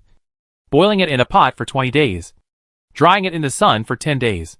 Soaking it in kiwi vine juice again for another 10 days. And making the paper is a one-time effort, which can be completed in 3 to 5 days. In other words, to make such a piece of paper, 10 people need to devote themselves to it for about 3 months. Xianjin said in a deep voice. I'll give you half a year. You don't have to do anything. Just make the 6 Zhongxian. And when the 6 Zhongxian is done, we will challenge the 8 Zhongxian. Okay? Li Sanshun thought he had not explained it clearly, and hurriedly said, No. If we start making Lu Zhongxian, other papers, such as the popular Jiagong and Yuban papers, will not be able to continue to be made, because the toughness of the required slurry is different, and the time to start making them will not be. Xianjin nodded. Yes, in the past 6 months. You don't have to make other papers. Just focus on Lu Zhongxian. What about the business in the store? Li Sanshun was surprised. Didn't we just clear out the inventory before the new year? Only some not-so-good bamboo paper is left? If we don't hurry up to make the goods, what will we sell after opening? Can you make the dead come alive? Li Sanshun knew Xianjin was good at selling things, but the premise was that she had to have something to sell. Li Sanshun said earnestly, Manager you may not understand. We are just a few people, and the workshop is so small. Once we start making Lu Zhongxian, we can't. This is why he didn't dare to try making Lu Zhongxian for so many years. It is true that he is not sure about himself. But if he gives up and concentrates on conquering Lu Zhongxian, what about other papers? Is the store open for a year and in business for half a year? When someone comes to buy paper, tell him first, please wait a moment. Wait until we make the 6 Zhongxian first, and then we will make whatever you need. Sooner or later, the store will close. Li Sanshun shuddered. That won't do. He still has 4 grandchildren at home who are crying for food. Xianjin nodded calmly, and then confirmed in a firm tone. Yes, I understand. That's what I mean. What to sell in the store, and how to sell it will be left to me. You just need to make paper. Xianjin said firmly. You have to believe me. I have the ability. He smiled again and made a joke. Don't worry. The workshop won't collapse. Your grandchildren will get bigger gold locks next year. How is this possible? Is this girl the queen mother? If he doesn't work, she can turn paper into paper and sell it? If she has this skill, wouldn't it be a bit of a waste to turn paper? Wouldn't it be more straightforward to turn silver bills directly? Li Sanshun was stunned on the spot, opened his mouth, and didn't say anything for a long time. Xianjin left Li Sanshun, who was mouthing open, in the warehouse, and went to inspect Chen Fu's work with his hands behind his back. He saw his cheap father holding the bamboo curtain with a face full of resentment, and Zhou Ergu would scold him if he was slow. "Young master, where are you looking? Stare at the bamboo curtain." Chen Fu had never felt so helpless in his life. Where could he stare? All the men in the workshop were shirtless, revealing their strong and solid muscles. After all, he was a former scholar, and he still understood the principle of not looking at what is inappropriate. But he couldn't look here, nor there. The only thing he could see was the free air outside the window. Freedom. Chen Fu was about to cry. Even his mother didn't dare to force him to do anything. Xianjin walked to Chen Fu and whispered, "If you idle away all day, how will others see Chen Ji? Who dares to buy Chen Ji's paper? Don't worry. You can come to the workshop to work 2 or 3 days out of 10. And you can arrange the rest of the time by yourself. I left you a piece of good paper, so thick that ink can't see through. It's a good hand for writing travel notes." Chen Fu cried. "It's great to have a daughter. She always remembers her father when something good happens." So he rolled up his sleeves and danced the bamboo curtain vigorously. Zhou Ergu scratched his ears beside him. "What good paper? Didn't they sell all the good paper? Did they make this knife just now?" Zhou Ergu laughed. "The young master has waited long enough." After tying the carrot to Chen Fu's head, Xianjin left the workshop with Su'er and went to the shop without any burden. Manager Dong came to open the door early in the morning. The shop had been closed for nearly half a month, and it was covered with dust. And Zhang took a feather duster and cleaned it up in less than half an hour, and then went back to the old house in a hurry. Xianjin touched the spotless counter and deeply understood why everyone liked to throw things to Zhang's mother. She was the kind of aunt who did things beautifully while nagging. Who wouldn't like to work with her? Xianjin spent the whole morning sorting out last year's accounts, making a report, clearing the inventory again, and eating the morning meal sent by Zhang's mother. 2 spring bamboo shoots and tofu pots, a small plate of golden beans, and a bowl of thick stewed vegetable soup. Bean protein, vegetable fiber and carbon water were clearly arranged. This is the special meal that Zhang Ma prepared. Even if Xianjin is promoted and has a salary increase, he can't cook such exquisite food in the old house. Xianjin thought of the pork cabbage and white steamed bun set meal of the Star of Hope, and thought about it and told Su'er, "When I get off work and go back to the old house in the evening, when Zhang Ma prepares a special meal for me, send 1 portion to Chen Erlang, the eldest son of the family. It's the same to let 1 sheep go, and it's the same to drive 2 sheep. It's just a matter of convenience. When in Rome, do as the Romans do. Don't be different. And observe mourning, but not as much as an ascetic monk. Everyone is a limited edition in this world. Since the environment cannot be changed, we must struggle hard within the flexible rules, try hard within the rigid rules, and try to make ourselves live better." "What if Erlangen doesn't want it?" Su'er asked. Xianjin shrugged. "That was really pedantic and rigid. Forget it if he doesn't want it." "Anyway, we asked." Su'er replied yes. "Just after noon." Xianjin crossed his legs and squinted his eyes in front of the store to bask in the sun. The weather was very good today. The light shone on the signboard, and the shadow of the signboard was blown by the wind, just casting it on Xianjin's eyelids. Bright and dark. A world that senses the spring breeze through the eyelids. Xianjin raised his chin and comfortably enjoyed the half-day leisure stolen from his life. This leisure did not last long, as it was broken by a sharp sound. "There! Chen Ji is there! Let's go! Let's go and ask for justice." Xianjin frowned and opened his eyes, looking out towards the spring light. 7 or 8 scholars wearing green hats and long gowns turned the corner aggressively and walked towards Chen Ji Paper's shop. Xianjin narrowed his eyes. Well, they are acquaintances. All blind bags. As loyal fans. Xianjin lowered his eyes and whispered to Su'er, "Go to the warehouse and move out 3 or 4 kilograms of paper that is not easy to sell." Su'er was looking outside as if facing a great enemy, and did not react for a while. "Why don't we call Brother Go and the Zheng brothers out?" "What for?" Xianjin did not even raise his head. Su'er looked at the approaching square of scholars, and then looked at his boss, who was calm and composed, and stammered. They look a little fierce, like they are here to make trouble." Xianjin finally raised his head and smiled harmlessly. "Silly girl. They are not here to make trouble. They are clearly here to give money. Baby. Chapter 44. Be thick-skinned. 7 or 8 young men stood in front of the counter with puffed cheeks. Xianjin looked up and saw that the leader was a scholar with thick lips and 2 lumps of flesh on his face, followed by 5 or 6 indignant scholars. Qin Ji's good friend Zhang Wenbo huddled in the back, looking quite anxious, or wanted to rush up to remind Xianjin when he saw him, but was pulled back by someone next to him, shouting, "Boar, what are you doing? We agreed before we came here." Zhang Wenbo opened his eyes wide and said, "What did he say?" The school had just started, and several underclassmen led by Sun Shun came to Qin Ji to make trouble, saying that they bought dozens of blind bags and still couldn't collect all the 5-color cards. They were sure that the beautiful accountant of Qin Ji was cheating them. I must ask for justice. In his opinion, justice is bullshit. He, who bought more than 100 cards, didn't feel cheated. So what were these poor people who bought a dozen or dozens of bags yelling about? If you don't have money, why play card collecting? When they were selling it, they didn't promise that you could collect all the pieces if you bought it. That's Lu Zhongxian. In recent years, Lu Zhongxian is out of print everywhere. Why can you collect all the pieces by buying a few bags? Those who spend hundreds of taels of silver to buy a knife of Lu Zhongxian. Do they understand? Zhang Wenbo couldn't get used to this poor and smelly habit, and his voice was higher than the sky. What did you say? I was tied up and brought here as soon as I went to school. I said it first. Sun Shun. I didn't have any grievances. Isn't playing card collection just a game of accepting the loss? Zhang Wenbo raised his head and looked at Xianjin. Congratulations, accountant. If you want to settle accounts later, don't count me in. Congratulations, shopkeeper. Su'er corrected him considerately, boasting implicitly, after the new year, I will be promoted to the head shopkeeper of Qinji Jingxian shop. Zhang Wenbo exclaimed. Ouch.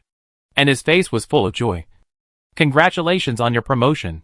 Congratulations on your promotion. I'll ask someone to send you 2 boxes as a gift.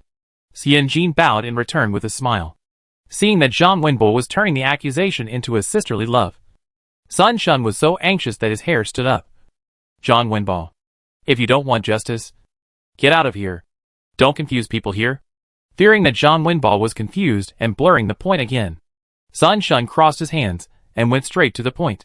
He threw a thick cowhide bag on the counter with a smack, and said angrily, Manager we bought so many blind bags just to collect your 5-color cards. It has been more than a month. I have been looking for them and asking around, but I can only get 4-color cards together. I can't find the last one. Xianjin lowered his eyes, opened the bag, pulled out the 4 wrinkled color cards inside, and raised his head with a smile. In fact, if you have collected all 4-color cards, you can also exchange them for a 4 Zhongxian paper after exchanging the paper represented by the color card itself. 4 Zhongxian paper is not easy to obtain. In our store, a 4 Zhongxian paper is sold at a high price of 100 taels. Sun Shun was so angry that he blew his beard and glared. Isn't it that I collect cards just to collect 5 colors and exchange for 6 Zhongxian? Who wants 4 Zhongxian? If I want 4 Zhongxian, can't I pay for it myself? Sun Shun became more and more angry. He worked so hard to collect color cards for so long, spent money, owed favors, but in the end, he couldn't get the last one. His father bought land, farmland, maids and books for the son born to his concubine. Just because the son born to that concubine passed the imperial examination and became a scholar. What about him? He bought some paper. He just bought 2 sheets of paper. His damn father checked his account and managed his money, and even sealed his banknotes. It's all the fault of this son of a bitch accountant. He got angrier and angrier as he collected more cards.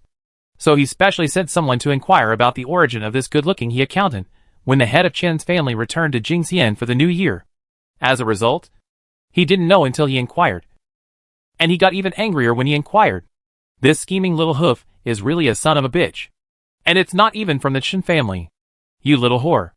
Sun Shun was so angry that he said something he didn't want to say. You didn't put all the color cards in at all. And you fooled us? Business people are cheap. They'll do anything for money. Sun Shun's voice was so loud and rough that soon a lot of spectators from the surrounding businesses gathered at the door of Qinji. With spectators, Sun Shun was more motivated. Sun Shun turned around, raised his hands, and stirred up the emotions. Qinji cheated. Qinji, give us back the money. A few scholars behind him caught the spectators and told them that Qinji cheated. Specific deeds, like Xianlin saw. Su'er was a little anxious, stopping this and that, seeing Sun Shun's voice getting louder and louder, and his words getting more and more unpleasant. Su'er stamped his feet at the door anxiously, but because of his natural respect for scholars, he didn't dare to cover Sun Shun's mouth. So he stamped his feet and cried, "Everyone!" Xianjin's energy was deep in his dantian, and he stood on the threshold with his hands on his hips. His voice once overwhelmed Sun Shun. Ba Duanjin was not practiced in vain. After practicing hard these days, Xianjin's voice was full of energy. I sell blind bags at Qinji. 120 coins per bag, which contain tribute paper, jade plate, coral paper, and peach blossom paper. We are all in Jingxian, and we are all in the paper business. You can judge. Are these bad goods? These papers are good things. Some people in the audience nodded. Sun Shun was about to curse, but Xianjin said, "You are a scholar. Let me ask you a question. The reason why you are wise is that you listen to both sides. The reason why you are blind is that you listen to only one side. Where did this saying come from?" Sun Shun didn't react for a moment. From Wang Fu's theory of light and darkness in the Han Dynasty. Xianjin spoke without hesitation. In this broken era, there is no entertainment. What else can you do besides reading?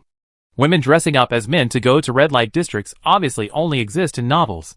Those are places where strange women appear. She, a business person, doesn't want to join in the fun. Fortunately, there is a library in the old house of the Qin family. According to the 100-hour rule, when you do something for 100 hours, you are considered proficient in it. She bought pen, ink, paper and inkstone, found a pile of books, and copied them one by one, practicing calligraphy and getting a glimpse of the most intuitive cognition of this era from the books. Xianjin raised his chin and said loudly, "Listen to both sides, and you will be enlightened. Listen to only one side, and you will be confused. Sun Lynching has said it all. And it's time for us Qinji to say something, so that everyone can make a fair judgment." "Right." Su'er took the lead and answered loudly, "Yes." Su'er raised his hands and led everyone to clap. Everyone followed the crowd, and the onlookers followed and applauded without knowing why. Xianjin nodded in appreciation. This is how you do business. You have to be thick-skinned, opening the door to do business. You have to smile and welcome guests from all directions. For guests from all directions, there are naturally modest gentlemen and sarcastic villains. There are those who are generous and don't want discounts. And there are also those who are very careful and know how to live. There are those who speak politely. And there are also those who think they are God when they spend a penny. Doing business is dealing with people. And when there are many people, there will be evil people among them. I understand the principles and have psychological expectations. But when I really encounter them, I still clench my fists involuntarily. Chapter 45. Xianjin took a deep breath, slowly loosened his clenched fist, and explained to the onlookers, "Qinji's blind bag is clearly written in black and white. You buy the paper in the bag for 120 coins. Collecting 4 color cards to get a 6 zhongxian is just a prize." Xianjin walked to the front of the crowd, spread his hands, and shouted, "Who can guarantee that he will definitely get the prize? What is the prize?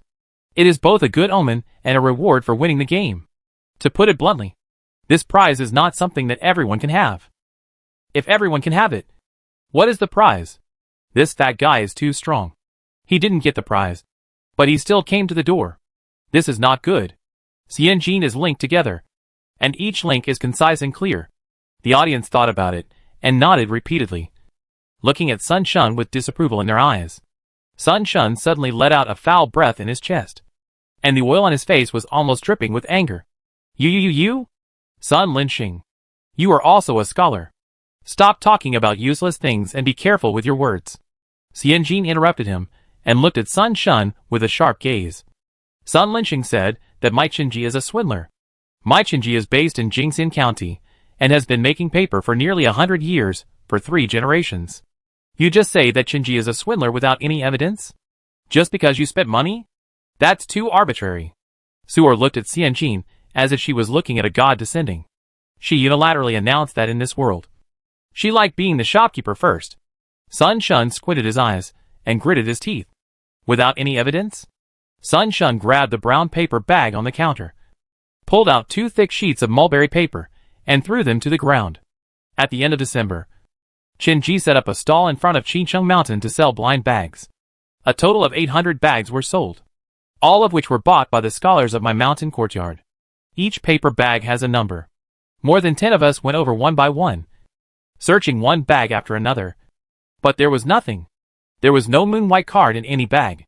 You are not cheating me. Xian Jin was stunned. There really is someone searching every bag. It seems that the base is not big enough. And this person is really fucking idle. Xian Jin was stunned in his heart, but he didn't show it on his face. He bent down steadily to pick up the paper on the ground, squinted his eyes, and asked Sun Shun sideways, "Can you guarantee that every bag has been searched?" Sun Shun's eyes rolled. The last few people from Chuzhou Prefecture have taken nearly 500 bags. The people who bought bags from other prefectures are all latecomers.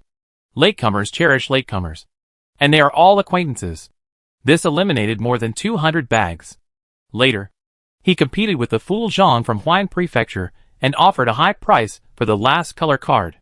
He asked them one by one, which eliminated another 80 bags. Up and down, left and right. They almost touched at least 790 bags. No, really nothing. Sun Shun stiffened his neck. Of course. Xian Jin put the 2 pieces of mulberry paper on top of each other, crossed his arms, and waited, looking at Sun Shun with a smile. Sun Linxing, you are lying. This is a terrible accusation for a scholar. Sun Shun still hopes to be an official in the 2 exams and bring honor to his family. Sun Shun pointed his finger at Xian Jin's nose. You little bitch.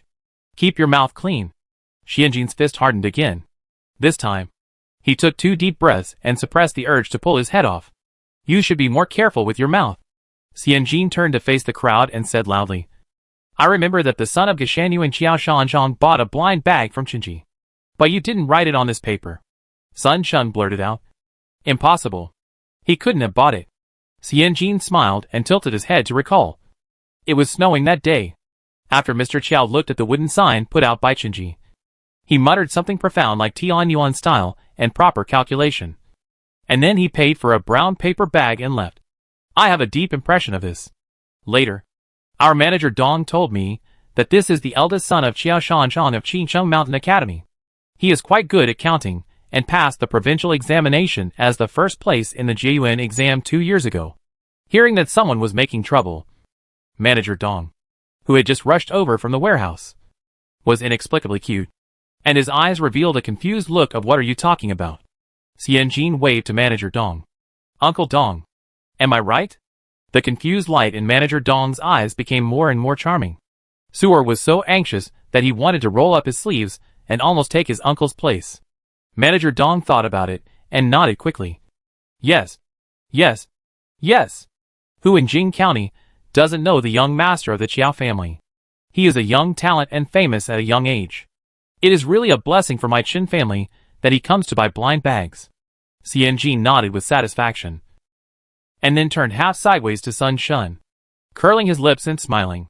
I see that you don't write the name of the young Master Qiao on these 2 pieces of paper. Since you didn't lie, did you ask the young Master Qiao? Did the young Master Qiao not tell you? Or did the young Master Qiao not have it in his bag? Sun Shun stammered and looked at the few people who were counting down with him. The last ones quietly avoided, pretending not to see the boss's look for help. That was Qiao Hui. Qiao Hui, the top scholar. Qiao Hui, who will strive for the first-class Jinshi in the next 3 years. How could such a person be mixed with him? They had to be brave to talk to Qiao Hui. Hey, Brother Hui, you bought a bag too? What's in your bag? The last one shuddered involuntarily when they thought of this scene. The atmosphere fell silent instantly, and after a while, a very aggrieved voice sounded in the crowd. Good Qiao Hui.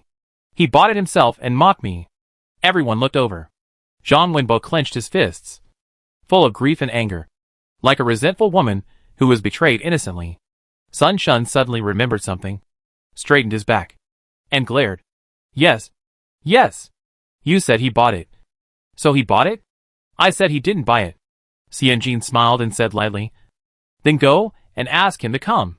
Sun Shun leaned his neck forward, like a fat frog, and his awe sounded like quack quack. Xianjin raised his chin. You and I have been arguing endlessly, and the audience can watch the good show slowly on the spot if they have time. But the good show will eventually end, and there will always be a result. And Qinji will be cleared of all charges. The spectators continued to nod. A passing merchant looked at Xianjin with a little appreciation and asked the person next to him, Is this girl from the Qin family? The person next to him was a carpenter on Shuishi Street. He recognized Xianjin. The girl was holding a strange-looking thing, and said it was called an abacus. She asked him to help her make one.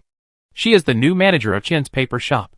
She seems to be the daughter of Mr. Qin-san, the carpenter added. But it's strange.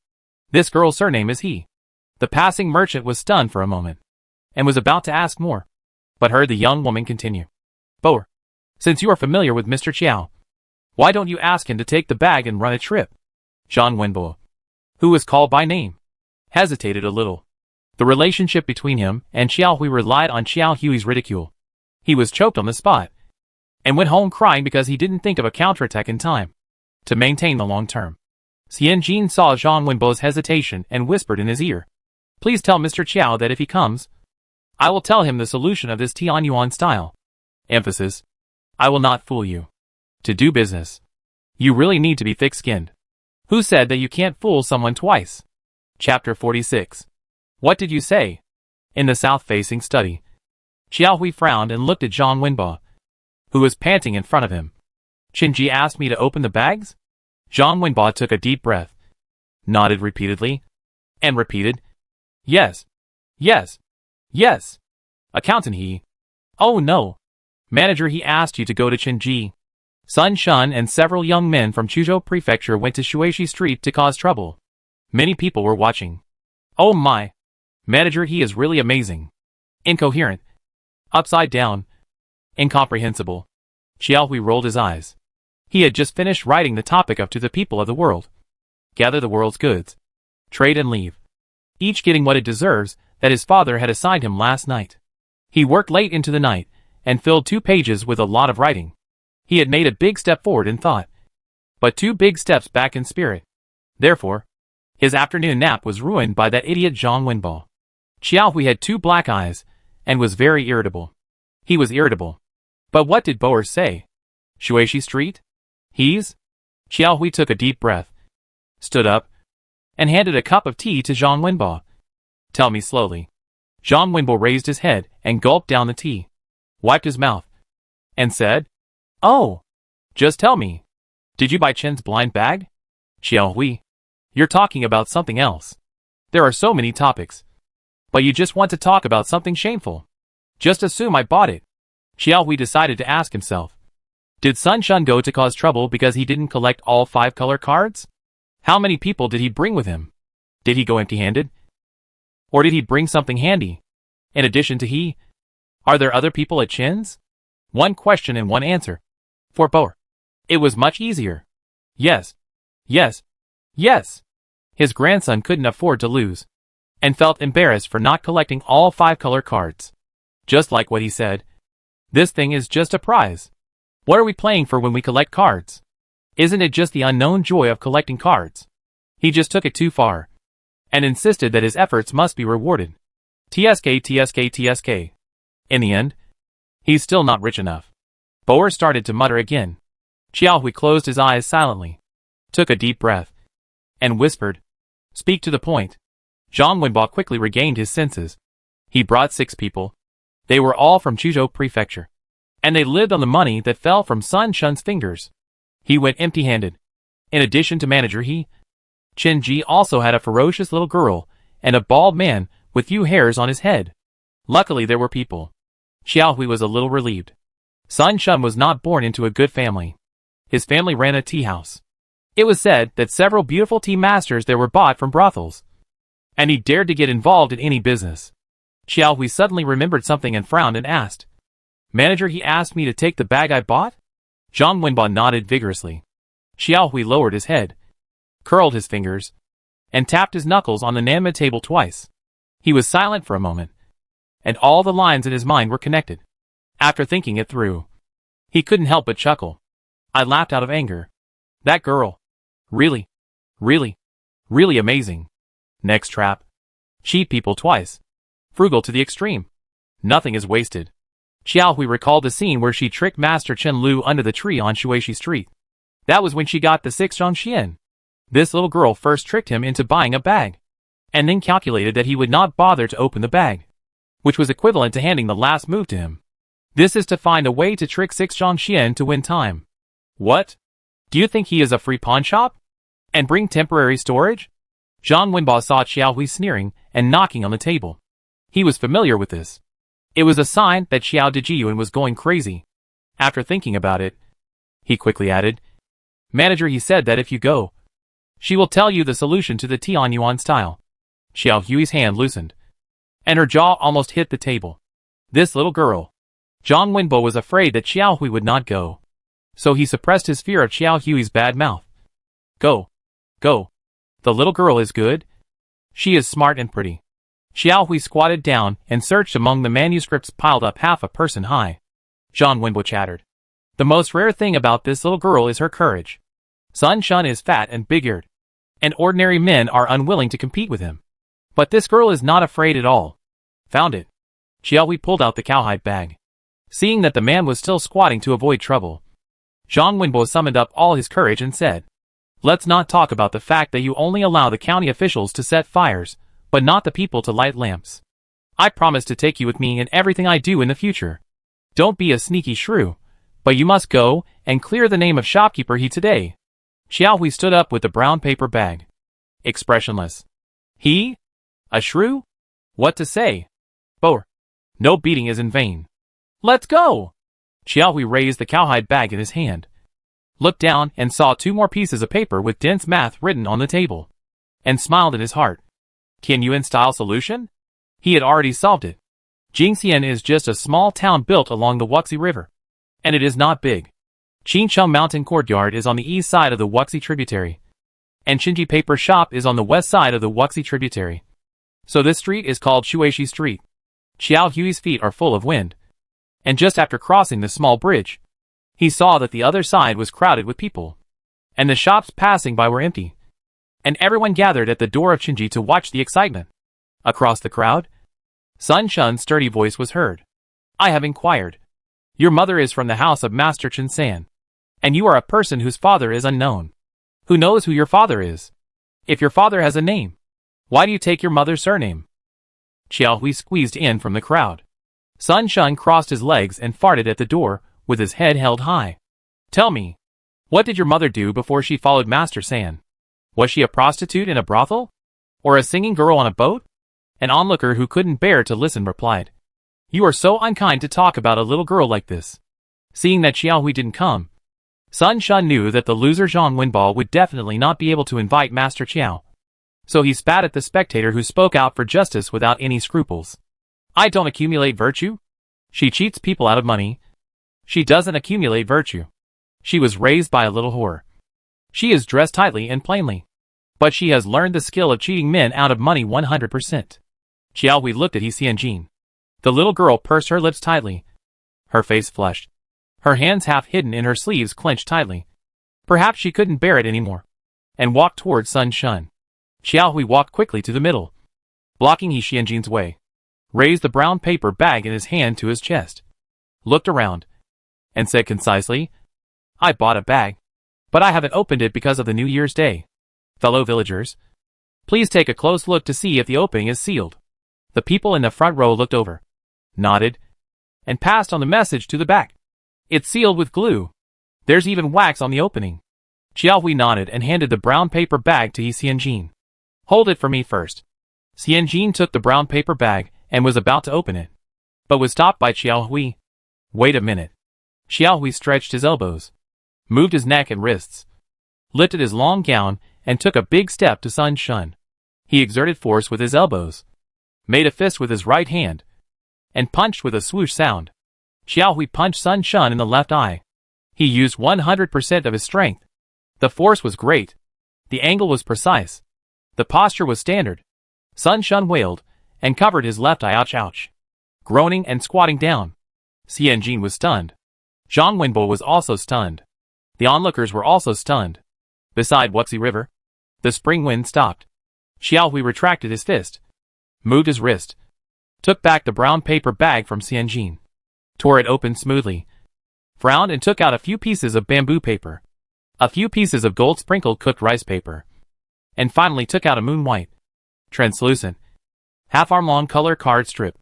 Xiao Hui put the paper back into the bag, put the brown paper bag in his arms, walked quickly to Zhang Wenba, and stuffed the moon-white card into Boer's hand with his mouth half open. Here's the color card. You helped me with the housework for a month. I'm so tired. I'm going back to sleep. Chapter 47. Generally smart. He left. He waved his sleeves, leaving no cloud behind. Only a moon-white card.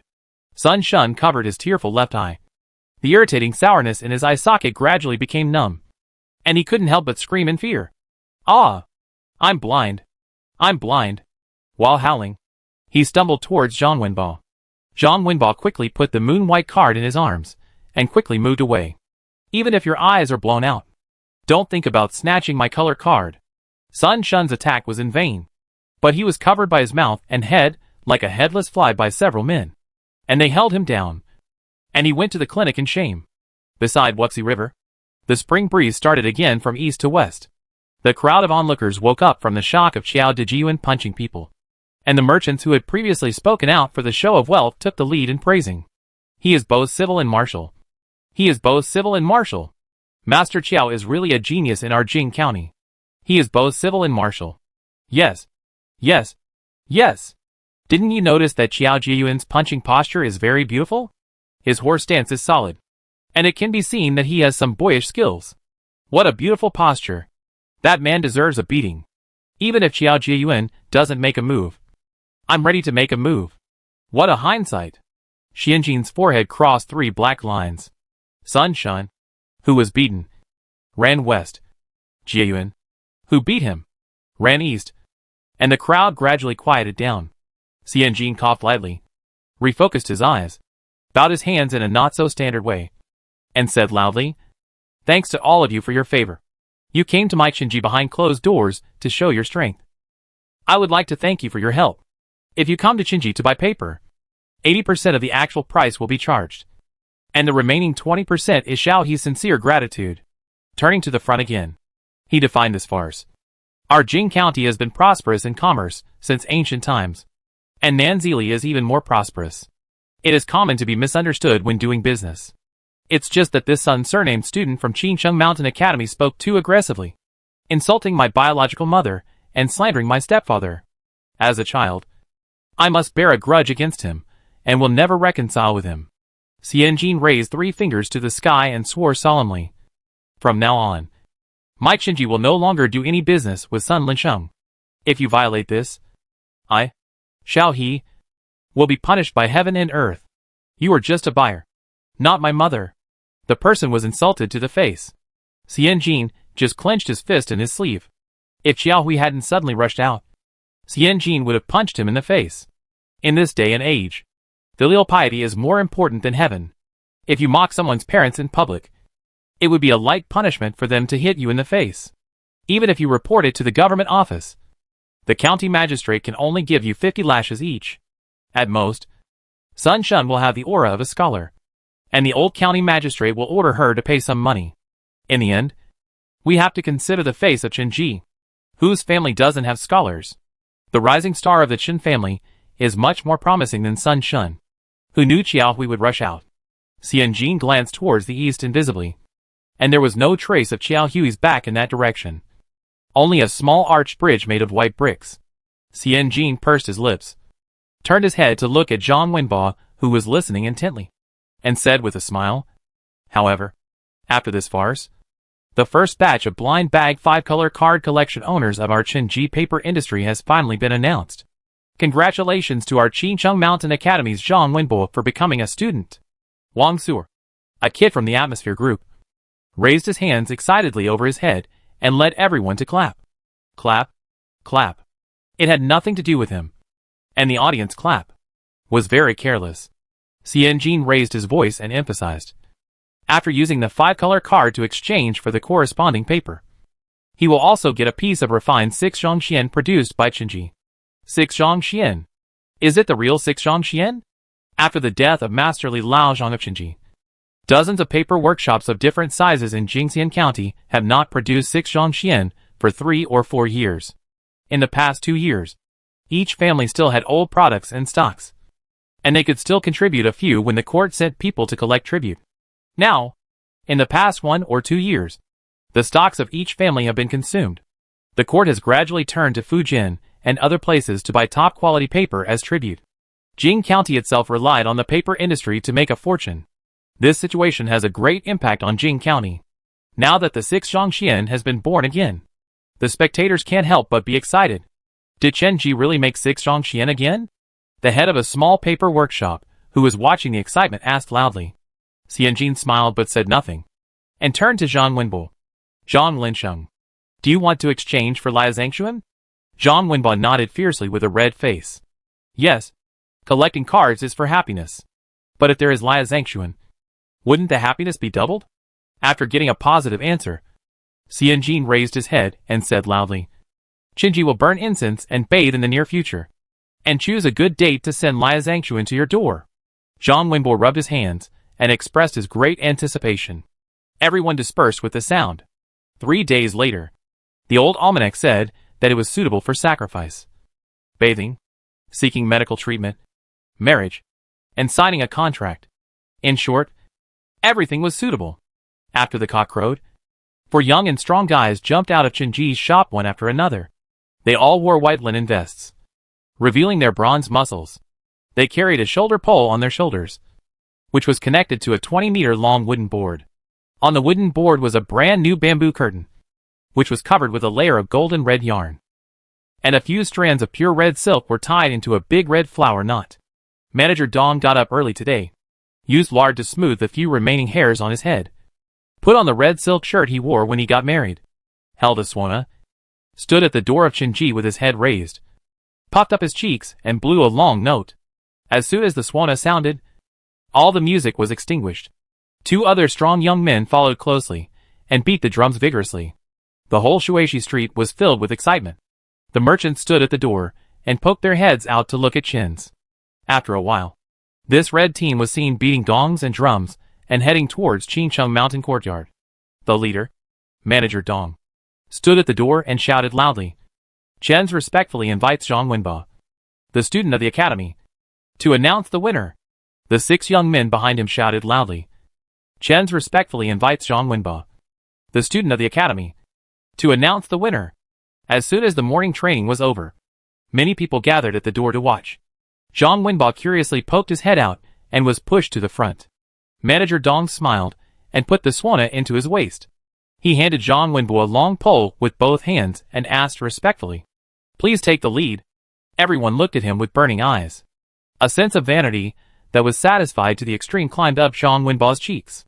With an excited heart and trembling hands, he trembled as he untied the knot tied with red satin, revealing a large piece of smooth and warm paper with clear texture and slightly yellow linen.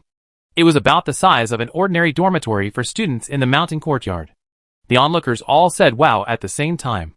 Zhang Wenbo's happiness from the success of collecting cards and his pride in being pampered by Qin Ji with a full sense of ritual, all turned into real, genuine, and sincere shock and fascination for this ancient craft that has been passed down for thousands of years. On the high platform of the mountain courtyard, Qiaoshan stroked his beard with his long hand and said softly, Xia, Shang, Yin, and Zhou started the business. The business was established on copper coins for people. Without them, they were used, and with them, they were profitable. Looking at history, we can see that when the business was prosperous, the dynasty was prosperous, and the country was prosperous. When the business was declining, the dynasty was weak, and the country was weak. This is the beginning of the business. Every time someone reads the article to someone's face, there is always a sense of shame. Listening to his father reciting the business principles he wrote, Xiao Hui turned his eyes away silently. Xiao Shanchang recited the beginning, pointed with one hand at Zhang Wenbo, whose face was flushed with excitement at the doorstep, and thought of the origin of the last color card, and couldn't help but sigh. The current shopkeeper of Qinji is really very smart. Xiao Hui pursed her lips. Very smart? Not bad. Let's just say she is generally smart. Chapter 48 Being a Porter.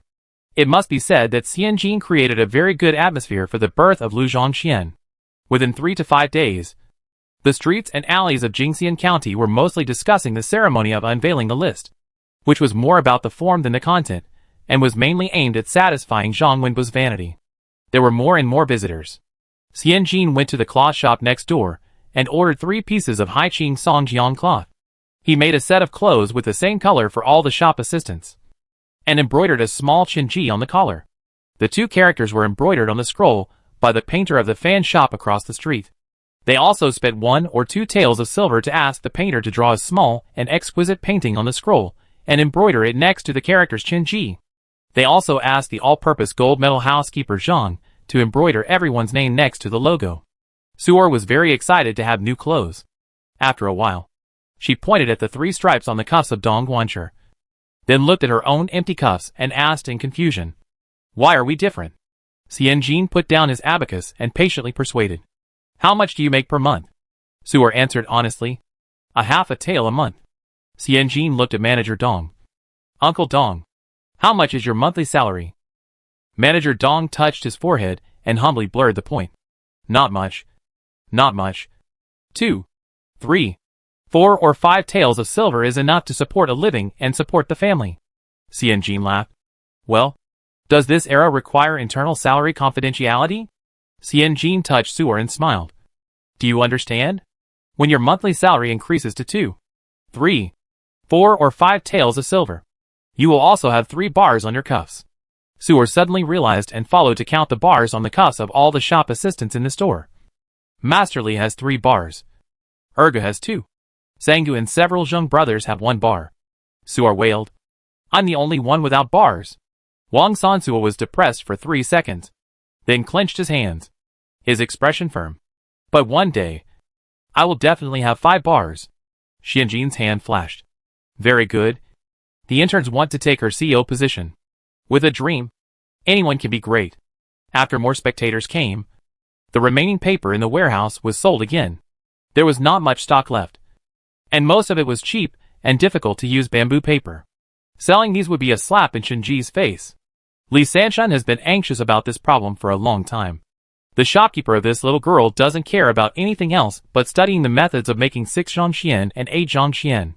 How can this be possible? Papers like 6 zhongxian and 8 zhongxian cannot be made in 1 or 2 days. If they can't make 6 zhongxian, they will not open for business. What will they sell after the inventory is sold out? His previous concerns were dispelled by the little girl's bold words. The better the goods sold in the past few days, the more anxious he became. He was so anxious that his eyebrows were about to fall off. He could only stop Xianjin during lunch and must pour out his anxiety.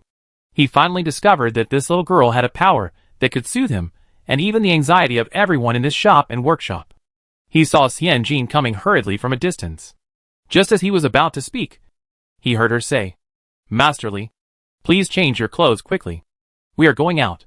You decide whether to take Brother Go or Brother Zheng with you." She looked at the clock and said, "Meet at the door of the shop in half a quarter of an hour."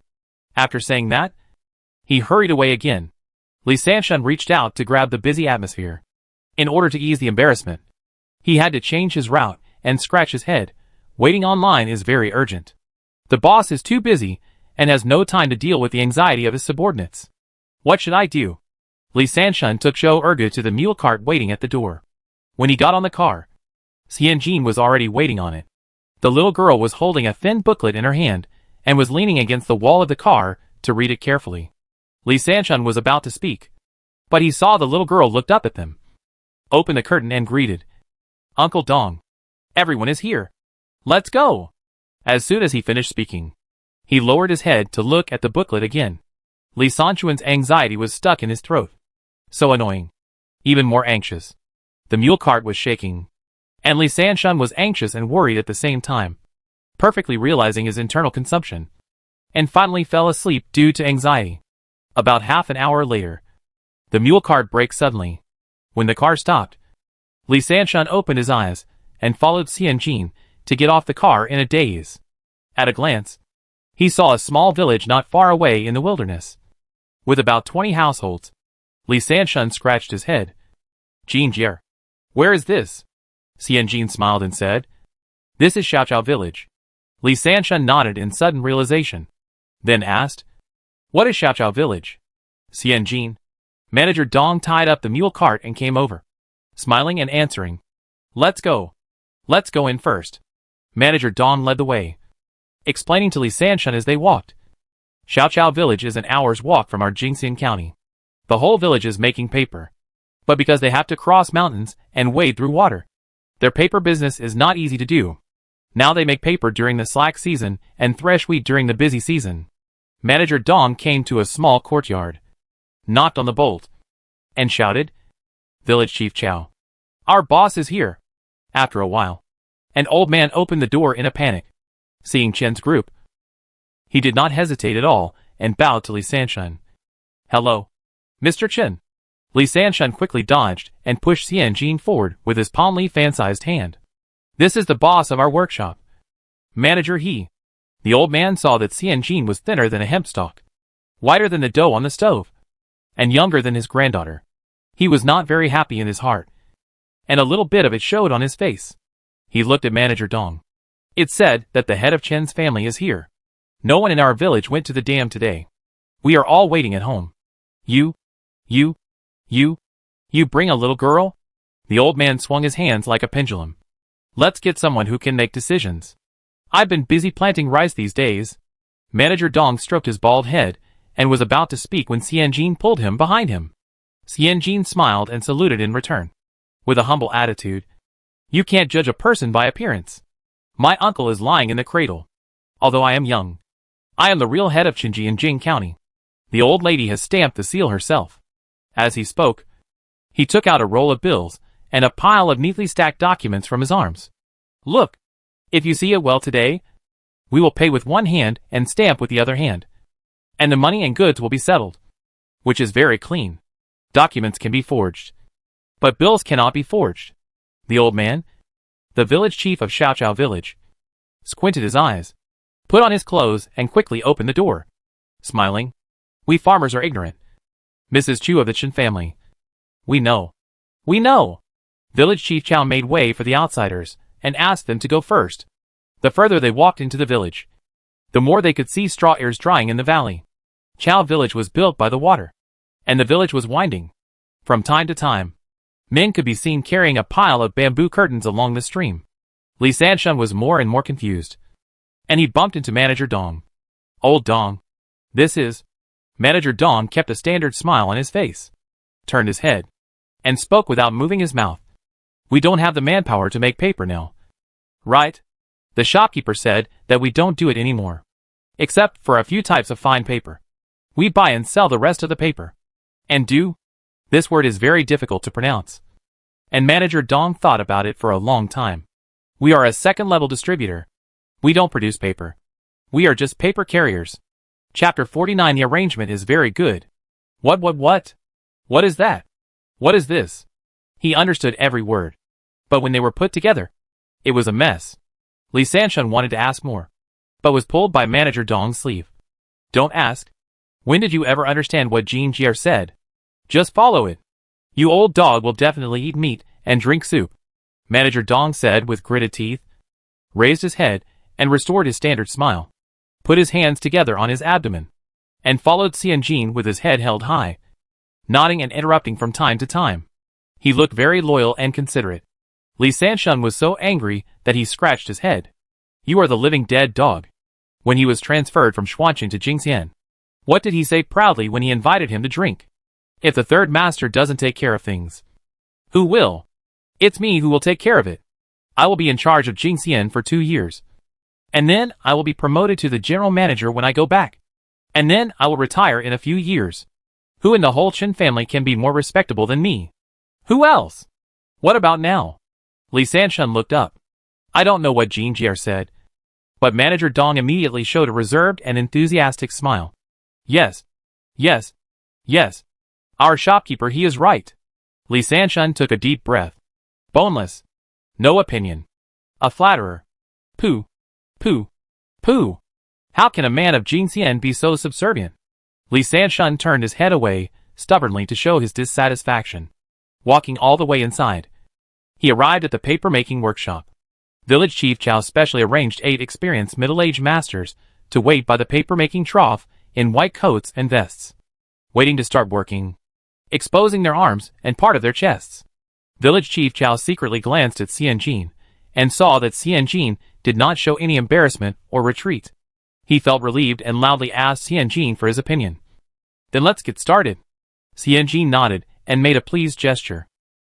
8 masters immediately split the upper and lower sides of the water tank. The leader shouted, and a rectangular thin bamboo curtain was laid on the curtain frame. The left and right sides were pressed with a ruler. The 8 people worked together to put the curtain into the water and shook it a few times, and then lifted it up. A thin, evenly dripping paper appeared on the curtain. The paper stayed on the curtain for a while, and the leading man shouted again, repeating the above actions 3 times. The thickness of the paper was very suitable after the 3rd time. Then they flushed the edges, returned the edges, and beat the edges, and then carefully stacked the unformed paper aside. Village Chief Chow bowed his back and smiled. "Please move westward. The warehouse is next to the west." Compared to the warehouse paved with Chinji warm bricks, the warehouse in Xiaoqiao village is not so high-tech, and can even be said to be very perfunctory. The walls are made of yellow mud. The roof is made of mulberry bark, and there are 5 layers of tiles on the top.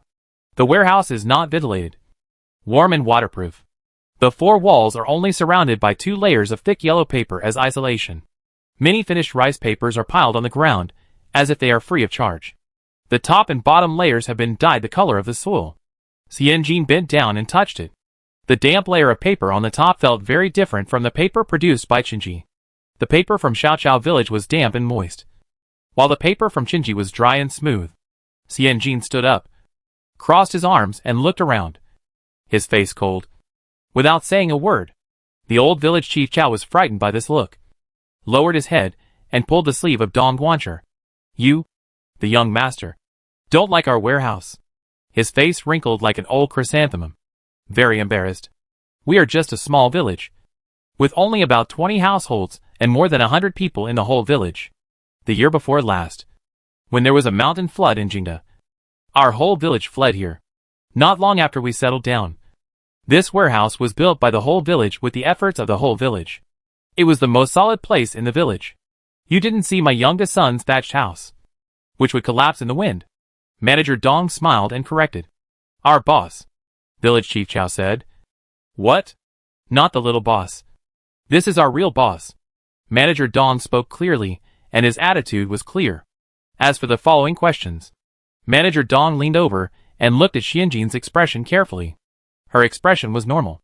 That is, she couldn't tell if she was happy or angry. After many years of experience as a manager, Manager Dong never easily expressed his guesses. So he smiled and said, "I don't know. When we sit down to talk in detail later, why don't you ask our boss in person? If he dares to ask himself, who the hell would ask for help? Haven't you seen that when the girl from your Chinji doesn't smile, her face looks like a layer of frost?" Village Chief Chow cursed in his heart, and continued to take people to the second most solid ancestral hall in the village. After Chinji's group sat down one by one, the old village chief Chow sat opposite Xianjin, poured a cup of tea for Xianjin, rubbed his hands, and smiled so hard that his eyes could not see. "Look, can this be done?" Xianjin held the cup with both hands. The rim of the cup was very low, but his tone was neither humble nor arrogant, and he looked up to find someone. "Masterly, please tell me, can this be done?" Xianjin introduced with a smile.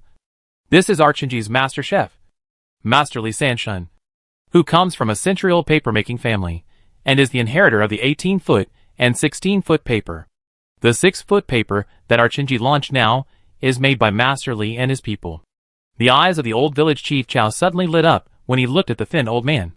Xianjin smiled and asked Li Sanshun again, "Do you think the paper-making in Xiaoqiao village is okay?" Speaking of paper-making, Li Sanshun was no longer sleepy. "The paper-making skills of the workshop clerks are acceptable. The first water is close to the edge. The second water is broken. The first water should be loud, and the second water should be flat.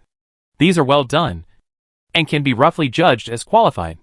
When the two families met, Li Sanshun did not talk about martial ethics, did not flatter, and only told the truth. "I came all the way here, And I saw that you have some rules for stirring, scooping, pressing, and drying. The paper that has not been damp is also very good, and it feels soft and strong. The only thing is that it's really dirty. Village Chief Chow lowered his head silently. Xianjin smiled and encouraged. Just tell me, what does your warehouse look like? Let's talk about what it looks like. The walls are still moist, and they feel sticky when touched. It's true that we rely on a pool of water to make paper, but success and failure are also due to Xiaohe. We build by the water, and when storing paper, we must pay attention to ventilation and drying. This is a child's skill, and everyone who makes paper knows. Li Sanshun chattered non-stop. Village Chief Chow's face was getting redder and redder. Why didn't he build a dry and ventilated warehouse? Didn't he want to? Xianjin lowered his head and drank a sip of the tea poured by Village Chief Chow, patted his knees, and saw that it was almost done. He raised his eyes and smiled and interrupted Li Sanchuan's nagging. Master Li is right, and he speaks our mind. He looked at Village Chief Chow again and said sincerely, you have to compare 3 stores when buying goods, let alone 2 companies cooperating. Since our Master Li has found many problems, you must let me go back and think about it carefully. Xianjin leaned over and asked Manager Dong in a voice that could be heard by Village Chief Chow. Where are we going next? Manager Dong answered respectfully. To Dingqiao. Xianjin nodded, took out a small silver ingot from his arms, and placed it in front of Village Chief Chow. Smiling sincerely, I have delayed your whole village from planting rice today. This is considered as lost wages and tea money. You stay in the village peacefully. When Chenji has news, whether it succeeds or not, I will immediately let you know. What do you think? Village Chief Chow's face flushed red. He wanted to refuse the silver ingot from the bottom of his heart, but he really needed to give an explanation to the young men in the village who delayed the work today. After hesitating for a while, he finally took it. After bidding farewell to Xiaoqiao village, Xianjin left Zhou Ergu to drive the mule cart and called 2 senior managers with 3 stripes to get on the mule cart.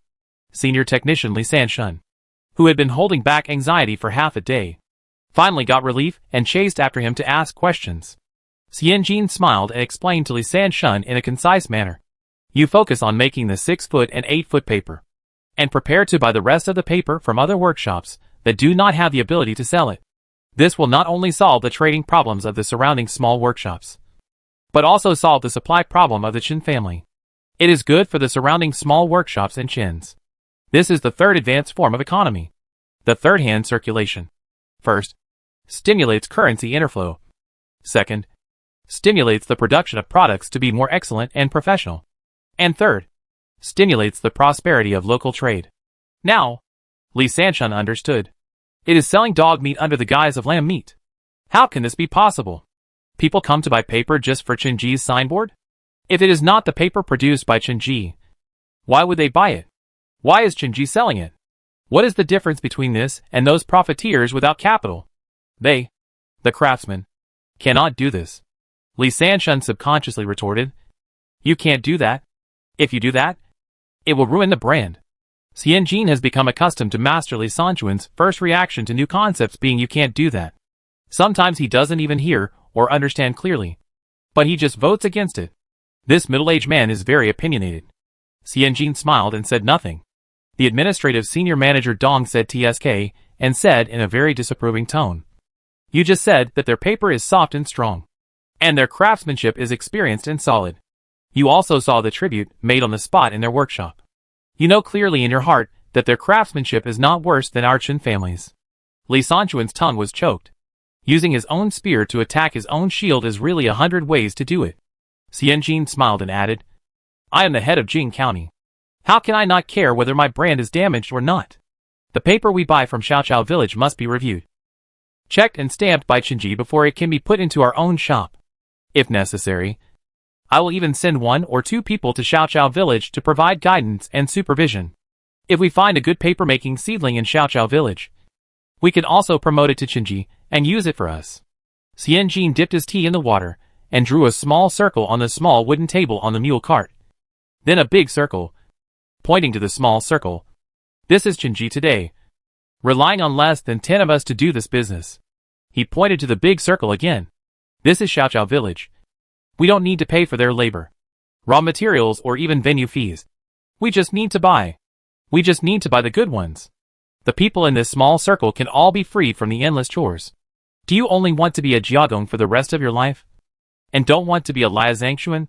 Li Sanshun seemed to understand the previous words. The last question was deafening. Li Sanshun straightened his back, then quickly bent down, and said hesitantly, I want to. Xianjin smiled and nodded, wiped the 2 circles on the table with one hand, and looked out the window. The old man also looked out the window with Xianjin's eyes, and said in surprise, Isn't this the official road to Dingqiao? Xianjin shook his head. Not going to Dingqiao. Didn't they just say that they should compare prices from 3 stores? Shouldn't they go to Dingqiao next? The old man looked at Manager Dong in confusion. Manager Dong said, We won't go to Dingqiao. I looked all over the town, and only found a more suitable workshop in Xiaoqiao village. Other small workshops are either too far away or have poor craftsmanship. It is very troublesome for us to train them. Then, why did you say that just now? Li Sanchuan's undisguised puzzled expression amused Xianjin. This old man really knows nothing except making paper. Xianjin smiled and said, How can you do business the first time you go? They will ask for a sky-high price? At that time, we were at a disadvantage. So how could we bargain? Naturally, we have to kill the other party's spirit first. Find out what is wrong with him. And then the price will be easier to negotiate. So it's Xiaoqiao village? Li Sanshun said in a daze. Xianjin nodded firmly. It's Xiaoqiao village. Then he turned to Dong Guanshi. Write the 30 taels of silver spent by Qin Ji to repair the warehouse into the document contract.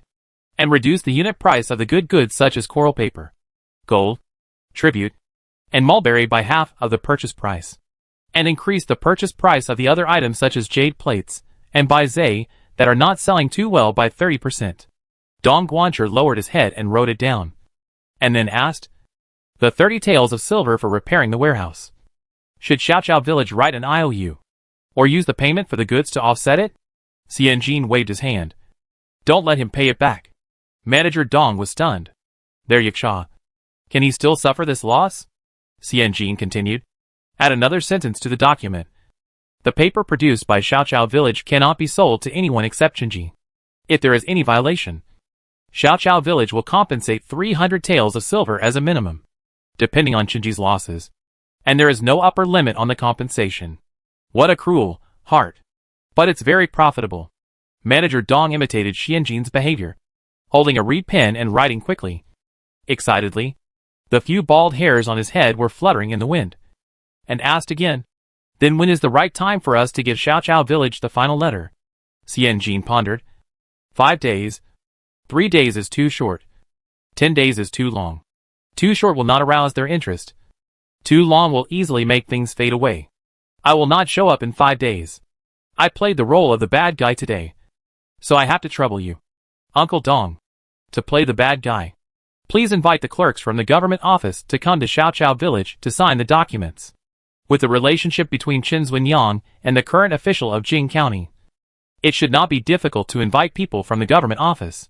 Xianjin explained a few more items, and Manager Dong nodded repeatedly, saying, Yes, yes, yes. Our shopkeeper, he is right. Li Sanshun turned his face away silently. He really looked down on the dog-like appearance of old Dong. After Xianjin finished his instructions, he joked with Li Sanshun with a smile. When Manager Dong comes to Xiaoqiao village to sign the documents, you take Brother Go to take the usable papers in his warehouse home first. When our warehouse is completely free of empty city tactics, I will invite 3 or 5 people to assist you in making the 6-foot xian. What do you think? Li Sanshun immediately turned his head and smiled sincerely.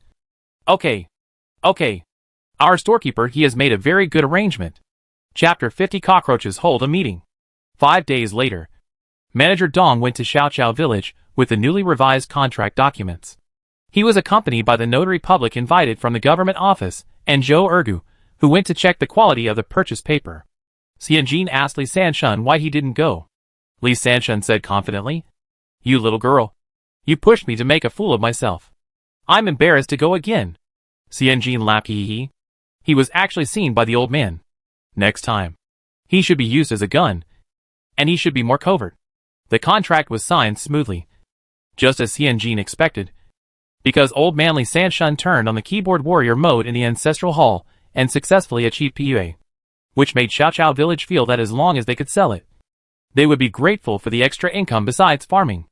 Therefore, before the document was finished, the old village chief Chow swish swish swish signed it. The next day, Zhou Ergu dragged 2 trucks of purchased rice paper into the warehouse at night. The contract stipulates that Qinji guarantees to purchase at least 200 pieces of paper from Xiaoqiao village every month, and the wages will be settled monthly. If the required output of the month changes, it must be notified 3 days in advance. If there is an urgent need, the agreed purchase price will be increased by 3 points. This is a constraint on Qinji. At the same time, it was also agreed that the paper produced by Xiaoqiao village could not be supplied to any paper shop except Qinji.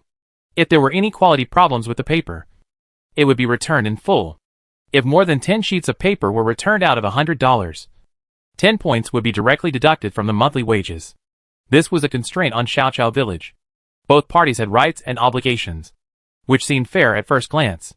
It was actually fair. In addition to flexibly using Old Man Li Sanshun, this document drafted by Xian Jin himself successfully brought down the price and ensured that the cost of purchasing goods was controllable. As for the other terms, she did not have the slightest crooked mind, and stood on a completely fair position. She followed the way her father drafted the terms from beginning to end, and made all the provisions clear, so that no one could take advantage, and no one would be cheated. Doing business is all about trust and loyalty. Those merchants who do not keep their integrity may make quick money, or they may be lucky enough not to fail, but they will not be able to live up to their conscience. Such unscrupulous merchants will always be punished. It is not that they will not be punished, but the time has not come yet. Her nouveau riche father often cursed when he was drunk. The rules of the home decoration industry were corrupted by those bastards. First, they tricked people into coming in with cheap decoration, gave you a very low price, and then raised the price little by little during the decoration process. You have to pay extra for using this brand, and there is no stock for that brand. It's really unscrupulous. It must be said that her father may have a bit of subjective preference when it comes to treating fallen women, but in terms of doing business, generally speaking, he is still a meticulous nouveau riche. After recalling the father in the previous life, the father in this life was eating breakfast and saw his daughter wearing a nun's outfit and a nun's bun after practicing Ba Duan Jin. He was quite upset and first picked up a vegetarian treasure soup dumpling for his daughter, and then said earnestly, "Jin Jier, when you just walked over, I thought it was a cockroach from some family that became a spirit and learned to walk on 2 legs. Xian Jin Gang had just finished his morning exercises and was tired. He drank a mouthful of wolfberry almond juice panting. He didn't know what a cockroach was, so he looked at Zhang Ma with an inquiring look, and Zhang raised her hands and made a tentacles motion, followed by a ground-crawling motion. Her expression was slightly vulgar, and her motion was extremely realistic. Oh! It was a cockroach. This name was exclusive to the romantic ancient times. In modern times, it has a familiar name. Cockroach, also known as oil thief, or Xiuqiang. Xian Jin looked down at his dark brown jacket. Then he thought of the brown, gray, and linen clothes in his wardrobe. It really looked like a meeting of cockroaches from all over the world. He couldn't help scratching his head, and couldn't help but explain himself. This kind of color is resistant to dirt, even if it is accidentally stained with dirt. Others can't see it. Chen Fu almost swallowed a mouthful of bun. Ai Nyan was the most particular person he had ever seen. Usually, she would change her clothes 3 times a day: morning, noon, and evening. The emerald green jacket had to be matched with jadeite with good water head, and the crimson jacket was best matched with delicate and outstanding red velvet flowers. She was most satisfied with wearing moon-colored clothes and a set of silver jewelry, just like a delicate and white flower bud in the yard with dew. Chen Fu looked at the girl in front of him, who was eating a vegetarian dumpling with big mouthfuls. She choked halfway through the meal, and then picked up the milk and slurped it down. After that, she sighed comfortably. Except for this face, there is nothing like Ai Nong in her body. Chen Fu silently took back the vegetarian treasure soup dumpling that he had taken. He looked up and saw Chen Jianfang coming in from the outer courtyard with a normal expression. He bowed to him with a normal expression, and then sat down at the bottom with a normal expression, and opened the wooden lid that was used to store heat. Chen Fu looked over. Oh! It's not white steamed buns. Under the lid is the same vegetarian stuffing as Xianjin's. A treasure soup dumplings, milk and cold tofu shreds, rice oil and egg custard. Chen Fu laughed. Erlang doesn't eat white steamed buns and cabbage anymore? Xianjin glared at Chen Fu. Why do you like to pick a fight so much? You're not willing to give in even when you're eating. This also had a special romantic name in ancient times, called gang head, and modern people call it gang spirit. Chen Fu turned his head and pretended not to see it. Qin Jiefang paused with his chopsticks and lowered his head. A few days ago, his meals changed from white steamed buns, cabbage, and dried radish to a vegetarian meal that was delicious and tasty. And even eggs and milk were not avoided. He sent his servant Xiaoshan to ask, and Zhang Ma, who was in charge of the housework in the old house, came to apologize in fear, saying that manager he was also in mourning now, and they had to cook for both sides, so it would be better to cook more.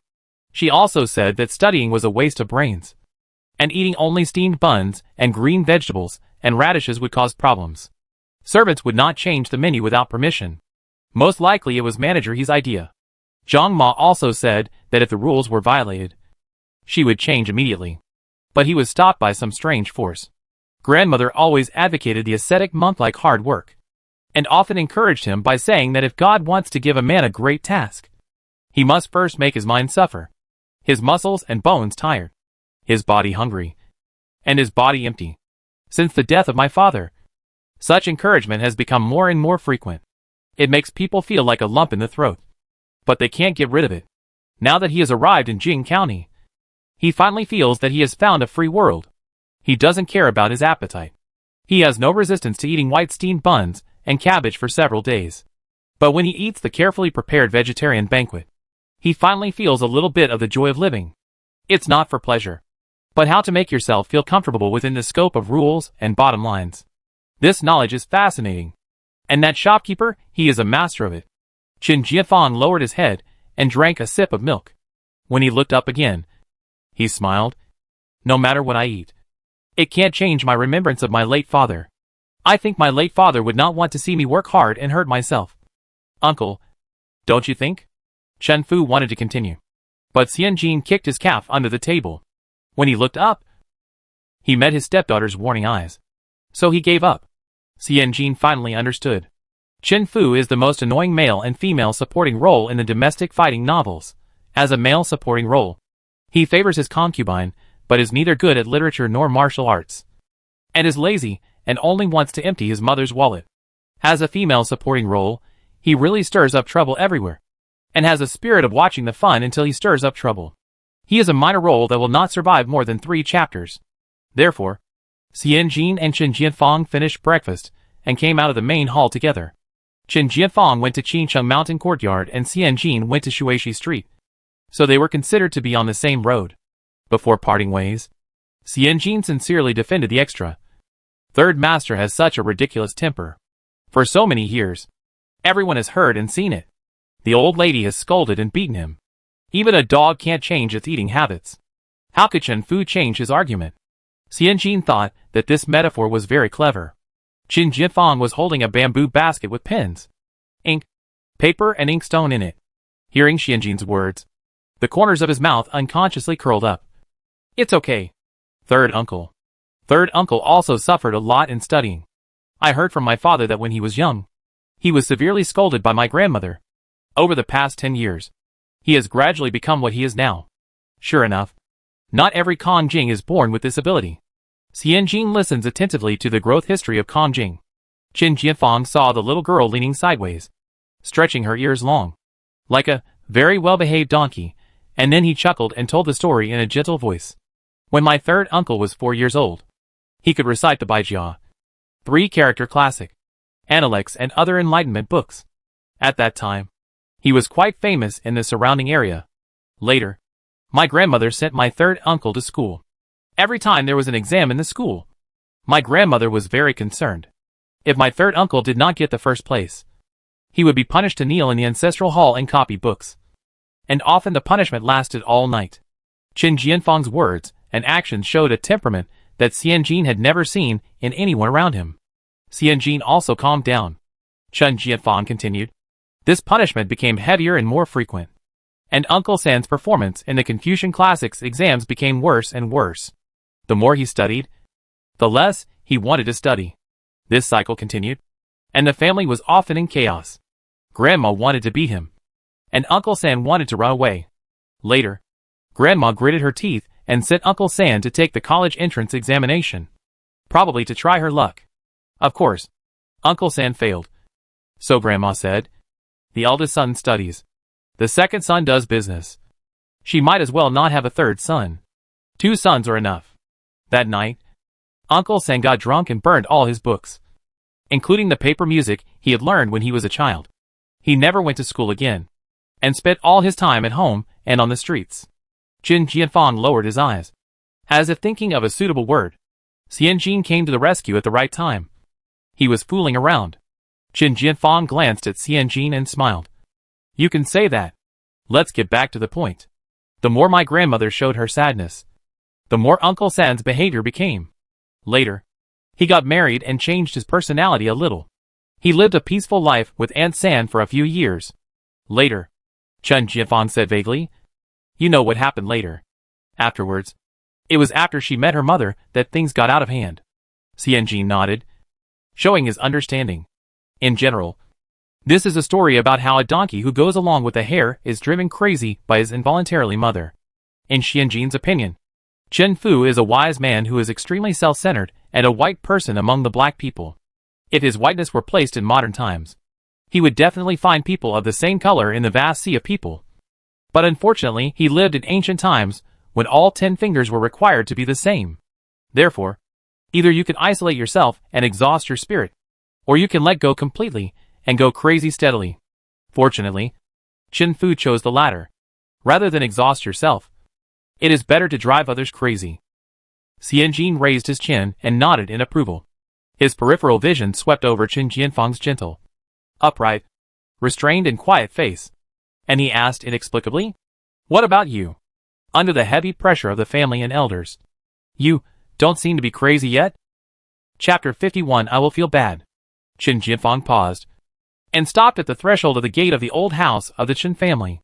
The threshold of the merchant's house is not high, just an inch. Nothing can stop it. This is the way of the world. Even if the merchant has a pagoda and a knight-shining pearl, and owns half of the city, the threshold is not allowed to be higher than 3 inches. Only the threshold of the official and noble families can be high enough to keep those ordinary and lowly people out of the white jade and brocade of the upper class. Qin Jianfang lowered his head and stepped lightly on the threshold.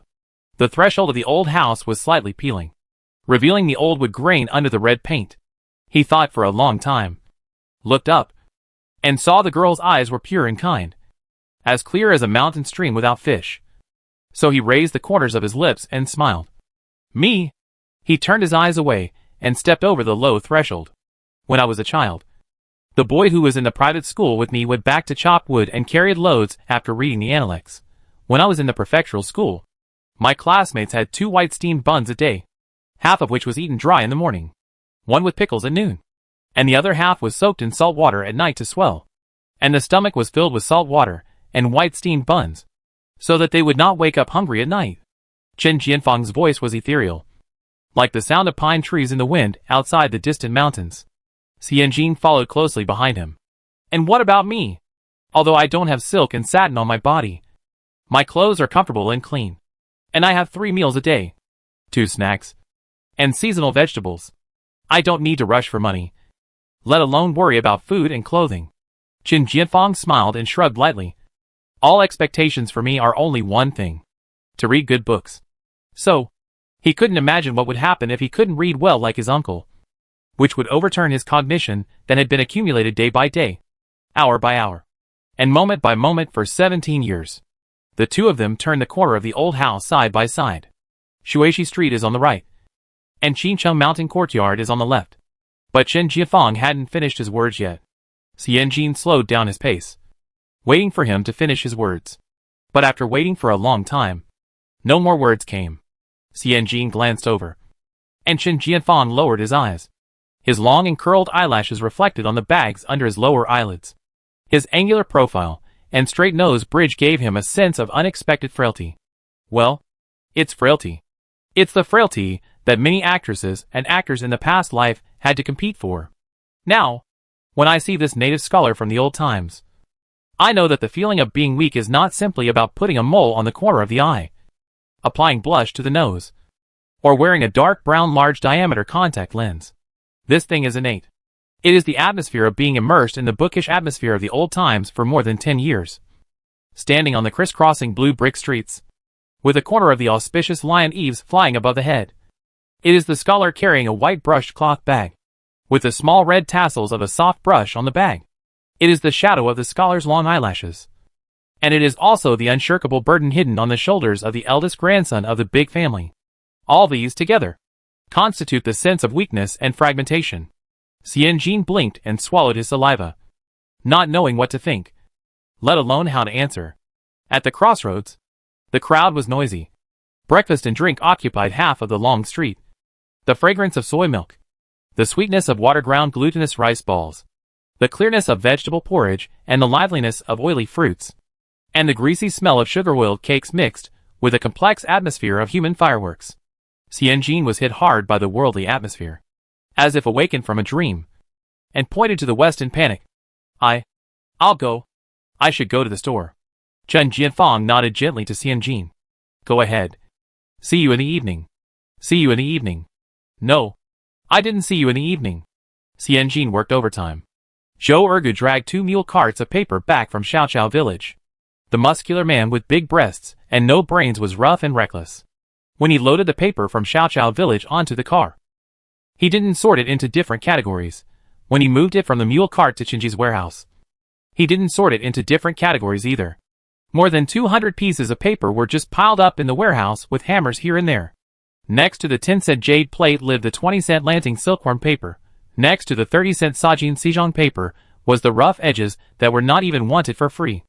And even the rough edges had a corner covering the Xizhong paper. Just like Li Kaxing's neighbor was a beggar. The beggar even stretched out his hairy legs and put them on Li Kaxing's face. It truly realized the equality of all beings. Xianjin could not understand Zhou Ergu's great ideal, and cruelly strangled his great ideal in the cradle. Brother Go, can you sort out the knife paper according to the price? Put the cheaper and better quality paper near the window and door, where it is easy to be exposed to the wind. And put the valuable paper in our store in the hidden and light-proof place. Zhou Ergu scratched his head, his sleeves about to burst by his protruding muscles. And he laughed. We used to put it like this. Xianjin. Of course she remembered. It was put like this before. The last time she came to this warehouse. The door was locked tightly, and there was a window on the side.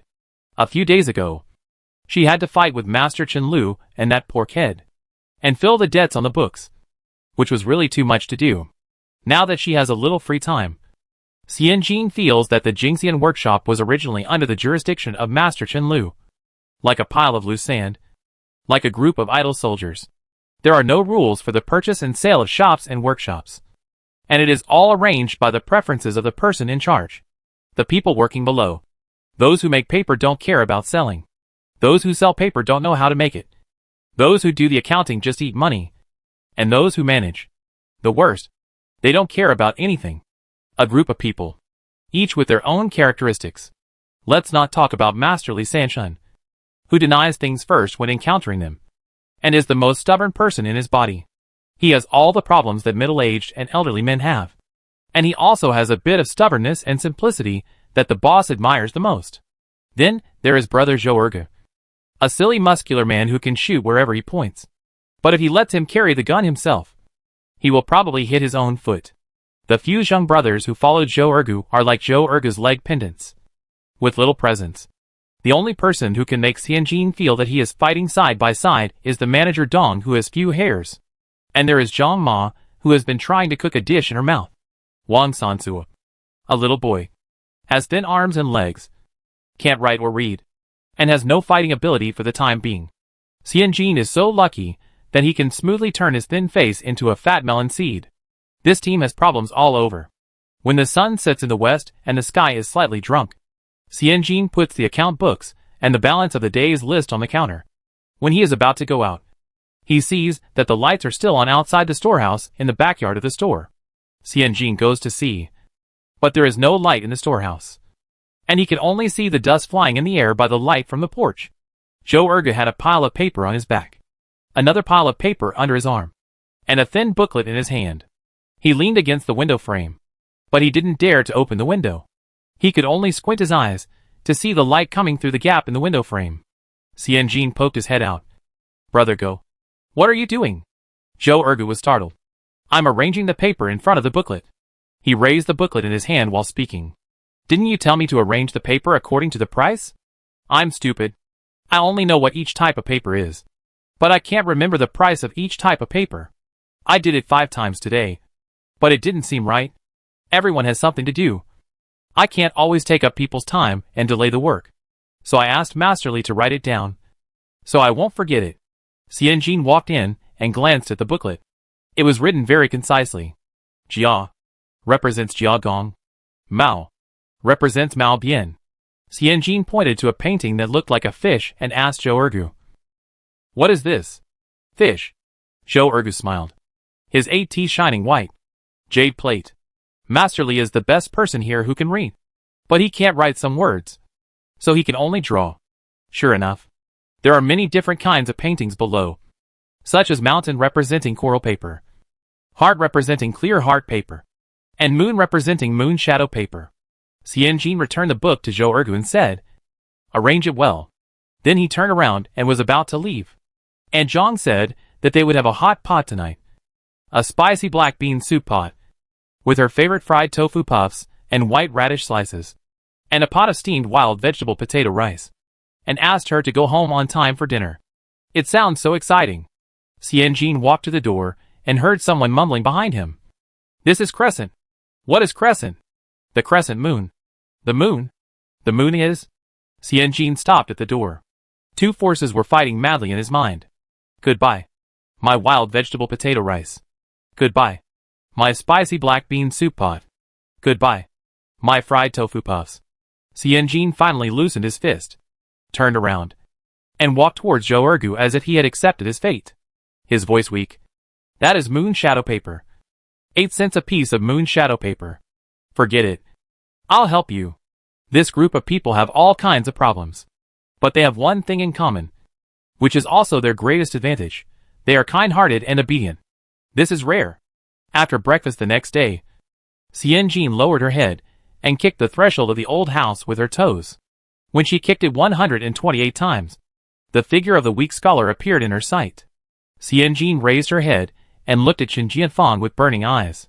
Chen Jianfang chuckled. "I thought you went to the shop early in the morning."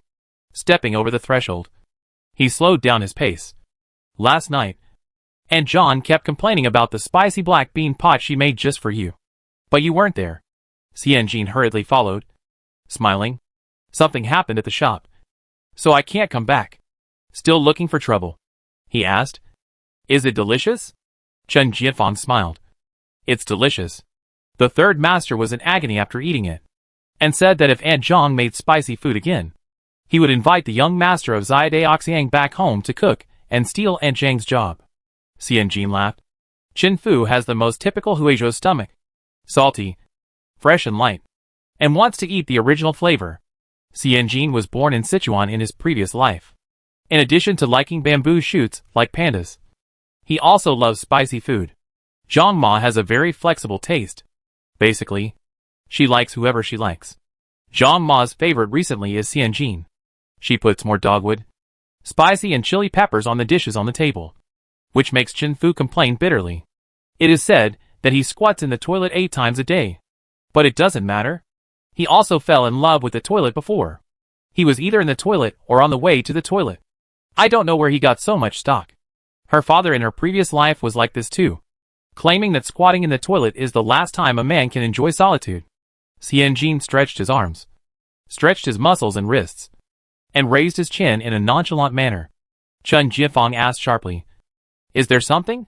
Xianjin immediately took advantage of the situation and smiled very standardly. "It's not a big deal. I just want to ask. Are you busy recently?" Chen Jianfang glanced around and was about to reach the corner of the east-west boundary, so he deliberately slowed down his pace. "Not very busy. Master Qiao of Qingcheng Mountain Court was also my old teacher. I was in mourning. so it was inconvenient for me to follow the class. So Master Chiao settled me in a single room, and the study time was more casual. It's like finding a library with a better environment to study. But this library is also equipped with a national famous teacher. Xianjin nodded. The words were on his throat. A little embarrassed to say. The corner was right in front of him.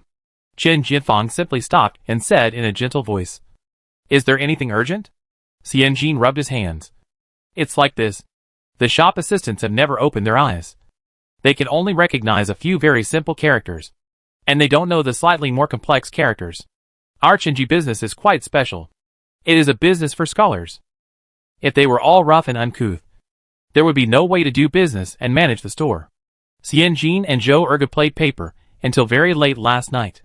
It was so late that Chen Fu came to the store to pick her up, saying that he thought she had run away with the money. After she went back, she thought for a long time.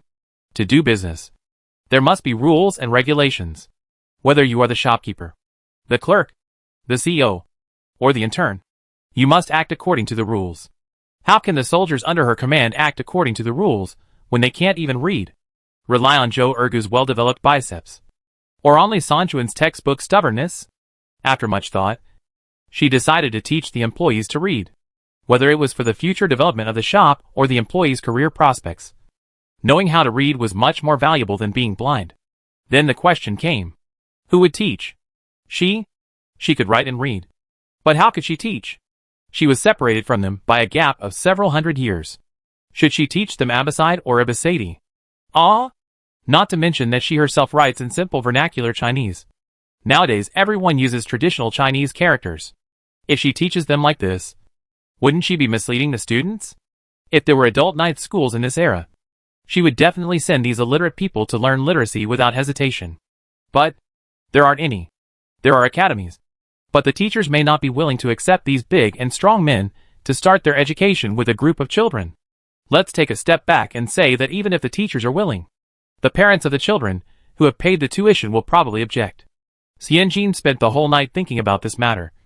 And finally he thought of Chen Erling, a Jiren who had passed the provincial examination. Anyway, he was in mourning and had nothing to do.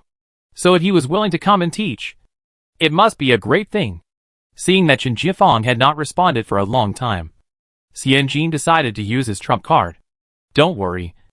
We have a tuition fee for hiring a teacher. I have inquired about the grandson of the Chen family, and the monthly salary for unmarried men is only 2 taels of silver. For the 5 of us, I will give you 3 taels of silver per month. You just need to teach the commonly used characters, and you don't need to teach them to speak fluently. The smile on Chen Jianfang's face became more and more obvious. Xianjin was still persuading. Although the clerks in our shop are old, they are not stupid. If they are really not good enough, you can beat them up. Once a teacher, a father for life, you have 5 more sons at once, which can be regarded as a blessing in this life. The more she talked, the more outrageous it became. Chen Jianfang made a gesture to ask her to stop. I'll go. She smiled. I can go, but I can't teach too late. I have to go back to the old house to eat. I will feel bad if I miss the spicy black bean soup pot. Chapter 52. Is anyone buying it? That spicy black bean soup pot that passed by. Xianjin's face was full of expressions, with a flash of regret, a secret hatred of regret, and a vow of I must eat it tonight. We all have the same facial features. How can some people express so many layers of meaning in an instant? Chen Jianfang was amused. Xianjin cleared his throat, coughed, and threw the spicy black bean soup pot behind him, silently thinking that adults would not care about the spicy black bean soup pot for 1 or 2 meals, and brought the topic back to the business. Does the mountain courtyard have a lunch break at noon? Chen Jianfang nodded. Noon to 15:30. That is 11 a.m. to 2 p.m. A more popular rest time. Xianjin pondered for a moment. Then noon? There are fewer customers at noon, so everyone can get together. It's only half an hour from the mountain courtyard to the shop. You can teach 10 or so characters every day, and I will prepare a small room for you. Put cotton quilts on the floor, and you can come to the shop to eat lunch together, learn, and sleep for a while. If she doesn't do business, Xianjin can still do logistics. Look how well she arranges the work and rest of the Star of Hope, so that he can eat and sleep, and can also make extra money during the lunch break. Qin Jianfang thought about it, and nodded gently. Xianjin started to think about other things. We need to drag a few tables. Prepare pens and ink. And there will be plenty of paper. Tell Aunt Jean to send your meals to the shop. And get a few quilts and mattresses that have been dried in the sun. The little girl kept chattering, using Qin Jianfang as a memo. Qin Jianfang walked with his head down. And soon they reached the east-west dividing point. Qin Jianfang smiled and waved, and changed his words. See you at noon. See you at noon. Xianjin was slightly excited. Qin Jianfang watched Xianjin turn the corner and walk into the shop before walking towards the mountain courtyard with steady steps. He didn't know if the little girl had discovered something. According to her arrangement, for 10 days, 3 meals a day, every meal, they ate together.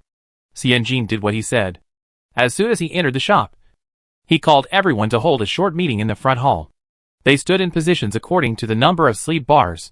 Scientific research talents and store executives stood side by side at the top of the pyramid. Zhou Ergu led 4 leg pendants to stand in the middle of the pyramid.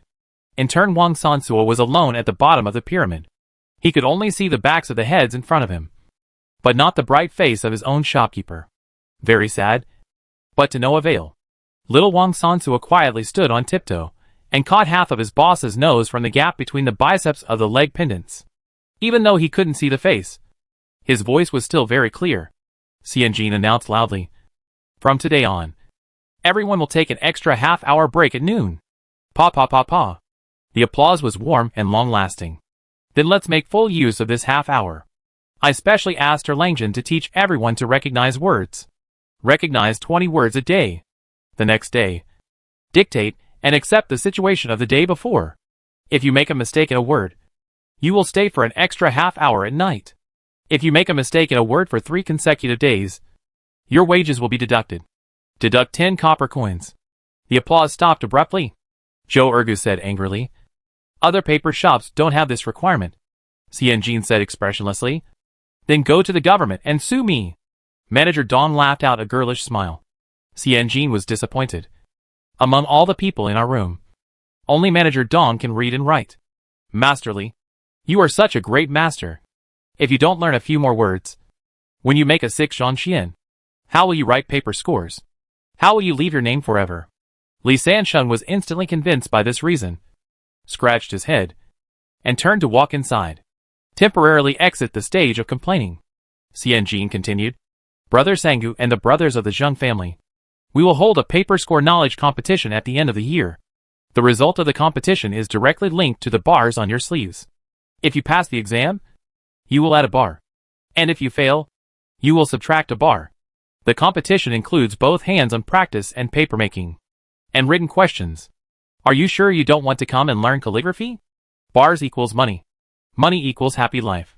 The 3 Zheng family members and the little dog of the Zhou family were silent, looked at each other, and turned around and walked inside. The pyramid still has Dong Guancher. Zhou Ergu and Su are left. Dong Guancher, who was not concerned about the matter, smiled and supported the event. Jean Jier is really amazing. She even invited Erlangjin. I will prepare a dish for you and Erlangjin at noon as a welcome dinner. Suer raised his hand high. I can learn 30 characters a day. Zhou Ergu, who was involved, said. The atmosphere is corrupted in this way. Xianjin looked at Zhou Ergu with a smile, crossed his arms, and said earnestly, Brother Go, ask yourself, am I asking you to learn characters for your own good or to harm you? Of course it's for their own good. Who would hire a scholar to teach for their employees? Zhou Ergu knew it all. But he knew even more that he might, should, could, probably be, the dumbest one.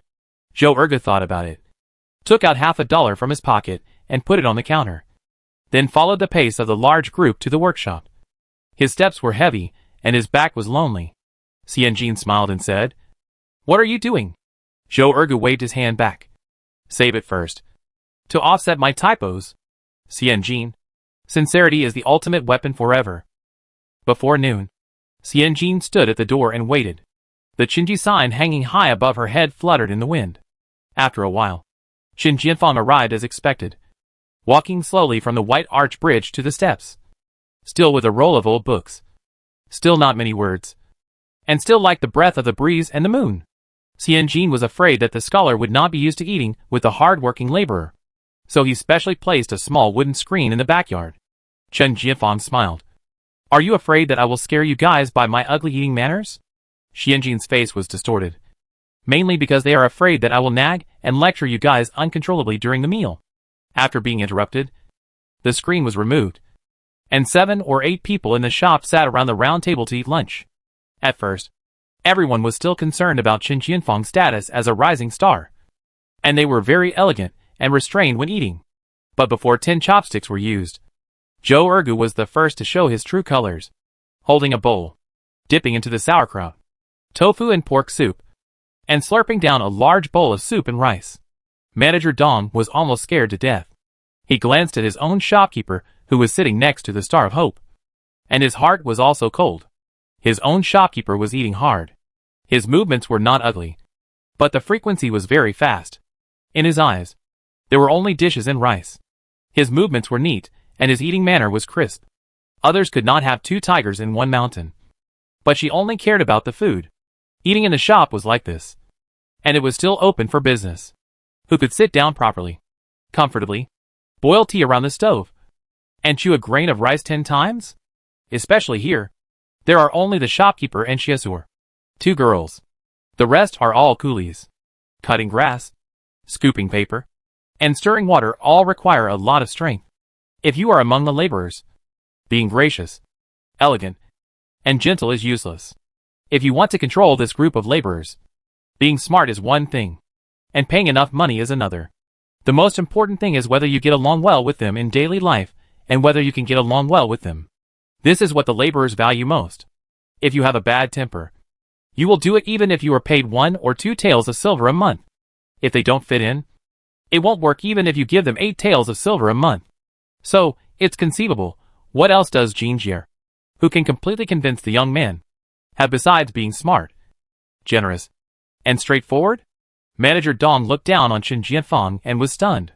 This famous young man from the Chen family seemed to be silently speeding up his meal.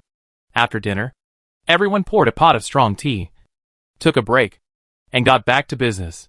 Xianjin specially cleaned up a clean room in the backyard, and neatly placed 6 square tables on them, with pens, ink, paper, and ink stones on them. He even placed a white glazed porcelain flower pot by the window frame, with a few green bamboo leaves inserted diagonally in it. It should have been flower arranging, but Xianjin thought Chen Jianfang's temperament was like bamboo. Chen Jianfang used 1000-character classic to open his eyes. Xianjin thought he would use the simpler 3-character classic or Mangshu. Chen Jianfang shook his head. 1000-character classic is more practical. Yes, they learn characters not for exams, but for daily use. 1000-character classic is more in line with life. He is so old. He is not completely blind. It is time-consuming and laborious to teach him from 1, 2, 3 wooden man, and there is little effect. Xianjin positioned this project as an advanced class for illiterate people. The first day of teaching was the sky and the earth are dark yellow. The universe is vast and wild. The sun and the moon wax and wane, and the stars are lined up. 16 big characters. Xianjin sat in the last row and thought that Chen Jianfang was very good at teaching. He directly used vernacular, such as heaven, the sky of Lord Tian, earth, the land for farming, star, the general name for things in the sky. She was drooling, which made Xianjin feel that she could also speak. But when she saw Chen Jianfang write these 16 characters on the paper for everyone, Xianjin felt that the use of signature pens in later generations was really ruining people. The long sheep hair brush was dipped in ink, and the pen tip was regular script. It was probably learned from Yan Jinqing, with harmonious lightness and heaviness, echoing the beginning and the end. Staggered, stretched structure, horizontal and vertical, and full of charm. When Chen Jianfang was writing, Xianjin's breathing became lighter. Chen Jianfang asked everyone to practice one word 50 times. It doesn't matter how well you write. You just need to be able to write and recognize it. There was a wailing in the hall. Zhou Erga hadn't learned it yet, and continued to speak out. One word 50 times. 16 words are stuck. Arithmetic stopped him from complaining. Xianjin turned his face away in shame. This team, a bunch of illiterate people, even worse at math. It's really embarrassing. On the second day, We handed in our homework. Each student had to stack 16 pieces of rough edge paper and hand them in. Whether the handwriting was good or not was discussed later. Everyone wrote crookedly. The first word was still on the ground, and the next word was crooked to the sky. Xianjin took the homework and frowned while browsing. Suddenly, he had an idea and took the rough edge paper to Li Sanshun. Masterly. Li Sanshun was startled. Xianjin's eyes were as bright as silver. You said? Let's find a printing workshop and print nothing else but red square characters on these rough edge papers to help everyone practice writing, with horizontal and vertical lines aligned neatly in the grid. Will anyone buy it? Chapter 53 Threading the Needle. Because old man Li Sanshun's poor imagination could not accurately depict the appearance of the Tianzi grid in his mind. Qin Jianfang had already taken a seat at the top with a cloth bag. Qin Jianfang placed the inkstone with a bang, which was equivalent to the ringing of the class bell. Xianjin, who appointed himself as the class monitor, could only suppress his excitement. With his mind full of thoughts of making money, he spent the second class absent-mindedly. Qin Jianfang was at the top, reciting winter comes and summer goes, autumn harvests and winter stores in a gentle voice. Xianjin was below, shaking his head and following. Money comes and goes, hiding here and there. The girl's crisp voice was hidden in the crowd, but was caught by Qin Jianfang at once. What hiding here and there? Qin Jianfang borrowed a book to read, lowering his eyes to hide his smile. It's nonsense. It's nonsense. At the end of the second class, Qin Jianfang checked the results of yesterday by dictation. After seeing everyone's harvest, Qin Juzi told everyone very steadily that he decided to change the teaching method, biting off more than one bites off. Let's learn 8 words a day first, and then decide based on the situation. Xianjin took the dictation paper and looked at it. When she was in school, her worst subject was geography. How bad was it? In the college entrance examination, there were 12 multiple-choice questions in geography. If she answered one correctly, her college entrance examination application would be improved. And 2 or 3 of the papers were even worse than her geography papers. All 16 characters were wrong. And they were very wrong. The word was wrong. It was obviously written as. You don't even need to look at it. It must be Zhou Ergu's masterpiece. Damn you. Xianjin is almost pissed off by Zhou Ergu and those leg pendants. The cultural classes for sports students are really annoying. The best answer was from the auditing student Suor. He got 15 out of 16 characters right, except for the character, which was a little too much. The other characters were written neatly and evenly, although there was no pen tip. The horizontal and vertical strokes were straight, and the font structure was harmonious. He is a talent to be cultivated, thanks to Suor's existence. This team does not look so embarrassed in front of the rising star. Xianjin touched the lock excitedly, and then put the lock's papers in front of Zhou Ergu, and said with great sorrow, It's not that you don't know the goods, but you are afraid of comparing the goods. Zhou Ergu was thicker skinned than the city wall. Comparing people will make you angry, and comparing lives will make you sick, Xianjin said expressionlessly. People live by their faces, and trees live by their skins. Zhou Ergu lay flat and let others laugh at him, and advised Xianjin. A big tree has big roots, and a big anger hurts your body. Xianjin, when you are studying, why don't you react so quickly? When you battle with your boss about folk slang, you are the first one. The sports students may be bad at their studies, but they are good at their professions. They are the best in their professions. They gathered together, listened to Xianjin's description, and watched Xianjin take out a reed pen and draw several crooked grids on the paper. They nodded repeatedly, indicating that they understood. Zhou Ergu turned into a product manager and summarized the requirements of the client. It is made for students who have just started to practice calligraphy. People who are serious and have passed the examinations for scholars and jurin don't need this thing. People have their own rulers, and the size and spacing of each word are all counted. People write casually, and it is more regular than what you draw with a ruler. Xianjin pondered for a moment, and recalled the few words that Qin Jianfang had written casually on the white paper. Indeed, a line of words was on the same line horizontally and vertically. He did not need to use the dotted frame in the grid to lay out the font structure. Xianjin nodded. After Li Sanshun understood, he thought again. The paper can be 4-foot xian, alum-treated xian, and the best is the laminated xian. The paper is hard and crisp and does not bleed ink, because it is only made for tracing and practicing calligraphy. The requirements for the paper to show the thickness, Dryness and wetness of the ink pen are not high, so dozens of sheets are bound into a book, and you can write after opening it. And you don't have to worry about the ink bleeding to the next sheet of paper. Old man Li Sanshun directly imagined the red tracing paper with Tion and Mi grids as a binding red tracing book. Xianjin nodded repeatedly after hearing this. Yes. Yes. Yes. That's the truth. The learning atmosphere in Nanzili is prevalent, and countless children start learning every year. Practicing calligraphy is a big deal. If we can promote the red tracing paper, this item can become a long-term business for Archinji. Xianjin was quite excited. How many scholars are there in Nanzili every year? They can't figure this number. But just from the Qincheng Mountain Courtyard, we can know that this number must be huge. There are still 300 or 400 people in the small mountain courtyard in Jing County. What about the entire Xianzhou Prefecture? What about the entire Huayan Prefecture? What about the entire Zhili?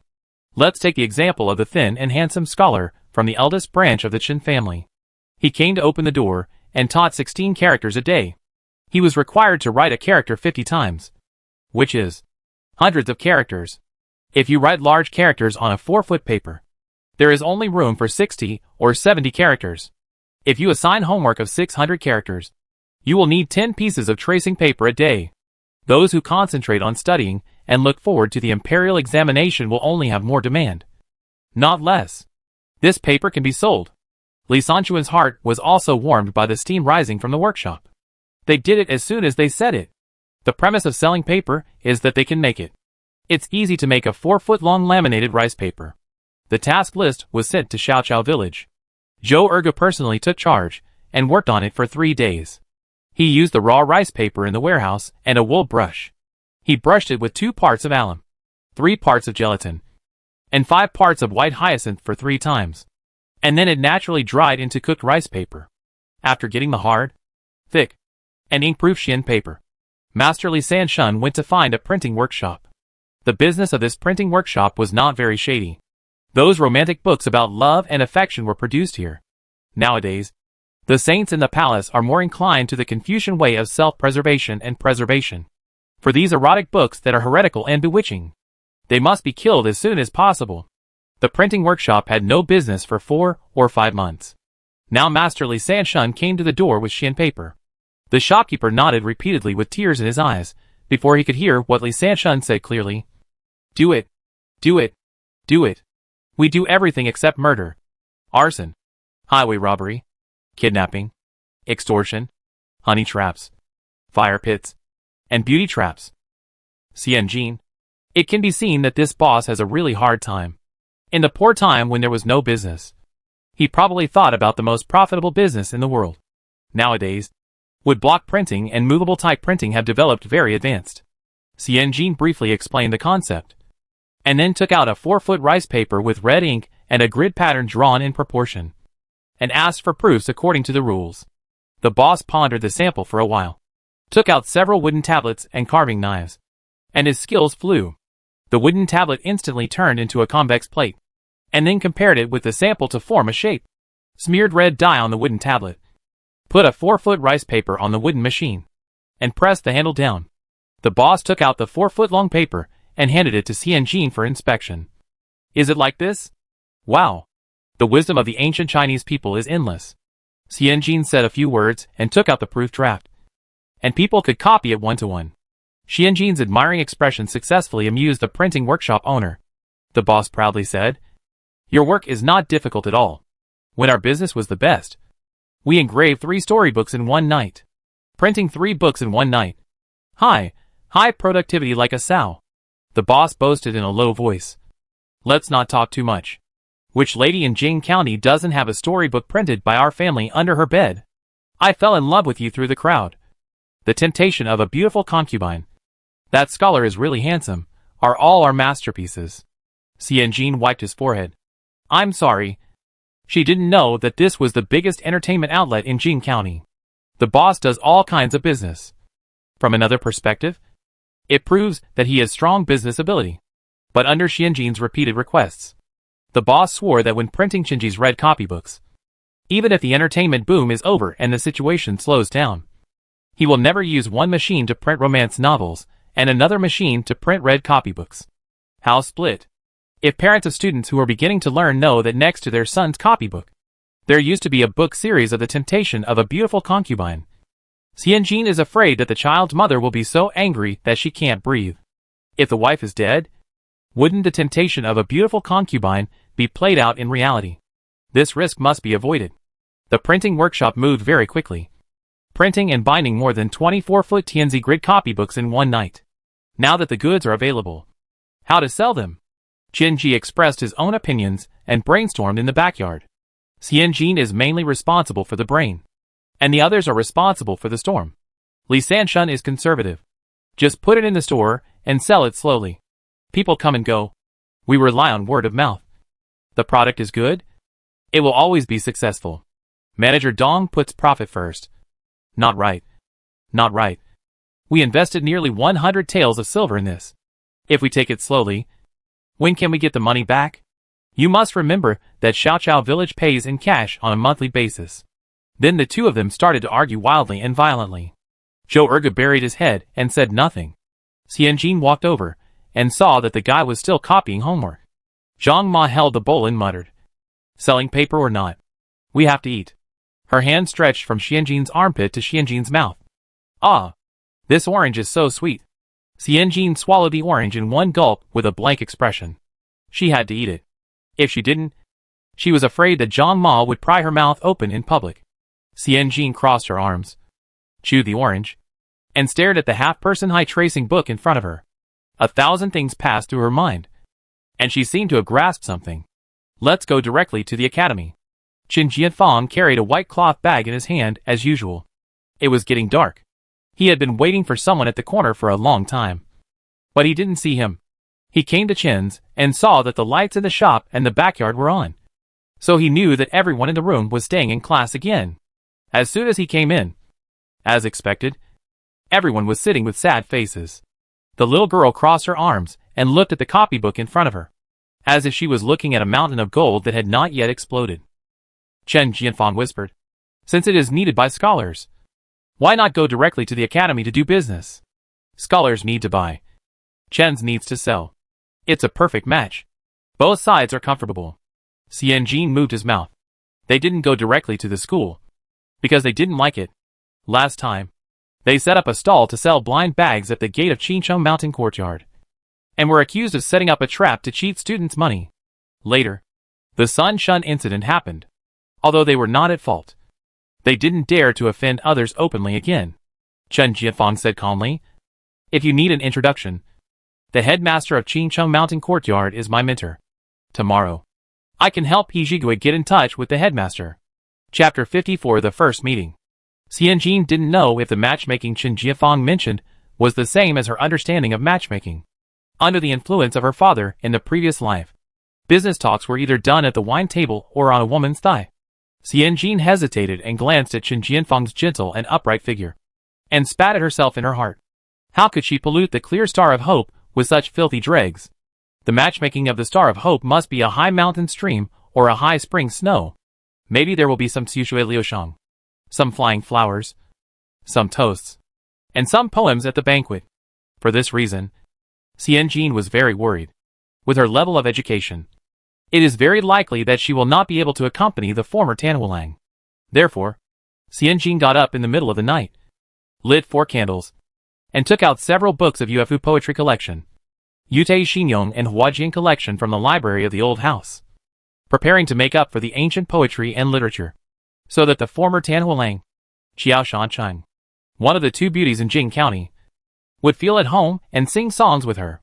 However, the more she read, the more sleepy she became. She wished she could hang her head on the beam and prick her legs with a needle.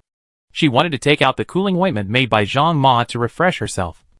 But she took out the book That Scholar is Really Handsome that the printing workshop owner stuffed into her a few days ago from her cloth bag. As soon as she opened it, she read it eagerly. After she was refreshed, she swept the house, cut the candle wicks short, and checked the account book of last month. The sun rises in the east, and the day is bright. I did everything in the night, except studying. Xianjin burst into tears. Sure enough, except studying, everything is interesting. The next day, there was no wine table and no thighs. Xianjin followed Chen Jianfang all the way into the Qingcheng mountain courtyard without any obstacles. With 2 black eyes. The gate of the mountain courtyard was small, and only 2 large pieces of raw stone were used to build a gate, which was very economical. Once you enter, you will feel that there is a sense of a different world. It is much larger than Xianjin imagined. 2 rows of straight cypress trees welcome guests, and the middle is covered with stones. Scholars in linen and blue shirts walk hurriedly, and there are also middle-aged men with beards and tied hair with their hands behind their backs, muttering something in their mouths. The teaching and dormitory are located in the north and south. The houses are painted with blue tiles and red lacquer, and the walls are covered with white mud and red tiles, which looks very simple and natural. Xianjin was sharp-eyed and saw that there was a piece of open space covered with yellow dust hidden between the green tiles and red lacquer. It was quite large, like a small badminton court, with a few small arches like doors on it. Xianjin asked Chen Jianfang, "What is this?" Chen Jianfang smiled. EP1. Master Qiao has always advocated the 6 arts of a gentleman. Not only poetry, books and classics, but also writing and shooting. So he set aside an open space in the mountain courtyard for students to play. Chen Jianfang pointed to the east. That is Huangyan Mountain. On the 5th, 15th and 25th of every month, Master Qiao takes students to Huangyan Mountain for an outing. The first person to reach the top of the mountain can win a prize. Either an ancient inkstone, an ancient book, or a monthly exemption from the exam. Chen Jianfang was embarrassed when he heard the latter part. Quality education.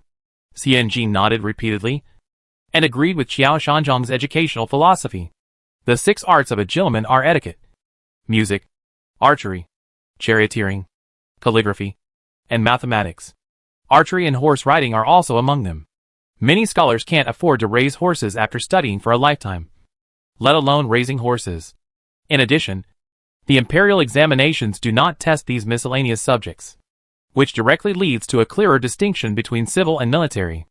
Xianjin remembered that Qiao Shanzhong's son Qiao Dijiyuan had a very fierce and refreshing punch that day, which was a bit like Lu Tingjie punching Zhen Guanxi. Anyway, he didn't look like a scholar who was powerless. So he laughed and said, "No wonder Qiao Shanzhong's son seems to be both civil and military." Chen Jianfang had heard about his friend beating up a scholar who had insulted Chen Ji in the street, and he knew that Xianjin was referring to this. So he laughed. Qiao Hui usually practices swordplay in the morning and dances with swords in the evening. His aunt married in the capital, and her husband is the famous Ningyuan Marquis. When he was young, he defeated the Japanese in Fujian, and now he is retired. His full moon sword was given to him by his uncle Ningyuan Marquis. Xianjin asked with a smile. Then he still took the imperial examination? His father bet that he would not pass the examination. Chen Jianfang smiled even more. He was not convinced. So he said that if he took the examination, he would not be an official even if he passed. So, Chen Jianfang looked at the green pine and cypress trees on the wall, and sighed. Just for fun. Xianjin glanced at Chen Jianfang. Under the young man's smiling face, there was envy that he himself did not realize. Is he envious of Qiao Hui's prominent family background? Or is he envious of Qiao Hui's arbitrary behavior? Perhaps both? Xianjin's heart suddenly softened for no reason. Xianjin and Chen Jianfang went east all the way. After about half a quarter of an hour, Chen Jianfang stopped in front of a low thatched house and knocked on the wooden door 3 times. A low and steady voice came from the inner room. Erlang, come in. The desk is right after you push open the door. There is no screen, and the feng shui of the desk facing the door is not a concern. There is a kind of frankness that can be said to others, which reminds Xianjin that some leaders in the past deliberately removed the doors of their offices. Qiao Fangji is younger than Xianjin imagined. He is facing the light, with a beard on his chin, wearing a linen long gown and a padded jacket. He does not dress like a scholar, but like a retired country gentleman with a relaxed feeling. He does not look like the principal of a famous school who has devoted himself to the cause of education in the motherland until his death. At least, in his previous life. Xianjin's high school principal was very enthusiastic. He not only encouraged himself, but also gave his students some encouragement. On Monday, when he gave a speech under the national flag, people on the 48th floor of the community next to the playground could hear their principal reciting the memorial to the emperor on leaving the capital. This principal, At first glance, doesn't need the memorial to the emperor on leaving the capital to encourage students. Maybe after class, he will have to fight for territory and play gay ball with students. Chen Jianfang bowed. Xianjin gathered his thoughts and followed him to bow deeply. How are you, Teacher Qiao? Chen Jianfang introduced Xianjin. This is what the students told you. The head of Qin's Jing County. The head of Qin's Jing County. Xianjin bowed. How are you, Shan Ong? Xiao Fangzi stood up and bowed to Xianjin. Manager I've heard a lot about you. He personally poured tea for Xianjin and made a gesture of invitation, inviting Xianjin and Chen Jianfang to sit down. Last time, Manager he sold blind bags at the gate of the mountain courtyard. I heard about it, and have been looking for an opportunity to invite you for tea. Xianjin didn't expect that the feudal scholar official she met for the first time would treat her as an equal. She was more polite, took the teacup with both hands, bowed and said, I dare not. I should have informed you in advance before using your precious place to sell paper. I am really rude. Qiao Fangji waved his hand nonchalantly. Let's not be too formal. Inside the gate is the mountain courtyard, and outside the gate is the long street. The stalls on the long street should pay rent to the government, which has little to do with my mountain courtyard. Qiao Fangji kept smiling. I said I would invite you to tea to show my appreciation for your cleverness and well-thought-out design. Thinking of the moon-white card that was calculated by the eldest son, he couldn't help but smile more sincerely. My son has been praising Chen Ji recently, praising scheming and using any means with gritted teeth. It is said that Chen Ji is a model for merchants because he is honest in his work. He was deeply worried.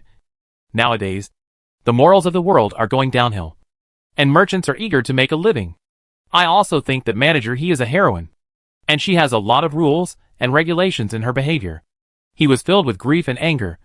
She beat the master to death with random punches, and I was pecked by sparrows all day long while shooting geese. The one who can make the eldest son suffer a loss must be a great person. After Qiao Fangji confused the black and white, he looked at Xianjin happily. This girl is really great. Not only did she let the eldest son taste the dangers of the world, but she also made him willingly punch Sun Shun so hard that he has not come to school yet. It's true that a hero emerges from a young girl. Xianjin was so overwhelmed by the praise that she couldn't believe that Xiao Hui would speak so highly of her. Xianjin laughed awkwardly while sipping tea. Well, the Hui black tea from Fujian is really good tea. Qiao Fangji put down the teacup, casually placed his hands on the square table, and got back to the point. Erlang said that Shinji made a special kind of paper for students that can help students practice calligraphy. I'm afraid you came here today for this purpose. Right? Xianjin took out a scroll of tracing book from his pocket and handed it to him with both hands.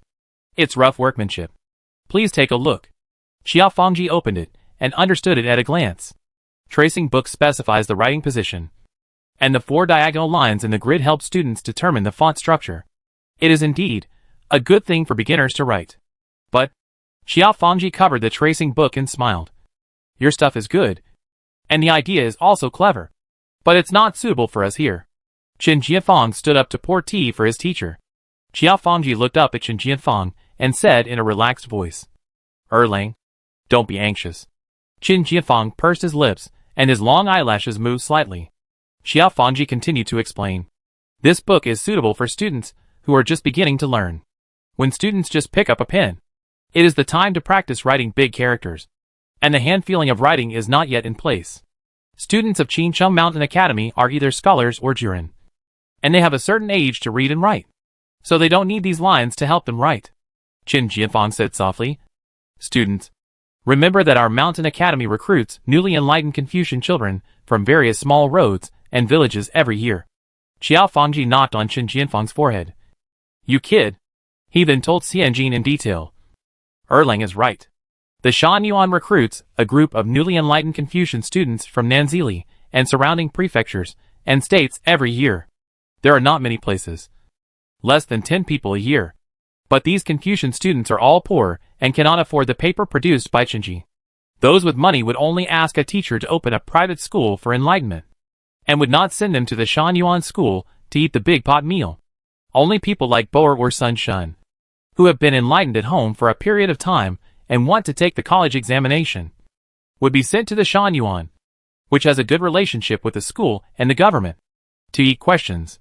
The poor Confucian students recruited by Qincheng Mountain Academy every year are all very young, very talented, and have great hopes of making it to the 2 lists. If their families cannot afford to support them, the Mountain Academy will accept them and establish a friendship of timely assistance. Even if these Confucian students pass all the tests and get into high school, the Mountain Academy will also admit them and support them wherever they go.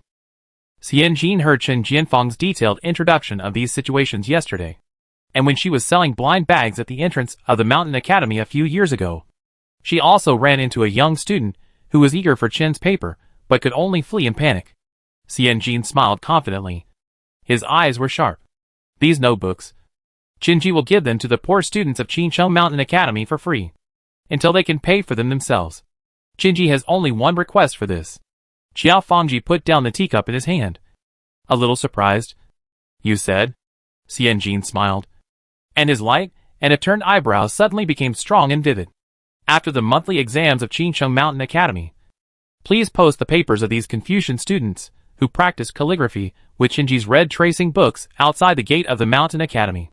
Chapter 55 Sincerely produced. As soon as Xian Jin finished speaking, Xiao Fangji was obviously stunned. After thinking for a moment, he looked at Xian Jin with a more scrutinizing look. He leaned back slightly, but his back was not completely on the back of the chair. He crossed his arms and his eyes were slightly downcast, as if he was thinking deeply. This action was defensive. It is normal to be defensive. After all, he is a scholar of the Qinglu school.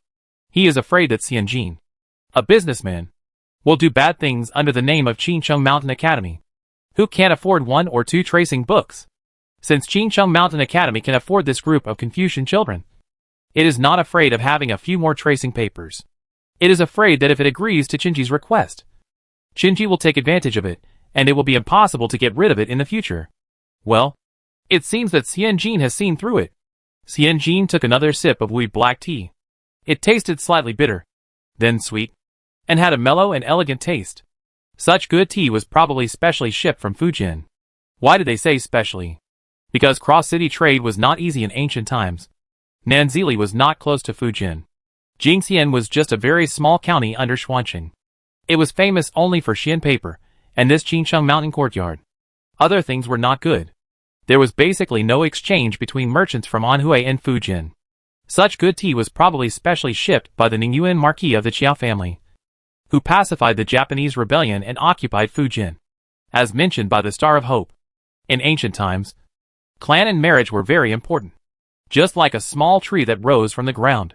After 100 years of operation, the main trunk had deep and strong roots, and the branches were complicated and tangled, each extended in all directions, slowly weaving a green cloud covering the top and overturning the shade.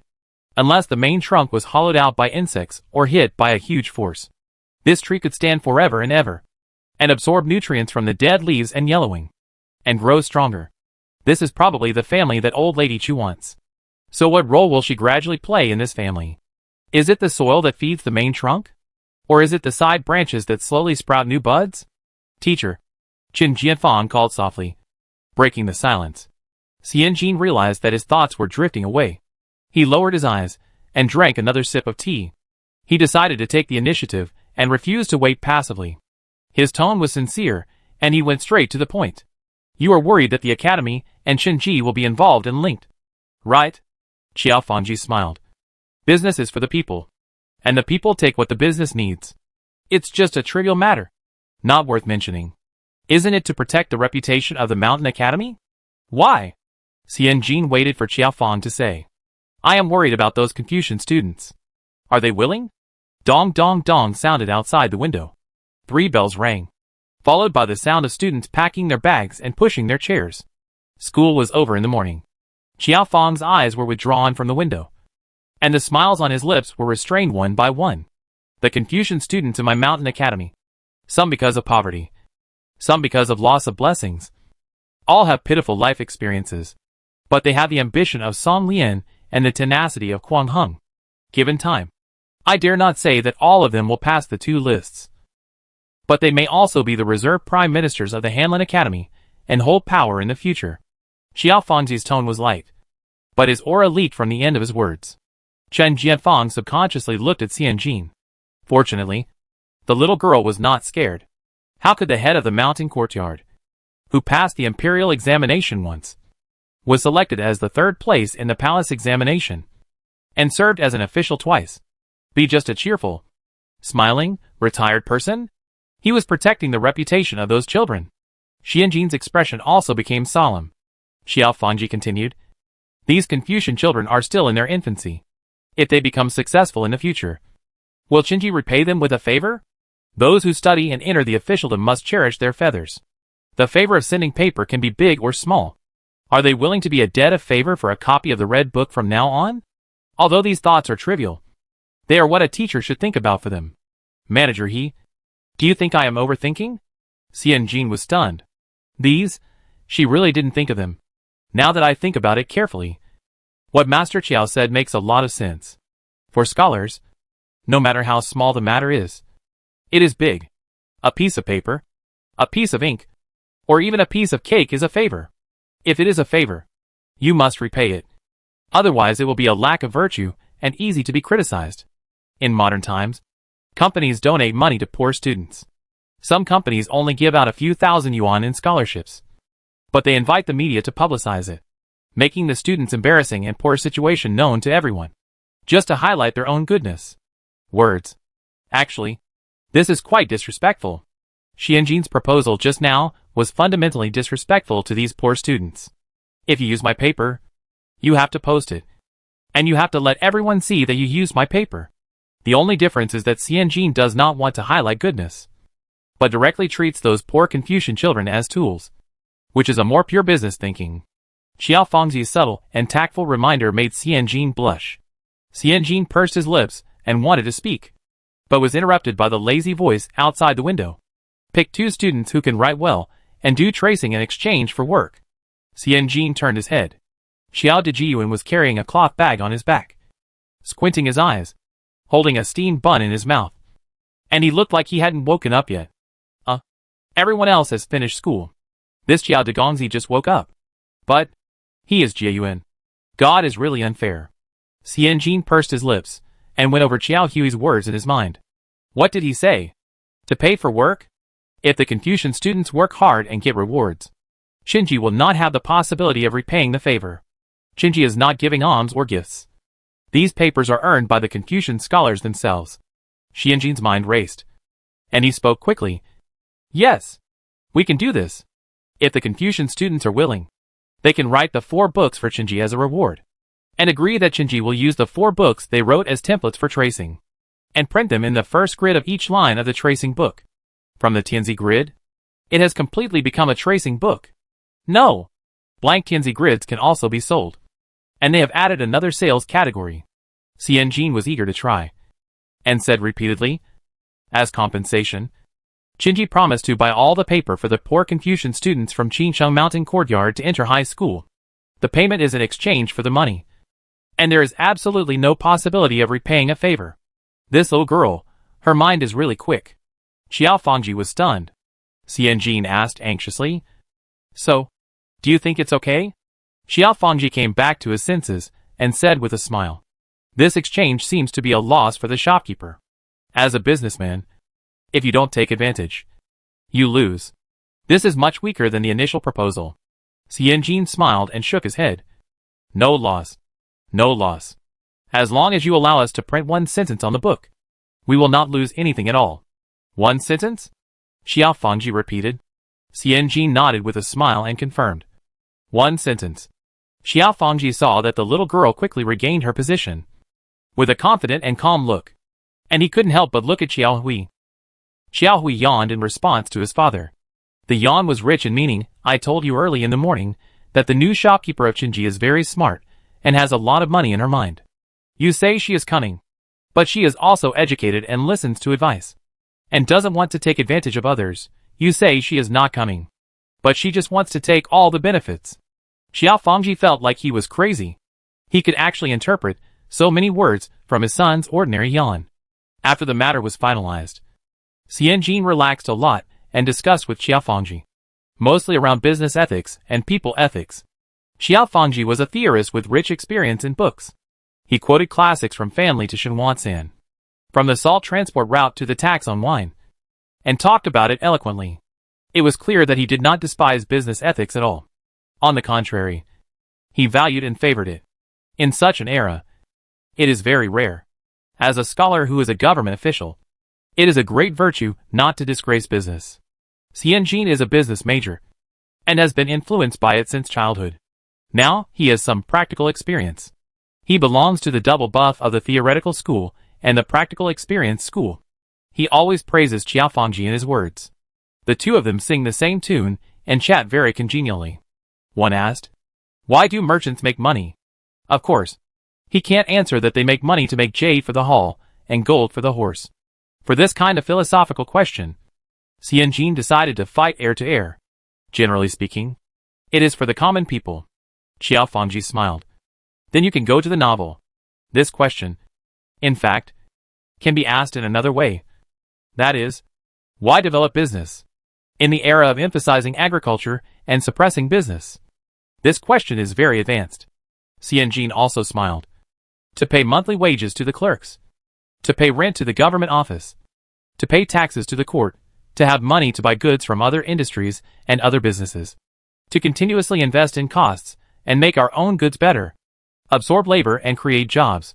Promote treasury revenue and increase local GDP.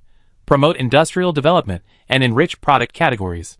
Xianjin's answer was a sloppy translation of the above content. Qiao Fangji squinted his eyes and listened, and nodded after a while. Unknowingly, it was past lunchtime. Qiao Fangji reluctantly let Xianjin go to eat. "Qiao Hui, you and Erlang take manager he to eat." "Old man, I need to think about it again." Chen Jianfang was stunned. As soon as he went out, Chen Jianfang whispered to Qiao Hui, "There are mostly scholars in the canteen. And manager he is a woman. Are you afraid that it will be inconvenient?" Qiao Hui smiled and said, "No problem. Women don't eat. Manager he came to discuss business today. He is just a guest." "Erlang, you are overprotecting him," Qiao Hui said with a sly tone. Chen Jianfang's head was filled with heat. He turned around to look at Xianjin, but saw the little girl with her head down, walking eastward quickly with big steps. Seeing that they didn't catch up, she turned around and shouted, "What are you standing there for? There's no food to eat when you go back. There's still a lot to do. Eat early and get back to work." Chen Jianfang curled his lips, and the heat on his head faded away. Protect? Protect what? This girl has nothing else in her eyes except work and making money. 10 days later, the red tracing copybook produced by Qinji was officially launched. In the Qincheng Mountain courtyard, the little boy Du Juning timidly took out the red tracing copybook he had just received. When he opened it, he saw his own handwriting printed in the middle of each line of the grid. He felt embarrassed but proud. Then he closed his eyes and carefully touched the paper with his fingertips. He felt the soft and flexible touch of the rice paper, and his eyes were red with excitement. Word spread from 1 person to 10, and from 10 to 100. Finally, the new red tracing copybook of Qinji was handed to Qiao Fangji. He opened it and saw a sentence printed on the title page. Sincerely produced. The choice of Qincheng Mountain Courtyard. The choice of Qincheng Mountain Courtyard. These 7 words were magnified. Magnified. And magnified again. Qiao Fangji. A drop of sweat fell on his forehead. This shopkeeper he really spared no effort to tie Qinji and Qincheng Mountain Courtyard together. Chapter 56. Who is there? As soon as the tracing book with the Qincheng Mountain Academy logo was released, many families with elementary school students flocked to it. Most of them were mothers with their sons, and hot moms in their early 20s, holding hands, with little melon-headed children of 4 or 5 years old, followed by either mothers or maids.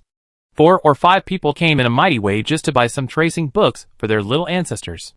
This scene reminded Xianjin of the Xinhua bookstore before school started in his previous life. Some hot moms went there just for the name of Qincheng Mountain Academy, holding tracing books and asking Xianjin for confirmation.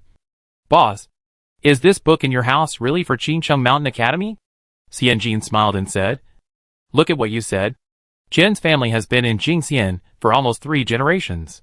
We are from the same village. How can we deceive you?"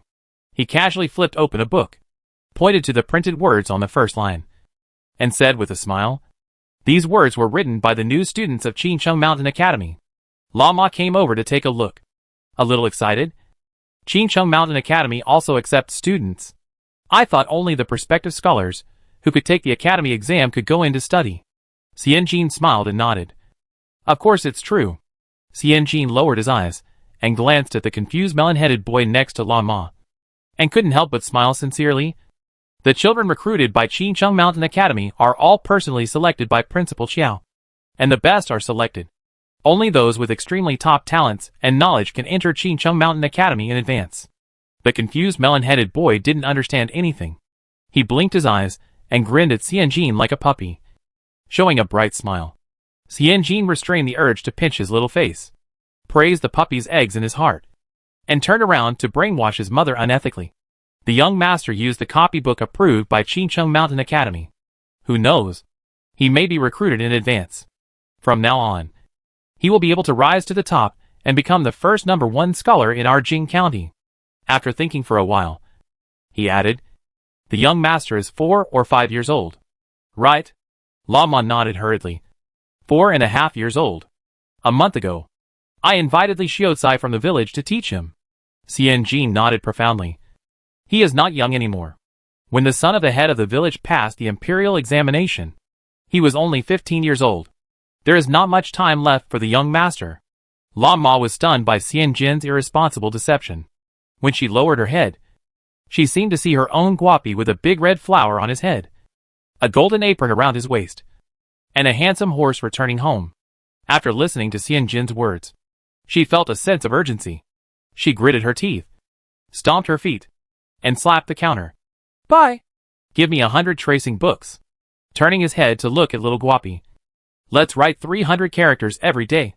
Do you hear me? China has been a country for 5,000 years, and the desire to raise children has never changed. Little guapi understood what he said, and his mouth turned down, and he broke down and cried instantly. Xianjin looked loving and used an abacus while coaxing little guapi. Oh, poor little thing. When you grow up, come to your aunt's house to buy big paper. When you study scriptures and lecture notes, an article has several thousand words. All the papers in my aunt's house are reserved for the young master. The little melonhead cried even louder. Zhou Ergu was just coming out of the workshop to display the goods.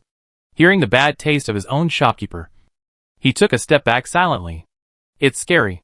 It's scary. Shopkeeper, you will be punished for scaring children like this. There are also people who don't bring their children to buy tracing books. For example, the famous Zhang Wenba, who joins in all the fun and has money in his pocket. He also placed an order for 100 tracing books. Xianjin couldn't understand and reminded him again and again.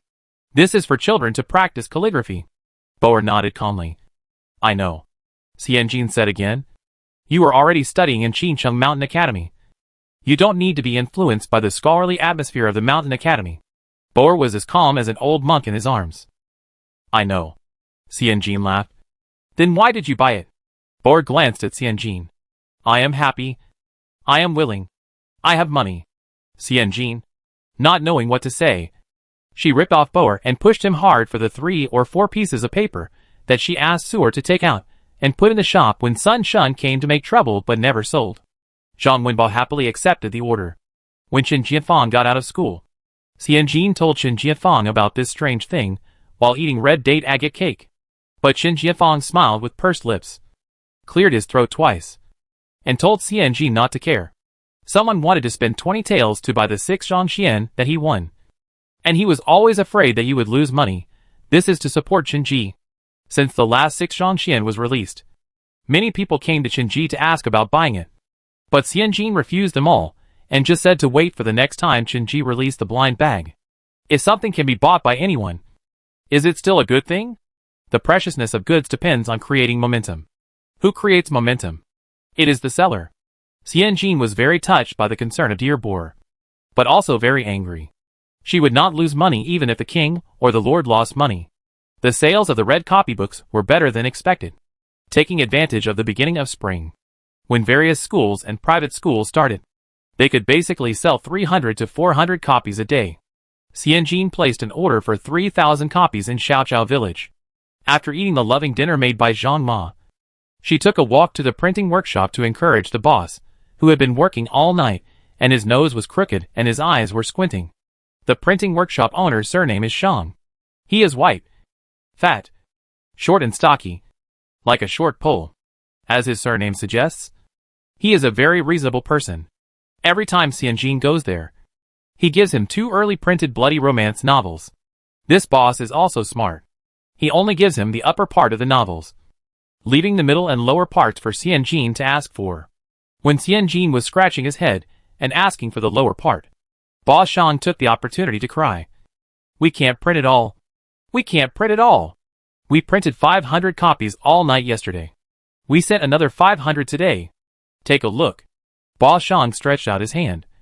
His fat paws were stained with ink like a lump of charcoal. And he said aggrievedly, "I used to take good care of myself. And I even secretly applied koic seed water to my wife every day. Now, look. Look for yourself. Think about it yourself. Is working overtime 996 now to atone for the sin of stealing koic seed water from my wife?" Xianjin smiled with his hands behind his back. "You are anxious when there is no business. And you are also anxious when there is business. Now it is the beginning of spring. And private schools and academies have just finished the New Year holiday and are opening up, accepting many children who have just started to learn. After half a year, the children will gradually get started and no longer need to trace and write. Our business will not be so full. You should reach out and ask me. Look, look, there is no business. My hands are thin because of hunger." Boss Shang raised his head and laughed. He really likes this girl. She always has a smile on her face and is neither anxious nor slow. No matter how big the task is, she can handle it easily. When he was working in a hurry, one of his assistants was scraped by the guillotine. A large piece of meat was scraped off his right hand, and the blood flowed onto the printing plate. The whole workshop was scared and at a loss. They were stunned by the red blood and worried that the assistant would break his right hand and lose the way to support his family. This little girl was calm and skillful. She tore open her sleeves and twisted the clothes into a rope. She tied up the right hand of the clerk first, then took the silver and told 2 clerks to run to Shanyatang, one with his hand and the other with his feet. After the treatment, she hurried to the clerk's home, put down 10 taels of silver, and said a few words to the clerk's mother, wife and children. "Don't worry. Your boss was injured while working. 100 taels of silver can be used to treat it, and 500 taels of silver can also be used to treat it. As long as the doctor says what is needed, Chenji will give it. If his right hand really can't be saved, Chenji will hire him to carry firewood and water, do odd jobs and make fires. Whatever he can do, Chenji will hire him to do it, and guarantee that he will have work for the rest of his life." Just a few words, but it was like a big reassurance pill fed to the anxious women. Amidba. The guy's hand is fortunately fine, and he can go back to work after taking medicine for a few days. It's a minor accident. But who wouldn't praise Chenji for handling this matter properly and smoothly? Later, the guy asked him indirectly if he could think of a way to get him to work at Chenji. Boss Shang, who was poached for no apparent reason, was not angry at all. Not to mention his clerk. He himself wanted to get himself into Chenji, being such a shitty boss, fearful and begging for business, but unable to pay employees if no business was found. So he kept begging. Damn it! It was a dead cycle. Working with Chenji was different. He, Shang, had only been glorious twice in his life. The first time was when his son passed the imperial examination, and he donated real money to help his son get a job as a clerk in the county government. It was also a title of an official, which was quite impressive. The second time was now. There was endless work to do and endless money to make every day, and he didn't need to worry about where the business came from. Business comes to them on its own. Wait. Son? His son?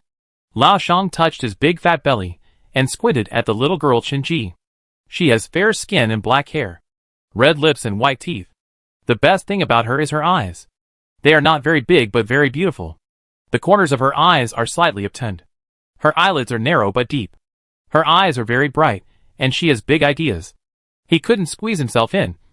But Lao Shang laughed and patted his belly like a watermelon.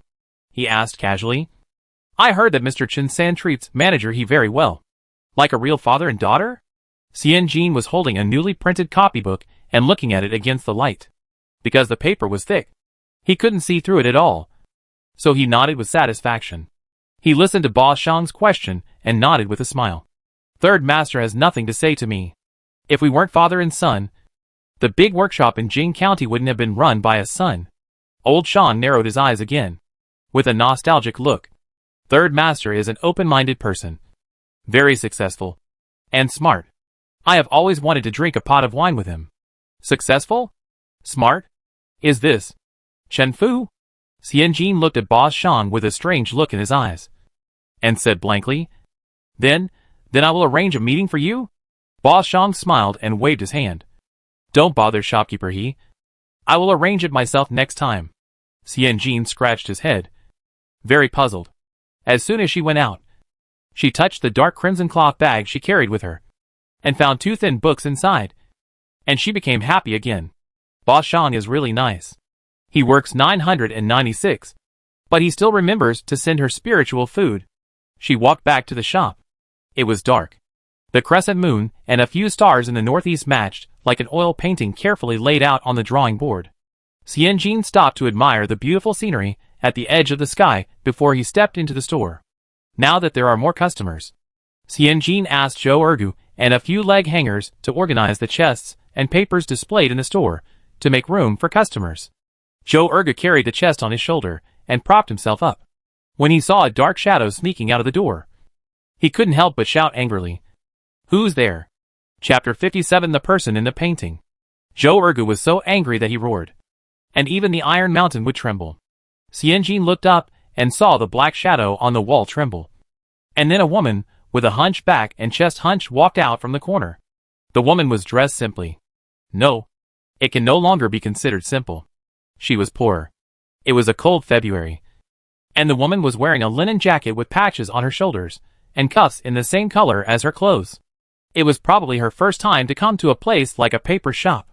She wanted to shrink into a hunchback river shrimp, but she tried to straighten her back.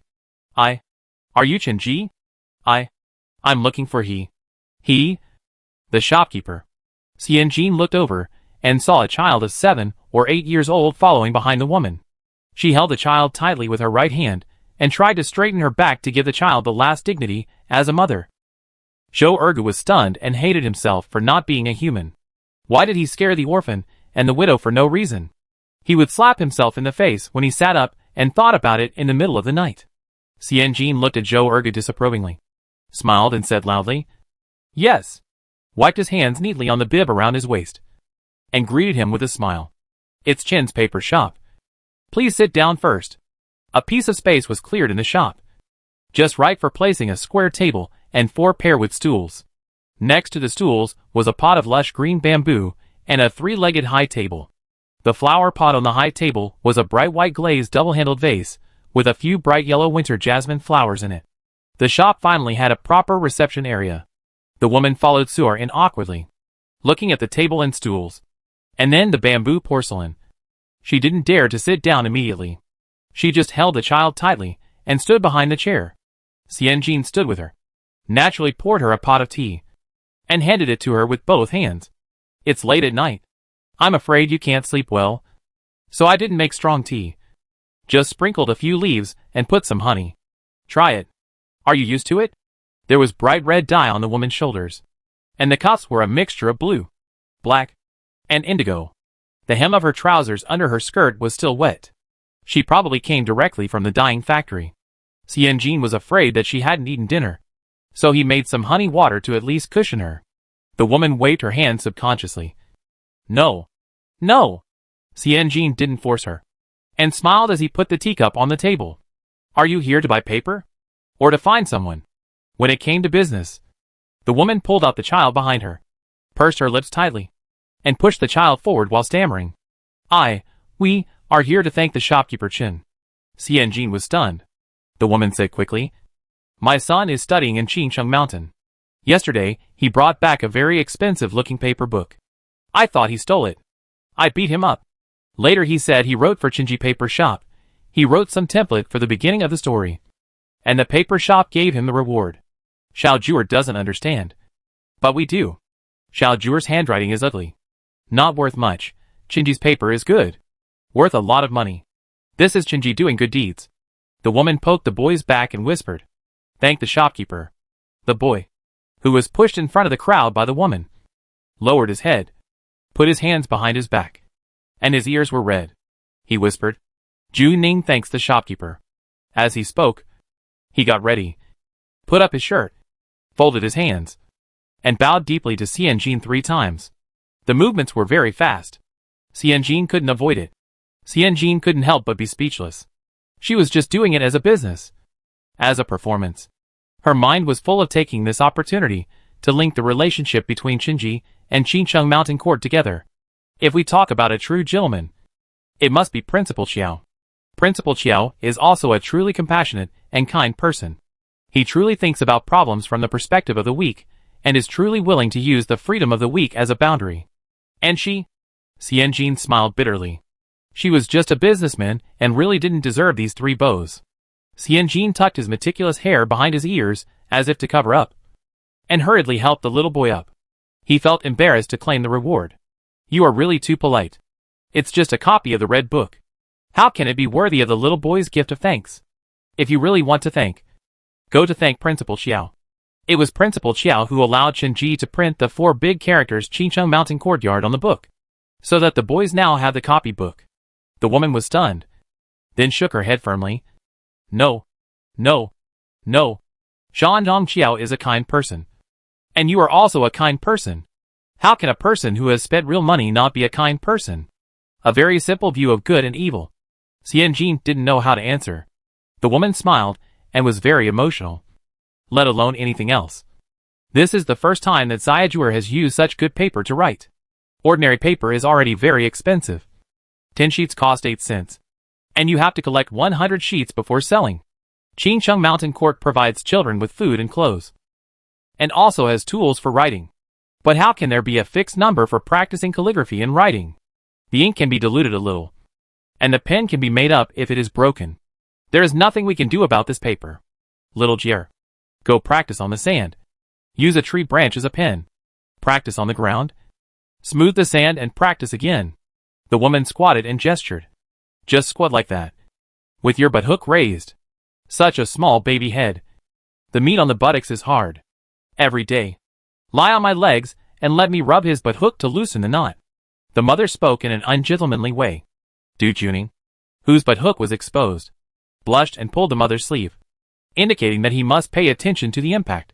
The woman turned her head and wiped the corners of her eyes, then quickly turned back and sniffed. "Thank you so much. Thank you so much." Xianjin's heart seemed to have a thick stone wall, which was bitten by the leech called helplessness and panic. She sighed softly, picked up the cup of honey water on the table, touched it with her palm. Fortunately, it was still warm, and then handed it to the woman stubbornly. "Your thanks. I accept it. You haven't eaten yet, right? Drink something sweet first. Your stomach will feel better, and I will treat you to a proper cup of tea during the day." Xianjin wanted to continue talking, but saw a thin and tall figure appear at the corner. Working again? The person was Qin Jianfang, who probably saw that the lights in Qin's shop were still on. So he came in to ask. Xianjin replied, "It's almost closing time." Junior brother from Qincheng Mountain Courtyard came to the shop to get to know the shop. When Du Juning heard Qin Jianfang's voice, he suddenly looked up, his small eyes full of admiration, and timidly said, Are you Qin Juzi?" Qin Jianfang's eyes fell on the little carrot head, and he smiled and said, "It's me." Then he asked, "But the junior brother of Gongjia class?" Du Juning nodded quickly. Qin Jianfang smiled kindly. "I remember that Gongjia class is learning Kaimeng Liuji today. The teacher specially assigned several articles to copy and recite. Have you finished the homework, little junior brother? The teacher seemed to tell me that there will be random checks tomorrow."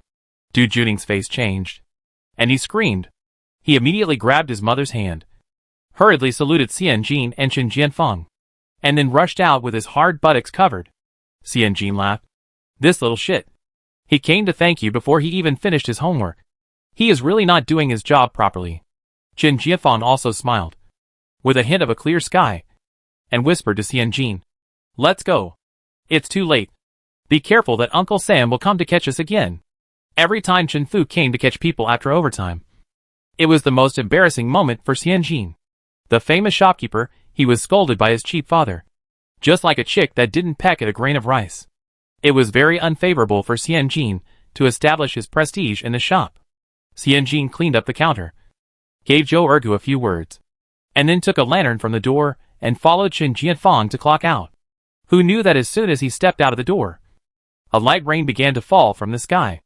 Xianjin was about to go back to get an umbrella, and Qin Jianfang took out a green cloth oil paper umbrella from behind the door, raised his chin, and gestured to Xianjin lightly. "Let's go. It's only 100 meters away, and we'll be there in a few steps." Xianjin thought about it and realized that this was the truth. 2 umbrellas and 2 lanterns. Tired, so he bent down and got under the same umbrella as Qin Jianfang. The spring rain was not heavy, and the raindrops fell on the oil paper like flowers, making a crisp and loud sound. The 2 people under the umbrella walked side by side, but they were far apart. Xianjin looked down and saw that Qin Jianfang's arm was 2 fists away from him. He couldn't help but be silent. Sharing an umbrella with a woman must be very tormenting for the future feudal scholar officials. Right? Xianjin silently took a step outside. "Are they here to thank you?" Qin Jianfang spoke. His voice was more gentle than the spring rain. Xianjin nodded and smiled bitterly. "I really feel bad for it." Qin Jianfang understood the situation and understood Xianjin's meaning in an instant. He lowered his eyes and said after a while, "Anyway, you did a good thing, and he should thank you." Qin Jianfang paused and said with a melancholy tone, "The Du family is indeed in trouble. Du Juning's father was originally a scholar who passed the Qincheng Mountain Academy. He was a seed for the provincial examination, but he lost his life due to a cold, leaving an orphan and a widow to make a living in the world.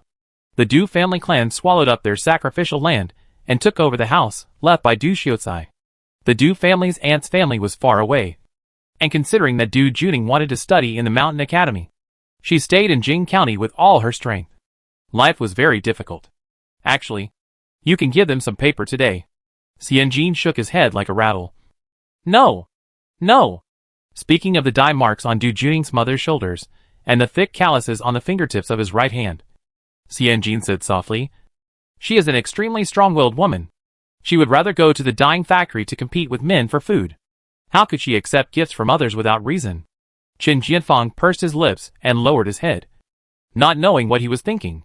The rain seemed to be getting heavier. Xianjin lowered his head and looked out from under the umbrella, just in time to catch a string of raindrops falling down along the umbrella brim. She seemed to finally have some sense of reality. She had some sense of rebirth and time travel. Before, whether she was trying to leave the control of the Sun family or selling paper and making paper in Jing County, she seemed to be observing everything from a third-party perspective. Tonight, and Du's simple thanks, and the 3 steady bows of the little boy made her suddenly feel that she was indeed a person in the painting. The road from the shop to the old house was not long, but Qin Jianfang deliberately walked very slowly.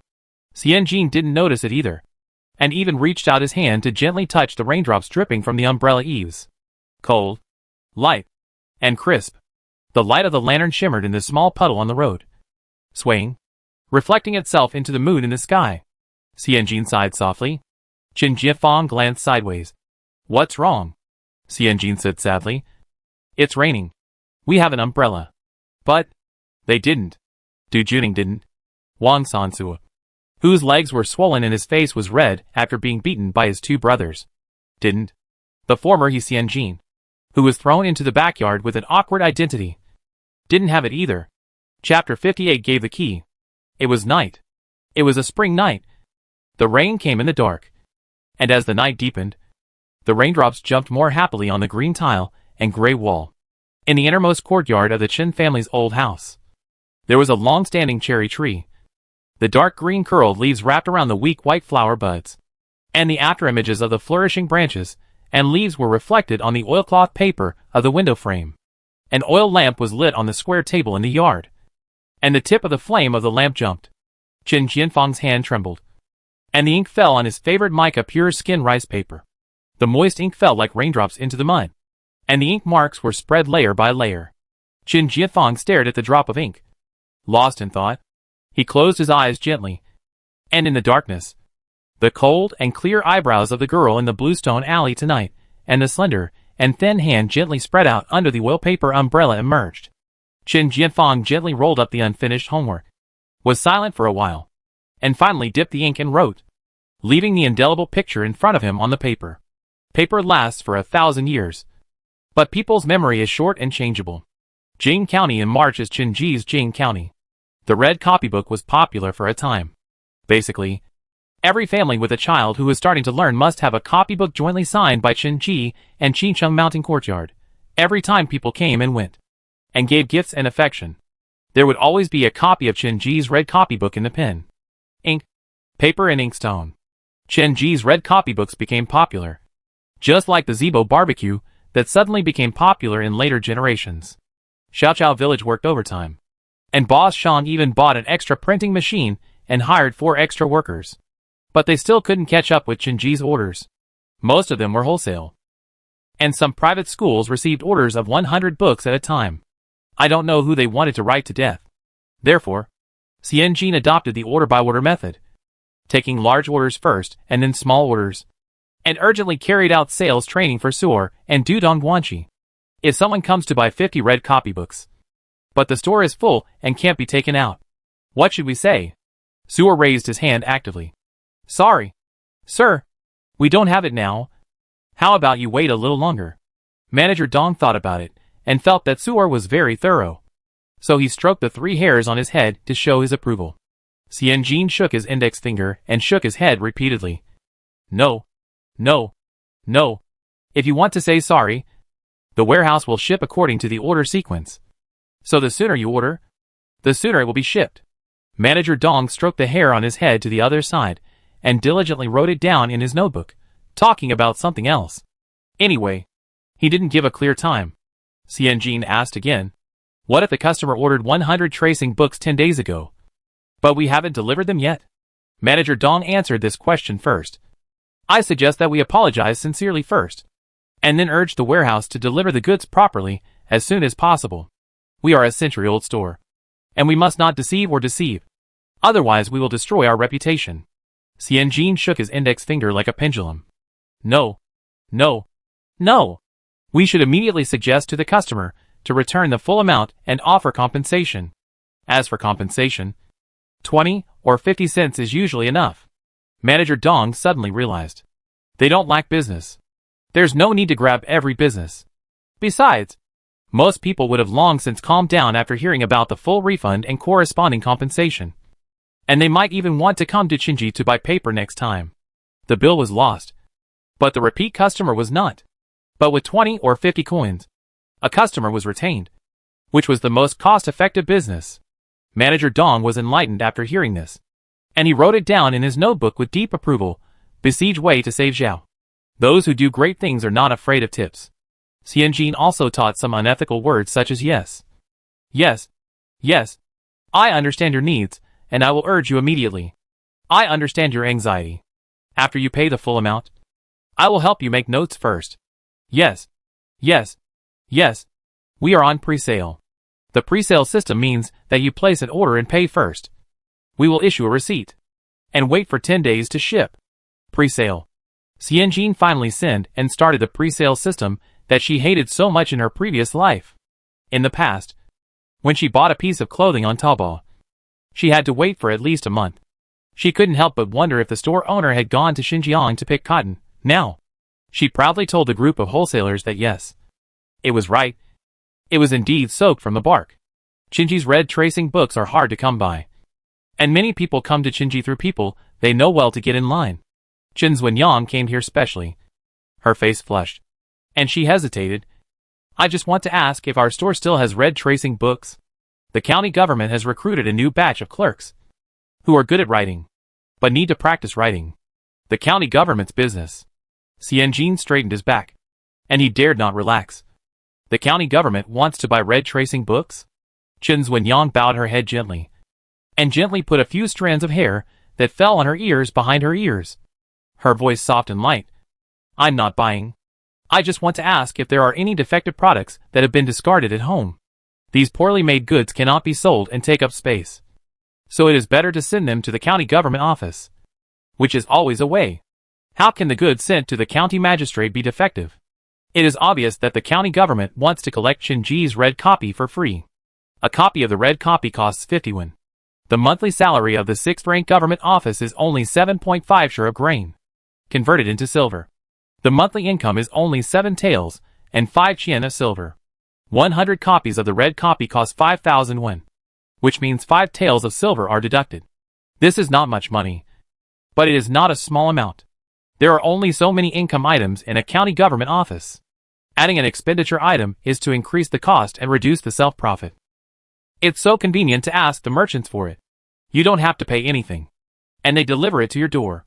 Xianjin admitted this hidden rule, but was curious about how Chen Xuanyang said this. So he first ordered Zhou Ergu to pick up 2 baskets and send them to the county government office in the dark night, and then asked Chen Xuanyang with a smile, "Did your 7th uncle ask you to bring this message?" Chen Xuanyang buried her head in her collar. Her face flushed like a flying cloud, and she stammered, "Not really." The maid beside her spoke quickly and revealed the secret with a smile. "Have you forgotten that our eldest brother-in-law is Mr. Zhou, the county magistrate of Jing County?" "Oh!" When watching the lanterns on the Lantern Festival, Chen Yuanyang mentioned this, and Xianjin remembered it. So he asked with a smile, "When did our county magistrate Zhou come to propose marriage? Why didn't we see our 7th uncle invite us to have a drink and watch the ceremony? We can't save this wine." Chen Xuanyang's face turned pale, and she first scolded the maid beside her. "Let's see. You are too rude. And you don't think before you say anything," she explained to Xianjin. "He hasn't come to propose marriage yet, but he said it. And I heard it. And I remembered it in my heart. If there is a voided book, we will give it to him. And if there is no one, we won't force it. Anyway, the government is the government. And the Chen family is the Chen family. They can't eat for free. No marriage proposal yet?" Xianjin was a little surprised. "The last time I heard from Chen Yuanyang, this marriage was arranged when Hope Star's father took office as the prefect of Chengdu Prefecture. It has been a few years?" She remembered that when they were ranked, Chen Xuanyang was 2 years older than her. After the new year, the original Xianjin was 16 years old. So Chen Xuanyang would be 18 years old. 18 years old was the age for college entrance examination in the previous life. But it is different now. If a few years later, the trend of Neo-Confucianism prevails, this is not marrying as a crime and punishment. Age. It's a crime for girls not to get married at this age. And they will go to jail. Xianjin's stunned expression made Chen Xuanyang feel awkward. Chen Xuanyang took out a silk handkerchief from her sleeve and wiped the corner of her mouth as if to cover up. She didn't look at Xianjin's eyes, and her voice was still gentle. "Jin Jier, please take care of the red copybook. I'm leaving first. I brought you some green bean cakes. You can eat one to fill your stomach when you are busy." It was equivalent to Chen Xuanyang using her own face and the efforts of the Chen family to please Mr. Zhou, who had never come to propose marriage. Xianjin looked at the mung bean cake on the table, then at Xuanyang's extremely gentle back, and felt like cursing. Just as Chen Xuanyang left, Zhang Wenba came again. He came to help his father, the manager of the tea house, to get in through the back door. He forcibly pulled out 5 red copying books from under Xianjin's counter, and his expression was very proud. "I have a lot of face in front of my father now.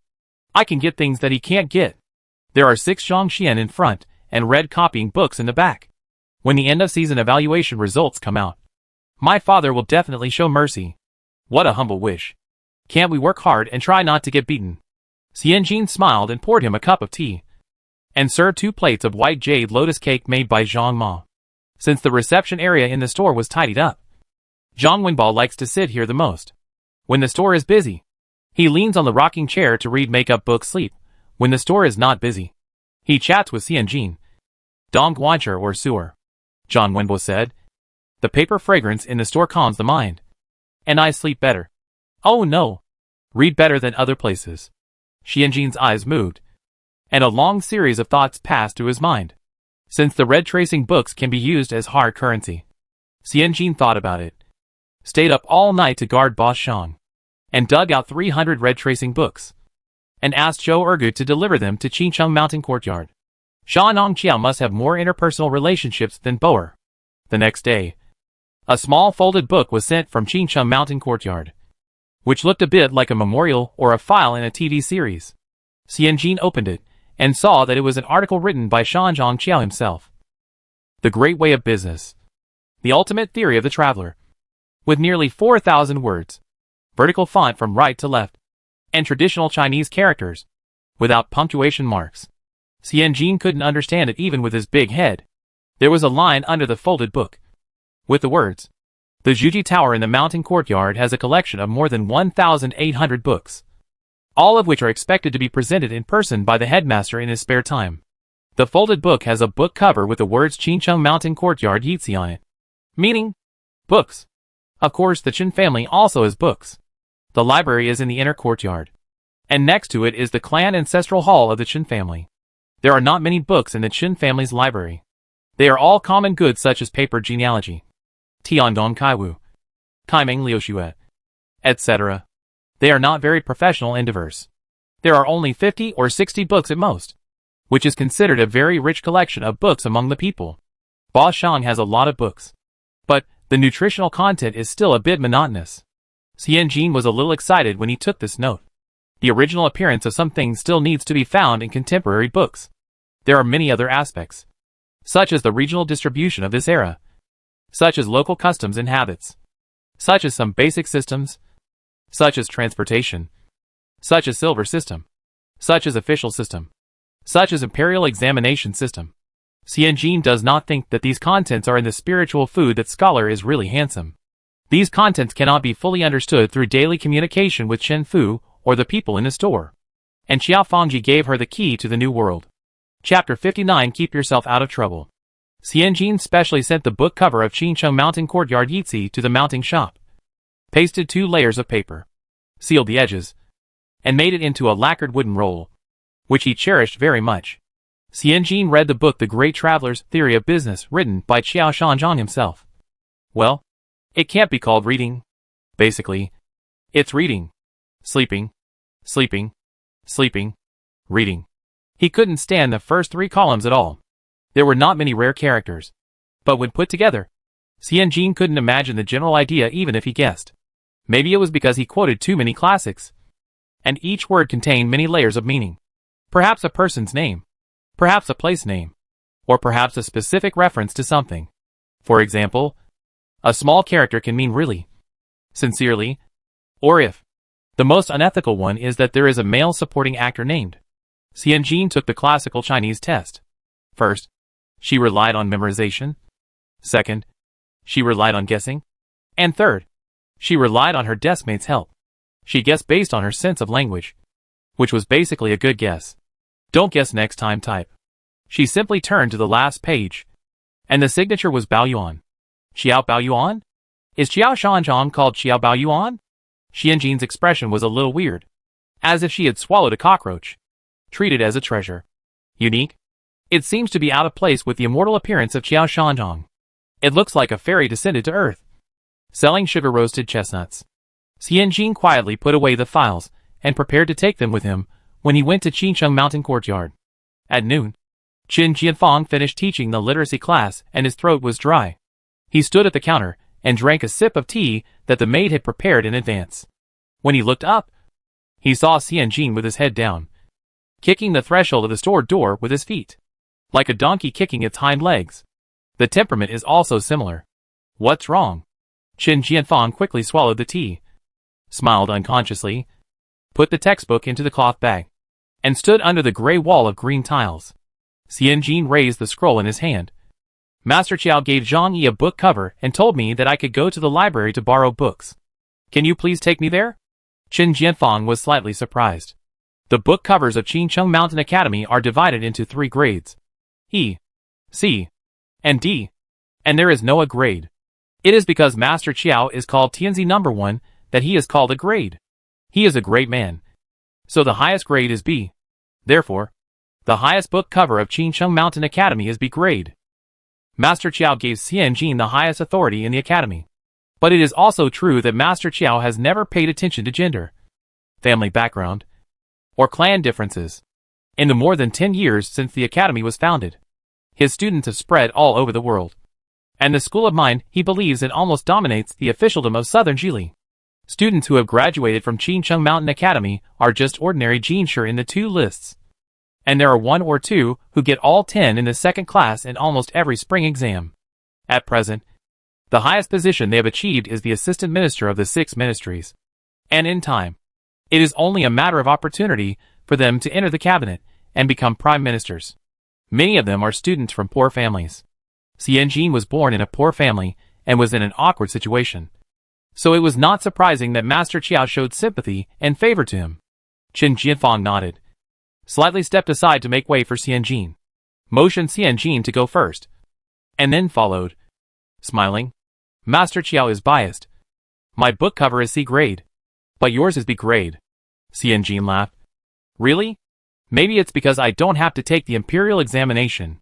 I can't give you a B grade and give other students a C grade. We are on different tracks.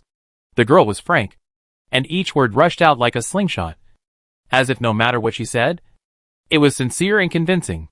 Qin Jianfang couldn't help laughing, and followed Xianjin slowly, keeping the same pace as Xianjin, but keeping a measured distance of just 3 steps.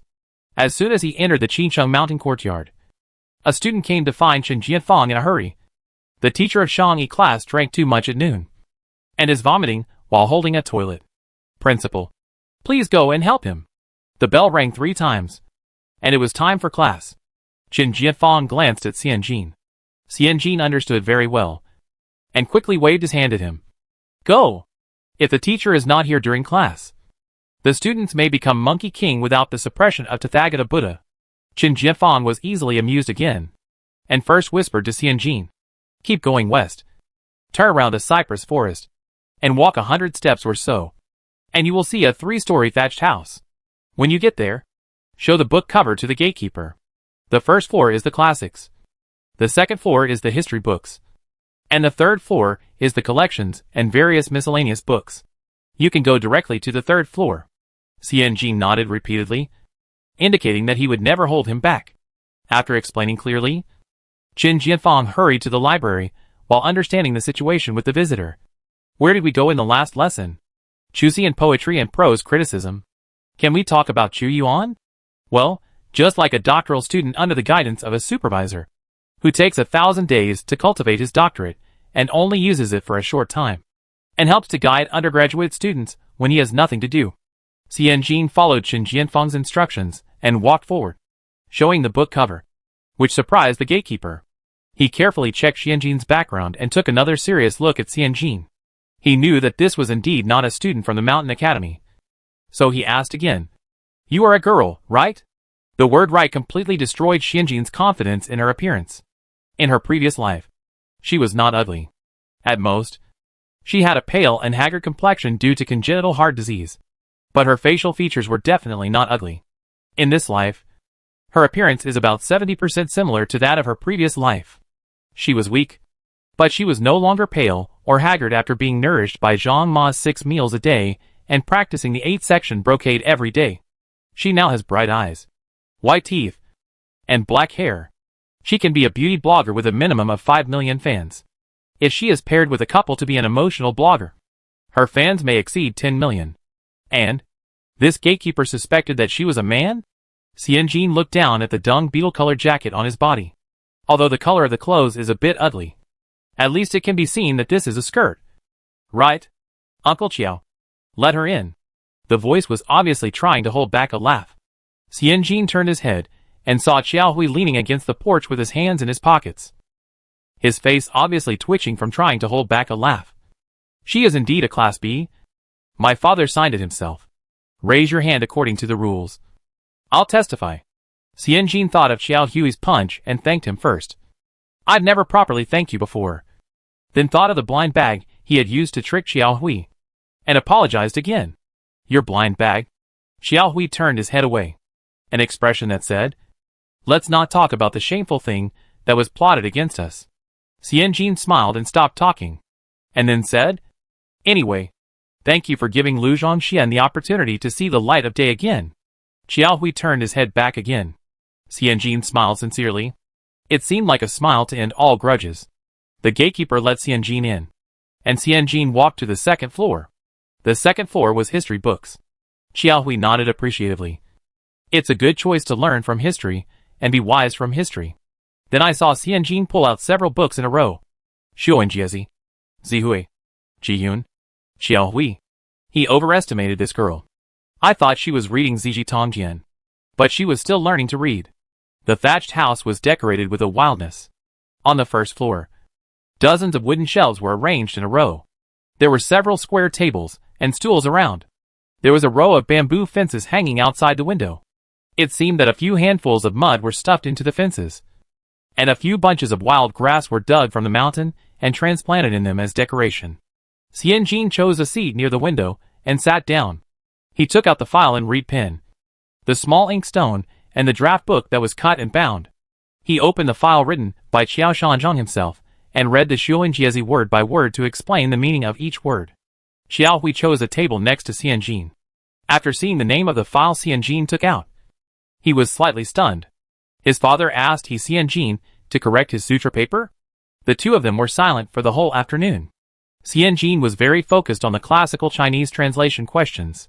Xiao Hui couldn't find a reason to talk for a long time, so he simply picked a book and read it seriously for a while.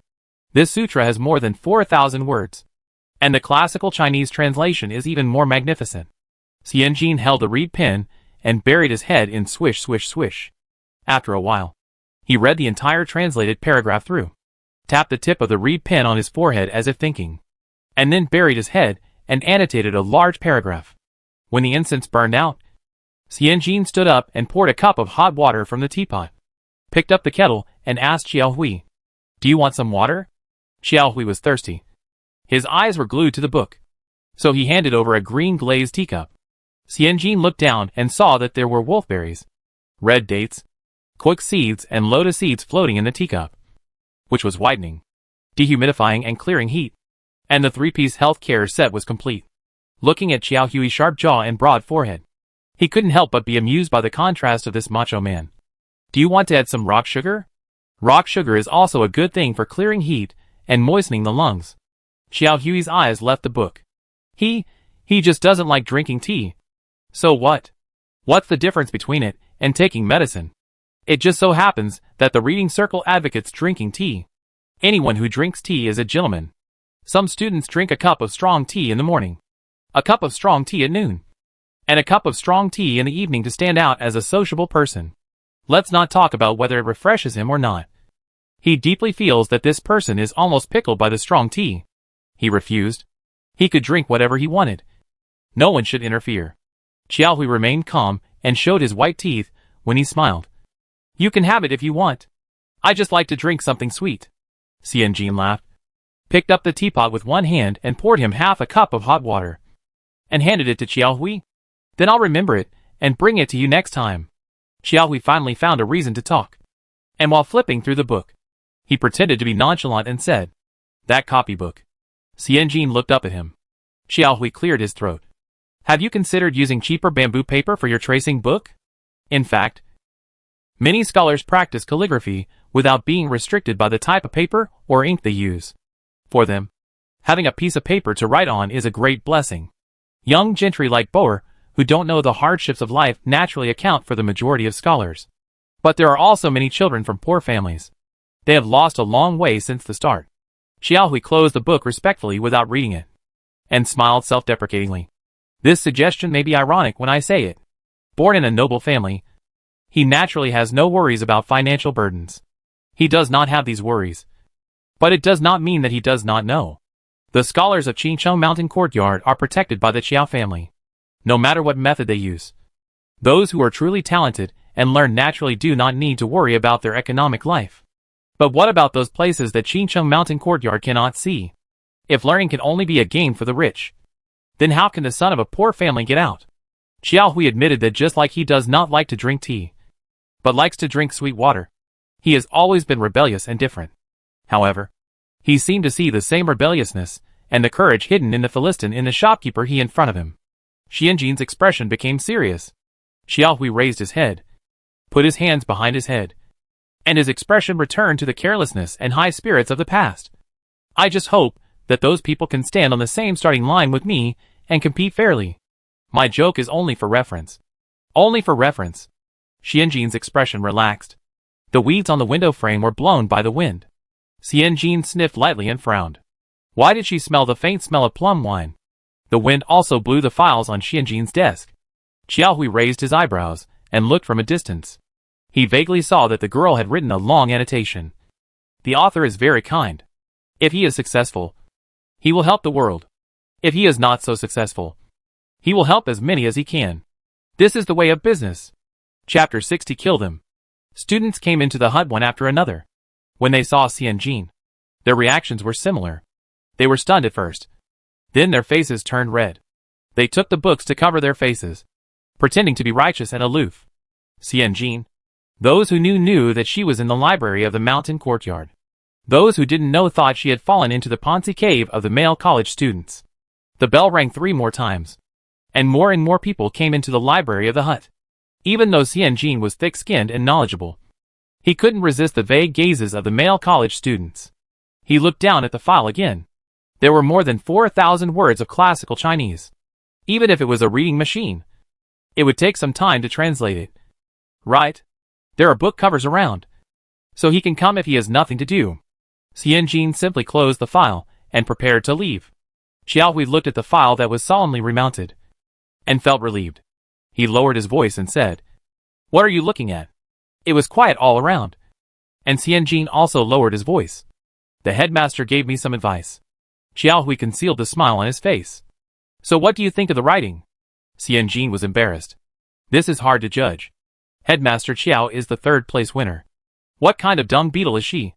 Xiaohui coughed lightly, frowned and said seriously, "Just say what you mean. Only by not being arrogant can you learn from others and develop your own knowledge." Xianjin had already stood up, but was stopped by Qiaohui. He continued to talk, and the eyes of the male college students around her were like tangled spider webs, trying to catch her. A dung beetle. Xianjin was about to give her a compliment and run away, but she looked down at the file folded into 3 layers. Xiao Shanzhong wrote so many words. He even gave it to her specially to let her take a look. If she flatters casually, wouldn't it be a waste of the headmaster's kindness? Xianjin thought about it, and decided to follow his heart. He whispered, "The article is very good, with gorgeous writing, precise words, and clear structure. But there is a little." Xianjin paused. Qiaohui said him. Xianjin smiled. His eyes were bright and honest, and the smile reached the bottom of his eyes. "Since it is a negotiation, then in 1,000 words, it is actually a matter of money. In the article, it seems that the concept of silver is slightly limited.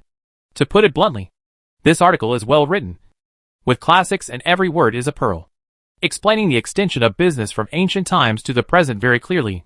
But this is a purely theoretical article, which is only aerial and not grounded. From a practical point of view, it has no great guiding significance, especially for Xianjin, who has done business and made money. This article is more ornamental than practical. It is equivalent to telling her when a good dish appeared, how many dynasties it has been passed down, and how many people have composed poems for this dish. You just didn't tell her how to cook this dish." In the final analysis, the root cause is that the writer has no concept of money. This is also a common problem among those in power or scholars. The article clearly states that 1 guan of money can buy a few pieces of paper, an inkstone, and several ancient books, but it does not make it clear that 1 guan of money can buy 3 sure of rice, more than 10 pots of soybean oil, half a pig, and a pair of kidneys and a basin of blood. Business is not only business for the upper class, but also business for the lower class. An article on business should take both extremes into consideration. Xianjin stopped talking, but felt that he had overstepped his bounds. So he smiled at Qiaohui. "My humble opinion? Not worth mentioning." As he spoke, he packed up his things and took out 2 more books, which he successfully borrowed with the help of the book covers. The girl's back was slender and tall, which was completely worthy of her bright and beautiful face. When the back completely disappeared, the male college students in Ponzi Cave all breathed a sigh of relief. Xiaohui pursed his lips tightly, thinking carefully about Xianjin's words. Someone who was curious finally asked Xiaohui, "Xiao Dijiyuan, although this girl's clothes are not colorful, her appearance is top-notch. Whose family is she from? Why did she come to our mountain courtyard to read books? Is she your cousin? Cousin? Cousin? Cousin? Cousin? Cousin? Aunt? Aunt?" After guessing the relationship of the young woman, Xiaohui retracted his gaze, raised his eyebrows, and said concisely, "It's your mother." Xianjin left the courtyard, and the sky in the west was burning with clouds, and the clouds were bright. He entered the store, and two middle-aged men dressed as scholars were holding a red tracing book and asking Manager Dong in detail. This grid looks like it was printed with red ink. If the ink is smudged, wouldn't the two colors be dyed together? Manager Dong explained with a smile. You can rest assured that this red ink is carefully selected. It will dry when it dries. Even if you pour a basin of water on it, it will not smudge. The middle-aged men looked at each other and laughed. You only know that Chin's papermaking technology is exquisite. But you don't know that printing and dyeing are also involved? Manager Dong smiled. You are too kind. Every profession has its own specialty. Printing is one. And there are other things. Manager Dong. Xianjin put the cloth bag under the counter. Interrupted Manager Dong loudly. Walked to the side of the two. And smiled and sent Manager Dong away. Masterly seems to have been looking for you. Why don't you go in and take a look? Manager Dong was stunned. And then he immediately said yes when he saw Xianjin's expression. And walked towards the backyard workshop. Xianjin took over. And glanced at the two middle-aged men.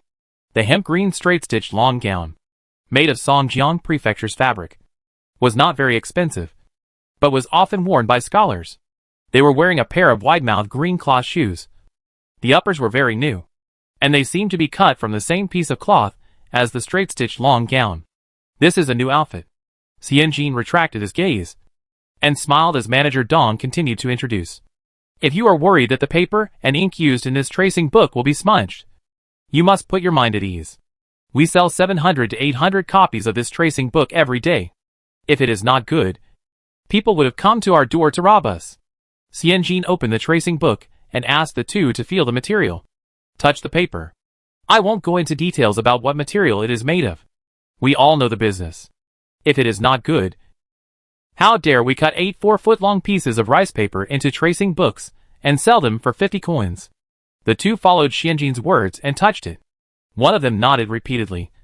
The laminated rice paper is suitable for tracing books. It is tough and thick. The other one elbowed him. Xianjin pretended not to hear and lowered his head to sort out the papers on the chest. The two asked for a long time. Mostly technical questions, such as how long it would take to make 100 tracing books. Did you find a printing workshop in Jing County? How long does it take to cut and bind a tracing book? And how many people are needed? Xianjin avoided the question and seemed to have answered everything. But in fact, there was no concrete answer. This time is not fixed. If you have time, do more. And if you don't have time, do less. The printing workshop in Jing County is pretty good. And the printing workshop in Huayan Prefecture next door also has some real stuff. There's no fixed number for this. Sometimes 3 to 5 days. Sometimes 6 to 7 days. Sometimes 2 or 3 people. Sometimes one person can do it. The two people lingered in the store looking around. And finally one of them bought a copybook and left. Suor never talked behind people's backs. And was a very frank and straightforward girl. But she was also angry with the two people, and her face turned red. Are you kidding me? I spent an afternoon with the shopkeeper. Asked 800 questions. And in the end, I just bought 2 books. Xianjin knew what was going on. As soon as the two men left, he sent Zhou Erge to follow them closely. Now that Zhou Erge entered the store, he was so angry that he was like a Buddha ascending to heaven, and 2 Buddhas leaving his body. I followed those 2 people. Turned 3 streets and 2 street corners. Guess where they finally went? Another paper shop. Xianjin took out the account book since he took over the Jingxian workshop. While calculating the accounts on an abacus, he replied to Zhou Erge nonchalantly. Let me guess. Is it Fushan Paper Shop? Or Songji Paper Shop? I guess it's Songji. Their family has always been at odds with ours. Now that our copybooks are selling well, how can they not want to share a piece of the pie? Zhou Erge spit fiercely on the ground and said viciously. Shameless thing. How dare you come to snoop for information? Xianjin did not raise his eyes. And said calmly, spitting on the ground will be fined 10 cents. Mr. Go. The half 100 cents you deposited in the store has been deducted because of your typos. Now with these 10 cents, you still owe the store 18 cents. I will give you a 0. And you owe the store 20 cents. Zhou Erge was angry. Not only was he angry, but he also felt wronged. He was just a rough man. And he had to learn to write with great difficulty. And he was not allowed to spit. How did he express his anger so rudely? Write a poem to condemn Song Ji. Zhou Erge glared at him. But Xianjin was unmoved. clacking his abacus.